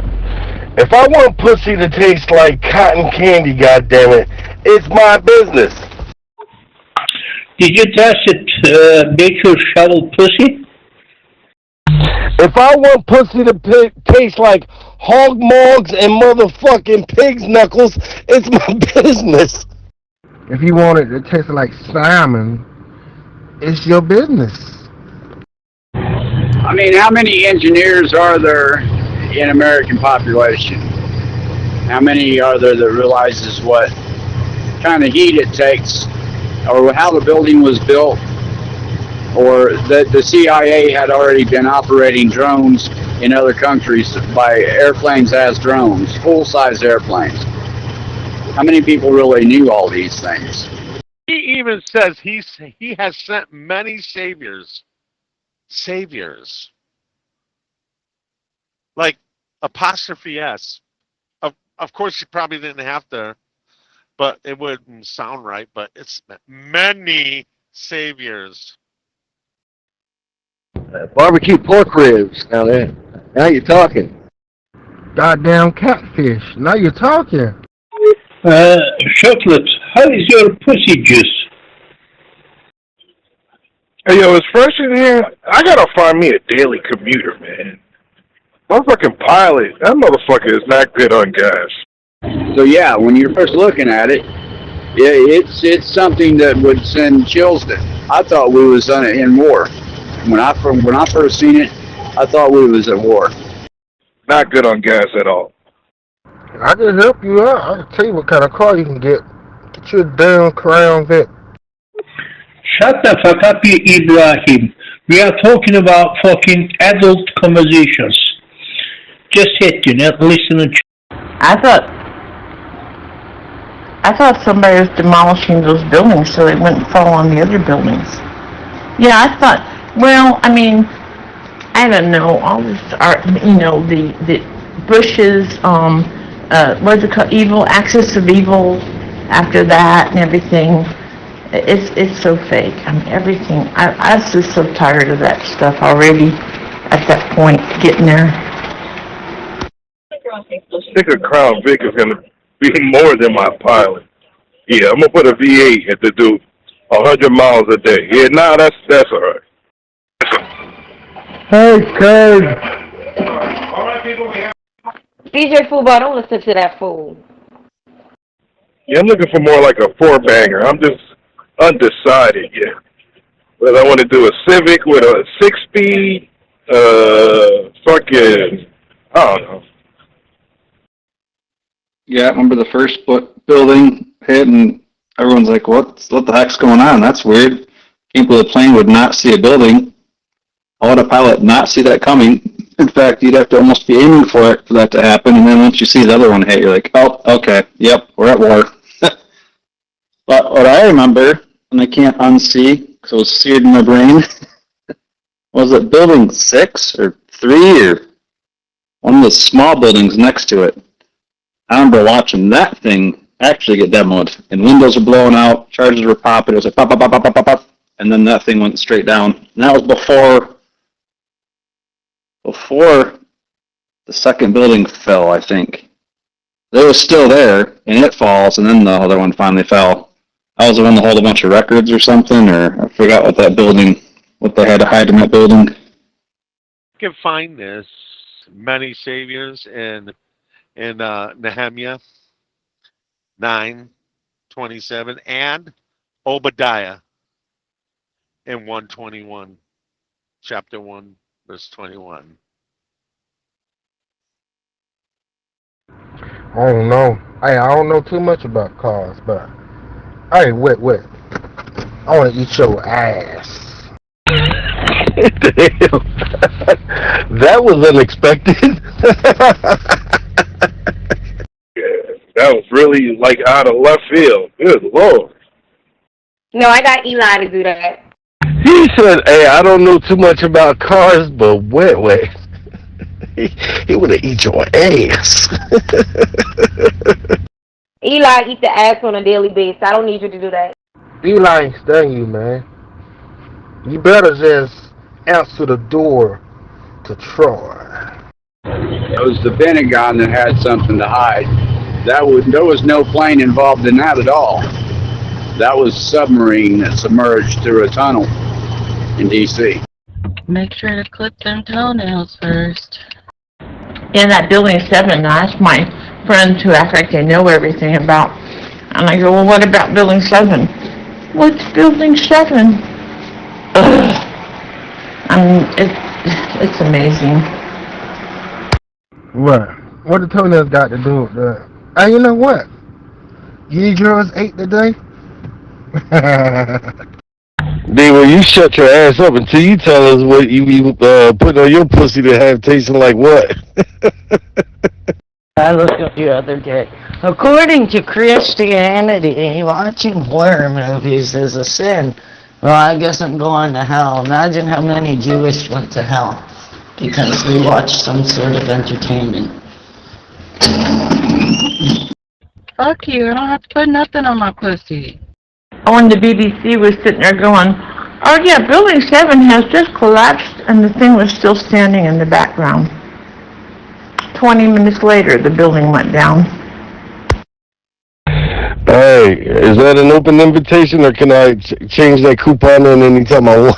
Is that an expiration date?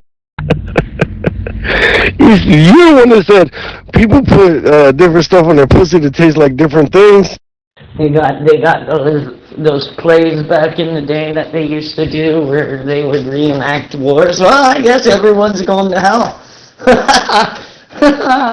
And then at least since the movies and TV's been here, at least everyone's watched at least one horror movie. I guess they're going to hell too. Well, one helly filled place. I bet that newscaster got a promotion for being psychic. And I just was inquiring, how did you know, and what do you know? Right, I was talking about other people. I do go to the adult store. I do look at these products. Larry got fired for giving away the secret. It was demoed. Say that again about submarine under a building? That's interesting. What toenails got to do with it? What toenails got to do except for stab me in the middle of the night? Oh, God. Troy, no. No, no, no. And Georgie, leave me the fuck alone. Yeah, it emerged through a tunnel, underground tunnel from D.C. and yeah, that's it.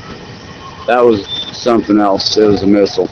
But at any rate, yeah, that newscaster may have gotten disappeared. Epstein or something like that. No, as long as you got the blood of Jesus, you'll be saved. You can sin all you want, but the blood of Jesus will save you. Jesus. How do they say it? Like, go all creepy with it. Jesus. They gotta put the S on it. Jesus. That's right, folks. You're not gonna get any songs like that on any other channel. What toenails got to do with it? Then a lady walked out and said something like, well, there's no plane. Or something, you know. Here we go. Obadiah 21. And 1, chapter 1. And saviors will ascend Mount, it says saviors, will ascend Mount Zion to judge the mountain of Esau, and the kingdom will be Hashem's. Hey, what do you mean? What do you mean the kingdom will be Hashem's. It doesn't say Jesus. No, it says God, you know, not Jesus. Well, how can we deal with that? We'll just say Jesus is God. Yeah, that's how we'll deal with it, like a child would, like stupidity. I think raspberry. You got chocolate raspberry? Is that one of the choices of flavors? That's the one I want. So now, every time I see anything, it's like, oh, whatever, you know, just used to it. Damn. Thanks, Wild Bill. Finish that song. Let me sing it. Can I sing it? What toenails got to do with it? Well, I was probably right, you know, about 9/11, believing we was at war. We've probably been at war for quite some time and just didn't know it. What toenails got to do with eating your pussy? What? No. We're talking about eating ass. What, you gonna keep your socks on while you're eating her out? Is that what you plan on doing? Because you're gonna look like a goof. I think we wanted to be at war because that's what our central banking system does, is take over other countries. So we had to create our, quote, axis of evil. These are the countries we're going to go against. And so now we had justification for it. And they didn't really do anything to us. We just wanted to change regimes for the banking system. They never did get to Syria, which is good. Although they accused Assad of gassing his own people. You think God would do that? That message is spiritual. It's clearly talking about your spirit. Yo, what's up? I'm going to eat her like a chicken hawk. I'm going to flip her over on her stomach and eat her like a buzzard. Just... yeah, freaking, I tell you what, man. I want to eat her like a plate of collard greens and oxtail. Oh, that's too funny. The nonsense is just too funny. Like, have you even picked up your book? No! But God's not in the book! Huh? It's all fun and games till the white guy keys up. The white guy talking about some collard green. Well, let's say chitlin. Chitlins! And the funny thing is all the countries, the axis of evil, didn't include the main one. The main culprit was supposed to be Saudi Arabia, but we never went after them. We went after what? Iran, Iraq, Syria, Qatar, places like that. I know. They seem to forget. Oh my God. God's not in a book. Well, your Jesus says that he was written in the pages. I just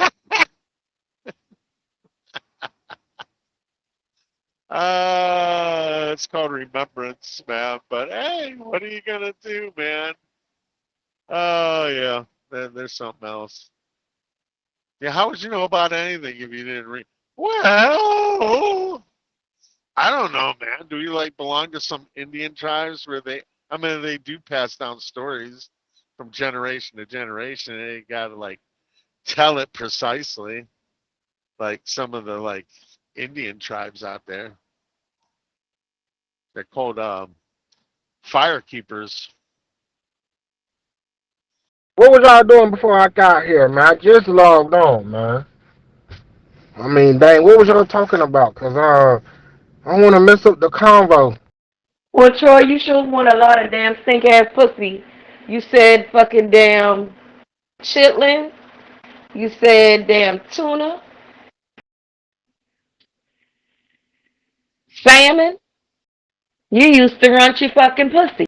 No, I don't fuck with stinky pussy. If it stink, I don't want it. I'm not gonna mess with it. You can tell when a pussy stinks. What you do is, if a bitch get in your car, right, and she get out or something, smell your seat. The seat stink. Don't fuck. I really don't think that mattered to you. You would still lick it and eat it. The fuck? You know God, not Jesus. Because natives didn't really know about Jesus. But they didn't really have that much far off of a belief in, I guess, Israel. They believe that there's this one time, I forget what they call it. I learned it from Rob. Rob was explaining it. He says he's Cherokee. And he was explaining about, I forget what they call it, but it's like the one spirit or something like that. You messing with damn old ass leaf pussies. Like, really. But it smelled good though. That pussy was alright. It started out wet, then it go dry. It ain't like sandpaper or nothing. That's like fucking Good morning, Vietzello. Well, man, the sun is shining. It's a beautiful day in Canada. Cold as heck, but beautiful. What's going on in here? I really don't like saying we. Some criminals that held some offices went after them. It's not quite my cup of tea. Ain't my money. You know how when that KY jelly be slippery, after a little while that shit get sticky. That's how that old pussy be. That's how yours gonna get. Yeah, they'll try to put that for Jesus too. No, the guy was a man that died and was horribly wrong, and well, a lot of stories were made up about him. Okay, thank you. Hello? Is this thing on? I'm gonna call you Miss KY. That's why you gotta keep a bottle of baby oil nearby. This grown-ass dude with a deep-ass voice took my order at Starbucks. He gave me my drink. The thief on the cross of Jesus are sitting in hell right now. The thief on the cross said, "Bruh, I thought we were forgiven. You said I was already forgiven." Hey, Soldier, how are you doing midday? It's like 10:49 over here where I'm at. I've only got until like 3:07 till I'm out. He's like, "Have a good day. Love your nails." He didn't even say seem gay or nothing. Like the most masculine man you would ever meet. It's amazing to me looking around at a lot of these homes in this development we're working in, how I don't see cameras on any of these homes. They probably got doorbell cameras though. I don't even see a doorbell in this one. I can't see the other doors. They're all like set back, but looking at all the homes I can see here, my house would have cameras on every corner, but which it does. But these guys back here must not have been any trouble. I don't got no cameras. I can't see a camera anywhere. Like just that was fucking awesome.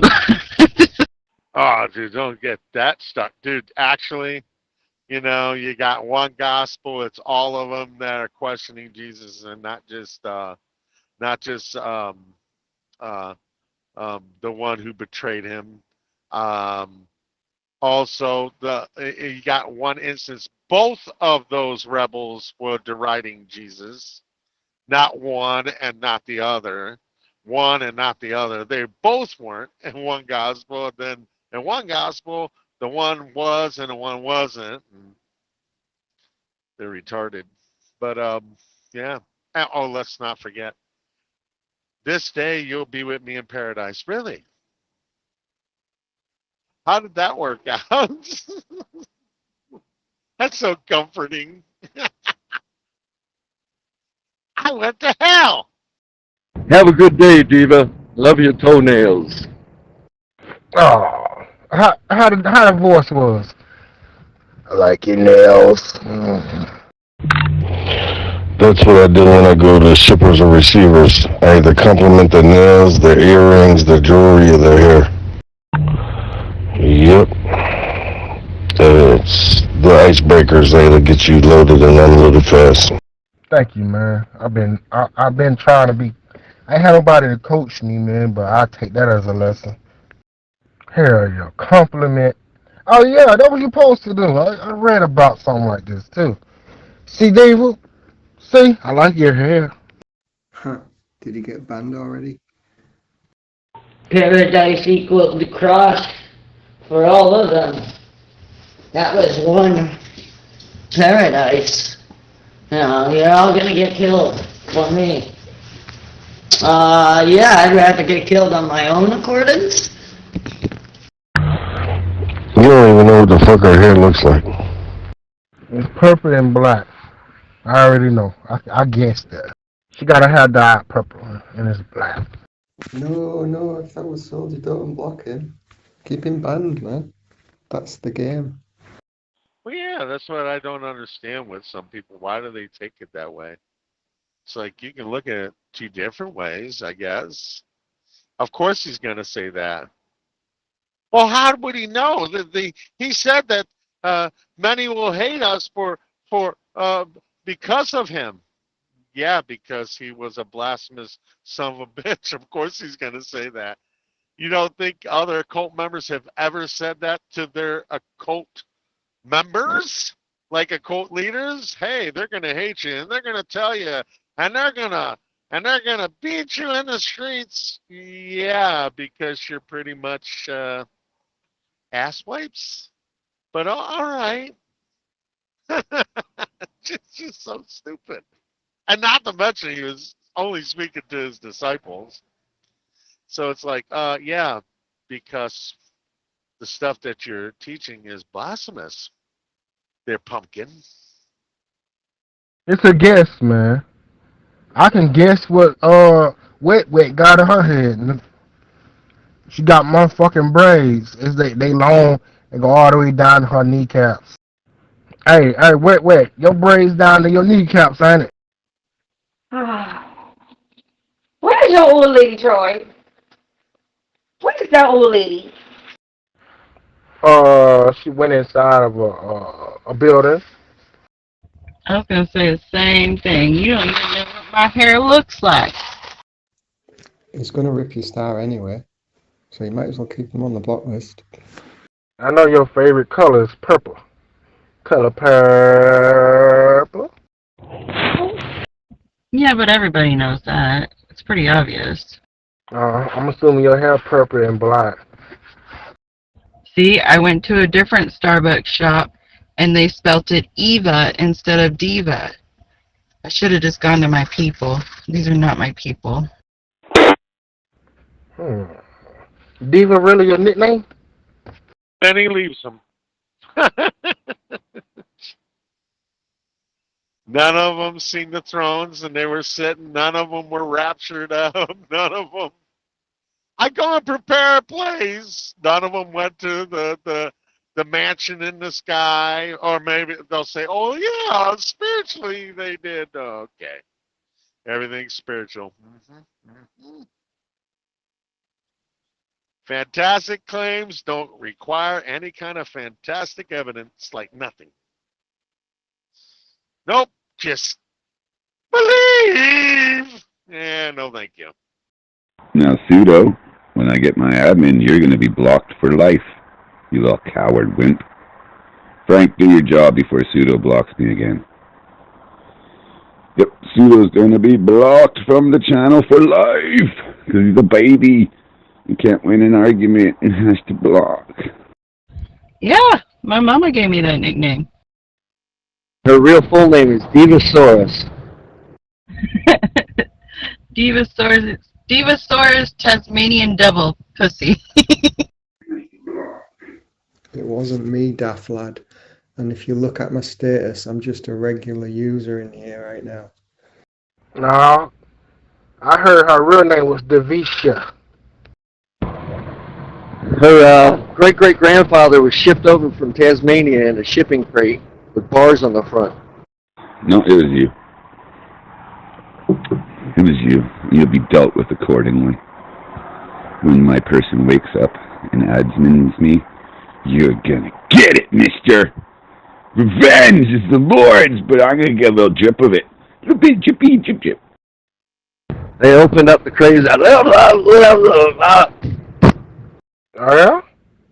Oh yeah? And that's where divas come from. You're boring me. They came saying, Hosanna, Hosanna, in highest, blessed is he who comes in the name of the Lord. No, they say this every year, but it's not during it's not during Passover in Judaism. They got that part wrong. Nonetheless, they were saying it. He was just so pissed off that the Pharisees and the Sadducees didn't say it. He was like, well, you will not see me thence until you say, blessed is he who come in the name of the Lord. And guess what? They seen him and put him to death. They never said it. Really? So you know all about my life now. Yeah. I know all about your life. Yeah, you 21. Troy, what's the definition of a hustler? Good morning. I don't know. You were talking about, someone was talking about the Sandy Hook children that were supposed to be dead. They were paraded onto a stage and sang some patriotic song after that. At least it sure looked like them. Then how can you say that I'm not? We know one thing, Troy ain't got no hustle in him right now. Where he at? Oh, one of the many lies. I don't know. I didn't know you was didn't know you was a hustler. What you say, Woody? You ain't got no hustler right now. Oh, where your hustler at? Just try to figure out, like, what the hell? Like, where did this whole demon possession shit comes from? Because this is just literally not over. Like, not even written about one damn time over in the time. You would think, at all those prophets, you would think that you would see it. It's not there. Like, no place. Just like it's not there that you're supposed to freaking, there's no way of coming to God unless, you believe in this future guy named Jesus and he's going to die for you and his blood, and I'm sending him so he can be sacrificed to me because I require his sacrifice. But not really, but really, but not really, but really. The only thing you hustling is old feeble ass pussy. I got hustle in me. I do. I hustle all the time, every day, all day. There is one new snow squall warning for Montana.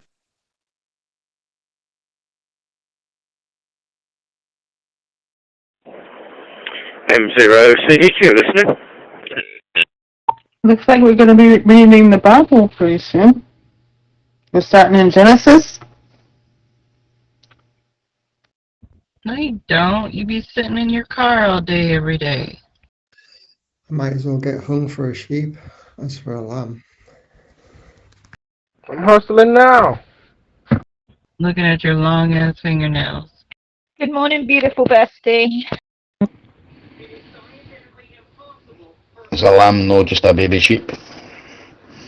Good morning, bestie. How you doing, gorgeous? See, I'm looking at my long ass. My fingernails short now. Short now. Now I can play some ass. Yeah, that's right. I've added you, girl. I'm guessing it's that time. Everyone's gone silver. I'm going to actually show you my account on Snap, girl. I want you to see how many people have dropped off there. It's unfucking believable. Let me stop, man. A dickhead thinks I blocked him first time around. And I'm like, nope, it wasn't. He's like, yes, it was, yes, it was. So I thought I might as well fucking block him then. My fingernails are short now. Now I can play some ass. Alright. Wet. So, give me a damn good reason. Why should we accept him? Why? Because he died for... No. God says no. No one could die for your sins, so that can't be it. Ah, there you go. Now I know. So now you definitely will be getting a lifetime block, Pseudo. So you couldn't win an argument, and that's how you had to do it. And now you've withdrawn yourself from even having a chance ever again. I swear Zello is fucking, like, this is the longest count I've had in, like, months. It's from the 19th. Like, Zello is fucking with me.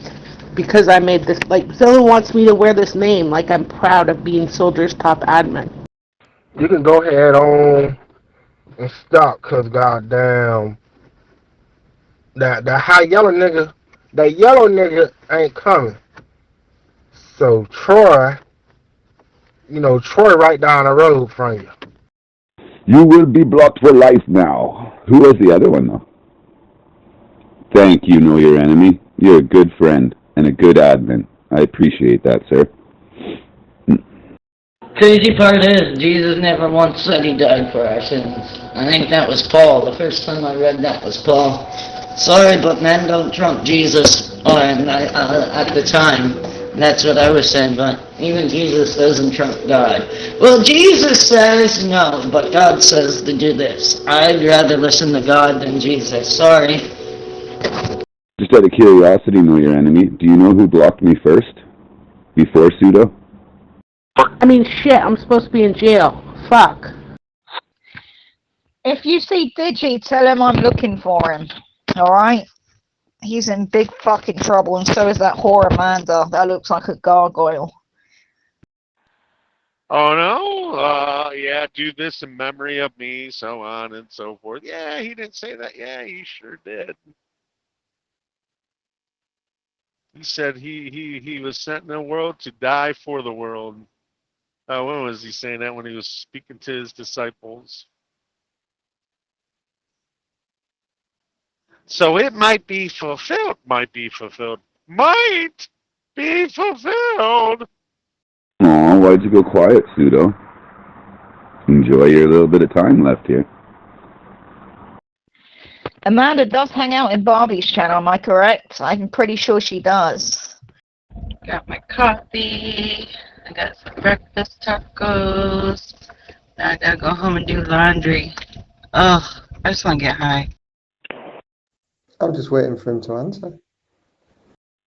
0 CDQ, Mike 0 Charlie Delta Quebec, listening. Oh yeah, she was there last night after all this shit. When I sent those photos, she was there screaming at me, "You're going to jail! You're going to jail!" You know it. You're coming. Sad, though. You think you're such an intellectual juggernaut. You can't even win a debate. And then you have to be petty. Kind of sad. Not unexpected. Well, yeah, but the world is not sins. I will die for the world. He still not once said I would die for your sins. I do have a joint with me. I think I'm gonna light her up whenever I hit my street. She's a fucking dirty bitch. She shouldn't have sent the messages in the first place. It's her own fault. So I can... were you not Soldier? Because I can see Pseudo blocked that. And I can see your other account blocked another one. But I don't know who blocked the third one I'm seeing. What is the other name you were blocked under? Unless you meant world sins. Actually, I never looked up world sins. He could have possibly said that. It was not Soldier and Soldier.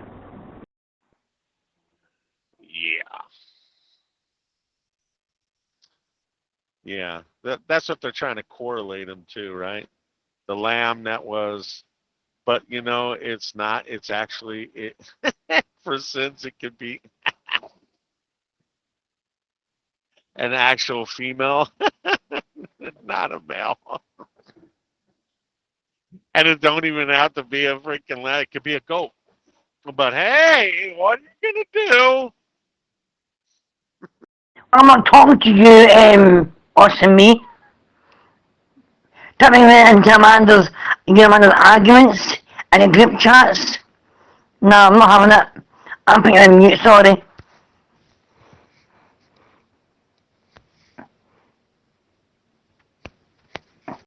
I smoke with you. Want me to smoke with you? But go back above when I did it. That may be Soldier, it may be not. I don't even smoke, you know what I'm saying? I'm going to sit next to you and smoke a BLK. That's how close I'm going to get to smoking weed. Maybe, maybe not. I really appreciate you know your enemy, though. I really appreciate you. Dude, I wanted you to see Rosie's tits. I didn't know if you had those photos, Laney. Calm the fuck down.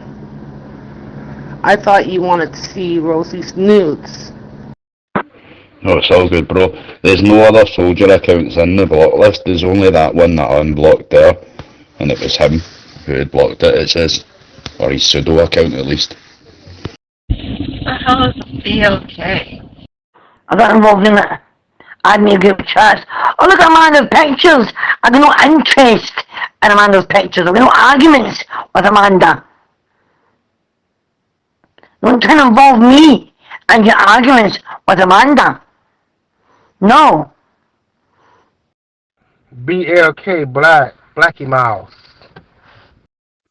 No, he's asking you to go up into the history, not into the block list, into the history. And he wants to know who blocked him before I did. He was blocked twice. Oh, well, that's all you had to say. Indirectly try to put this in there, dude. Like the lamb that was crucified before, or that was slain before the foundation of the world. And I try to go back to Genesis with Abraham and Isaac, right? And the ram that was caught in the thicket. Oh, so now Jesus is a ram that was caught in the thicket, in the thorns, in the thicket, by its horns. The ram. Yeah, that was Jesus. No, that was what God provided. That's what he said. This is it. So there was no ram that was in the thicket. Well, it's a dual meaning. No. That's an animal. Jesus was a man. Okay, pumpkin? That's what it's called, BLK. It ain't no black. It's a BLK. It's about the same. It's about the same. Hello. Can I sing a Christmas song? Fuck Amanda Laney, she's a fucking horrible fat piece of shit. And when I fucking find her, she's in big shit. She's been taking money off Digi. Something's about to go down in the other channel. And could you do me another favor, know your enemy? Could you take away just another Zello user's moderator? Take away her mod badge, please. No, I never heard it called that. We always called it blacks. Oh, this is Motivation Monday. Right? Motivation Monday. Singing songs and giving testimonies and reading the Bible pretty soon, I hope. Motivation. What is my motivation? Well, around the house, it's things that need, like, if the sink is full of dishes, I'm motivated to clean it up. I need to make some kefir, but that's not the motivation we're talking about. Motivate people to praise the Lord, read their Bibles, know some truth. I don't know, but I'm motivated to read today the first chapter of Genesis. No, I'm telling you, it's another one called It's called BLK. Well, shit, that's black too. Oh, no, I've got no arguments, Amanda. I've got no arguments with her. No, absolutely not. Not getting involved. Austin is on mute. That's it. I think you made that up. It's behind the counter. All you gotta do. Hey, Ask for a BLK and they'll give you some cigars. Two come in a pack. It's a yellow and black pack. They got different flavors. Only reason I added Laney to that fuck Amanda, exactly. I added you to show you fucking Rosie's nudes. I didn't know if you still had them. And they were reposted and I wanted to show you. In group chat's rule. So calm the fuck down. Calm down.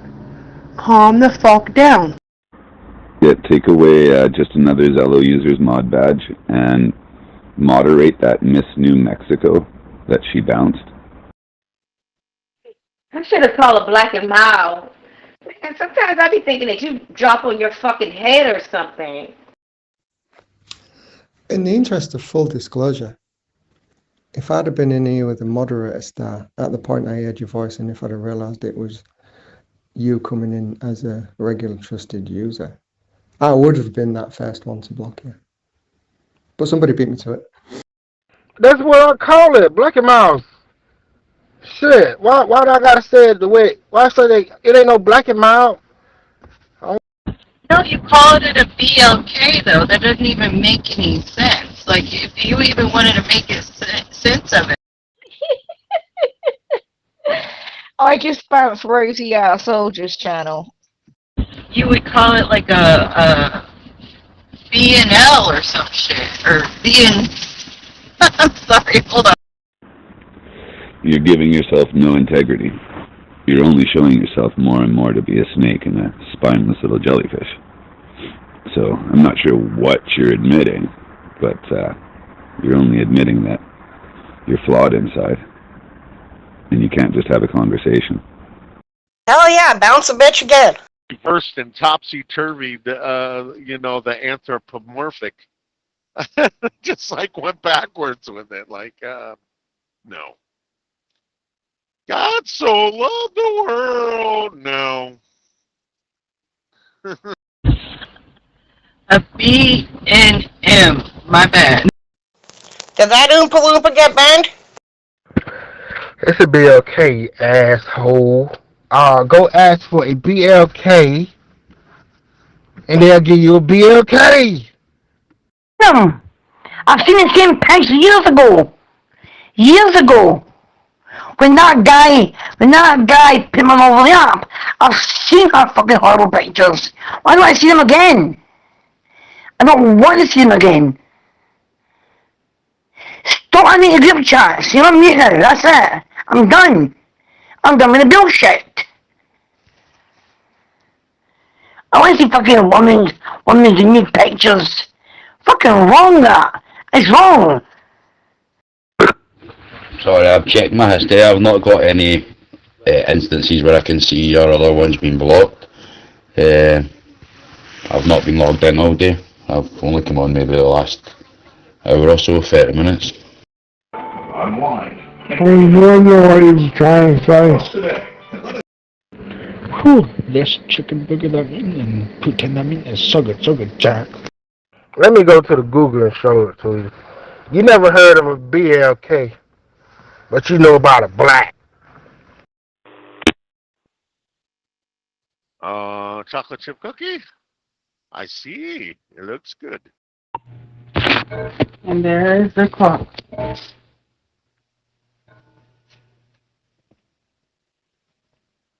And that was 11. Do you want me to tell you what farm? Hold on. Right, where are we? 1649. It's like the brain is getting fucking low in here. Everybody's brain's getting low. Troy, with you. I've never heard it be called a BLK in my life. I like chocolate chip cookies. Okay, Laney, I get thrown in them too. Just delete it and go on with your day. You don't gotta flip out about it, honestly. Hello. Hi, Judith. I heard the clock all the way up here. Yeah. Well, good morning. And it's Motivational Monday. Aha. Good thinking. Yeah. Well, we're going to get into Bible reading, I suppose. Yeah. Just give me a second. Why don't you just say it? Maybe it'll give you some chance to not get banned and blocked for life. Which I'm keeping my word. As soon as I get my admin, you're gone for life. But you could redeem yourself and tell me who the other was. Monday, November 24, 2025. Time is 12 p.m.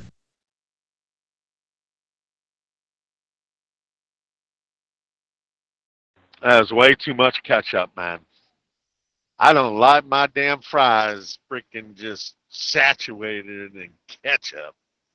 A lot of times I'll just eat fries just plain, without any ketchup. Maybe some Tabasco sauce, but never drowned in sauce. I told her the first time, don't have any gift card. I wish you didn't add me to get another gift card. When the first place I told her not to do it. Oh, I'm sorry. Sorry for call. Still again.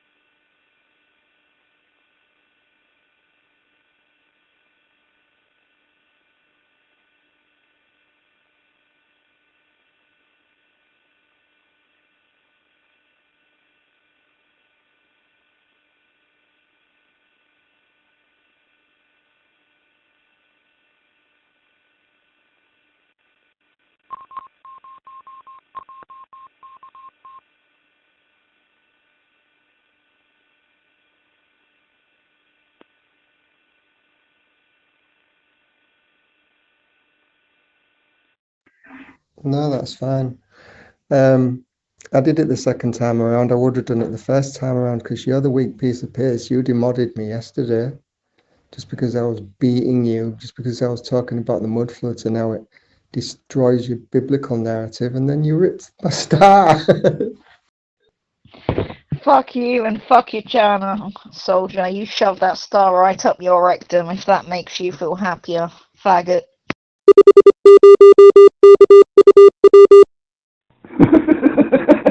How would that make me feel happier?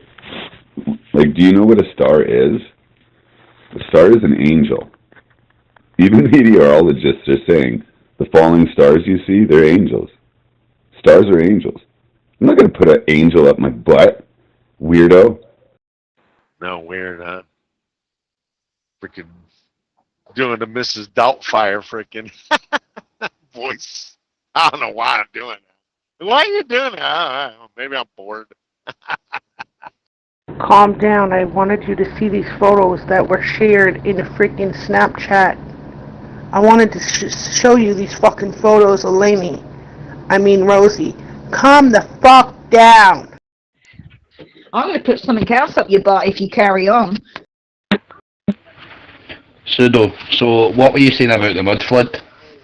I've looked into this a fair bit myself because I find it intriguing, but I don't really find it to match up biblically.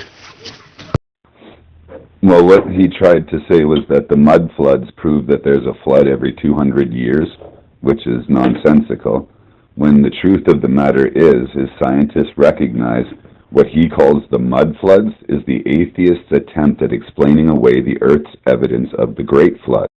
Let me show you something, man. Since you want to sit here and make fun of me and shit, fun of me. Damn, what is this? Goddamn, my phone froze. Goddamn, I hate this shit, man. I hate this fucking shit, man. Well, is it okay if I start reading Genesis 1? Right? That the whole world has evidence of one great big flood, right? And he's taking that and he's going to run away with it and say that it was every 200 years, which there's no evidence of. The evidence that he may have only supports the Great Flood. That's it. But you told me before that I didn't have to ask, so I guess I'm just going to go ahead and do it.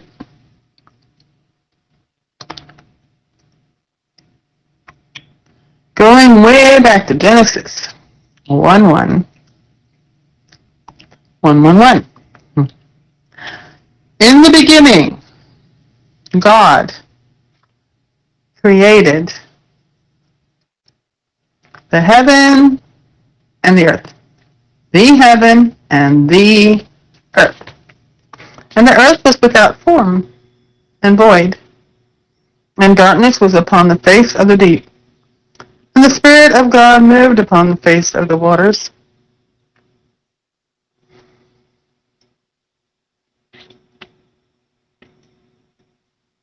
A lot of people add things to that verse.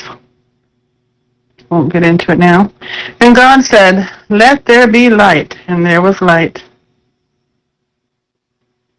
And God saw the light that it was good, and God divided the light from the darkness. And God called the light day, and the darkness he called night. He did it. He called it day, and he called it night. And the evening and the morning were the first day. That day had an evening, and that day had a morning. And God said, "Let there be a firmament in the midst of the waters, and let it divide the waters from the waters." A division of the waters from the waters. And God made the firmament and divided the waters which were under the firmament from the waters which were above the firmament. And it was so. And God called the firmament heaven. He called it heaven. And the evening and the morning were the second day. I think it's important to know what God calls things, what names he gives them. And God said, "Let the waters under the heaven be gathered together into one place, and let the dry land appear." And it was so. And God called the dry land earth. He called the dry land earth. And the gathering together of the waters he called seas. That was his name, seas. Isn't that neat? And God saw that it was good. And God said, "Let the earth bring forth grass, and herb yielding seed, the fruit tree yielding fruit after his kind, whose seed is in itself upon the earth." And it was so. It is amazing. There in Texas, the ground can get so dry, but as soon as the rain comes, things just spring forth from that ground. It's totally full of seeds. And the evening and the morning were the third day. And God said, "Let there be lights in the firmament of the heavens, to divide the day from the night, and let there be signs, and for seasons, and for days, and for years. And let them be for lights in the firmament of the heaven, to give light upon the earth." And it was so. And God made two great lights, the greater light to rule the day, and the lesser light to rule the night. That does rhyme. He made the stars also. And God set them in the firmament of the heaven to give light upon the earth, and to rule over the day and over the night, and to divide the light from the darkness. And God saw that it was good. And the evening and the morning were the fourth day. And God said, "Let the waters bring forth abundantly the moving creature that hath life, and the fowl that may fly above the earth in the open firmament of heaven." All this came out of the water. All the birds, all the fishes came out of the water. And God created great whales and every living creature that moveth, which the waters brought forth abundantly after their kind, and every winged fowl after his kind. And God saw that it was good. And God blessed them, saying, "Be fruitful, and multiply, and fill the waters and the seas, and let the fowl multiply in the earth. And the evening and the morning were the fifth day. And God said, let the earth bring forth living creatures after his kind, cattle and creeping things, and beasts of the earth after his kind. And it was so. Now the earth is bringing forth. And God made the beasts of the earth after his kind, and the cattle after their kind, and everything that creepeth upon the earth after his kind. And God saw that it was good. And God said, let us make man in our image, and after our likeness, and let them have dominion over the fish of the sea, over the fowls of the air, over the cattle, and over all the earth, and over every creeping thing that creepeth upon the earth. And man had dominion over it all. And I do believe it's still there. The dominion's still there. So God created man in his own image. In the image of God created he him. Male and female created he them. Female still has male in it. And God blessed them, and God said unto them, be fruitful and multiply, and replenish the earth, and subdue it, and have dominion over the fish of the sea, and over the fowl of the air, and over every living thing that moveth upon the earth. And God said, behold, I have given you every herb-bearing seed, which is upon the face of all the earth, and every tree, in which is the fruit of a tree yielding seed. To you it shall be for meat. And to every beast of the earth, and to every fowl of the air, and to everything that creepeth upon the earth, wherein there is life, I have given every green herb for meat. And it was so. And God saw everything that he had made, and behold, it was very good. And the evening and the morning were the sixth day. Dan, I'm not even 5 minutes in the game and they already robbed me. I just bought a whole ghillie outfit and they robbed me of it. Okay, sis, what the fuck is this then? Since y'all wanna make fun of me, goddammit. What the fuck is that? That's a black. Oh, stop lying. I never said every 200 years. I said the last one was about 230 years ago, and there's been about 4, and that they added 1,000 years onto our calendar. So stop lying. I didn't say every 200 years. Rotten bastards. What would you do if you went to the store? Let me get a black. They're gonna give you black mouse. But say, give me a BLK, they're gonna give you a BLK. You ass white. Well, that's the gist of it, was what you were saying. That's what you said. About every 200 years there's one. The last one was 230 years. That's what you said, which is retarded, because we have documented evidence from 200 years ago. None of it matches up with what you're saying. It supports the Great Flood. Okay, well, in that case, asshole, you're talking about a whole different type of cigar. That's not what you said. No, it isn't what I said. I never said every 200 years. I said the last one was approximately between 250 and 230 years ago. And it happens periodically. And the ruins, the different age ruins, prove it. You were claiming that black and milds were called BLKs, when it's a whole different cigar company. Fuck off the Laney, you silly cunt. Sick and tired of your bullshit anyway. Nope, I was telling you it's a whole different one. You hear what you want to hear. Now you want to come back with the bull. But you just don't want to hear me. Right, so if there was one 250 years ago, that was round about the same time America was being formed, so where is the historical evidence for a worldwide flood? And on top of that, those are Swisher Sweets. So then you would ask for the sweets. What are BLKs? God damn it. Like we call the blacks. Call the BL, them sugar, them ain't, God damn it. La. I'm fucking mute. Come here, fucking cunt. Mute. Friend request blocked. All of the buildings with their sub-levels, and when they've done the excavations and they've pulled away the pavements and they've gone like 10, 20, 30 metres deep to reveal the rest of the buildings.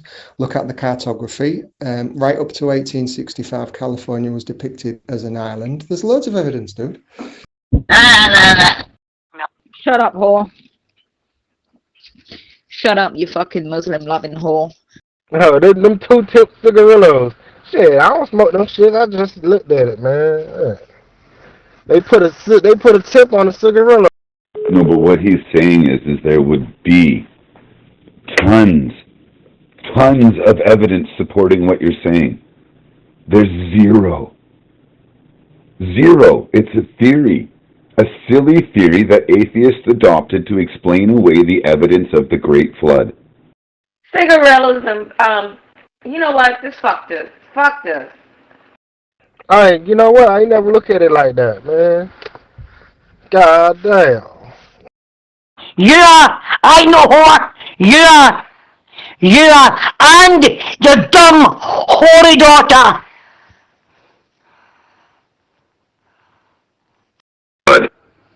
Yeah, see, that's what I get from what I looked into the whole mud flood. It was another way of explaining the actual truth, but in their narrative, without God, you know. But well, look, they BLKs though. If you want some cigarillos, say just give me 2 cigarillos, right? If you want a BLK, what are they gonna give you?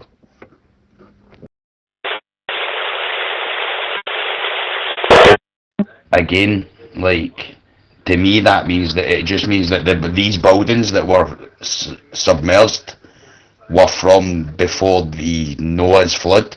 It's the only plausible explanation. Like, otherwise there would be documented history. Slut whore, my fucking mother. You can't keep your legs shut. I've tried those. I'm not a big fan of cigars or those, so whatever you call those Swisher Sweets and stuff, Black and Mild. But I do smoke cigarettes. I love those. A bit like your mum then, Laney.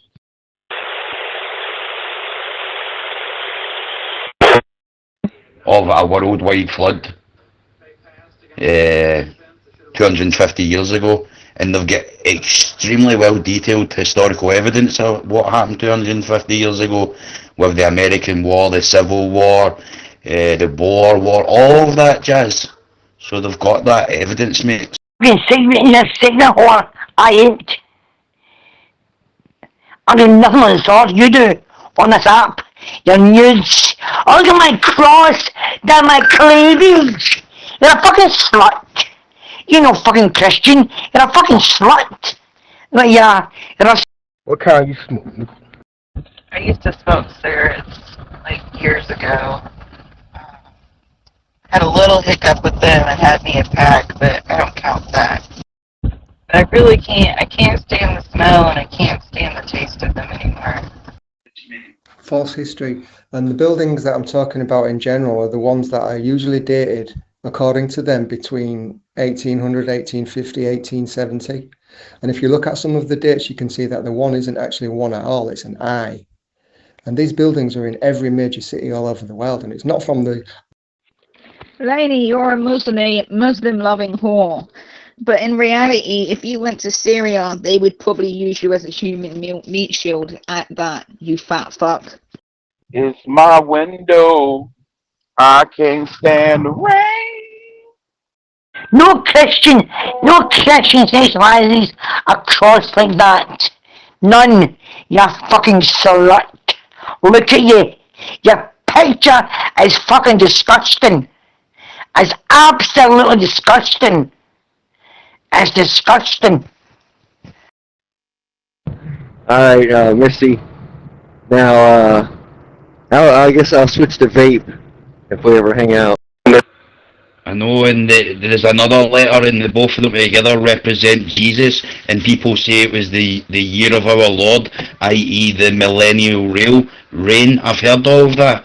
If that's what you're maintaining, that the millennial reign has already happened, then where is Christ? Where is he?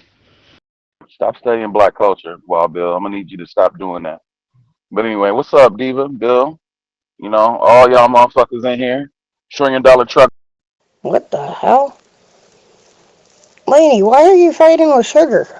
What up, Fresh? Yeah, it's raining out here like a motherfucker. And Bill, I'd still be able to smell it. It sticks to your clothes, it sticks to everything, especially. Your body is disgusting, bitch. The fact you gave someone STD is disgusting, bitch. I'm not maintaining that. I'm saying the whole narrative of history, what they give us, is absolutely fake. And your Bible is just something that's been delivered to people as an excuse so that they can believe that there was this great biblical event, when the truth is this thing actually happens in cycles more regularly than that. And the buildings that... Here is Jesus said, offend the Christ, call me a cunt, and call me a whore. I ain't no whore. You need to have been having sex with a whore. Or doing sexual acts on the internet like you to be a whore. I don't. I do not. What up, Fresh? I just asked about you. Hey, man, I need to find me 100-mile commuter. That's what my commute. But there's no evidence of that. Where is your historical evidence of that, other than the buildings that you're seeing submerged? Because there's no evidence of when that happened. You might be able to tell with the construction, the way the buildings, like the style they're built in, when it should be from, but there's no real way of telling when the flood happened. Sorry. Especially if you smoke in your truck and you're like enclosed with all the cigarette smoke, I can still smell it on you.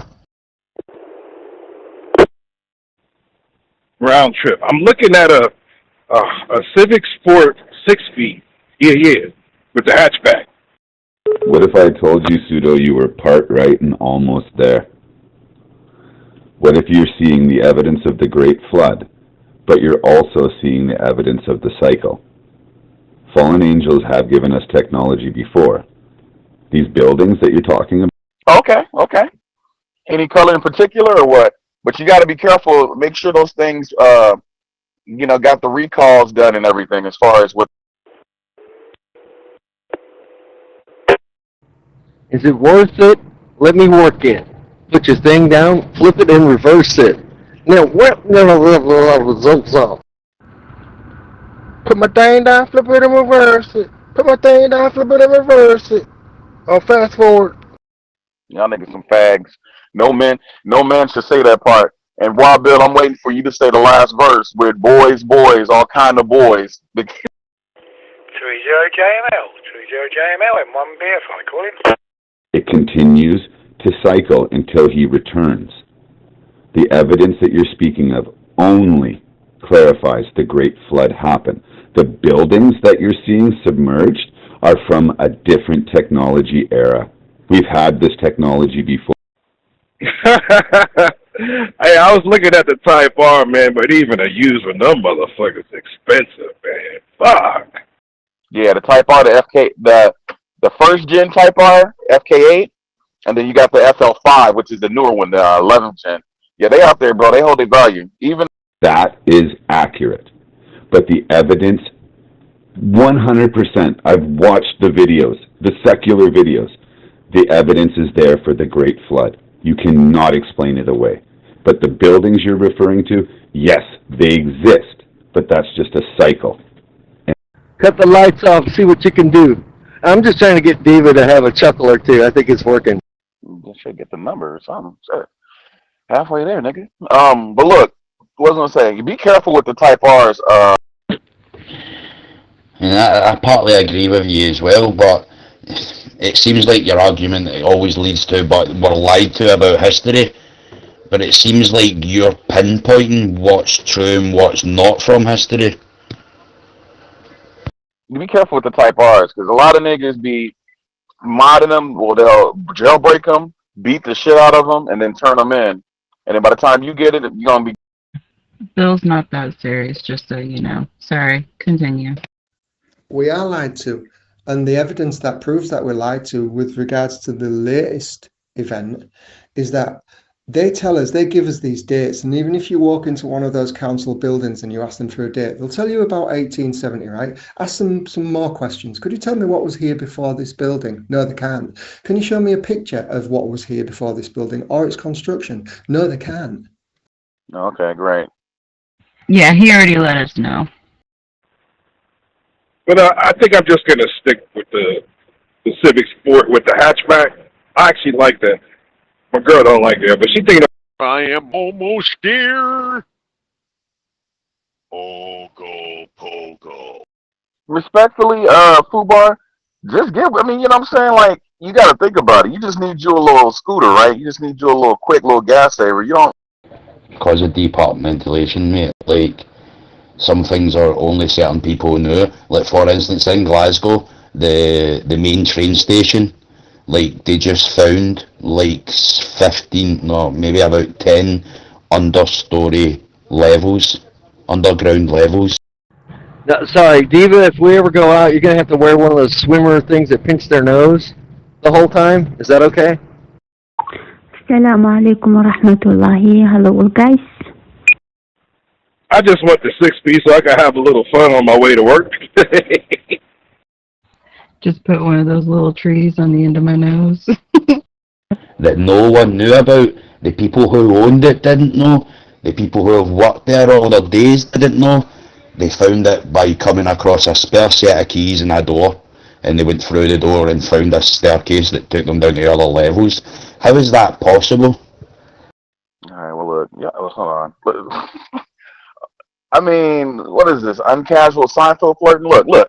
Alright, yeah, Fubar, just get you something. You know, type R is just going to be some unnecessary bullshit. It's fancy as hell, but it's, you know, you're gonna have to pay for it. You get what I'm saying? So just get you a little 6-speed, scoot it up, scoot it down, because you don't care about that shit. You just want to have a little fun every. I want to look into that Know Your Enemy. You said that's the train station in Glasgow? I want to look into that. Reminds me of the Denver International Airport. Basically what I'm saying though, Pseudo, is Yeah, he said he just wants to joke around and flirt. He's not serious flirting. Stop breaking down the fourth wall. You guys are, come on. Men don't flirt. Girls flirt. Men try to holler. That's just the rule. You don't ever hear a man say, "Hey, I'm being flirted." You're half right. You're half right in seeing the truth. But your narrative, your own bias, is preventing you from seeing the full truth. It is evidence of the Great Flood, but there is also evidence of the buildings in which you're speaking of. We've had technology before. I have to tell them, Bill, otherwise they're going to think that they can play matchmaker over here, and then shit will start getting serious. Amen. Well, thank you for that, Judith. Yeah, that was kind of neat. You know. Well, folks, here we are at scripture reading time again. And I'm not sure that we should be starting at Genesis at this point. It's funny, though. The past couple of days I've been wanting to write. You know, sometimes I'll just take a scripture, a book in the Bible and a chapter, and I'll copy the whole chapter. And one of them is Revelation and Genesis were two that I've been wanting to copy. I don't know, it just sits in my brain better when I'm writing it, right? Anyways, so I'm not too sure if we should start the Bible from the beginning, because usually it seems to me, from what I'm given to understand, they start from the beginning of the Bible at usually at the beginning of the year. And the other thing too, Judith, is my mind somehow is still like it's still kind of with John and Peter and Titus. Like and revelation kind of thing. I don't know how to explain it, but given the political climate and stuff, for some reason I'm still trying to kind of grasp some of the understanding of those things. I think maybe the political climate has something to do with it. I don't know. In any case, I'm open to suggestions, folks, as to what we should do now. I know, well, on the 19th, let's see, what did we do on the 19th? Yeah. We read chapters 9 to 16. Oh, that was like the second time. And we said we completed, Spud and me completed it, chapter 22 of Revelation. And then, but I think we need to do a bit of a review of some of the things that we've read. However, I put you suggestions as to what would you all like to do. Like, maybe, since we've been doing Revelation, it just occurred to me that maybe we should be reading the book of Daniel, because so much of Daniel is in Revelation kind of thing, or the book of Ezekiel. Any suggestions, folks? And also, I'm open to, I would like to hear an opening prayer. And, so do we have any readers and suggestions, folks? I think I'm going to, I just might decide to pick Ezekiel or something, but maybe somebody has better ideas. It's not going to get serious, because it starts with playing, it starts with play fighting, and it ends up with real fighting. That's just how it goes. Sorry, I don't make the rules. And you're kind of using one thing to back up the thing that's lying. Like you're saying, wait, I need to go. Diva, stop playing. I want to meet you. Diva, stop playing. I want to be your friend. God damn. Why are you playing? 30JML, 30JML in 1BFI, call it. What gives it away is the dates that they put on these buildings. There's a whole 50 years, allegedly, according to the narrative, that the camera was invented before the erection of these buildings. So you need to go looking for either the construction of these buildings, photographs of at least one of these buildings, right? Or what was on the land before it. I'm pretty sure in that Missy Elliott song at one point she says, "Holla!" Wrong Missy Elliott song. That's Get Your Freak On, nigga. Put my thing down, flip it, and reverse it. Pause. You gonna put your thing, pause. That's translation. You putting your pussy on the nigga's face. Keep on BFI. I'm not going to disagree with you. I've seen the same footage you're talking about, where the one is stamped on way later, you can tell, and things like that. I'm not disagreeing with you. I'm telling you, we've had technology before. The evidence that you see about the flood is the Great Flood, but you're half right. I'm going to give you half right.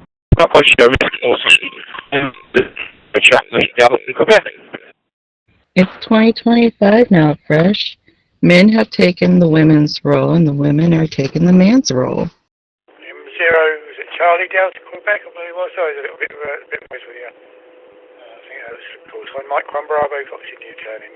Good evening there. Back to you. No, the easily feminine men, these new men that y'all women allowed, allowed to be around you because they were friendly and they're more like women. No, I'm not half right. I know I'm right.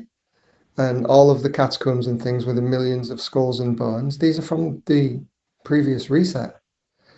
As they reset and reset and reset, our ground level gets higher and higher and higher. And this is where I'm saying to you about your so-called scrolls and things that were found, and you think it relates to the beginning of history. That's absolutely bullshit, because they found these things on the surface levels. Now, what kind of spray are you going to use, Troy? What flavor you got going on down there? Peppermint? Name's John, Julius, Great Tell November. And struggling a little bit, right out of by Birmingham International Airport's M0 CDQ.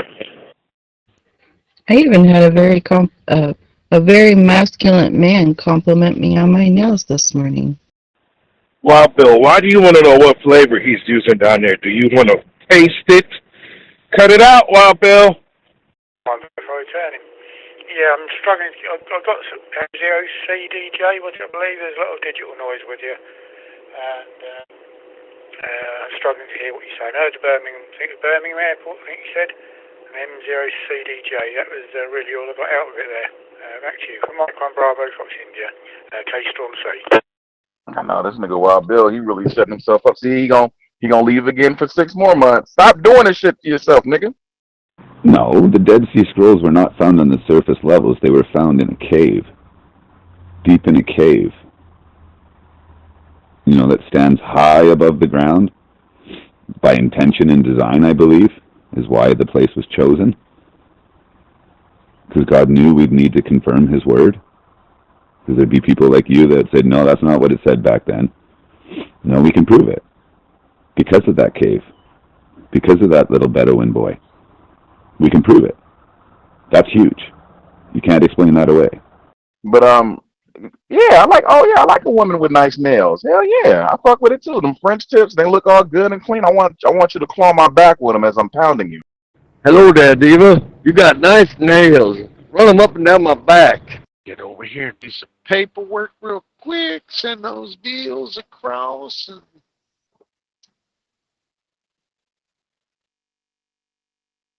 chill till time around 10:15 tonight. Oh, go and deliver this leered. But see, to y'all women, y'all think, you know what I'm saying, there's an ulterior motive. But I ain't gonna say too much. But y'all think, oh, he's being nice. No, you wanna fuck. I'm using the cinnamon flavor. Oh. Yeah, I've got it. Right, CDQ, Mike. No, I didn't think that. I didn't think that, but they'll probably think that, these dudes in here. I just thought he was just being nice. You can't prove anything. Your Bible will talk about Revelation at the end of it, where humanity is in danger, blah, blah, blah. It only talks about one flood. It says nothing about there will be multiple floods. That's a big thing to leave out, isn't it? Don't you think? Okay. All on the floor, slap that. Yeah, he wanted, I mean, guys are nice to girls because, you know, generally speaking, they want to fuck. That was a dead key up there, Suda. I didn't hear you. Hey, David, don't listen to no black people, man. They different. You white people holler different, man. They flirt. Black people just. I said, your Bible says nothing about multiple floods. It talks about a revelation and, you know, bad times at the end for humanity and all of that. Don't you think it's a crucial thing to leave out? It's bigging up one flood, but it doesn't mention the following ones. Why? That's a big omission, isn't it? Think about it. A big, fine woman make you smile when she passed through. Damn, that girl's sexy. Her mama got ass, too. Think about it. Yeah, like when a man's hitting on me, I'm sorry, but he has to be like direct, and he has to be like, girl, I'm liking your style. M0 CDQ, Mike 0 Charlie, Tulsa, Quebec. Because if not, I don't catch the hints. I just think that he's being friendly. I don't automatically go, oh, he's hitting on me. Sorry, Charlie, correct. That was better that time, Mike. I could hear you that time there. Before it was very, very broken. M1 BFI here. The name is Zane, Zulu Alpha, November Echo. Located in Castrol Sea, just north of Great Yarmouth on the Norfolk coast. Back round to you there. Mike 1 Bravo, Fox India. Oh my God, what? Look, listen here. Women can't take a man being direct. That's the thing. They say that, but then it talks about the end of days, right? But it says nothing about the end of days for civilization, and then the next civilization, and then the next civilization. So now we're in the 4th iteration, and now it's all of a sudden the end of days. What about the three previous iterations of civilization? They didn't get a mention, right? They were not worthy enough as to be mentioned in your great book of gobbledygook. So what do you want to hear? Ooh, look, it's a full moon. All the stars are aligned. David, you want to fuck? Right. You hear that? Oh my God, I can't believe you said that. Like, Alan, stop the cap. Look, stop the cap. You're not ready. Y'all went out ready for that. Yeah, it's a little bit broken, but I think actually it's, I'm working through GB3CF over at Leicester, and I'm over in Birmingham, so the repeater is a little bit broken to me, but I'll possibly out and see how we get on, and because I'm currently mobile at the moment, so it might get better as I move around. I'm M0CDQ mobile. No, I'm talking about when you first are like meeting somebody. I'm not talking about like later on down the line. That's different. I don't think it's gobbledygook when it accurately depicts everything, bro. 35% proven prophecy. Historical accuracies that cannot be mimicked in any other religious texts. It's not what you say it is, man. And the resets keep happening until Jesus returns. That's the cycle. That's the cycle until as many souls as are possible, until he says the time is full. The cycle continues. The fallen angels give us our technology. We use it to kill each other and ruin the world. Then something big happens, almost kills everybody. Remnants there. Remnant rebuilds. Cycle persists. Cycle continues until interrupted by divine appointment. That's why we keep going through cycles. That's why technology doesn't seem new to us. Right? It's the cycle. Until Jesus breaks the cycle, we're going to keep reliving it. Then you get to know each other, and you're like, oh, you just got to give that look, and you're like, oh yeah, you want to fuck, huh? Well, the first half of Ezekiel, I don't know that we want to read all about the new temple's measurements. I asked you for your number, nigga. That means pause. Oh, girl, I asked you for when I ask for your number, that means I'm trying to holler. That's something that I always get bogged down in. And I feel like I should understand better, but really, how many feet this door and that door and this window and whatever is, it's like I get bogged down at the end of Ezekiel. So, unless somebody has a specific teaching that would help with that, then I kind of... But yeah, I can see your point. It's not the beginning of the year yet, and if we're supposed to start at the beginning of the year, of course, Jerry, I think you're kind of the one they've set as,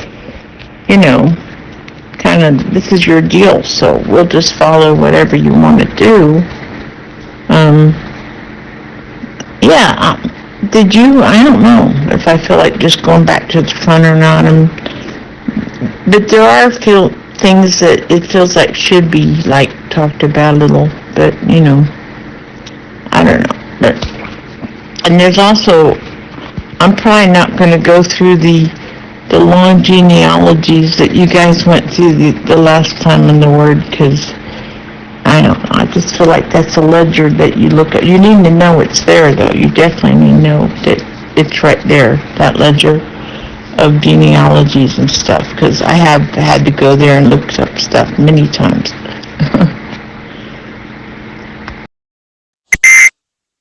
There is one new snow squall warning for Montana.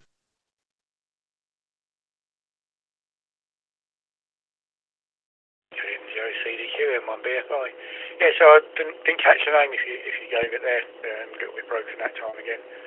I just thought I'd have a listen on the radio, but my wife's cooking the dinner at the minute, so that will soon be ready. So I just thought, I'll have 10 minutes on the radio while I wait for dinner there. I said located in Castrol Sea. Very, very chilly. The sun came out today, so it wasn't too bad, but last few days, very, very chilly Castrol Sea. We had a very, very hard frost this morning. Everything was wet, was solid. So that's what it's been like here today in Caister. Back around to you from Mike 1 Bravo Fox India. Girl, what time them pants come off? 'Cause I want to be there. Is that direct enough? Oh my goodness. Please don't listen to these two clowns. Please. I'm not. It's awesome though.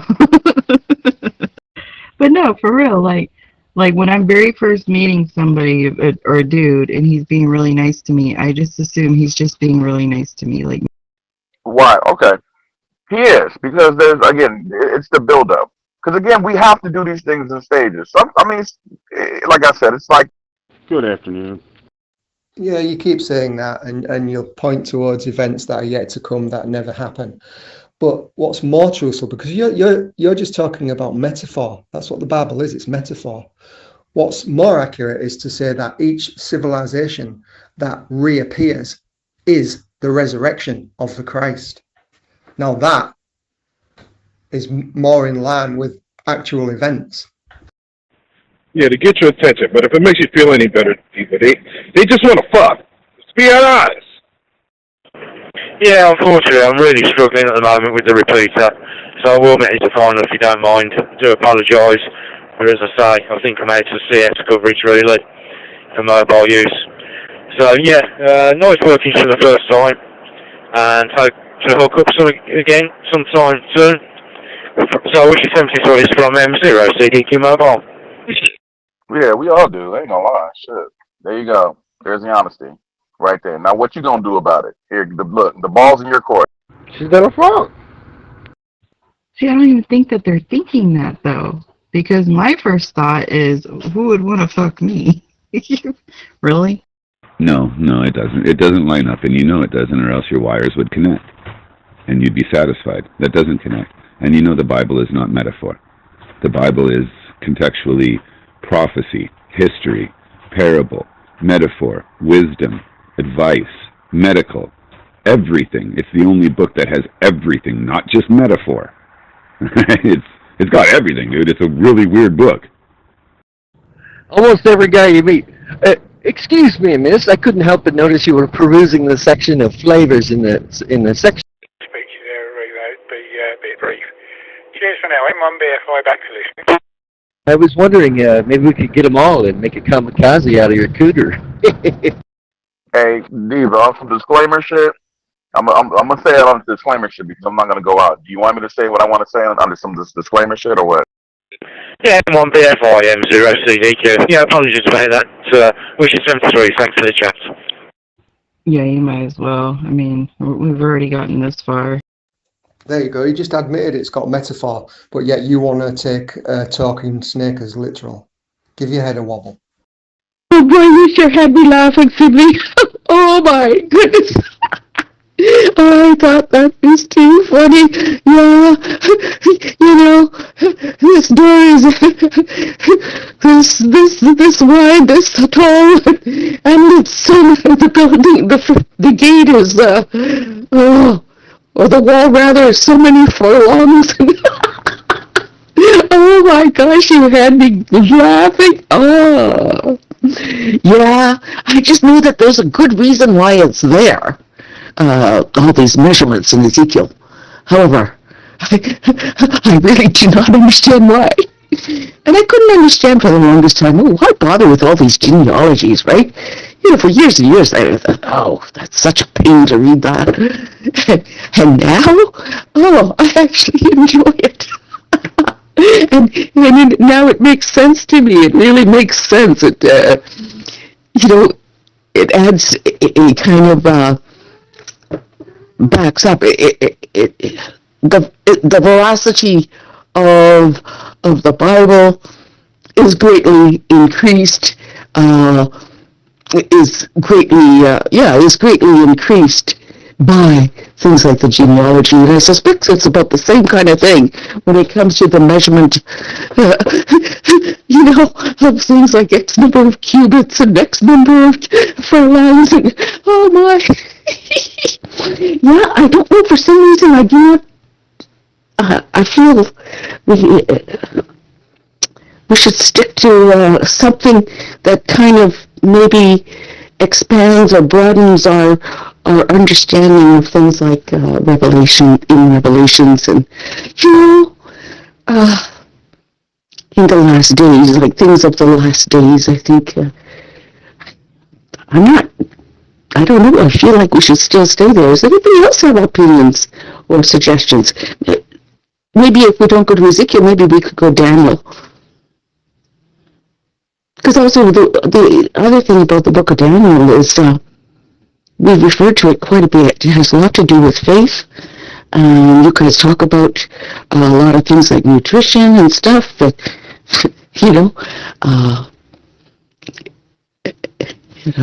all sorts of things, fasting, all these things, and it expands our understanding of the book of Revelation. So maybe that's what we should do, folks. What do you all think? Any other comments out there? And then we'll say a prayer and we'll start reading somewhere. But it will be scripture from the Authorized King James Bible, folks. No, well, I mean, if you don't want me to say what I want to say, then what I'm gonna say, then you can hit the opt out button. But real shit though. Yeah, niggas are fucking anything. No, it's really my first thought is that they're just doing their good deed for the day because they feel sorry for the chunky single girl that has no. Think about it low key. The BBW chicks are winning. Low key. So I don't know where this old school style of self esteem has happened. A lot of these Yeah, they'll suck you up and spit you out. Hey, but even if it makes you feel any better, sometimes I do compliment women just to give them a compliment. Oh, you look nice today. And then Right, and I just take it as a compliment. I don't go, oh, he wants to fuck me. I don't call it my girlfriend. Oh, you wouldn't believe this dude. He wants to fuck me. No, like women like me, we're like, chunky. Like, no, they like it. No, look, there's no such thing as a talking snake, and the whole crucifixion thing has never been proven. You're going to say, oh, that's blasphemy. Of course it has. Look, it's written in the book, blah, blah, blah. Thousands of people have testified. Guess what? Thousands of people run with a lie. A lie created by the Jesuit parasites. And you fell for it. We get it. We know you fell for it. We get it.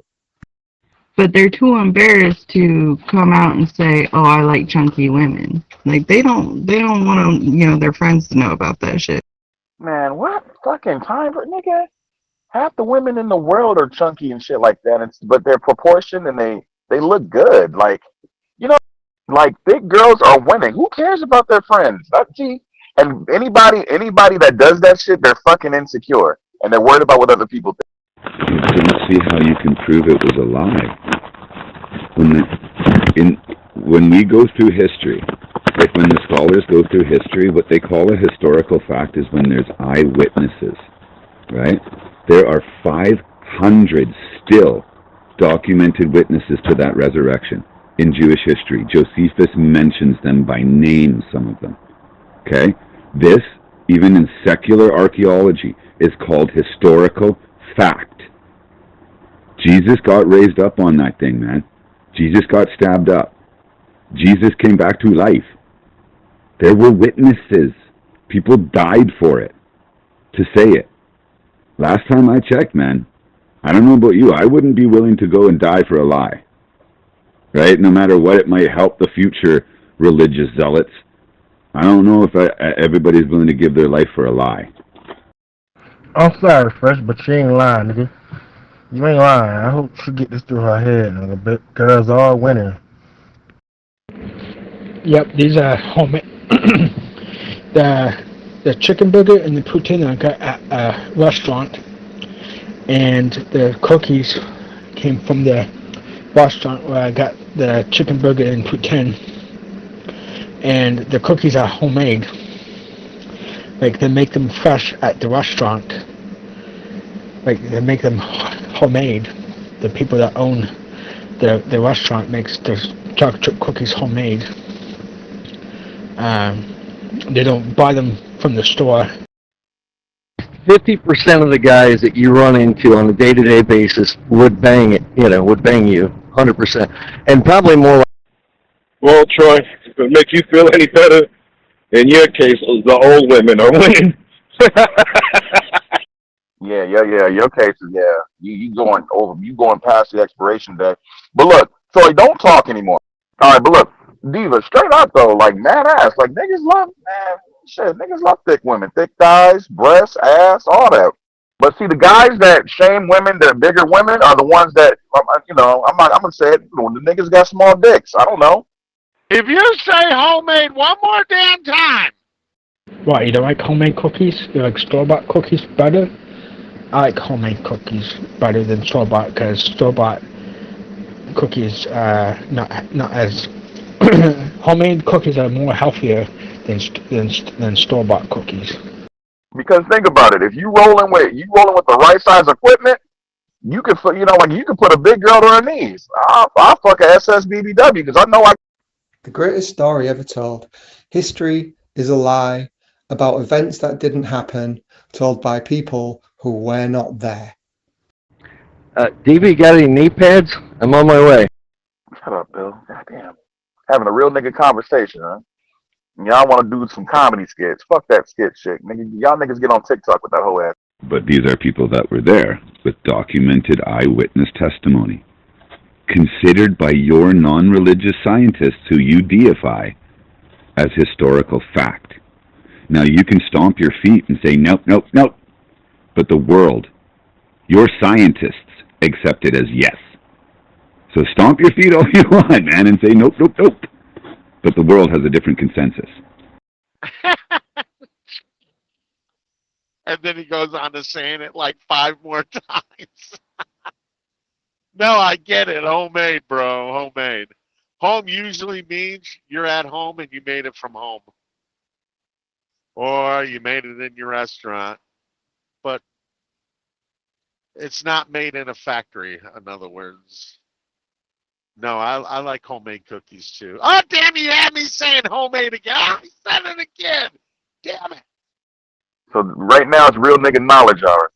See, niggas that be, shaming these chicks and shit and all that other stuff. And I mean, there's some big, beautiful women.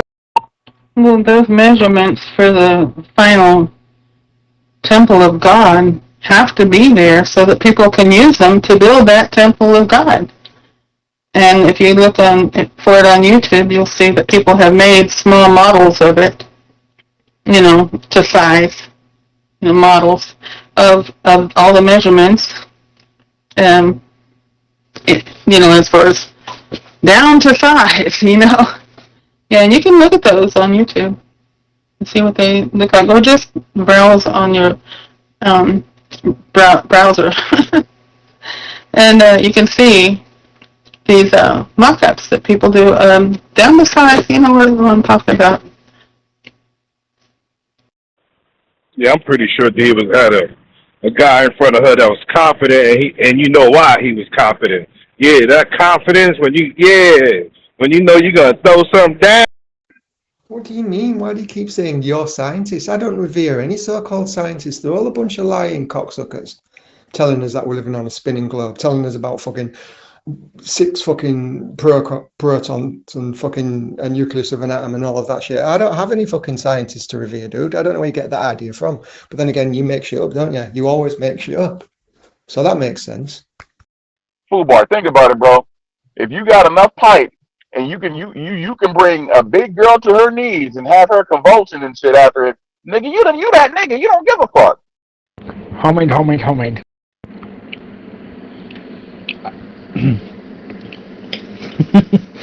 I like messing around. I like playing around with you, Chris. I love you. You're an awesome person.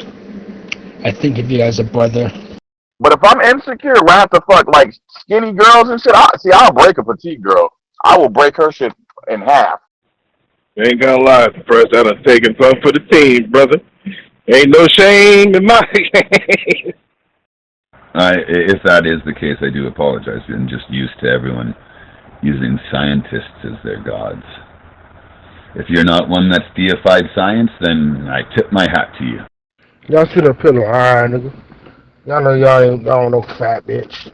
Like all my chicks are BBW. What are you talking about? I like big women, so I don't like real skinny fucking. And hope you're doing good there, Jordan. I'm just saying that in our file cabinets we have, in our bookshelf we have books that we read, and we just understand and there's stories and all kinds of stuff. But in our file cabinet we have what we call ledgers, which is, it's in this folder, it says banknotes or whatever, and we go there when we need to know what happened to that $250, but we do need to know it's there. But we don't need to get out and read it. Every time we read 2 or 3 books now, we got to go to that ledger and read that. It's like, so anyway, that's just me. It's just me, not put on anybody else. But I do appreciate, like, remember what Top Gun said? And I like that. What he said, I was telling my friend that I read the Bible every year, and then he realized he lied. I didn't read that long, the ledger of the begots and all that, and so I really actually lied to my friend.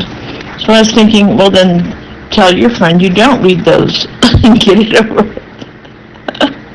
But he says, so now I had to read it all every year, so that I didn't lie to my friend, and I'm like, okay, well, whatever.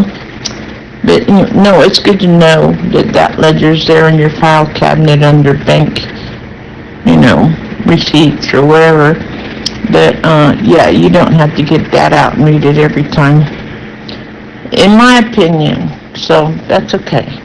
But I'm not putting that on you guys. You guys might need to do that every time. I think you might need to do that, yeah. Well, I've never promoted it. I've never spoke to the subject. The only scientific observations I've made have been personal, where I've been able to prove things at a distance and stuff. You've never heard me talking about science. You might have heard me mock it. I've heard you say that I revere these scientists so many times. I'm thinking, what the fuck is he talking about? Who are these people that he thinks I revere? Can he even name one? Now I get my Bud Light, bro. So now we got to lie about hitting big chicks? Really? Wow. You know what I'm saying? If you got a cool personality, you know how to take care of me, I take care of you, we on. You know what I'm saying? It's me, shit.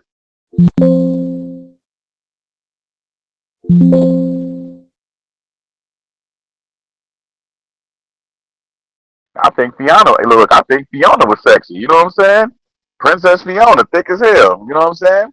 Boom. Big titties, nice little thick ass, yeah. Rifle deer season.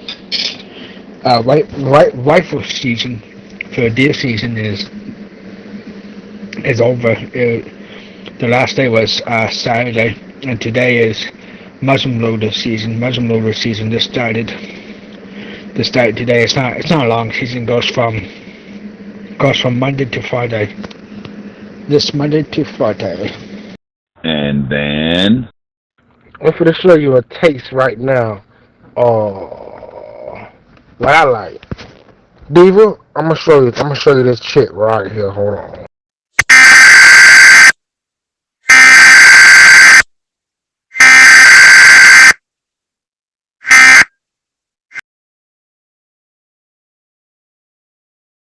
You always ask the right questions, Dale. I've noticed that.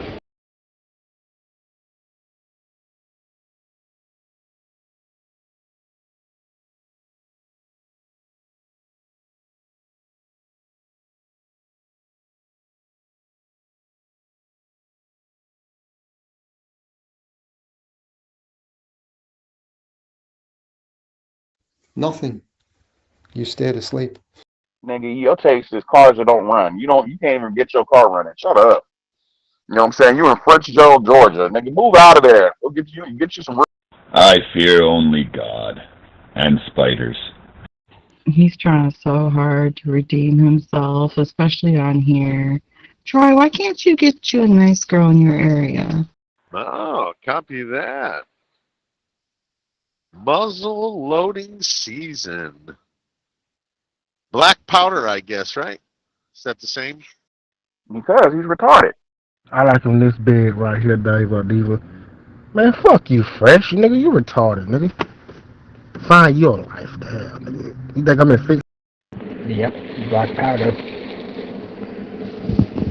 If I said black powder on Matthew's channel, Matthew say stop being racist.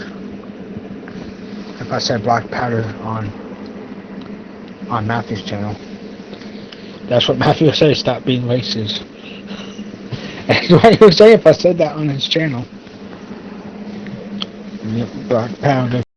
Are you supposed to be blocking me? I'll find I'll find a wife faster than you can, nigga. And entertain. You know what I'm saying? But nigga, you still searching. Did I get my admin? Yeah, that nigga Troy from the country, he like cow tipping. Right, and playing horseshoes and drinking out of jelly jars and shit. Get your Chronicles of the Sword looking ass out of the way. Well, if you say white powder, that's cocaine. You don't want to be a drug addict either. Drug dealer. Am I a moderator? Oh yeah, Troy, I'm not that big. That's a big girl. Well, good for her though. Well, all the tithing and giving and what you do for the priests and what you do for the Levites, all that had to be there too for hundreds and hundreds of years because they need to go back and refer to it and, what do you do about the clothing? Oh, yeah, we need to do this to the clothing. So, it's just instructions, but we don't need those instructions, but they had to be there for future generations. I'm not a drug dealer. And I never will be a drug dealer. I never did any bad stuff and I never will. I'm a true Christian believer. Look, man. Damn, I'm lost now. Fuck you, Fresh, nigga. You can't get shit, nigga. My thing is, look, okay.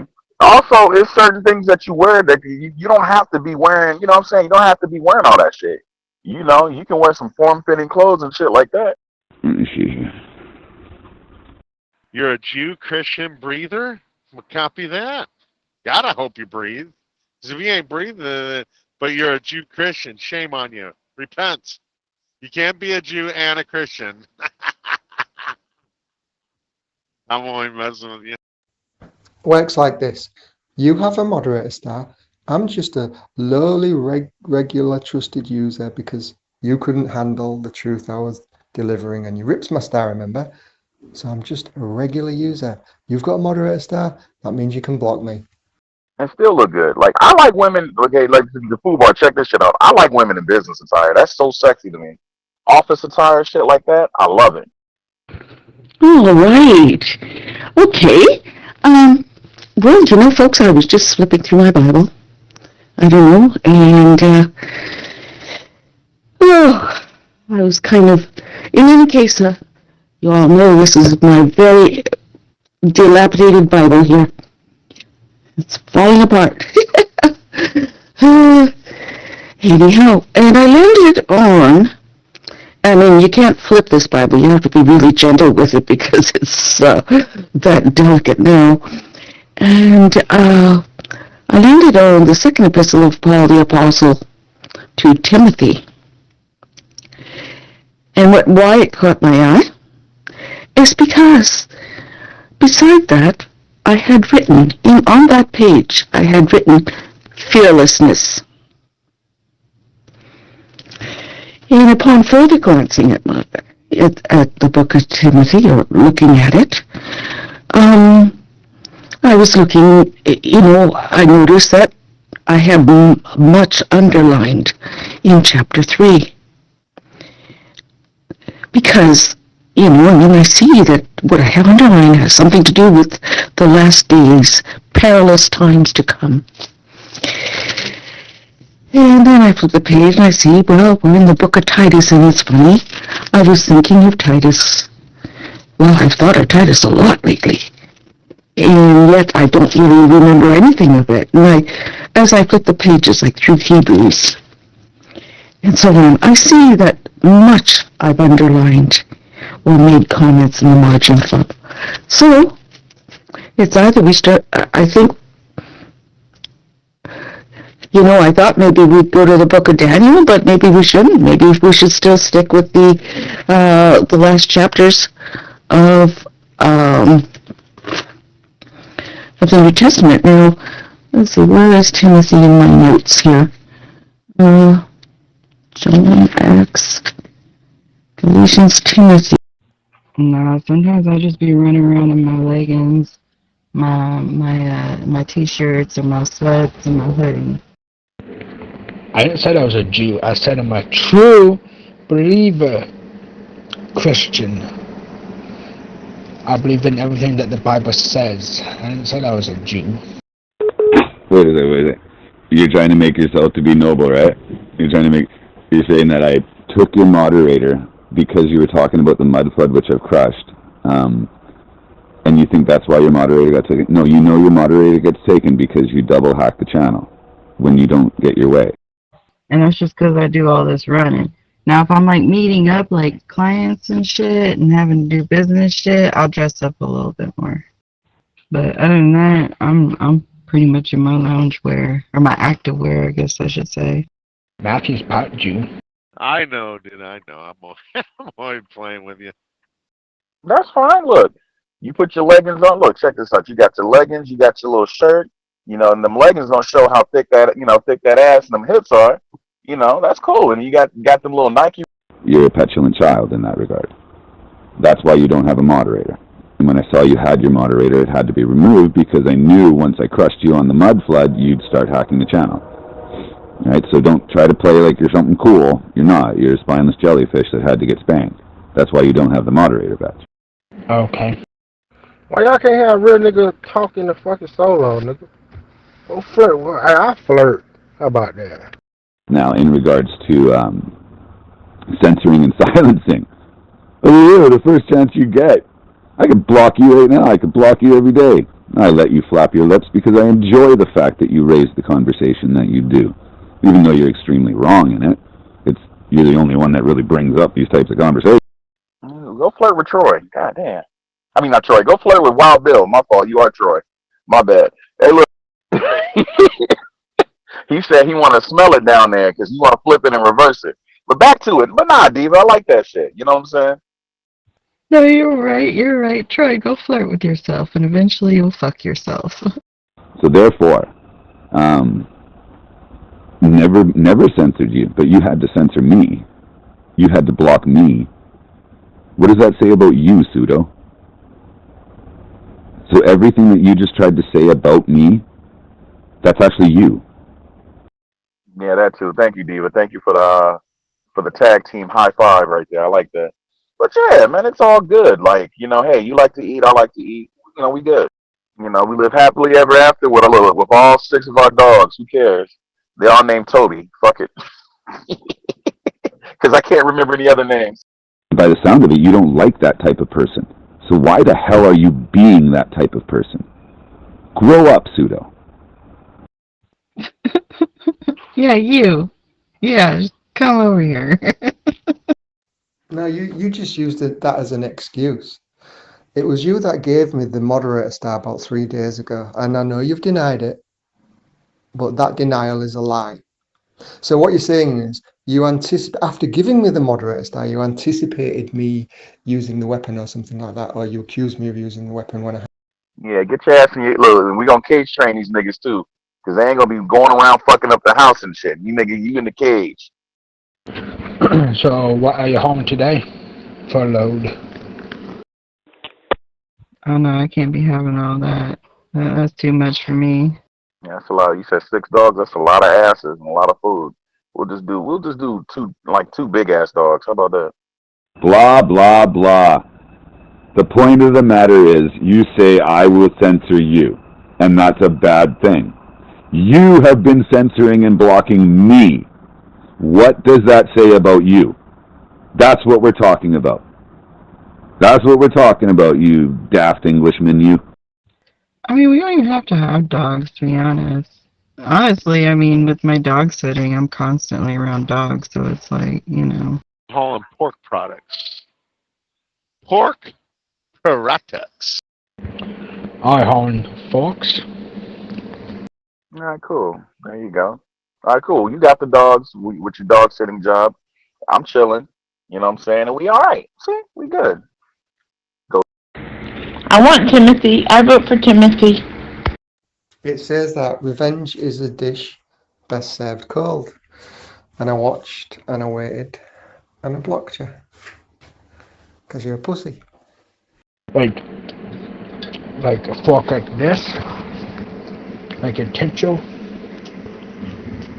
fork like that. Or wooden forks or plastic forks. All right, that settles it then. Thank you very much. I'm not going to ask for a show of hands. I can't see them anyway. All right. So, I gather this, we go for the first epistle or the second epistle of Timothy? Where do we start, the first or the second? I was looking at the second epistle of Timothy. So, okay, let's go with the second, okay? I hope that's okay. If not, no, we'll start with the first. Let's see, it's only 6 chapters anyway. Okay. Maybe we should start with the first. Let's go with 1 Timothy. And we'll go with that. Would anybody care to say an opening prayer, folks? Any gentlemen out there today? Yes. And there are many that need much prayer. Yep. Oh, we all need intercessory prayer, folks. All right. Well, it's almost 25 after the hour, so we'd better get to it. Oh. So please, someone push the button and say an opening prayer, if you don't mind, folks. You are so laid back, Jesus. I would have expected you to come back and be like, well, I need a dog for myself. No, you're just like, oh, okay, cool. No dogs, I'm cool. Do you hear the statement? Revenge is a dish best. You're the one that screwed me over, and I forgave you every time. Like big things, destroying channels, being a liar. All those things that Jesus says I can throw you away for and not even have to look at you anymore. Right? I forgave it all. What then? Because it's not a big deal. It's not a big deal at all. See, again, this is a confident man that you're talking to, and then you got other men that just, they got to tear you down to make them feel better. Weirdos. What vengeance do you have? No, you're a spineless little coward, and you saw an opportunity to lash out with your emotional rage, and you took it. Nothing more, nothing less. That's weak. That's a coward. Because you couldn't win intellectually. That's sad, bro. I gotta pee. These forking guys, huh? Oh my God. Why do I say that in the channel, Troy? You ever hear Fresh saying that in the channel? Hello, DJ. Hope you're doing good. You just see, again, this is the shit they got to do to get attention. See, when you're confident, you don't need to do silly shit, gimmicky shit. That's like the kid with the light up. Oh, and I forgave it all until I decided to whinge and bitch about it and cry and spit my dummy out of the pram and just bring it all back up again because I forgave you, right? Oh, the great forgiver who can't fucking let anything go. But anyway, it is what it is. Just do what you have to do. Do it. I'm not even fucking hollering at her. You are. I ain't trying to. I'm in here goddamn fucking tripping out. I ain't. When have I ever hollered in here? Any time. Like, when? I'll wait. I did forgive you, dummy. And then you came in and started blocking me out of my own channel. Then you aroused the other offenses. Because you're doing more offenses, dum-dum. Come on, smarten up. There's no way I'm trying to holler at Diva or anything, dog, because she lives so many miles away. And that's too far. So you just keyed up to tell a group of men that you need to go pee? Because I know why you said that. You want somebody to think about your dick. So you want a bunch of men think. How can one forgive someone who is still rallying offense after offense after offense? And I don't even have any emotional attachment to it. And I'm not even going to block you because, sadly, you're the only one that brings up any tangible conversation. So you win that one. No, dealer. Let him hang himself. Bob Schlevins down on the farm. I said that because I used to watch Forrest Gump. And Forrest Gump said, I gotta pay. Okay, thank you, Lord, for that you gave us your perfect word, and that you, I pray that you would help people to understand that there's a difference between the old word that that people died for, people gave their lives for, and that you put in people's heart to write, and that you put in the King James even to write, to have done with all those scholars and with such precision. And yes, I pray that you could lead a lot of people to come back to the old Word of God that we're about to read now. And I thank you that every word that proceeds out of the mouth of God is so true and is here, and that we have it. And so we want to just dig in today, help us to have understanding, give us wisdom in reading it. And Lord, we pray for Buggy Girl still, and bless her, cause her to come through what she's going through right now, and be able to get out of there. I mean, I don't even know if she's out of the hospital yet or what, but Lord, I just pray that you guide the whole thing, Lord, in Jesus' name. And okay. Honestly, that was the first movie that popped in my head, because I do love that movie. And the scene, I drank about 15 Dr. Peppers that popped in my head. Honor among thieves. Honor among thieves. There is no honor among thieves. That's real. And that shit will give you a lot of kidney damage too, drinking all them damn Dr. Peppers in real life. You do that, your pee-pee is going to look like maple syrup. I'm not a thief. Oh, by your own admission you are.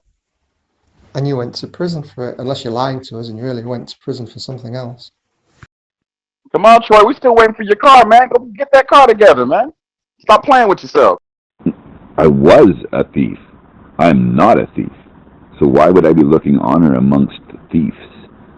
No, pseudo. I want you to bring out the good Englishman, the old-fashioned Englishman that battled with wits, one with witticisms and little hints of sarcasm. But anyway, Diva, back to it. You gotta understand between a confident man and a man that's insecure. Insecure men tear women down, try to fight women and all that because they hate themselves. Rosie? Yo, what's up, everyone? I got banned again. Elegant speech and tempered emotions. But you're unable to do that. If you were able to do that, me and you could have some of the best conversations on this application. But you can't even be a good old-fashioned Englishman. You've lost the ability to debate with reason and civility, and you're just a bundled mess of emotions, ruled by his emotions. Damn. That's fucked up. Now I kind of feel sorry for them. Exactly. They wanted to call everybody fat and everybody ugly, and because they don't like themselves and they don't like the situations that they're in. So you got to think about it. I'd rather be cool, fat, than to be sunk in, skinny as hell, and miserable. Yeah, carry on, just carry on with that homonyms. I know you like it, but you are a thief, and I'll tell you why. It's because you steal the truth, and all you leave behind is a lie. That makes you a thief. It doesn't have to be a piece of property. Just truth in itself. In fact, that's the worst theft. Not being able to eat nothing. That'd be so fucked up. And amen. Oh, all right. Do I have any readers out there?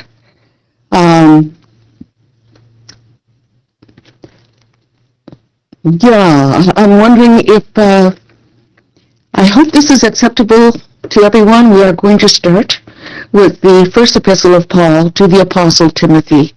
We're going to do a review of that right on all the way through to Revelation again. All right, folks, and I hope that's acceptable to one and all. And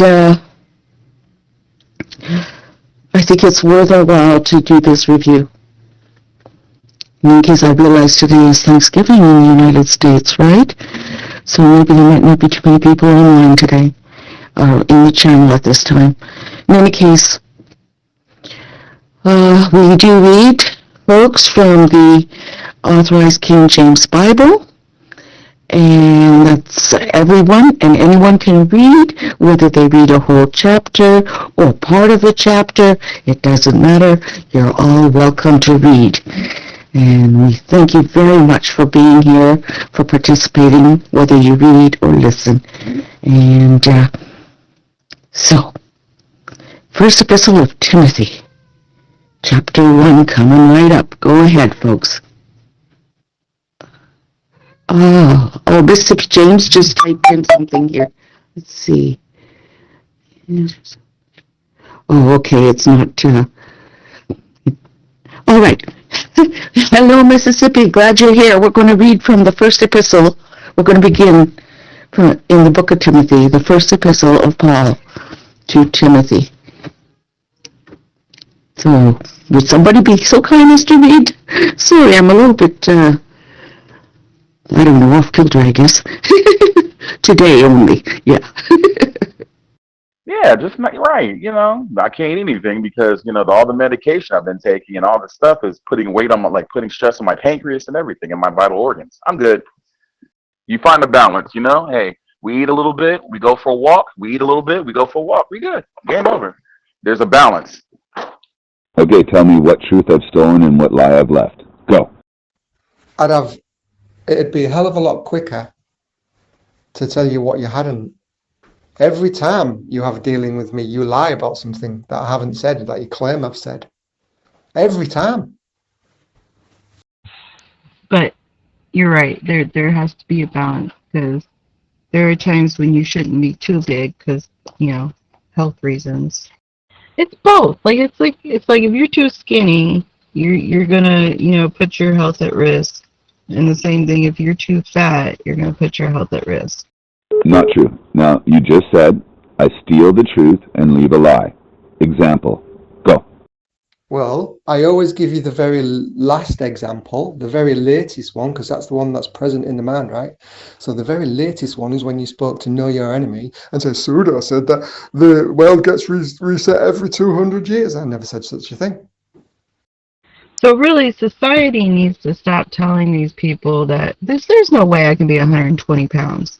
Let's get real. Hell to the motherfucking no.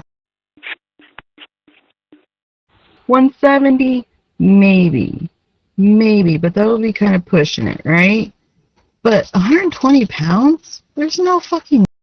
Yeah, you pretty much did. You said it seems to be a pattern. 200 years, every 200 years, some type of mud flood has happened. The most recent one was 230 years. I'm pretty sure I accurately remembered your statement. But nonetheless, you're saying I steal a truth.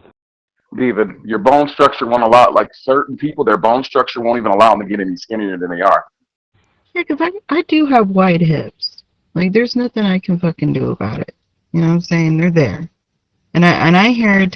What is the truth I'm stealing, and what is the lie I'm leaving in its place? Please be specific. The thick thighs from my grandmother. So there's nothing... They're there. I can't work them off. I can walk 5,000 miles. They're still going to be there. The truth you're stealing is what I actually said on the day was that the last reset evidentially appears to be around 230 years ago. But it also seems evident that there was about 3 more before that. So counting on my fingers, 1, 2, 3, 4, it appears that there's been 4 resets to our knowledge. And then and that's it, dude. But you're saying that I said every 200 years. That's a lie. You've replaced it. Shit, there was a point in my life where I was walking 5 miles a day. Yeah, I had a lot of time on my hands. And I still had some thick-ass thighs. But Diva, that's a blessing because a lot of women go to surgery to get those thick thighs and hips and stuff like that. So you got to think about that. And you can't lose your hips. Sorry. That's just the way you're made. Oh, shit. Get the button. Get the button. We're delivering food to little one. Get the button. Somebody get the button. No, that's not a lie. That is going off of the information you said that there were 3 or 4 before it. It seems to be in 200-year spans. The last one was 230 years. And if anything, it is a miscommunication of understanding. It is not a lie. It is not malicious. Hello. Jerry, hope you're doing good. Just finishing up my dinner. Oh, shit, I'm sorry. I was reading a text. I'll be right back. Now, you've said I've stolen a truth. What you're claiming is not verified truths. I want a truth. First, you have to determine what the truth is you're speaking of, because your mud flood stuff is just a theory. That's not a truth. I'll give you 50%.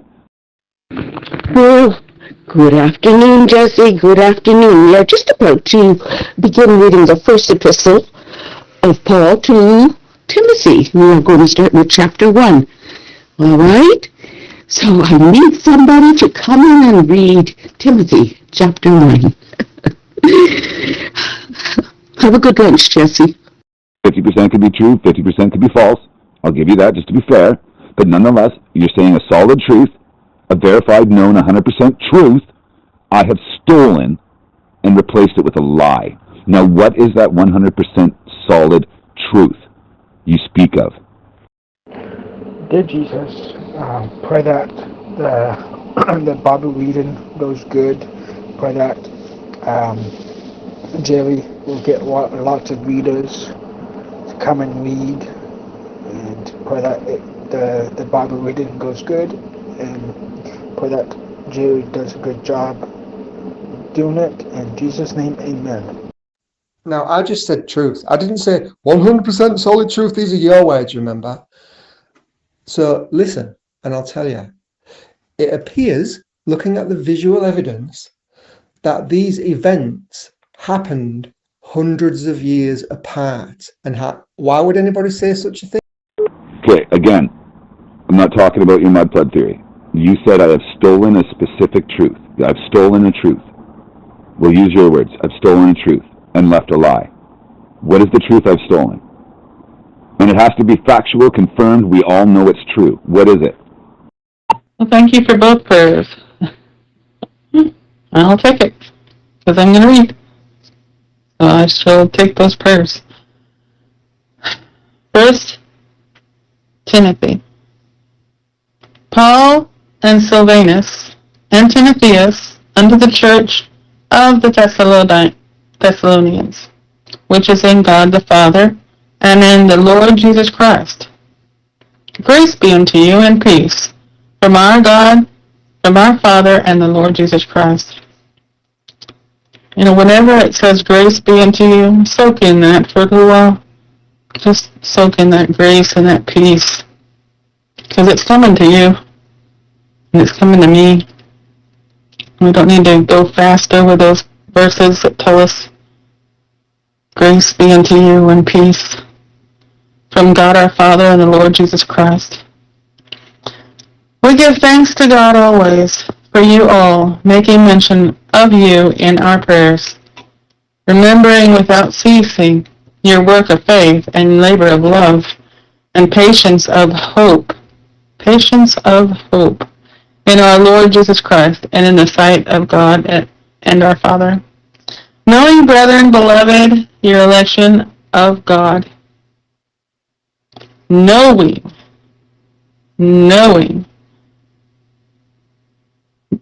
your election of God. I got a stool on that one.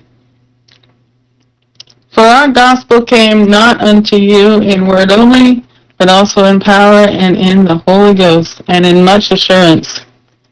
Much assurance, as ye know what manner of men we were among you for your sake, and ye became followers of us and of the Lord, having received the word in much affliction with joy of the Holy Ghost, so that ye were in samples to all that believed in Macedonia and Achaia. For from you sounded out the word of the Lord, not only to Macedonia and Achaia, but also in every place your faith toward God word, your faith to God word is spread abroad, so that we need not speak anything. We need not speak anything. For they themselves show of us what manner of entering in we had unto you, and how you turned to God from idols to serve the living and true God, and to wait for his Son from heaven. Wait for his Son from heaven, whom he raised from the dead, even Jesus, which delivered us from the wrath to come. I love reading with y'all. It helps me pay so much more attention to the Bible as I'm reading. Thank you. Next. I keep it going. I'll wait. I was speaking to someone. I've just told you over and over and over again. The truth that you stole was the words that I actually said. And you still don't even allow me to say them because you're such an egotistical twat that you've got to cut me off. I was attempting to explain, but you cut me off. So it's pointless. It's pointless me trying. Because all you're doing is you're trying to incite a response. You're acting like that little creature behind the curtain. And I'm not falling for it, dude. I'm not acting like anything, Pseudo. I hold you to your words. You made a brazen statement that I steal truth and leave a lie. That's a bold statement. I'm asking for you to give me the truth that I stole. And understanding truth has to be something we both agree upon to be true. And you have to show me where I stole it. It's called accountability to your words. You made an accusation. Now you have to support or drop that accusation. We'll get back to it. Diva, you got yours on? Yeah, hold on. I'm texting a client right now. All right, tempo. Well, I was attempting to support it, but you cut me the fuck off. Now, are you man enough, or is your ego too big to allow me to actually tell you which truth you stole? I might be heading out there earlier than I thought. She must have flubbed on the dates or something, because she told me the 25th. But she's messaging me acting like she's leaving this morning. Okay, but if you go into the mud flood stuff, I have to interrupt you. The mud flood is not a verified, agreed upon truth. Right? When you're talking about a verified and agreed upon truth, we have to be able to both agree that it's true and that I've stolen it. So if you go into the mud flood, I don't understand the prefix to the truth I've stolen. Just stop being an egotistical little twat and let me finish my key up. Now you said the lie, right? I'm doing this in reverse.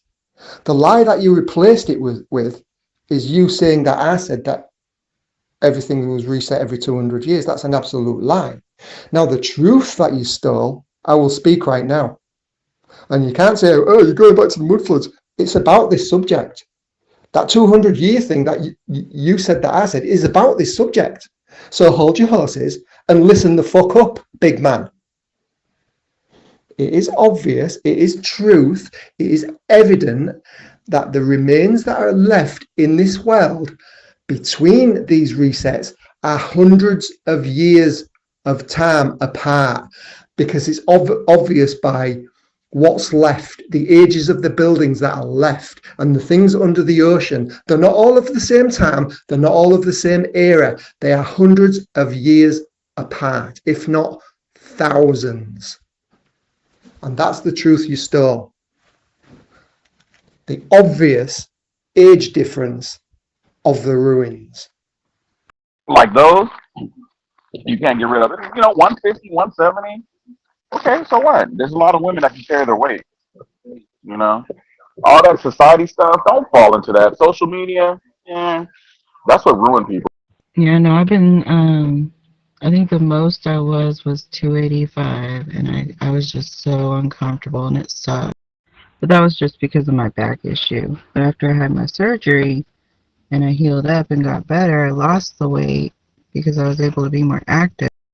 So I'm probably sitting between, I got down to 215, and sometimes I'll gain a little, so it's like 215, 220. Those are numbers. Don't even worry about numbers. Because remember, they did that test with 3 different women with different body shapes, and they were the same weight. So, that doesn't mean anything. Amen. Amen. That's good scripture right there. Amen. And again, just think about it. Like I said, the guys that do that stuff and tear women down, they secretly like you. If that, they secretly like you, but they don't know how to step. Didn't steal any of that, Pseudo. And by your own description just now, my statement was not untrue. Right? And you got one error. I did not say that a reset happens every couple hundred of years. I said that you said the flood thing. a mud flood thing happens every couple hundred years. And that is what I got from what you said. If I misinterpreted that, I apologize and am open to correction. But I stole no truth and replaced it with no lie. Right? In fact, when Know Your Enemy was talking to us today, and he's such a calm man, he makes me be more calm and respectful. And I listened to how he was talking to you, and I listened to what you were saying, and I discovered that you were half right. We agreed on the resets, we agreed on the buildings, we agree on the botching of the numbers, we agree on all that. And I tried to tell you my belief that branches off of that, which is no replacement of your truth, which is just my suggested interpretation of it, that we are on a cyclical cycle, that we go through fallen angels giving us the technology, we start making stuff, get stupid, blow each other up, and then it happens again, and it continues to happen until Jesus comes and hits the pause button.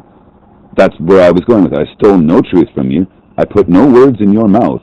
At best, I may have misinterpreted what you said, but I did not say a reset happens every couple hundred years. I said the flood in which you spoke of, which was just an atheist's attempt at explaining away the evidence of the Great Flood. That's all I said. I stole nothing and replaced it with nothing. Amen. Thank you, Jesse. Oh, yeah. 1 Timothy chapter 2. Coming right up, folks. Okay, I know I'm supposed to read chapter 2 because I claimed it, and named it, and claimed it.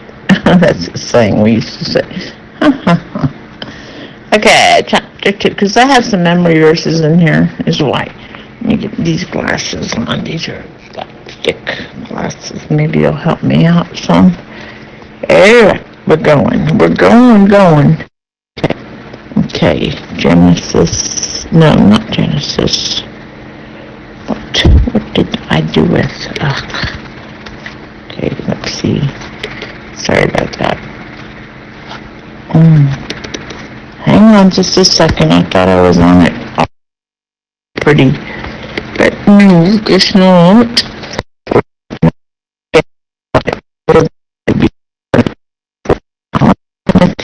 Timothy. Oh boy. That must be it. You know, it's funny that you say that because it's something my dad always told me. Like, when a guy was just being mean to me in school and shit. He'd be like, oh, he just likes you. I'm like, how the fuck? Why? How? Because, you know, I'm thinking in my fucking brain, well, why not just be nice to me?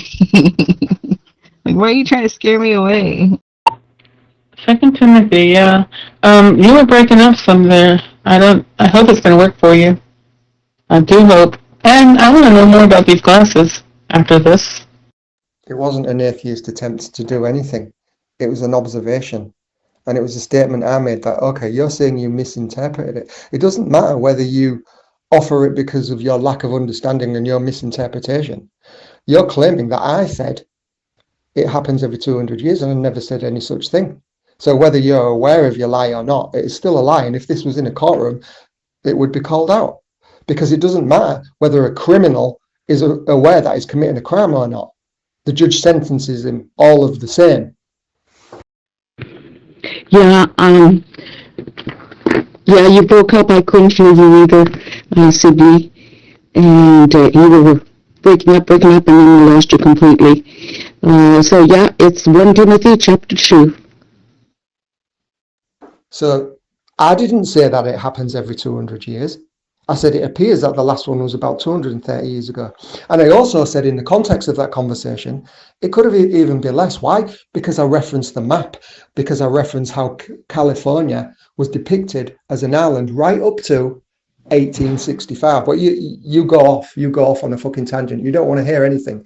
That's why you misinterpret things. That's why you can't string A, B, and C together, because your ego's too big. You hear something that flips you the fuck out, gives you cognitive dissonance, and you don't want to address it. So therefore, when you try and address it, because you didn't listen properly in the first place, you come out with a whole load of lies. Yeah, Fresh only lasted 20 minutes. I can go all night, baby. Well, I'm just going to cover the air a little bit here while Sibyl is getting herself set up. All right, well, chapter 1 in my Bible, there's a little thing, a little note, and Judith just read chapter 1, and it says, like, A summary of it would be that chapter 1, and in it Paul remindeth Timothy of his charge. And the scope of the law is also the design of the gospel. So that's kind of some of what chapter 1 covers. And chapter 2, which Sibley is about to read, is about Paul, where Paul exhorteth them to pray and give thanks for all men. You know, he encouraged that. And he also talks about how women should be attired, like what they should wear. So in essence, chapter 2, in my margin it says, well, it's a universal prayer, and thanksgiving is what it's about. So, you know, it's Remembrance Day, Thanksgiving rather, in the USA, and so, yeah. So maybe. Anyways, I hope Sibley is able to read. Are you there, Sibley? And that's you. You are a lying motherfucker, whether you want to acknowledge it or not, whether you're conscious of it or not. All right, I'll accept that is your inbuilt operating system to lie, because that is what you are. You're a liar and you're a deceiver, and you're also a brainwashed sheep. Good. Oh, again, your statement's incorrect. You said what I said. You said it every hundreds of years. You said it. Those were your words. And then you said that the floods, the last one was 230 years, and every hundreds of years these things happen. It's exactly what you said. I didn't add on to any of it. And what angers you is that I've been able to steer your narrative to the truth. It is cyclical. You're seeing half-truths. You're on the right path. You're just missing God. That's it. You're starting to see the truth. There has been civilizations before us. There has been technology before us. The hieroglyphs on the Egyptian walls prove it.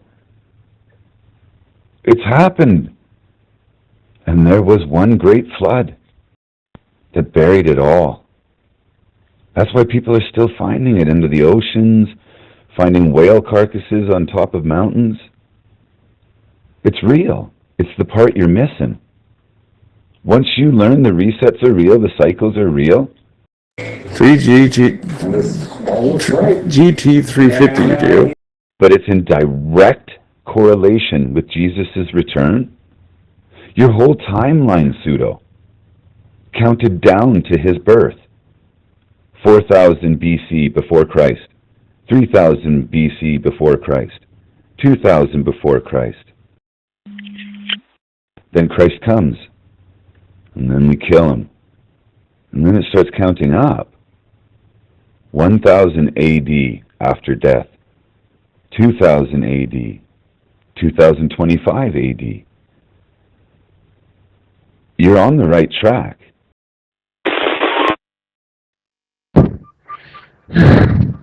I know what you're thinking. You don't want to go all night. And I get it. Too much of a good thing, you know.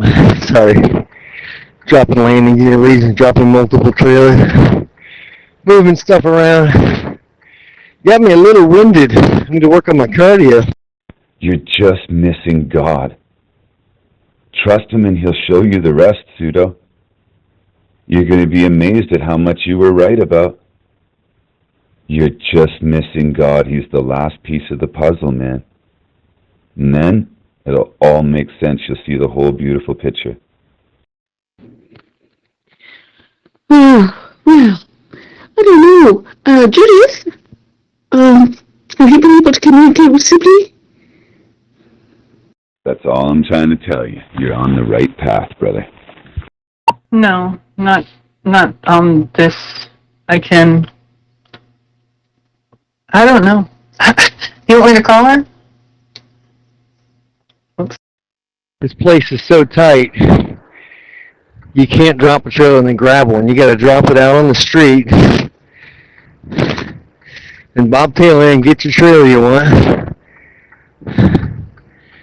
and pull that one out on the street, which is where I'm at now, pulling it out on the street, and drop it, and pick the original trailer up, and put it in the spot he just pulled this one. And this corner is so freaking tight, it's ridiculous. Yeah, I think maybe it might be a good thing. Yeah, if you don't mind. Okie dokie. I told her you told me to. Where'd you go, buddy? I got a no parking sign, but tough. I'm parking here. I'm dropping a trailer. There's not much traffic middle of the day. Most people are at work, I guess. Nope. Sibley is not available at this time. I'm just getting a message, and so. Well, Bill, I'm glad we got you there, safe and sound. All right. Well, maybe she's having trouble with her phone, or her computer or something. I mean, with all that interference, maybe there's problems in the area with that. So, I think we should continue. I will read chapter 2 right now. I hope that's all right.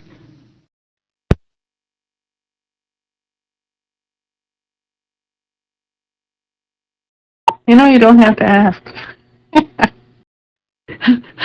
Yeah, I was just kind of hoping that maybe somebody else would come in and say something, or maybe Sibley would be back, I thought, in any case. All right, let's go back to our scripture, folks.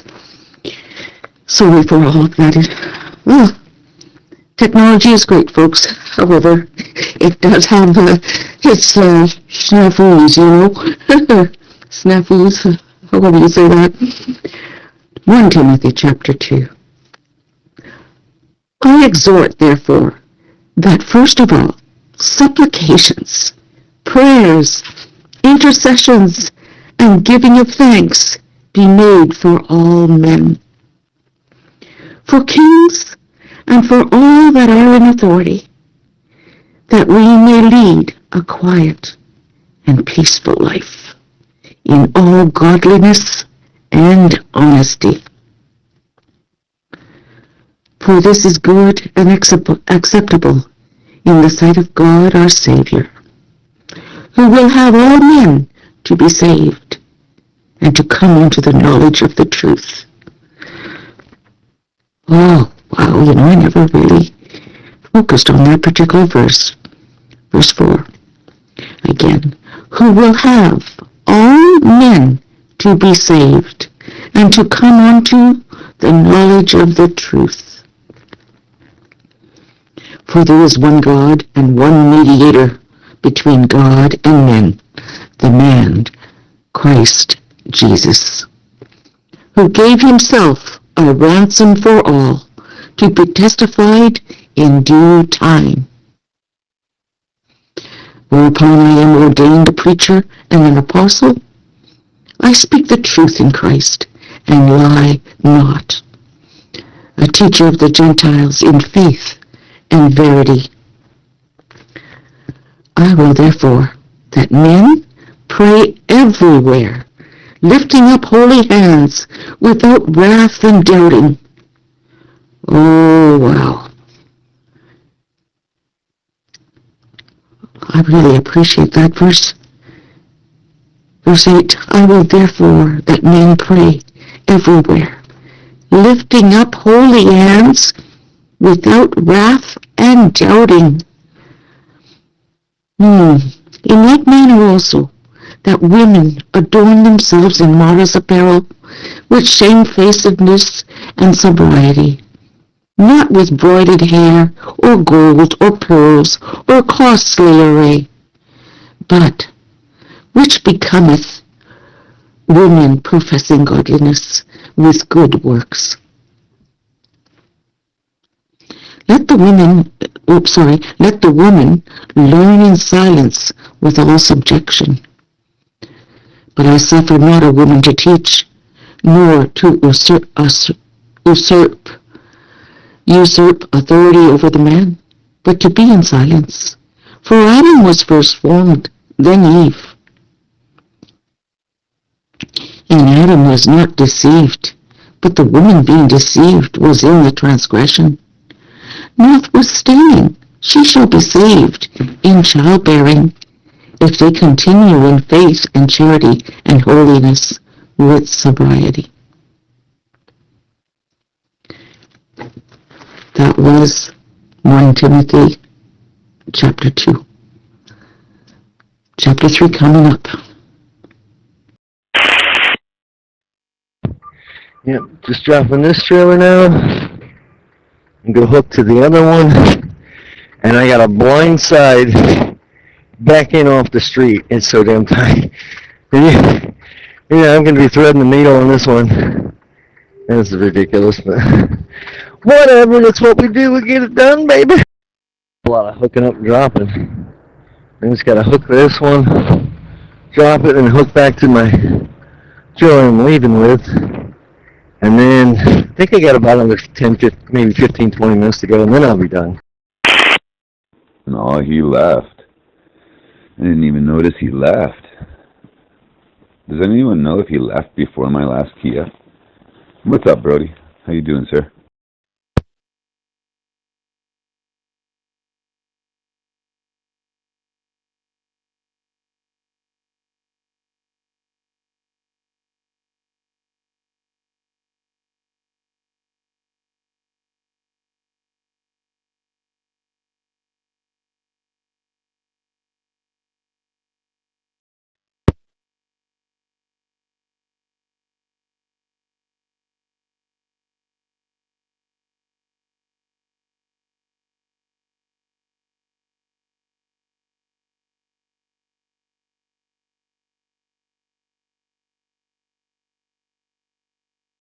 I'm not sure what's going on there, Brody, but I'm getting dead key-ups from you. I see that. Thank you, Sibley. I see. Your phone died. Oh, that's gotta be.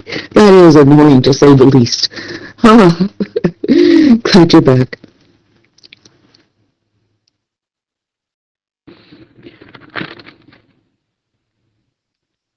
I don't know if you're able to read at this time, Sibley, but if you wanted, you could reread chapter 2, as that seemed to be one of your favorites. Otherwise, folks, we're going to continue with chapter 3. Is there anybody else out there who is available for reading today on this Thanksgiving Day? Testing, 1, 2, 3. I don't know what was up. I had to restart my phone. Let me see if this works. Well, are you still there, Judith? Did you want to read some more? Loud and clear, buddy. Loud and clear. I can read more. Are we on 3? Okay. I'll say what I said. Yeah, I saw it was a dead key up. No, I'm not independent contractor. I mean, I want to be in IT. I'm working on getting that into that. But today, I'm just going to do, I think, deliveries for senior care. I deliver medicine for care homes and patients and stuff. I mean, I'm just an independent contractor. I'm a delivery courier for a healthcare system. And yesterday, I picked up a Air Force recruit in Morgantown and brought him to Pittsburgh, and he's shipping out tomorrow. So I kind of have a contract for the Air Force as a civilian. So Yes. I mean, I left it open in case Sibley was able to read. But, you know, and since 2 was her favorite, I was kind of leaving it open a little bit in case she was able to read now, but I don't think she is. Maybe her phone needs more charging. But I'm glad to know that it's just the phone that needs to be charging. Praise the Lord. Amen. It's not because the phone fell or something, you know. Anyhow, yeah. Go right ahead, Judith. Thank you. I'm a little bit disoriented, it seems, today. I'm sorry, folks, for being so disorganized. That's pretty cool. It's funny, whenever you guys talk about service people or whatever, you gotta remember I'm from Canada. And, just sounds like a movie. There's Brody driving the Air Force recruit to the You know what I mean? It's cool. It's neat. I like this about Zello, how you can hear these different worlds. Well, I mean, it just allows us to be disorganized too, you know, and you're not going to judge us for it. Anyway, so 3. I'll do 3. 1 Thessalonians 3. Get over here, page. I'm fighting with my page. Okay. I'm doing it on my phone and it wasn't turning over. Okay. 1 Thessalonians 3. Wherefore, when we could no longer forbear, we thought it good to be left at Athens alone. Now you just read what they're forbearing, but I am skipping out on things too. It doesn't really say what they're forbearing. Oh. Okay, they were forbidden to speak to the Gentiles, that they might be saved to fill up their sins always, for the wrath has come upon them. Okay. Taking from you for a short time in presence. That's what they're forbearing. They really want to see you. They want to see you face to face. No. I'm not making fun of it at all. I hope you don't think I am. Okay. So that's what they're forbearing. I just had to know what they're forbearing. We thought it good to be left at Athens alone, and sent Timothy, our brother, and minister of God, and our fellow laborer in the gospel of Christ, to establish you, and to comfort you concerning your faith. We don't have enough people doing that. And there should be a whole lot of people doing this. That no man should be moved by these afflictions, for yourselves know that we are appointed thereunto. For verily, when we were with you, we told you before that we should suffer tribulation. That we should suffer tribulation, even as it came to pass, and ye know. For this cause, when I could no longer forbear, I sent to know your faith, lest by some means the tempter have tempted you, and our labor be in vain. Oh boy, that is the main enemy of our souls right there. The tempter, we know who that is. And that's his main job, is to doing that. But now when Timotheus came from you unto us, and brought us good tidings of your faith and charity, that ye have good remembrance of us always, desiring greatly to see us, as we also to see you. Yes. Therefore, brethren, we are comforted over you in all our afflictions and distress by your faith. My faith comforts you, your faith comforts me. But now we live. If you stand fast in the Lord. For what thanks can we render to God again for you, for all the joy wherewith we joy for your sakes before our God, night and day, praying exceedingly that we might see your face, and might perfect that which is lacking in your faith. Such love. Now God himself, and our Father, and the Lord Jesus Christ, direct our way unto you. And the Lord make you to increase and abound in love toward one another, toward another, and toward all men, even as we do toward you. Yes, Lord. To the end he may establish your hearts unblameable in holiness before God, even our Father, at the coming of our Lord Jesus Christ with all his saints. Looking forward to that day.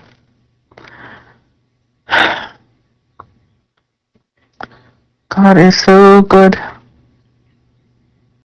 Yeah, and my buddy that works at like a record warehouse, sells used records. He wants me to do like different podcasts. The Brody Hoagie review. My nickname is Brody the Hoagie because I love hoagies, and I live in Pittsburgh, and we have good mom and pop places, and yeah, there's all this like silly stuff that goes on with friends and family and stuff. Yeah. Yeah. Oh, sorry. I thought you stopped there. I wasn't looking. You got the voice for it, Brody. You got the voice for it. Yeah. FM radio voice, man. I have communication classes too. But you and I would have a good show, man. We have good radio voices, that's for sure. Thanks, man. You too. Appreciate it. Oh, I'm just getting my day started. I think we're going to be butchering some chickens today. Going to learn how to do it ourselves instead of taking it to the butcher. That's cool. Up in Canada, man. I hope everything's okay up there, and I hope that the royal we, I sound like the Big Lebowski, the royal we, I hope that everything's okay between Canada and the U.S., you know. I don't get all weird with the politics and everything, but it is what it is. I just hope we're working. We're good buddies with Canada, you know. No, it's not okay anymore, my friend. Canada has fallen. Entertainment purposes only CSIS. CSIS is Canada's FBI. Now, we are a completely communist country. China and Afghanistan own us, and India. Completely communist. Untrustworthy as a neighbor to the United States of America. Donald Trump is correct in threatening us about our border because we literally harbor all the ones you kick out, the psycho Muslims, all of those people. We pay them, we give them free furnished homes, free cell phones, free data plans. The citizens can't even get in a doctor's office. It is literally not Canada. And in all honesty, your country should have nothing to do with it anymore. Canada has fallen. Her fate is well deserved. We, as a stupid people, fell for Justin Trudeau's legalizing marijuana, had no idea about his policies with the World Economic Forum, and literally handed our country over so we could sit on the couch and smoke dope. And now nobody has rights, and everybody's broke, going to food banks, and refugees and immigrants are living in all the big fancy homes. And we are becoming second-class citizens in our own country. It's awful. It's an awful place. For entertainment purposes only, of course. CSIS is for entertainment purposes only. I'm gonna cue it. Boom, boom, boom, boom, boom, boom, boom, boom, boom, boom. Psycho Muslim, just to say. Talking Heads. Yeah, I'm from Pittsburgh, so I'm a Pittsburgh Penguin fan, and I'm a huge hockey fan. And when people from Canada come here, at least to my city, we embrace them because of the love of hockey. We're usually really cool to people from Canada. We like Canada. But I'm sorry to hear that being sold out and everything, especially with the open borders. You know what happened with the last administration. That was a mess. We had all kinds of people in our country that we didn't know what was going on. And now we're on top of it, trying to get back into business. If we do well, then our friends do well. We need to do well. Amen, amen. Yeah, maybe we're supposed to be reading Thessalonians. Oh, I thought we're reading Timothy, and then, I thought it was supposed to be Timothy chapter 3, and you read Thessalonians, 1 Thessalonians chapter 3. And as you were reading, I'm going, oh, this is important. This is important. So I'm going to carry on, and I'm going to read 1 Thessalonians chapter 4. Furthermore, then we beseech you, brethren, and exhort you by the Lord Jesus, that, as ye have received of us how ye ought to walk and to please God, so ye would abound more and more. For ye know that commandments we gave you by the Lord for ye know what commandments we gave you by the Lord Jesus. For this is the will of God, even your sanctification, that ye should abstain from fornication, that every one of you should know how to possess his vessel in sanctification and honor. Yeah, now that's self-control, folks. Verse 5, not in the lust of concupiscence, even as the Gentiles which know not God, that no man go beyond and defraud his brother in any matter, because that the Lord is the avenger of all such, as we also have forewarned you and testified. For God hath not called us unto uncleanness, but unto holiness. He therefore that despiseth not man, but God, who hath also given unto us his Holy Spirit. But as touching brotherly love, ye need not that I write unto you, for ye yourselves are taught of God to love one another.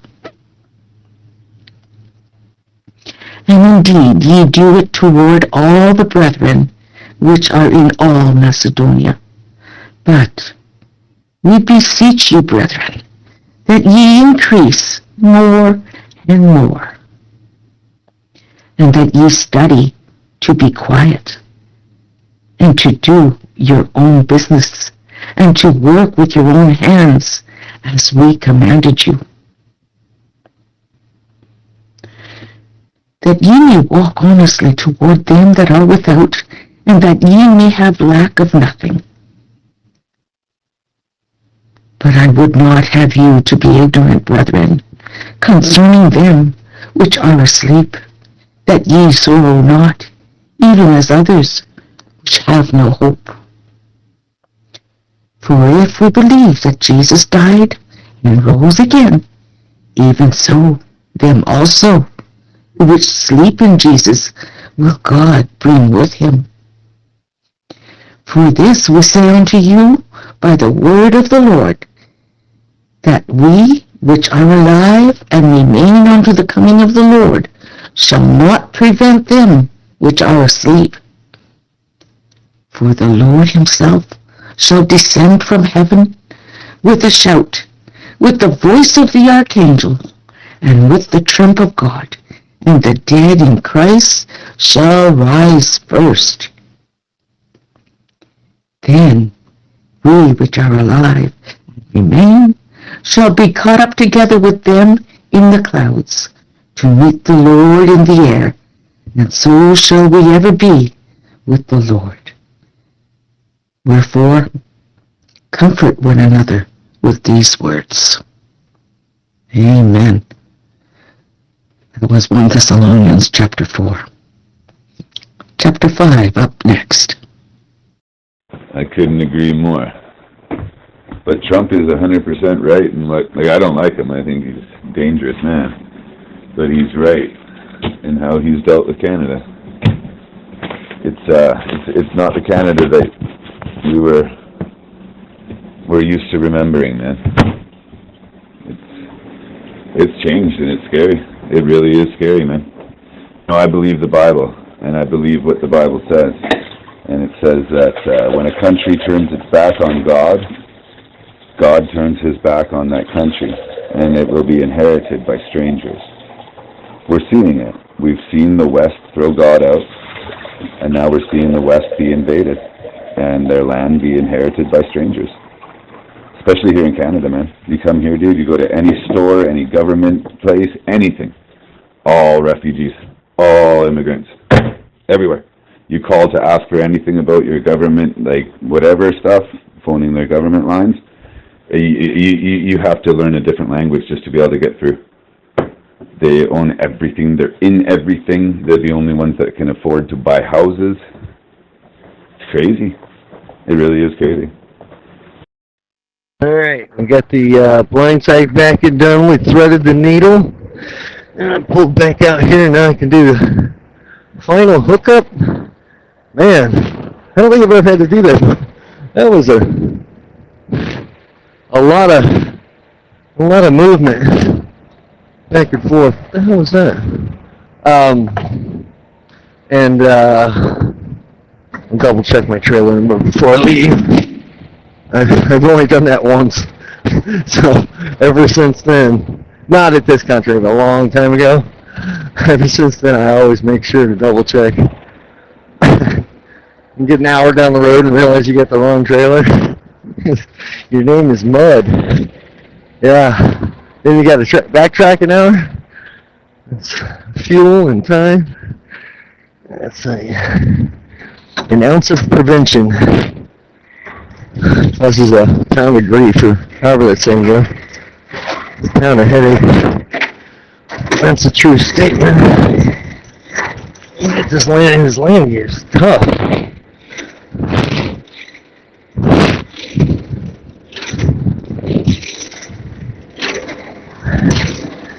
Probably don't need it up all the way, but we'll get it up there a little bit.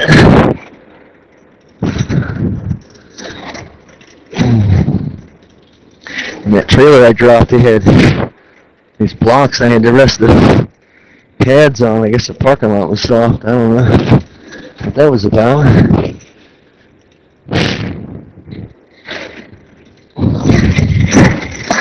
Man, usually these whip right up. This one ain't been greased in forever. That's probably just old.